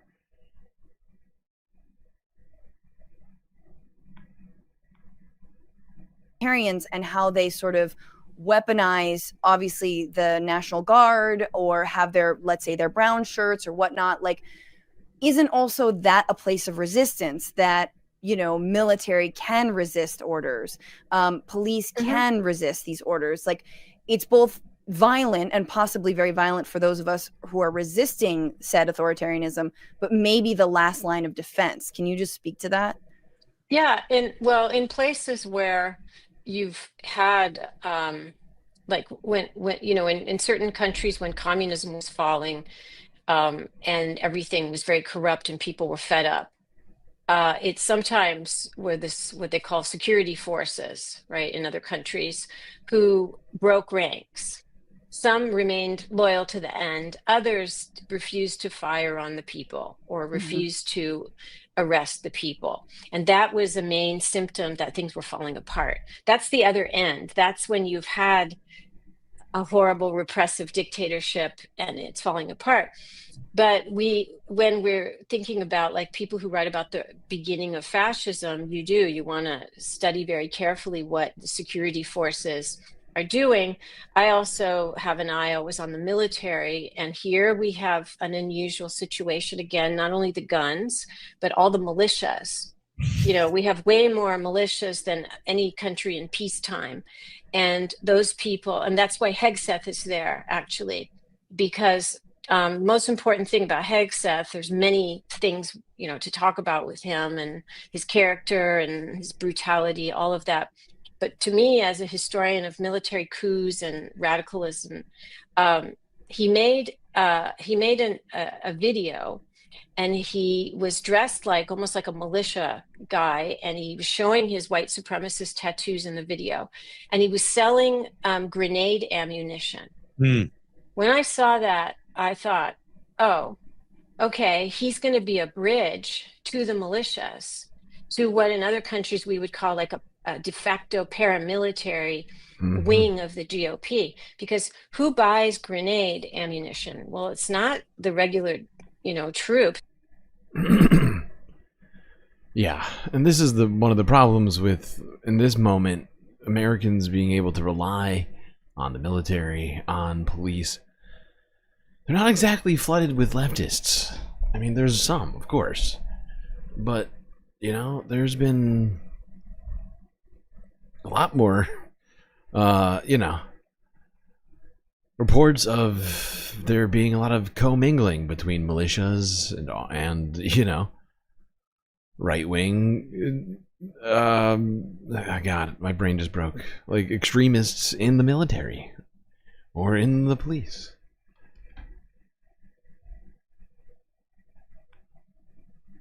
And at this moment,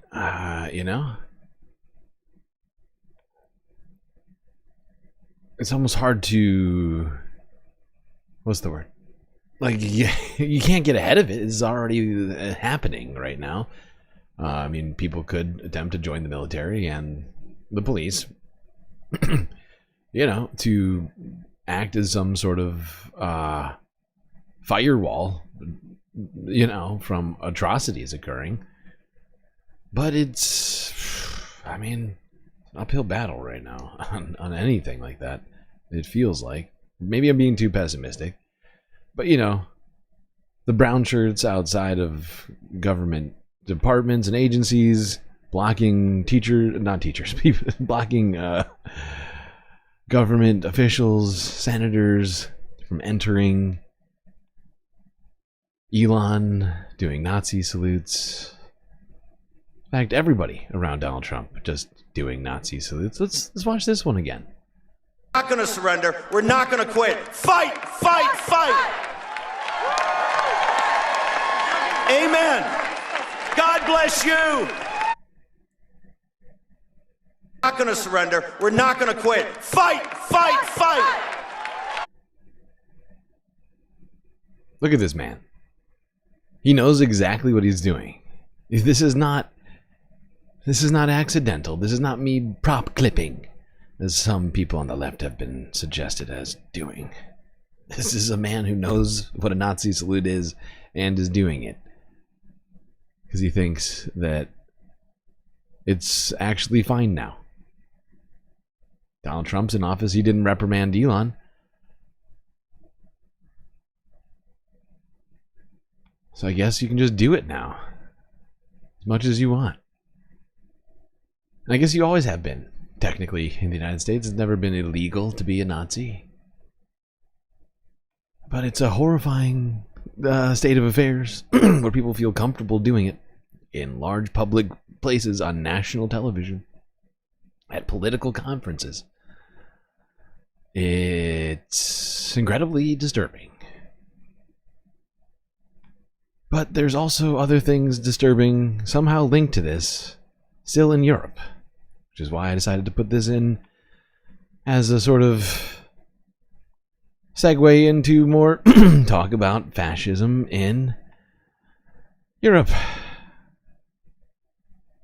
And certainly the rise of Nazis, specifically with this video, in Germany. What the fuck is going on?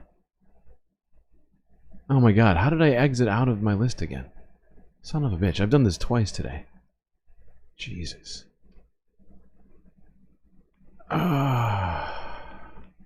Sorry, hold on a second.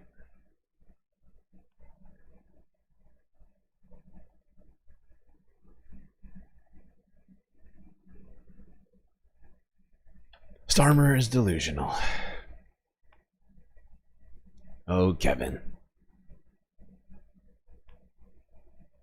Alright. There we go. Germany. Take 2.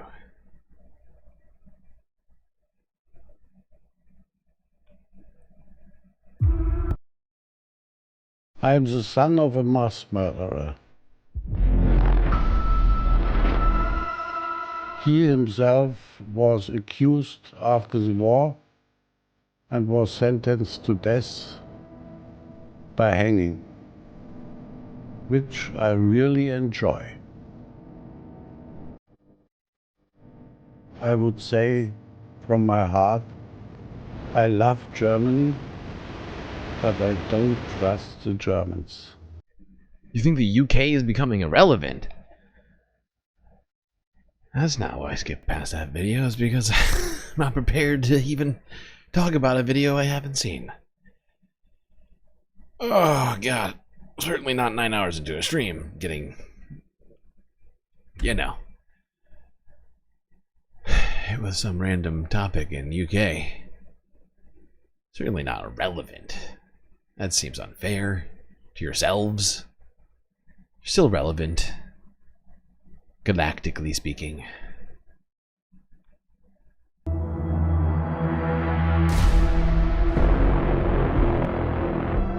We are about 82 million people, and I would say only 1 million of them are really true Democrats.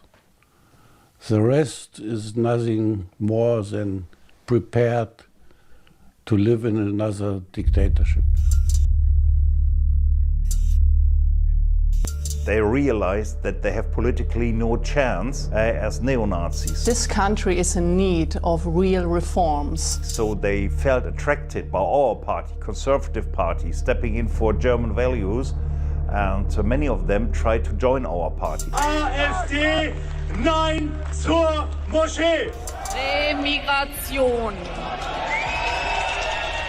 What we've seen is Germany in general, all parties moving to the right, following the AfD arguably. 10 Millionen sind seit 2015 in unser Land eingewandert. Das hätten wir uns wahrscheinlich in unseren schlimmsten Albträumen nicht ausgemalt. So geht es mir jetzt. Und wir denken, das deutsche Grundgesetz steht über. I just realized that this is going back and forth between German and English. I'm getting delusional at this point, chat. I'm losing my mind. I feel like I'm taking crazy pills! God damn it.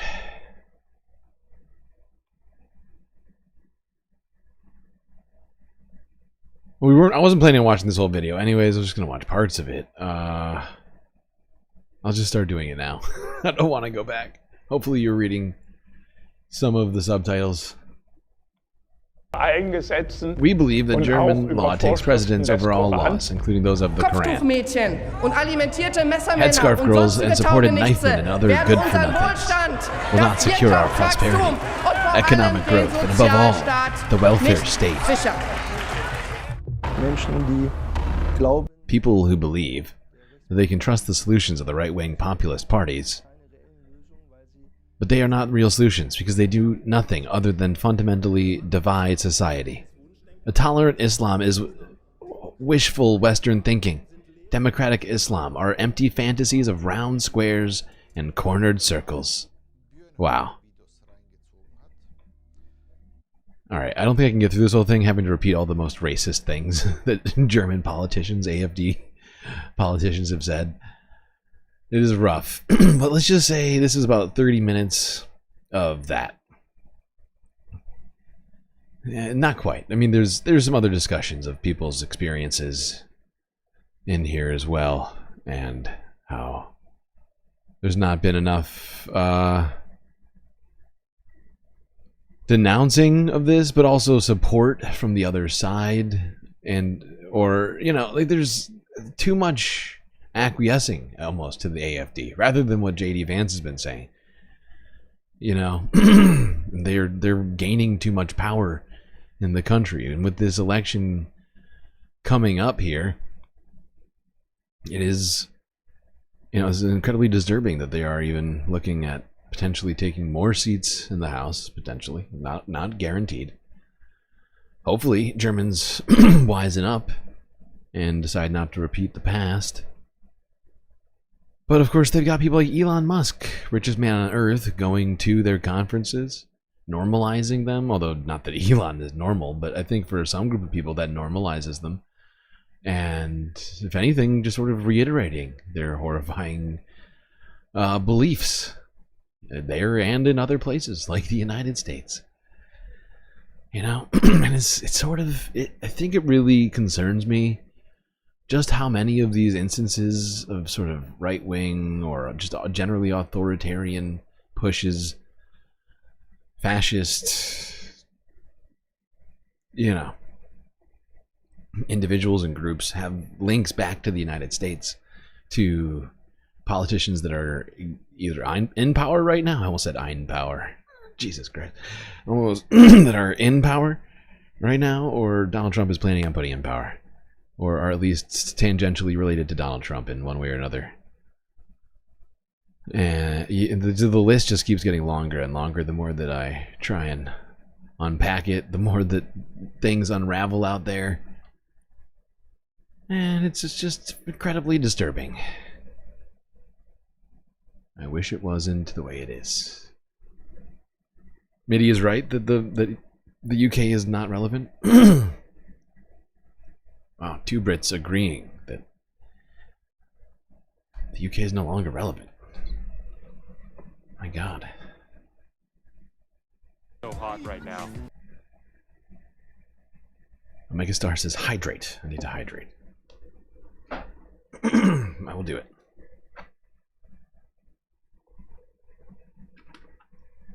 Okay. Hydrated, officially. My whistle is now wet. Alright.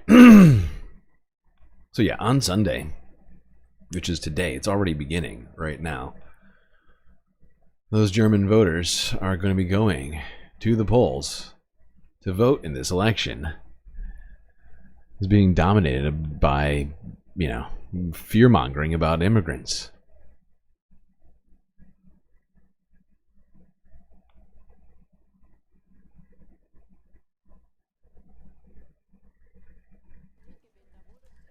The final meeting before elections take place in Germany.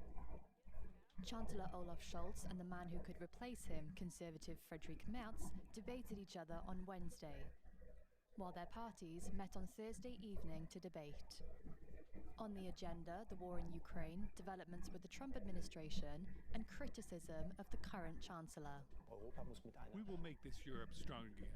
Europe must speak with one voice. We will not approach Mr. Putin in isolation as Mr. Scholz did, but we will join forces with the whole of Europe, with France, with Poland, also with Mr. Stammer, with the British, to create a strong Europe and then sit at the table with the Ukrainians with one voice. Merz's Conservatives are currently ahead in the polls, while Olaf Scholz's party is in 3rd place. Between them, the far-right AfD party has the backing of the Trump administration. It should be noted that Donald Trump is now implementing exactly what we as the AfD have been demanding for 3 years, namely an immediate ceasefire and starting peace negotiations. So yeah, you did not hear wrong. You're not having a stroke. The AfD is in 2nd place, while the Conservatives are in 1st place. And it does seem... Oh my God, there's no sound. Why is there no sound? Oh, because I was doing translations. Oh my God. That's my bad. I fucked up. Here, I'll just wrap it up for you. The conservatives in Germany are in first place. The AfD are polling in second place right now. And the sort of neoliberal centrist party of Olaf Scholz is in third place. So the rightward shift in Germany is very real right now. The AfD seems to be poised to take more seats in the House, or whatever they call it in Germany. It's all very disturbing. All right, let's go here now.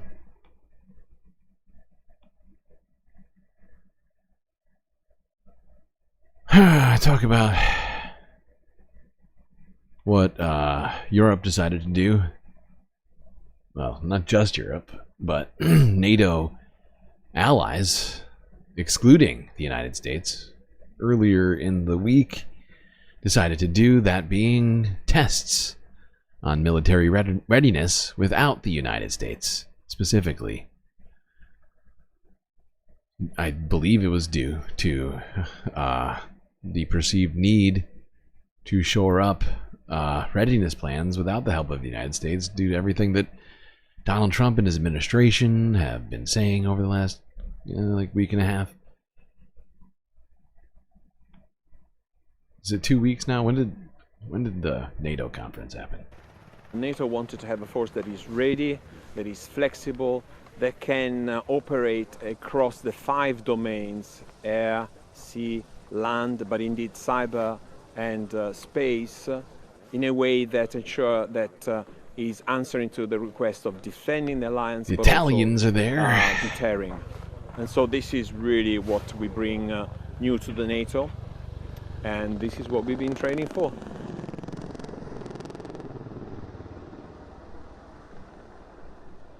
As we soon approach the anniversary of there. Russia's brutal invasion of Ukraine, we see today a revitalized and refocused NATO, training together in multiple nations to deter conflict and demonstrate our resolution. Alrighty. Things pretty pretty crazy out there. Doesn't seem like things are getting better. It's just me.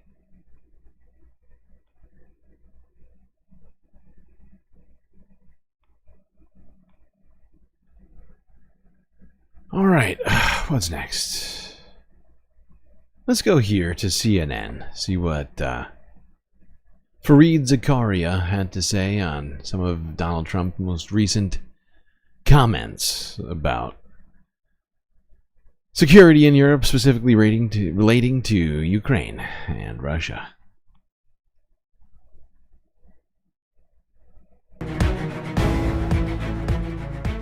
Tonight, the door in Washington that was once wide open to Ukraine now appears to be slamming shut. The President of the United States calling the democratically elected leader of an ally under attack a dictator. And Vladimir Putin, the actual dictator in this situation, is sitting back and probably enjoying every minute of it. The tension had been building here after Ukraine was excluded from high-level talks between the U.S. Hold on, Catlin. I always call her Catlin because her name confuses me and the way she spells it. Maybe that's mean, but I'm probably going to keep doing it for a while. Fact is, I like her fine enough for a CNN host, I guess.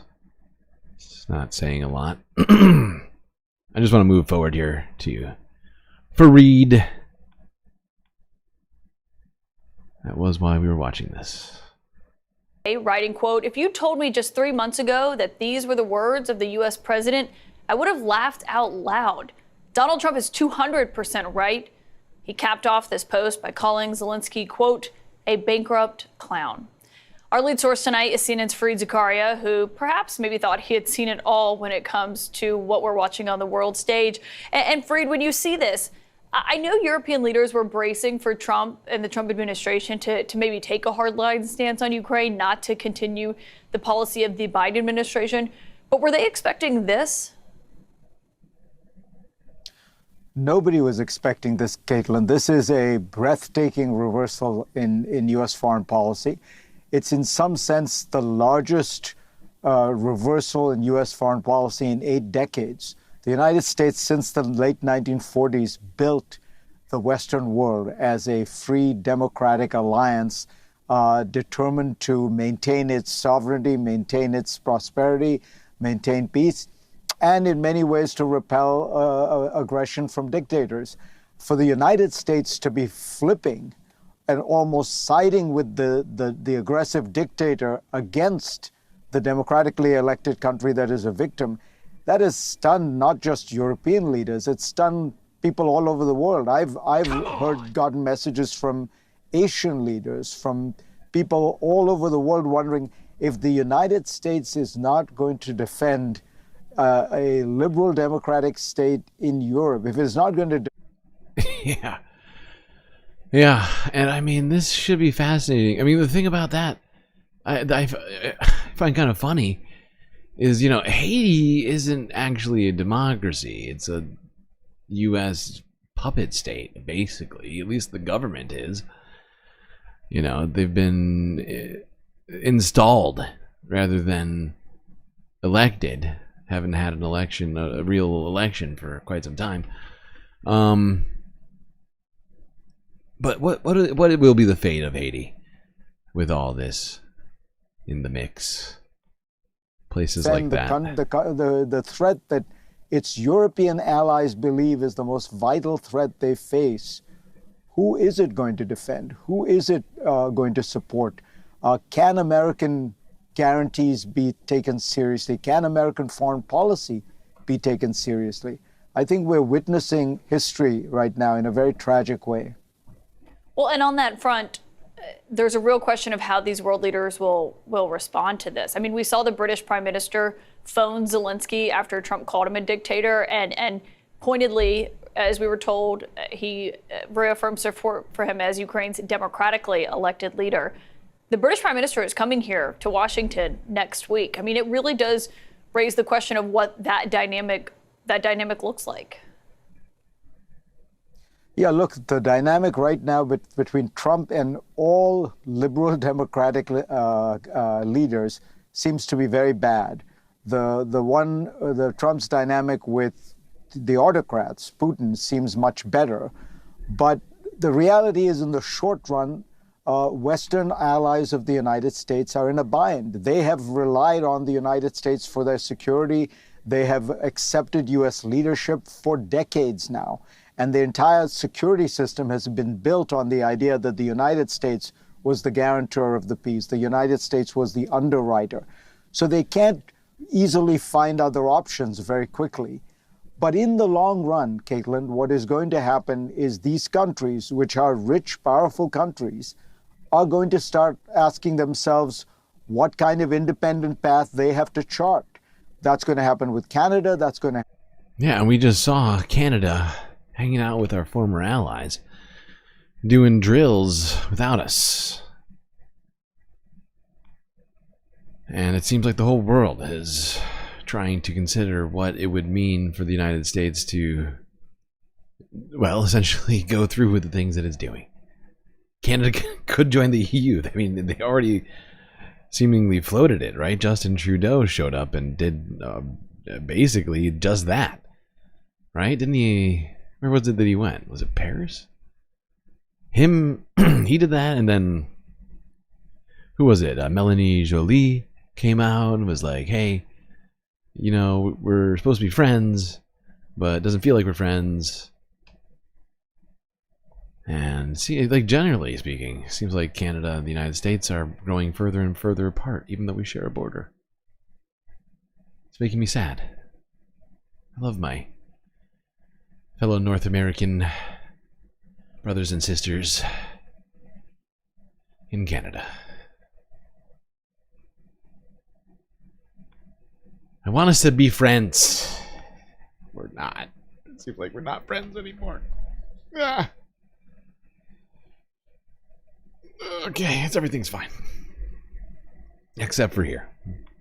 In Kharkiv, again. Where Russia is continuing to plaster the region with bombs, even during the peace talks, of course. Why would you need to stop bombing during peace talks?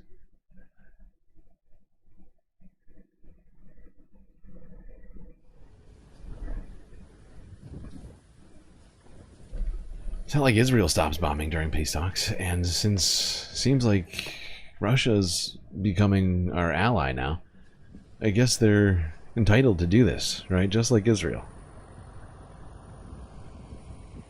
No need for peace during peace talks.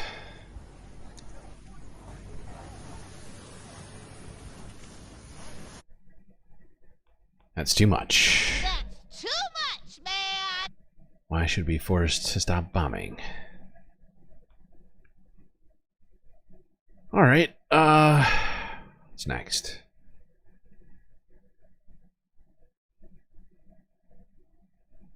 Yeah, let's go here. CBS News from yesterday. Mike Waltz, one of Donald Trump's new, like envoys, or whatever you call it. I forget what his actual title is. But Mike Waltz, he had some stuff to say at CPAC about the deal that was offered to Zelensky and to Ukraine regarding the, handing over of mineral rights, among other things. A deal that didn't include a U.S. backstop or guarantee, or pretty much anything that Ukraine wanted, from my recollection. But yeah, let's go here. Well, the White House continues to defend its approach for negotiations with Russia to end the war in Ukraine. Earlier today, National Security Advisor Michael Waltz doubled down on the proposal set forth to Ukrainian President Volodymyr Zelensky. And a reminder for our viewers, that proposal to end the war involves U.S. access to Ukraine's reserves of rare earth minerals. It's a deal President Volodymyr Zelensky said no way to. Waltz says the deal would benefit everybody, including Ukraine. Listen. Oh, really? Yeah, well, look, here's the bottom line. President Zelensky is going to sign that deal.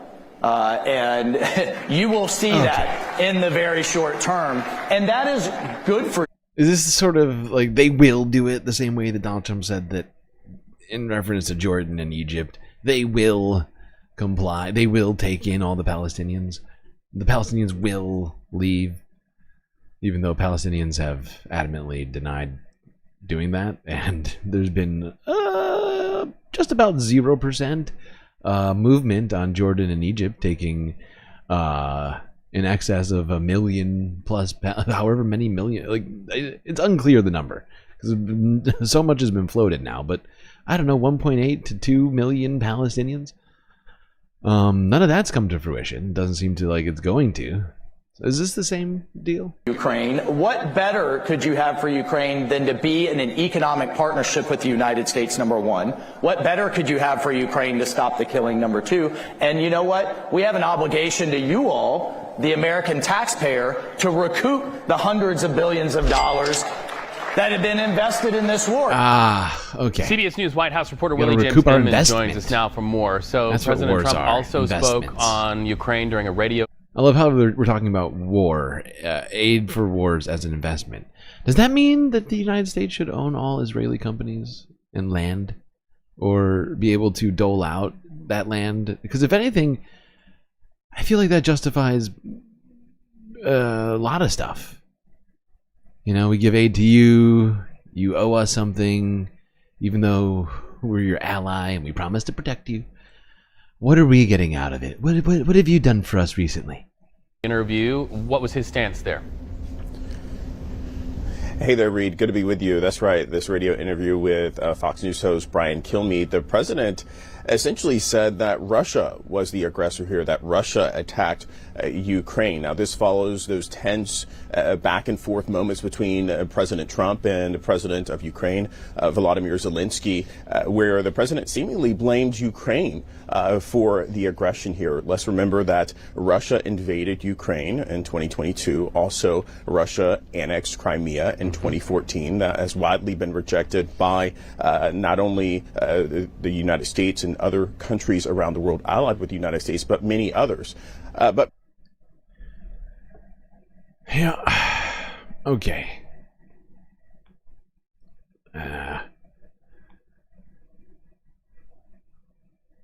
Now, Michael Waltz was pressed more on how he will get, on how Trump will get Zelensky to sign this deal that gives Zelensky absolutely nothing. He wants everything that Donald Trump wants. Well, not everything Donald Trump, but everything that Vladimir Putin wants.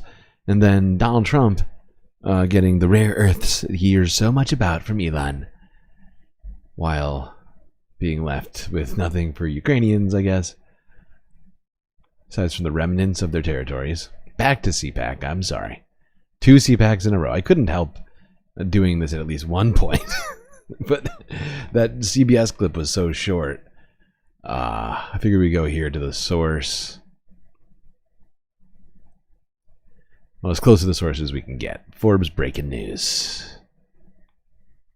So you've just come back from Saudi Arabia. You were meeting with Russian officials on really looking to find a solution to end the war in Ukraine between Russia and Ukraine.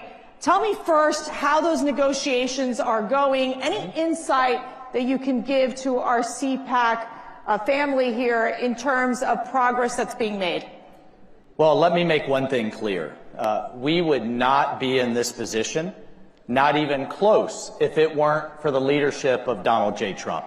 Period. The great leadership. I had the honor of sitting in the Oval Office and listening to President Trump speak with President Putin of Russia, and hearing both Putin and then immediately Zelensky both say, only under President Trump's leadership, say this to him, and only he could drive an end to this war. So under Trump, this war will end, and it will end soon, and he is the president of peace. And it amazes me how many people in this town are clutching their pearls and having conniption fits over what? Because President Trump's ready to stop the killing, stop the hundreds of thousands of people that are dying per year in Europe, the largest war in Europe since World War II. And you see the same voices that are demanding a ceasefire. Because the situations are completely different, you idiot. And we still, many of us still want a ceasefire, but not along every single line that Vladimir Putin is drawing up for himself. Okay? Okay, Michael. Does that make sense to you? Gaza, post-October 7th, then what? Oppose peace in Europe? No, it makes no don't sense. oppose it. But under with his leadership, we've now opened negotiations. We're sitting down with our host, the Saudis, and talking to the Russians, understanding so many great people what involved. they are going to need, and Saudi then Arabia, understanding what the Ukrainians are going to need, talking to all of the Europeans. You can't end a war if you don't talk to both sides, and that's what we're doing. Yeah. Thank you. Talking to Saudi Arabia, talking to Russia. Eventually we'll talk to Ukraine. Both sides, or all 3 sides, whatever, however many sides there are. Who knows? So hard to keep track. Thanks, Mike. They're going to do it by talking. I see. Great. Let's go here. Talk about something.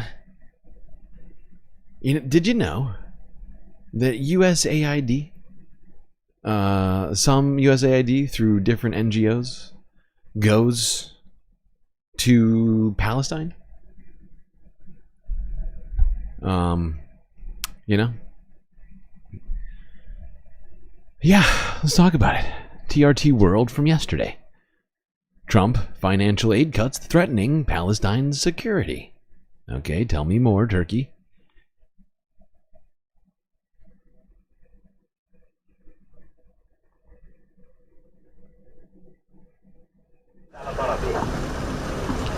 The Trump administration has ordered the freeze on all financial aid to Palestinian Authority security services, a move that could have major implications on the stability of the PA.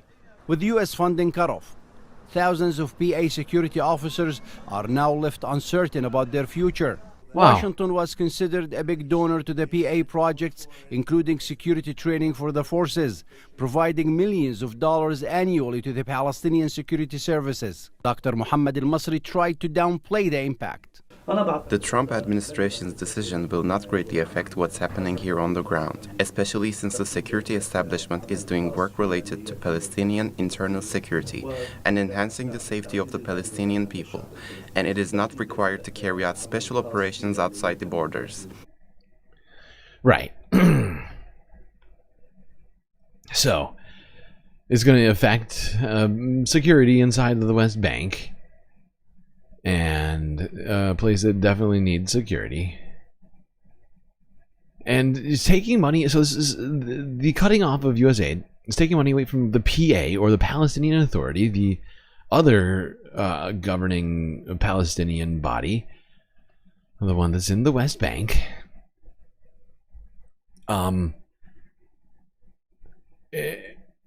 Same day, somehow, as this story comes out from TRT talking about financial aid cuts to Palestine's security in the West Bank. Does this happen?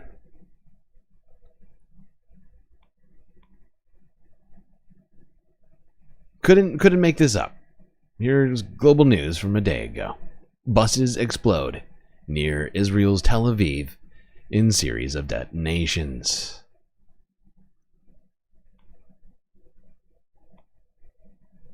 3 empty buses have exploded near Tel Aviv in what Israeli police say is a suspected terror attack. It happened in parking lots in the city of Bat Yam on Thursday evening. There were no casualties.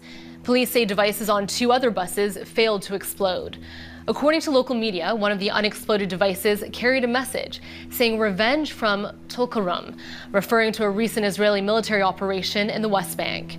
Israeli Prime Minister Benjamin Netanyahu has ordered another operation in response.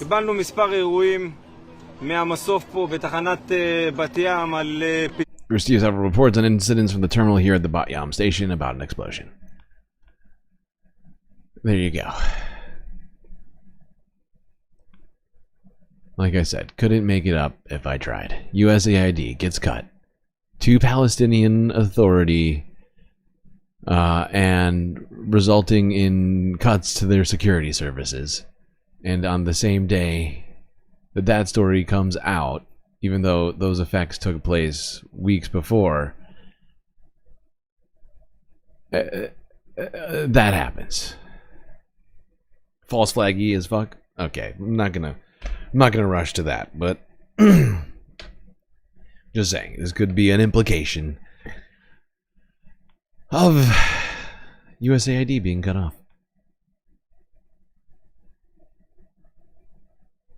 Ukraine hit with massive drone swarm, like just now?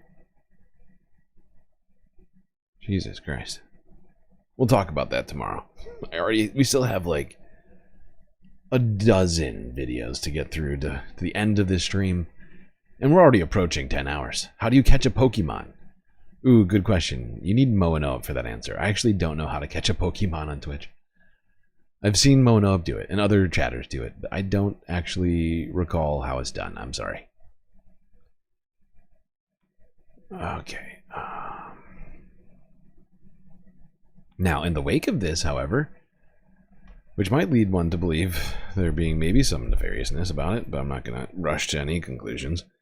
Because, honestly, Israel would take any justification to do things like this. Even non-justifications. just random anything. They'll do stuff like this. It seems like this is just further reasons that they probably didn't need to be doing this kind of garbage. But you know how the West Bank is supposedly part of Palestine? Well, it's becoming even more militarized by the IDF in the wake of that explosion. Here's the Associated Press from a day ago. Netanyahu talking about the greatness of Israeli soldiers during his visit to the West Bank directly after this explosion.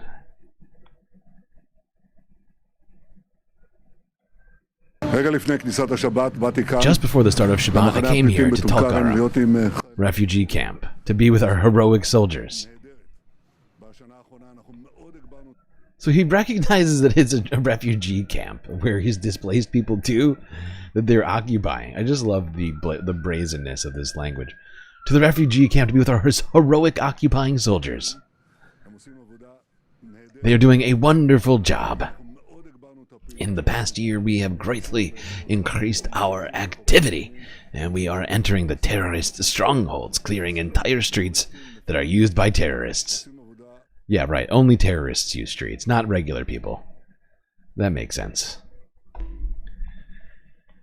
Clearing entire streets and their homes. Sounds like ethnic cleansing. We are eliminating terrorists. We are doing very, very important work against the desire of Hamas. This desire has not yet stopped. What we saw yesterday, the attempt to carry out mass chain attacks, is extremely serious. In response, we have increased the forces in Judea and Samaria. Gross. Keeps calling the West Bank Judea and Samaria. According to my instructions and those of the Minister of Defense.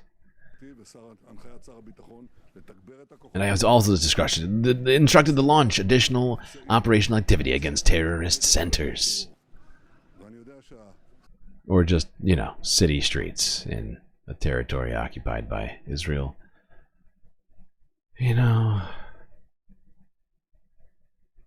don't know how many times I'm going to have to say the things that I've said about the situation, but if they're going to continue occupying the West Bank in the way that they are, and increasing their occupation of the West Bank, they should, at the bare minimum, be giving all Palestinians a vote in the one-state solution that Israel's kind of just doing, but without Palestinians in it. It's like it's one state without Palestinians being involved in the supposed democracy that exists.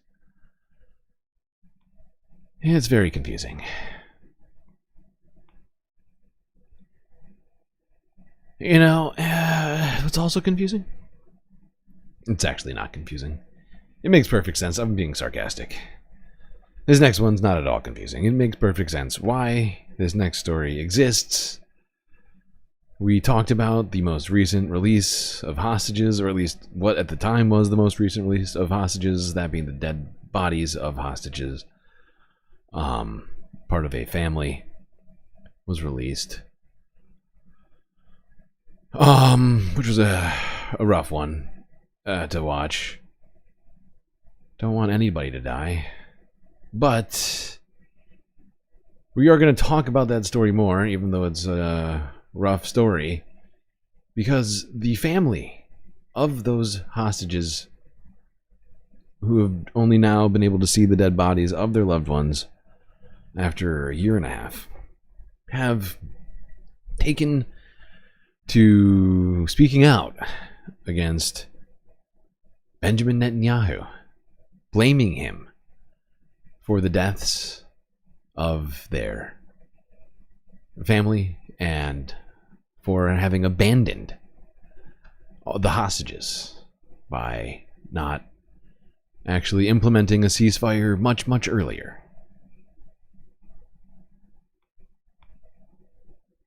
Here's France 24 English from yesterday.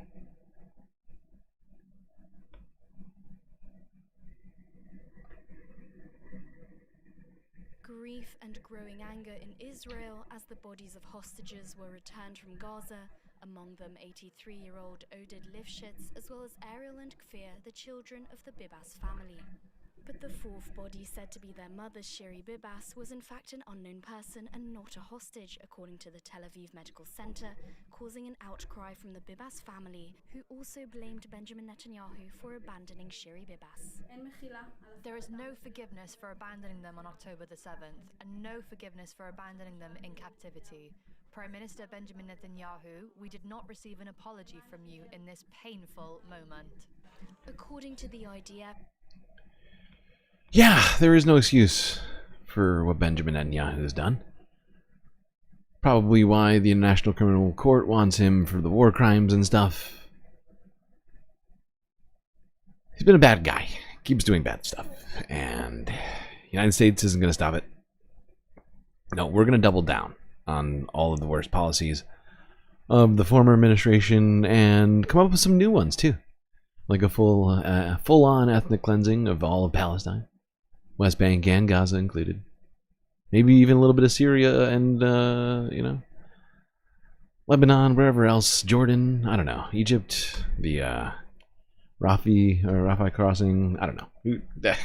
Who's to say? Who's to say? Pretty much everything's on the table right now.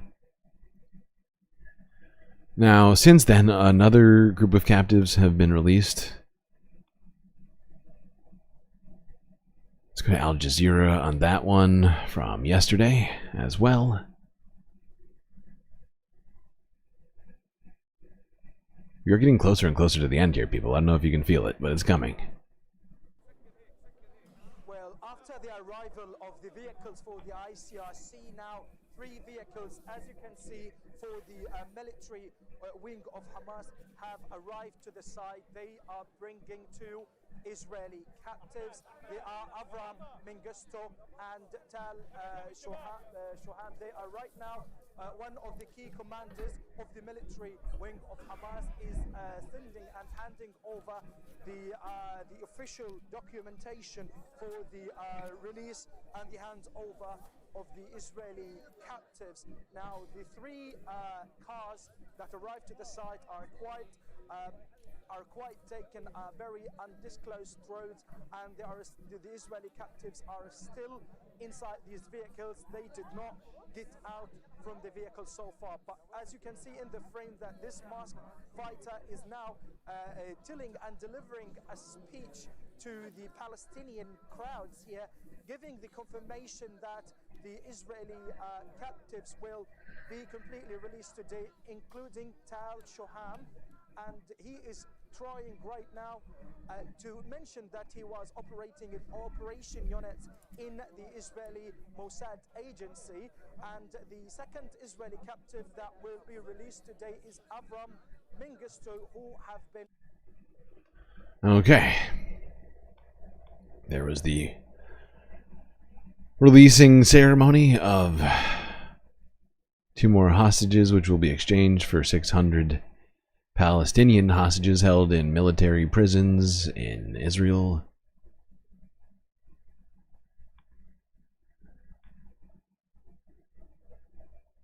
Without basic rights that you would expect in a democracy, a supposed democracy.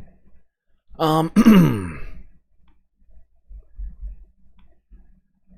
yeah, that's going to be all of our news for, not the day, but just for the Middle East. Still got to go to Africa and then Asia, because we got a few things there.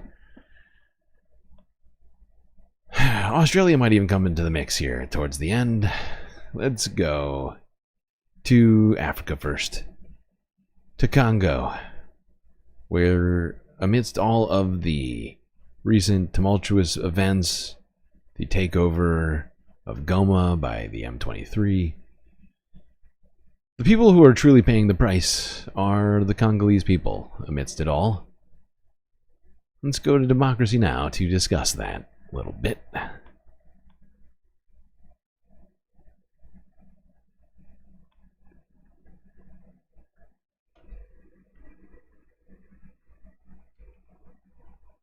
Democracy depends on a free press. Please support our independent journalism at democracynow.org/give. This is Democracy Now!, democracynow.org, the War and Peace Report. I'm Amy Goodman with Nermin Sheikh. We turn now to the Democratic Republic of Congo, where the Rwanda-backed M23 armed group has taken vast areas of the east. Wow, harsh. Shots fired at Antarctica for being boring. Jeez, Joe, that's harsh, man. That's harsh.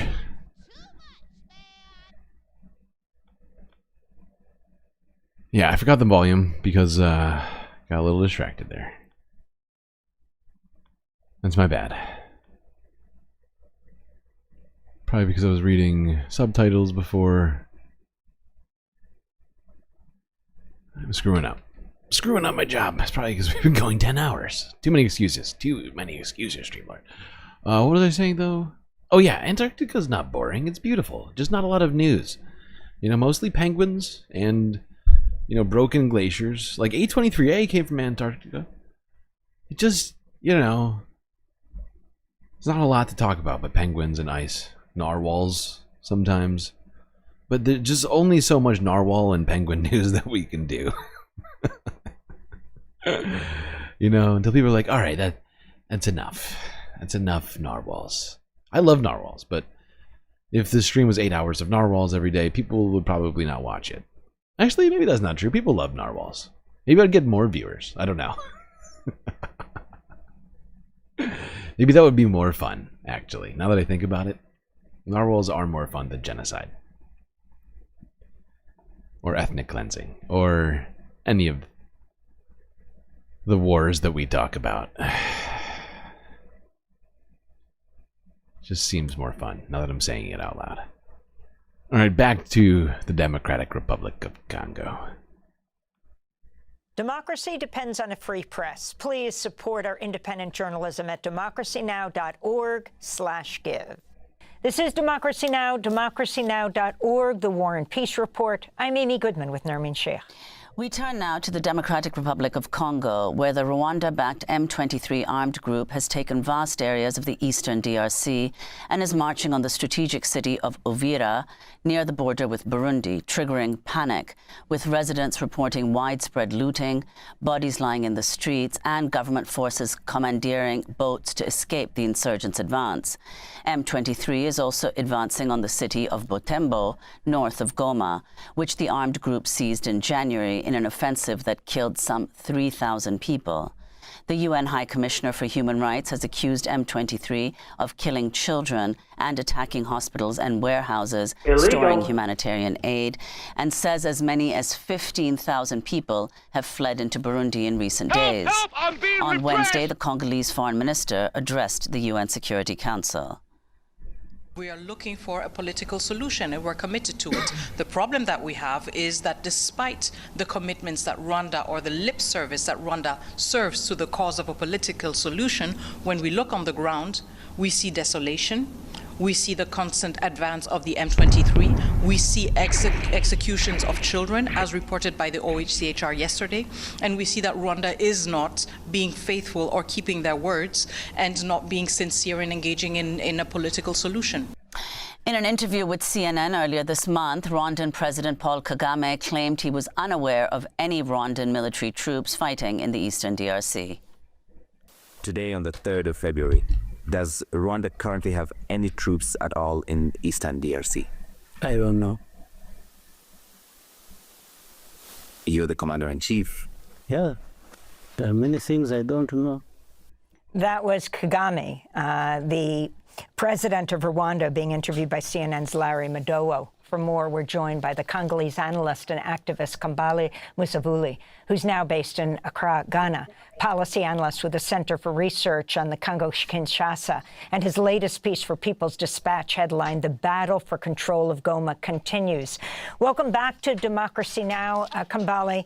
It's great to have you with us again this week, but under horrible circumstances. Explain the situation in the Democratic Republic of Congo for people who are not aware of what is happening, how dire it is, and what you think needs to happen.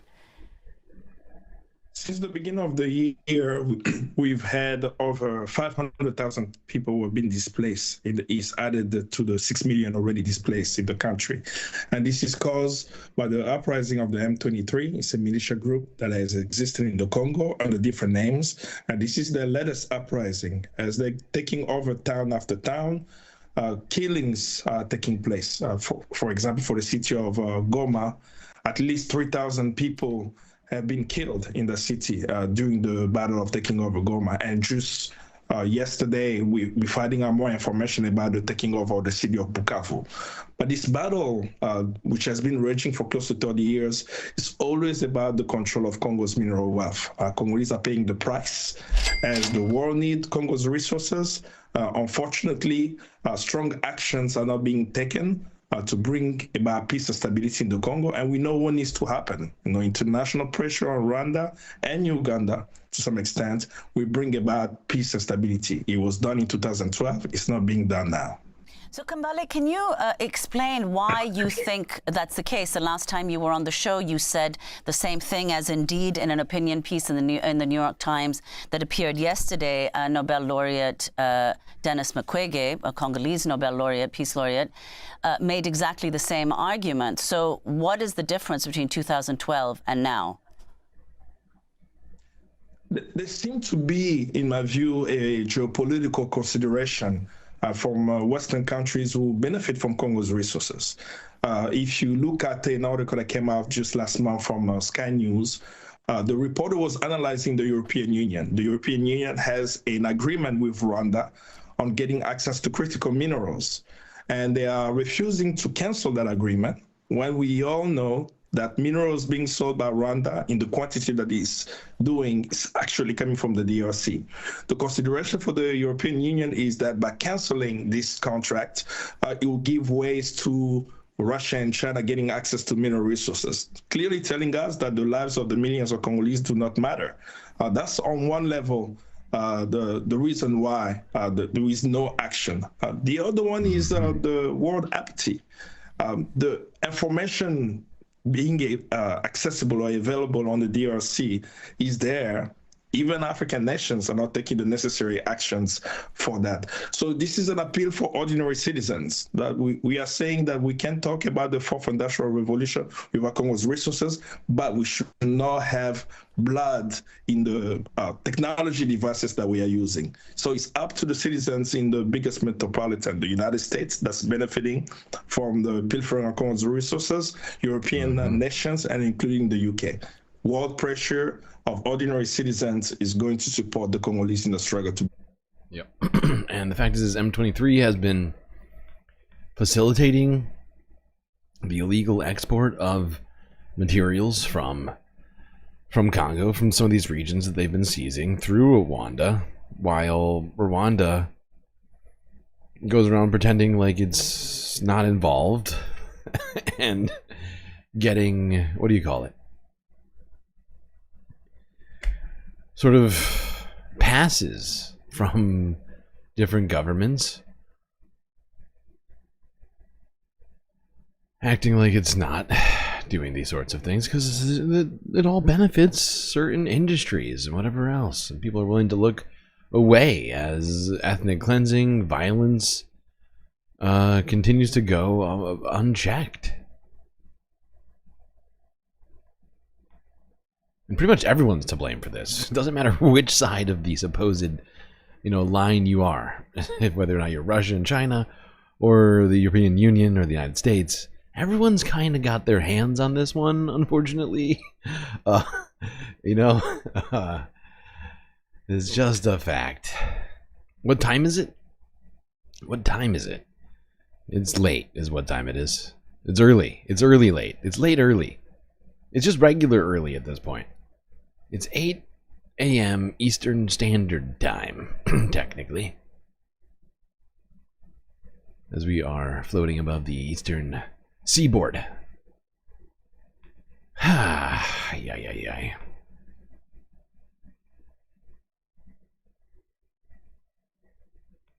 Let's go back to talking about that aid freeze of Donald Trump's. Because it is sending shockwaves through many African nations' HIV programs, putting people in jeopardy, taking them off of perhaps treatments, preventative measures, all sorts of things like that in places that need it, arguably more than the United States does. Okay, let's go here. Associated Press.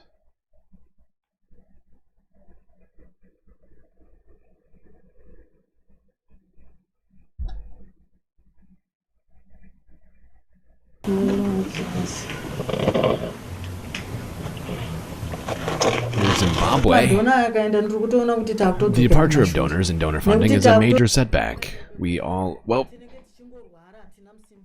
Sorry, I was trying to do two things. Lower the volume so I could talk over it. And read at the same time. We are like orphans. We have no one to turn to. All the gains are being reversed. We're going back to the old days. Jesus. When being HIV positive was equated with death. We need help. I was wasting away, but I recovered well after receiving treatment. The help went further than treatment. I also received food aid from the clinic. Jesus Christ.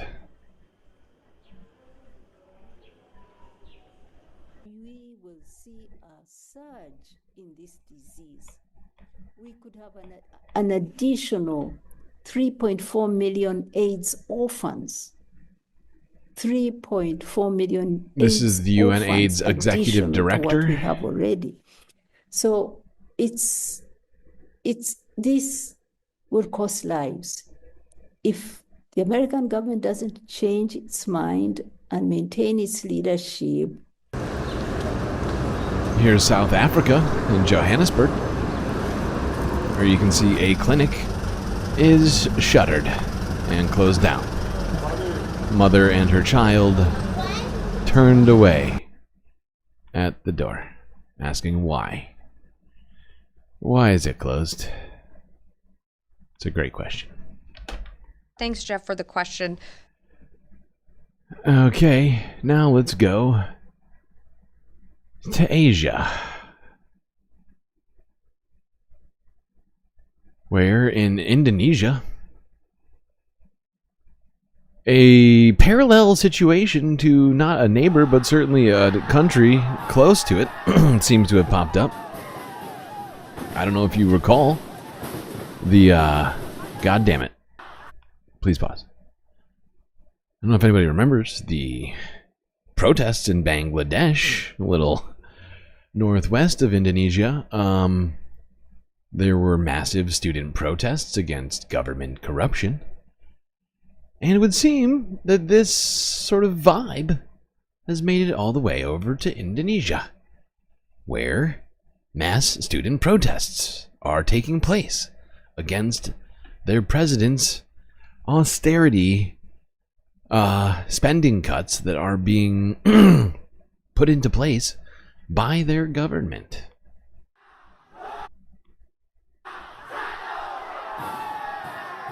Students and activists staged dark Indonesia protests against President Paloma. What's his name? Prabowo policies.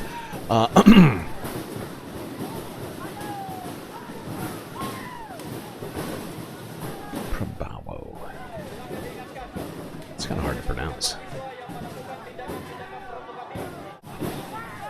You can see people pretty angry, kicking gates, pulling down barbed wire. Get rid of the president's order on budget efficiency.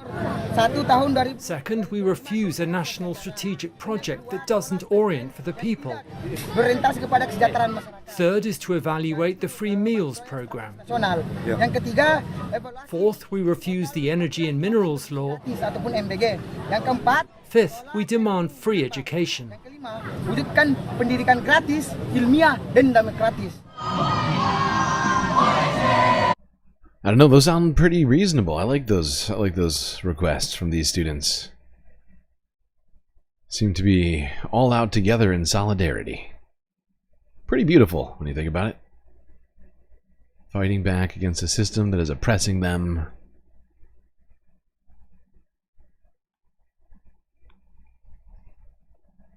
Let's see, Global News's clips and take on this situation, also from yesterday.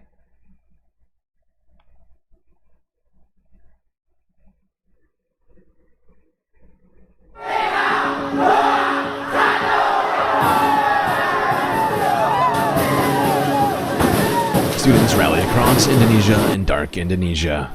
Protests against President Prabowo's $19 billion in spending cuts. First demand is to get rid of the president's order on budget efficiency. Look at that. Look at that. They're fighting back against budget efficiency. Maybe we should do the same thing. What do you think, people? They're mad about these budget efficient, but really just bad for the people decisions. Interesting. I'm getting some ideas right now, chat. No more government efficiency. We want government action. We want government function. We want our goddamn benefits. But yeah, basically it's the same story. Same subtitles, basically. We refuse a national strategic project that doesn't orient for the people. Third is to reevaluate the free meals program. And fourth, we refuse the energy and minerals law. Fifth, we demand free education.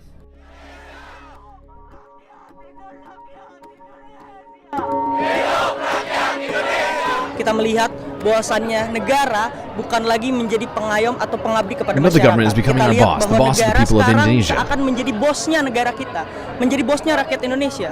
Dan penggunaan Also, the misuse of the law enforcement, of police and military personnel.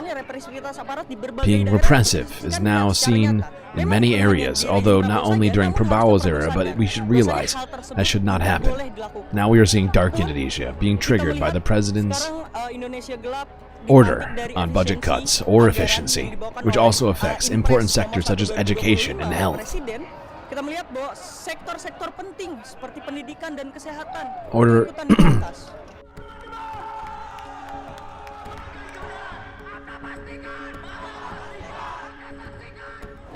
Also, reading the new policies, we emphasize one note, the fact that public education and health budgets are cut because of the free meal program, a program which is not even accessed to everyone evenly yet. Indonesia can heal without Jokowi's shadow. We urge President Prabowo to please come down and see the tears of the people. We need his helping hand to listen that Indonesia is not all right.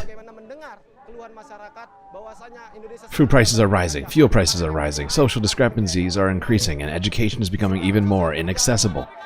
This is a serious note to all of us.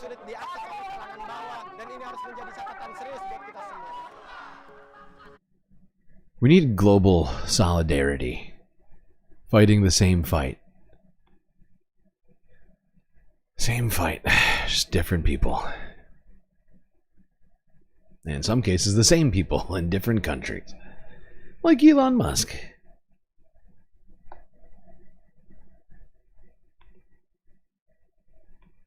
Alright, now let's go to disturbing developments that have been happening in the South China Sea, and in, well, really, not just the South China Sea, but we'll get to that in a second. Let's start back, though, 4 days ago to a story that we did cover already with the South China Morning Post, where Chinese and Filipino aircrafts engaged in something of a tiff over the waters of the South China Sea and the disputed territory that lays there in between the two of them. The, what's it called? The Shoujo Shoals. China's military said it expelled a Philippine plane. The encounter took place over the disputed Scarborough Shoal. Scarborough Shoal, that's right. It's got an English name. The Philippine Coast Guard accused the PLA of conducting dangerous maneuvers. It said the helicopter flew within 3 meters of the Philippine patrol plane. Chinese... Oh. Philippine government, Cessna Caravan 280 Romeo Papa 1077, conducting a lawful maritime patrol within the exclusive economic zone. You are flying too close.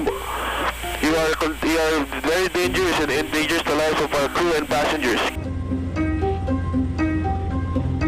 People's Liberation Army said that the Filipino plane illegally invaded its airspace. Illegal. Illegal. Really. Fascinating. Well, seeing as this is one of those situations where China doesn't own this airspace, it's going to be a problematic claim.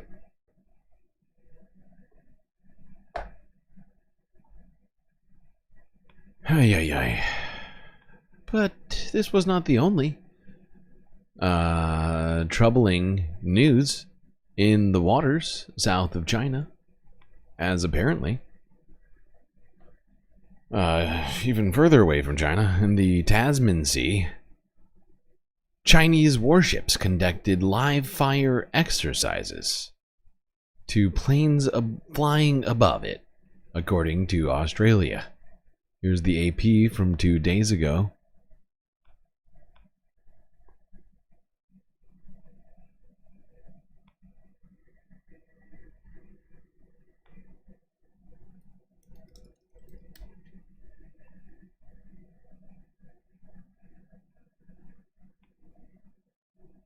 By the way, just for reference. Well, China issued in accordance with practice.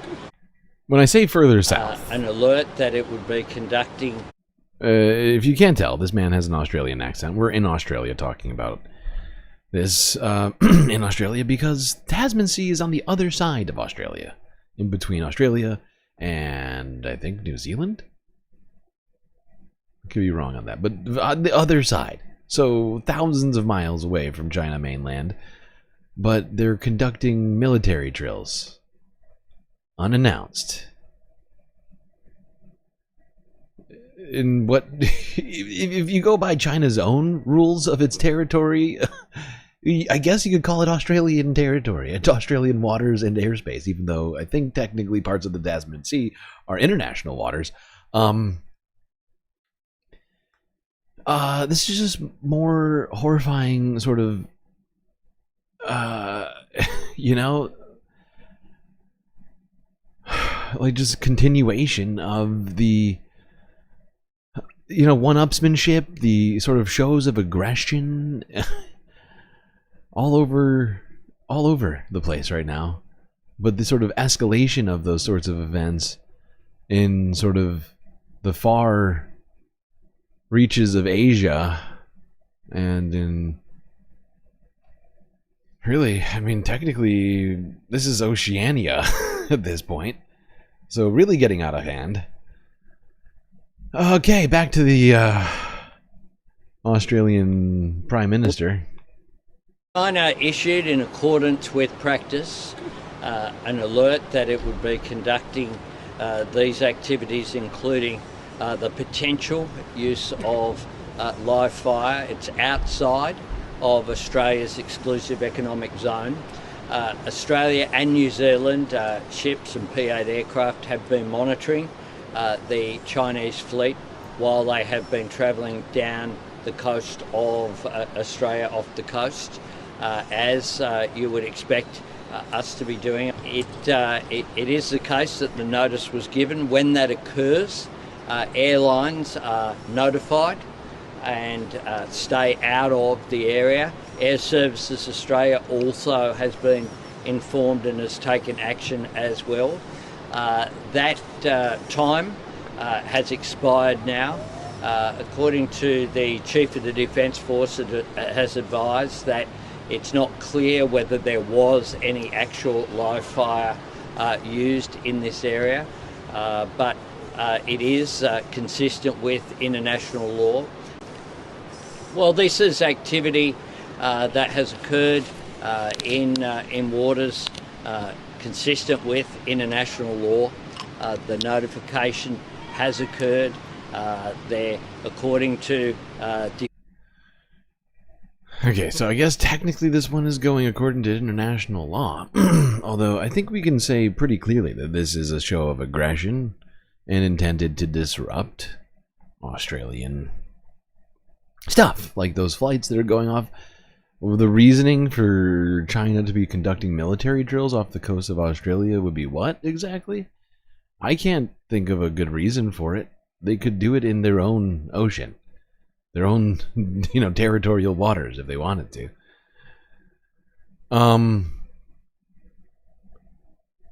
But you know, they decided that one wasn't enough.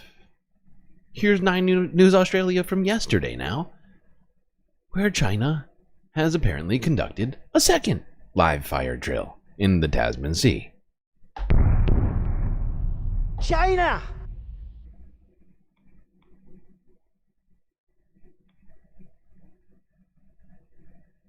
Two in a row. Makes sense. Might as well be consistent.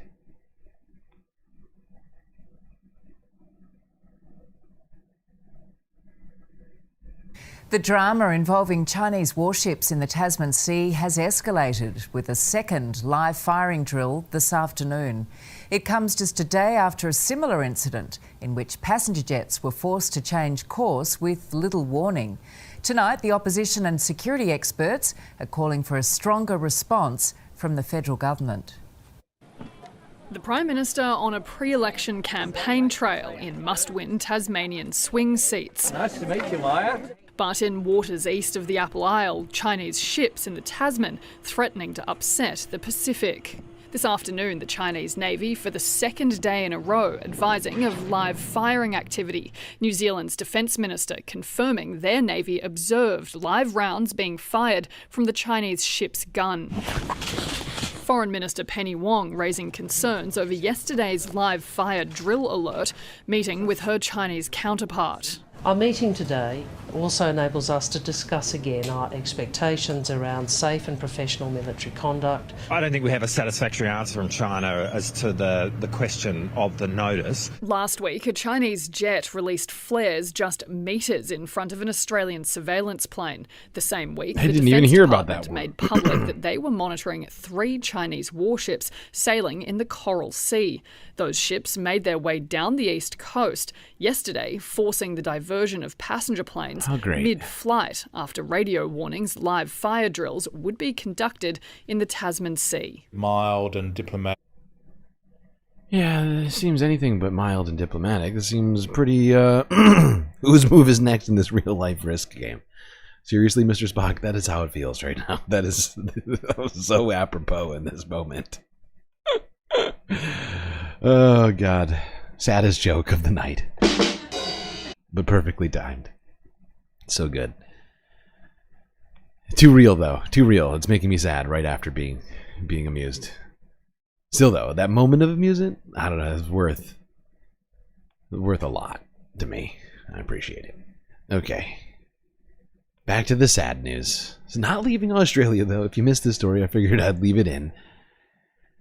Let's look at this. Because, you know, I don't know how the Australians in this chat, if we have any hanging out right now, but actually I think I see at least one. You know, I don't know how you feel about your current government. I mean, you could have worse. You could have worse. You could have this guy. Clive Owens, I think is his name. The Australian billionaire who's launched his new campaign to make Australia great again. In our second to last story, great job, everyone.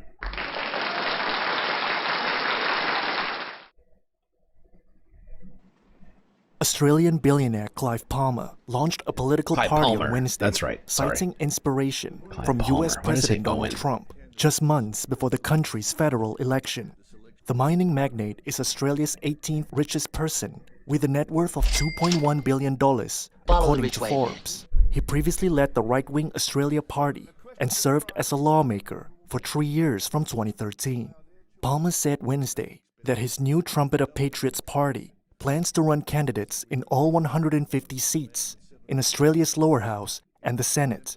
The party believes in the policies of Donald Trump, which has shown to be effective in bringing management back on track.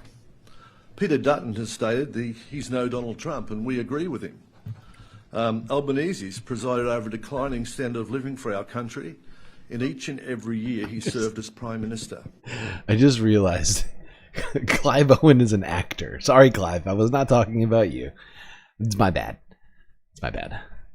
I made a huge time. Australia needs Trump policies. Australia needs Australians Trump. want them. Palmer also said his party would, quote, make Australia great again. Referencing Trump's plans to cut government size. There you go, people. You can get a billionaire to be your new prime minister. That'll be great. You make Australia greater than it ever has been. People tell me Australia needs Trump, and I agree. It's about as close as you're gonna get.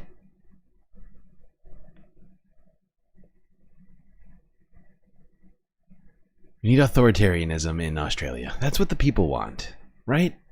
Australia, don't you? Isn't that what you want? A little fascism, a little billionaire oligarchy. Might sound fun, but it's not, as it turns out. Somebody living through it when I'm not on the space station is not fun.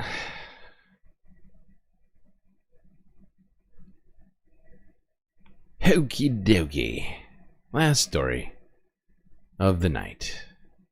To Japan. To round this off.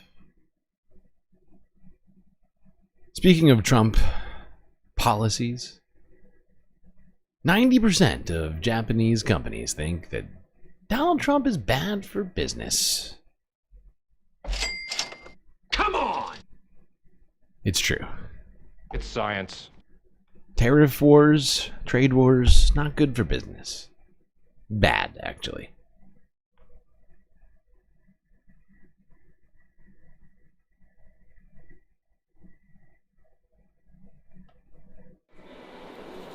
Almost 9 out of 10 Japanese companies expect U.S. President Donald Trump's policies to hurt business. That's according to the results of a new Reuters study out Thursday.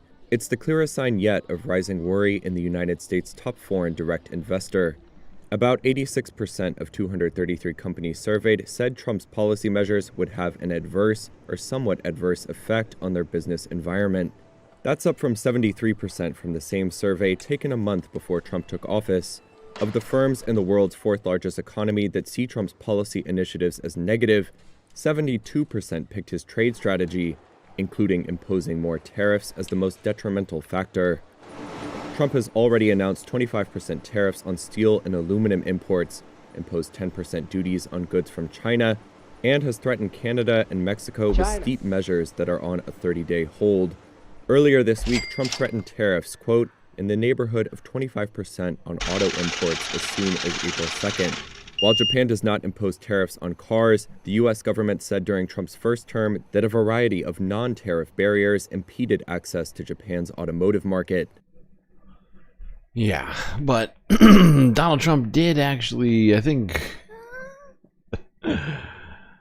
on the same day this story came out, or maybe the night, I thought it was before it, but Donald Trump did threaten to do auto tariffs, so that could, come up at any time, literally immediately, if not sooner, since supposedly government officials under Trump are currently analyzing who they're going to tariff, and whether or not they're going to do those tariffs on chips. I think that one's almost already fully in the cards right now. I think that one might start. I think that's the one that starts in April, like April 2nd. God, it's so hard keeping track of all the freaking details of this administration's insane policies. And it's only been a month. I'm sure it's going to get easier from here. Super easy, barely an inconvenience.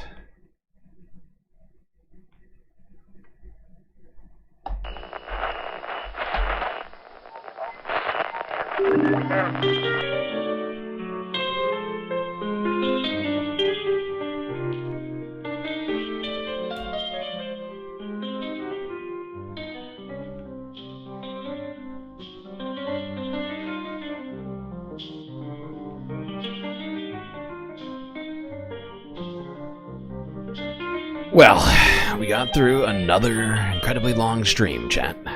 That's gonna be it for me tonight. Till I see you next, you stay classy, Galactic Stream Nation.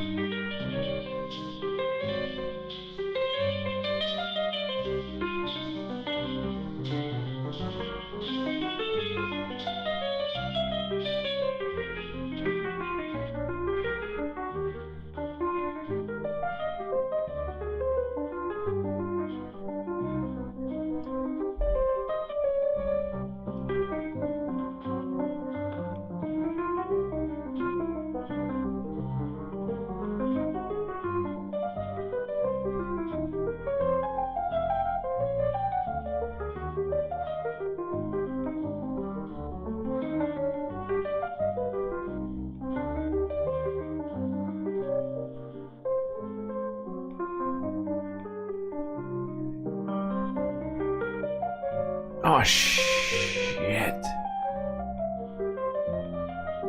Where did it go? I know where it is.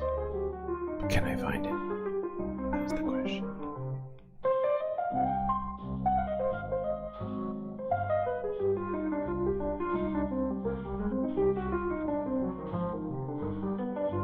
Yeah, that's the one. Fuck yeah, I did it.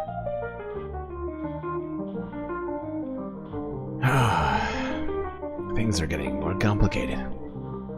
Well, you didn't think I would forget this, did you?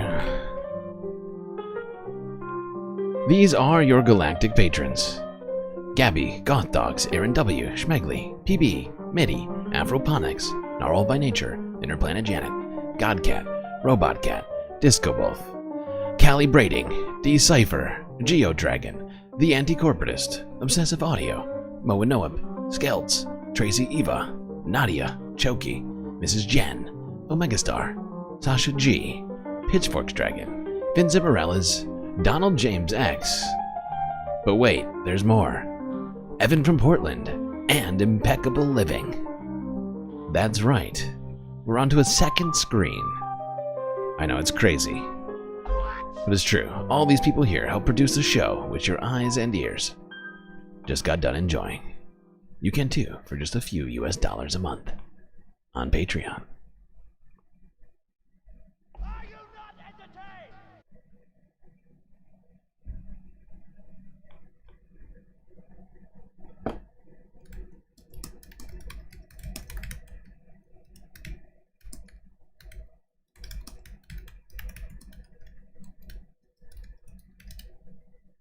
That's not how you type. My fucking fingers are cold. Ay. Get it together, pal.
Tax proposal.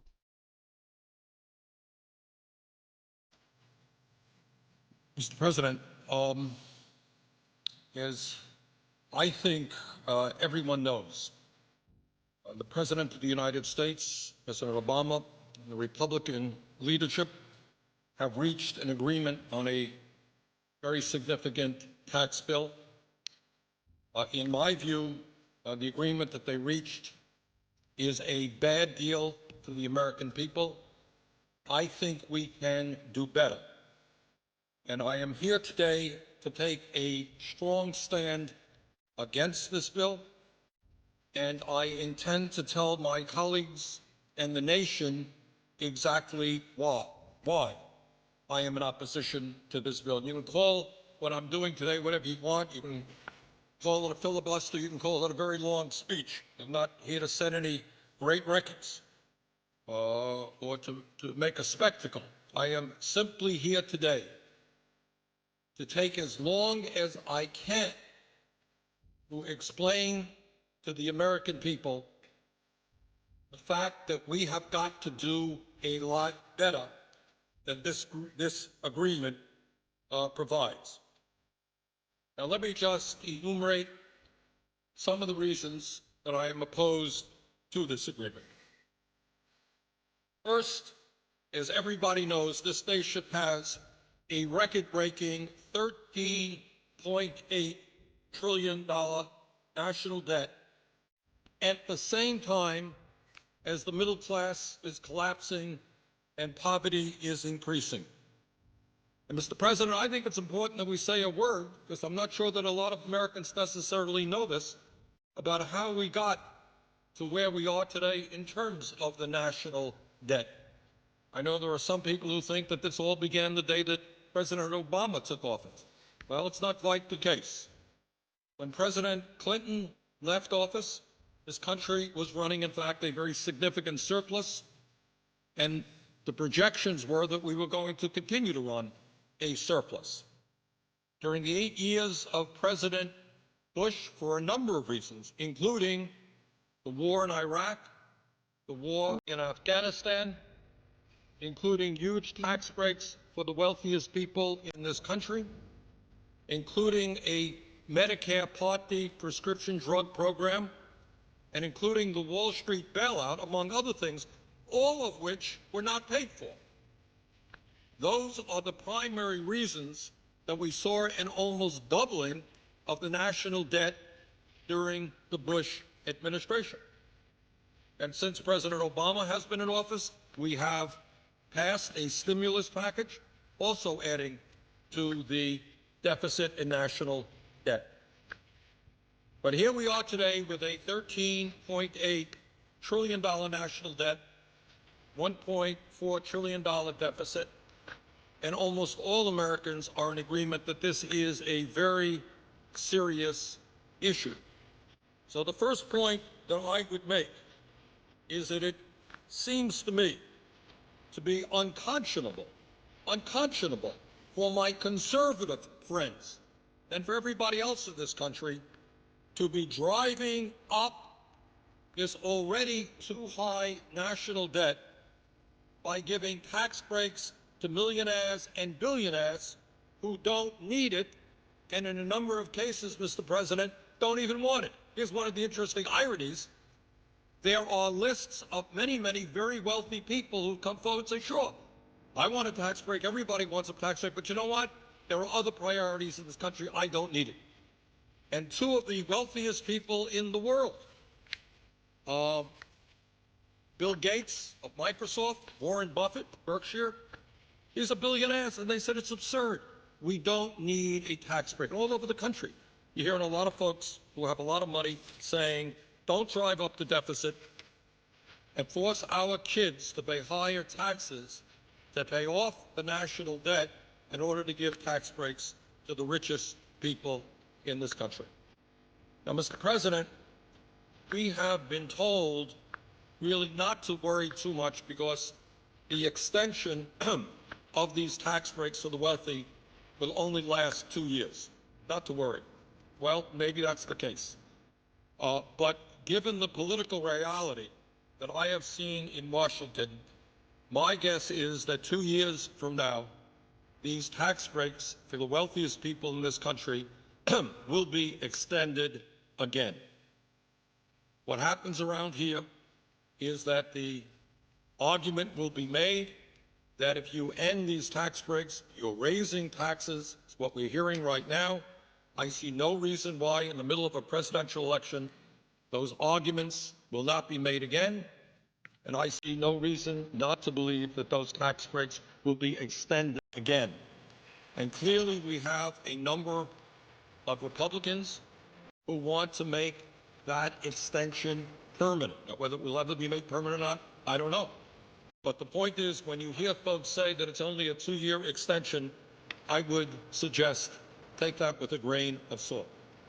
And let me just say that if, in fact, we do what the Republicans have wanted to do right now, as we enter this debate, they wanted a 10-year extension.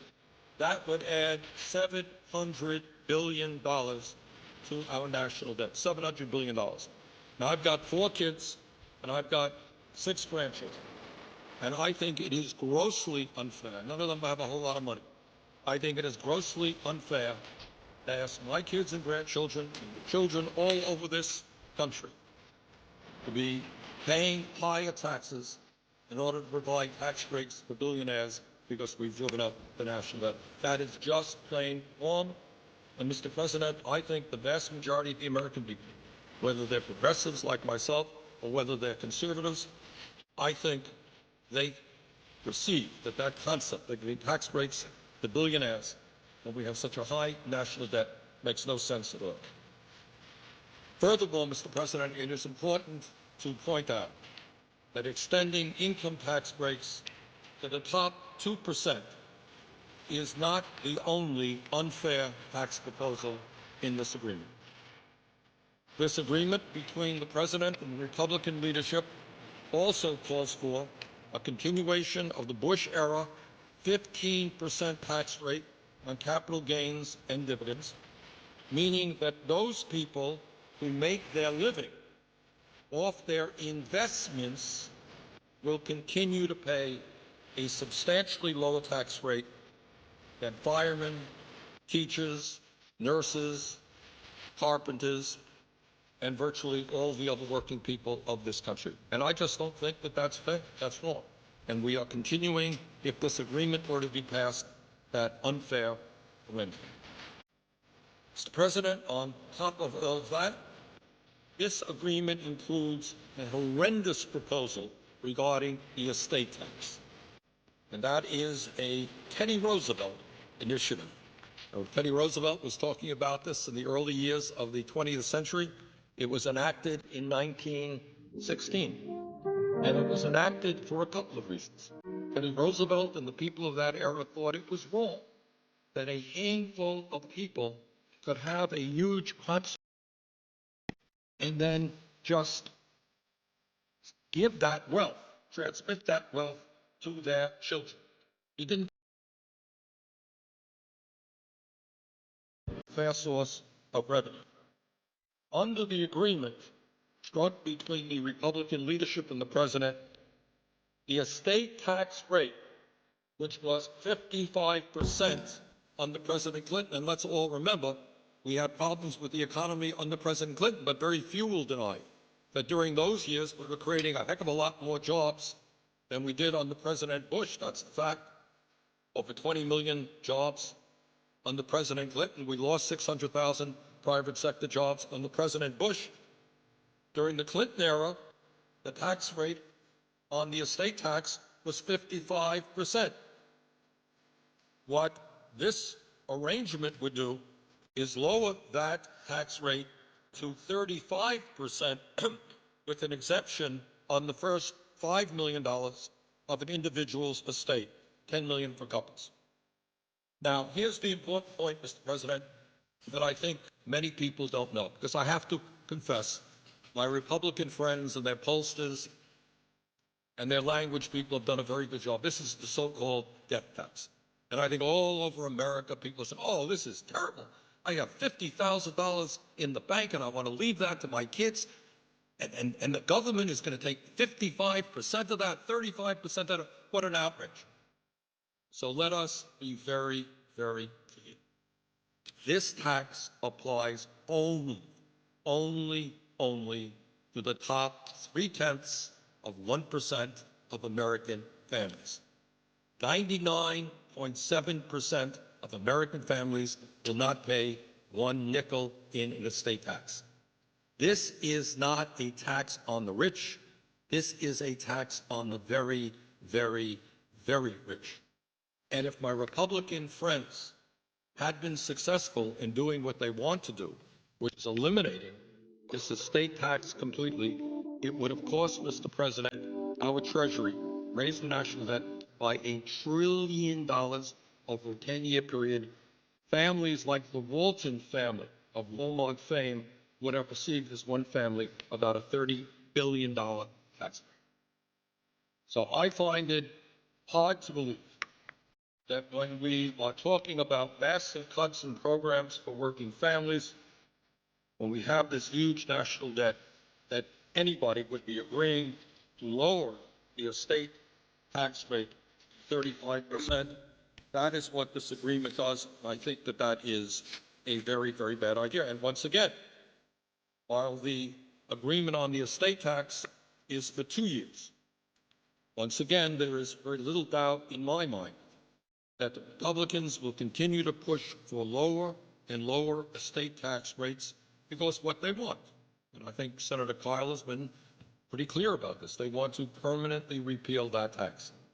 That is $1 trillion in tax breaks to the top 0.3%. So I think we're down a bad path there, and that's another reason why this agreement does not make a whole lot of sense.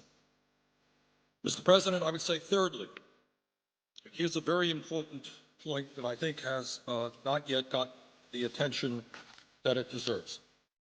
And that is, this agreement contains a payroll tax holiday, which would cut $120 billion from Social Security payroll taxes for workers. And I think there are a lot of folks out there who say, well, this is pretty good. You know, I'm a worker. My contribution will go from 6.2% today down to 4.2%. I'll have more money in my paycheck. It's a good idea. Let's take a deep breath and let's think about it for a second. Let's understand what this whole thing is about. This payroll tax holiday concept, as I understand it, originally started with conservative Republicans. I know the vice president recently made the point. This was originally a Republican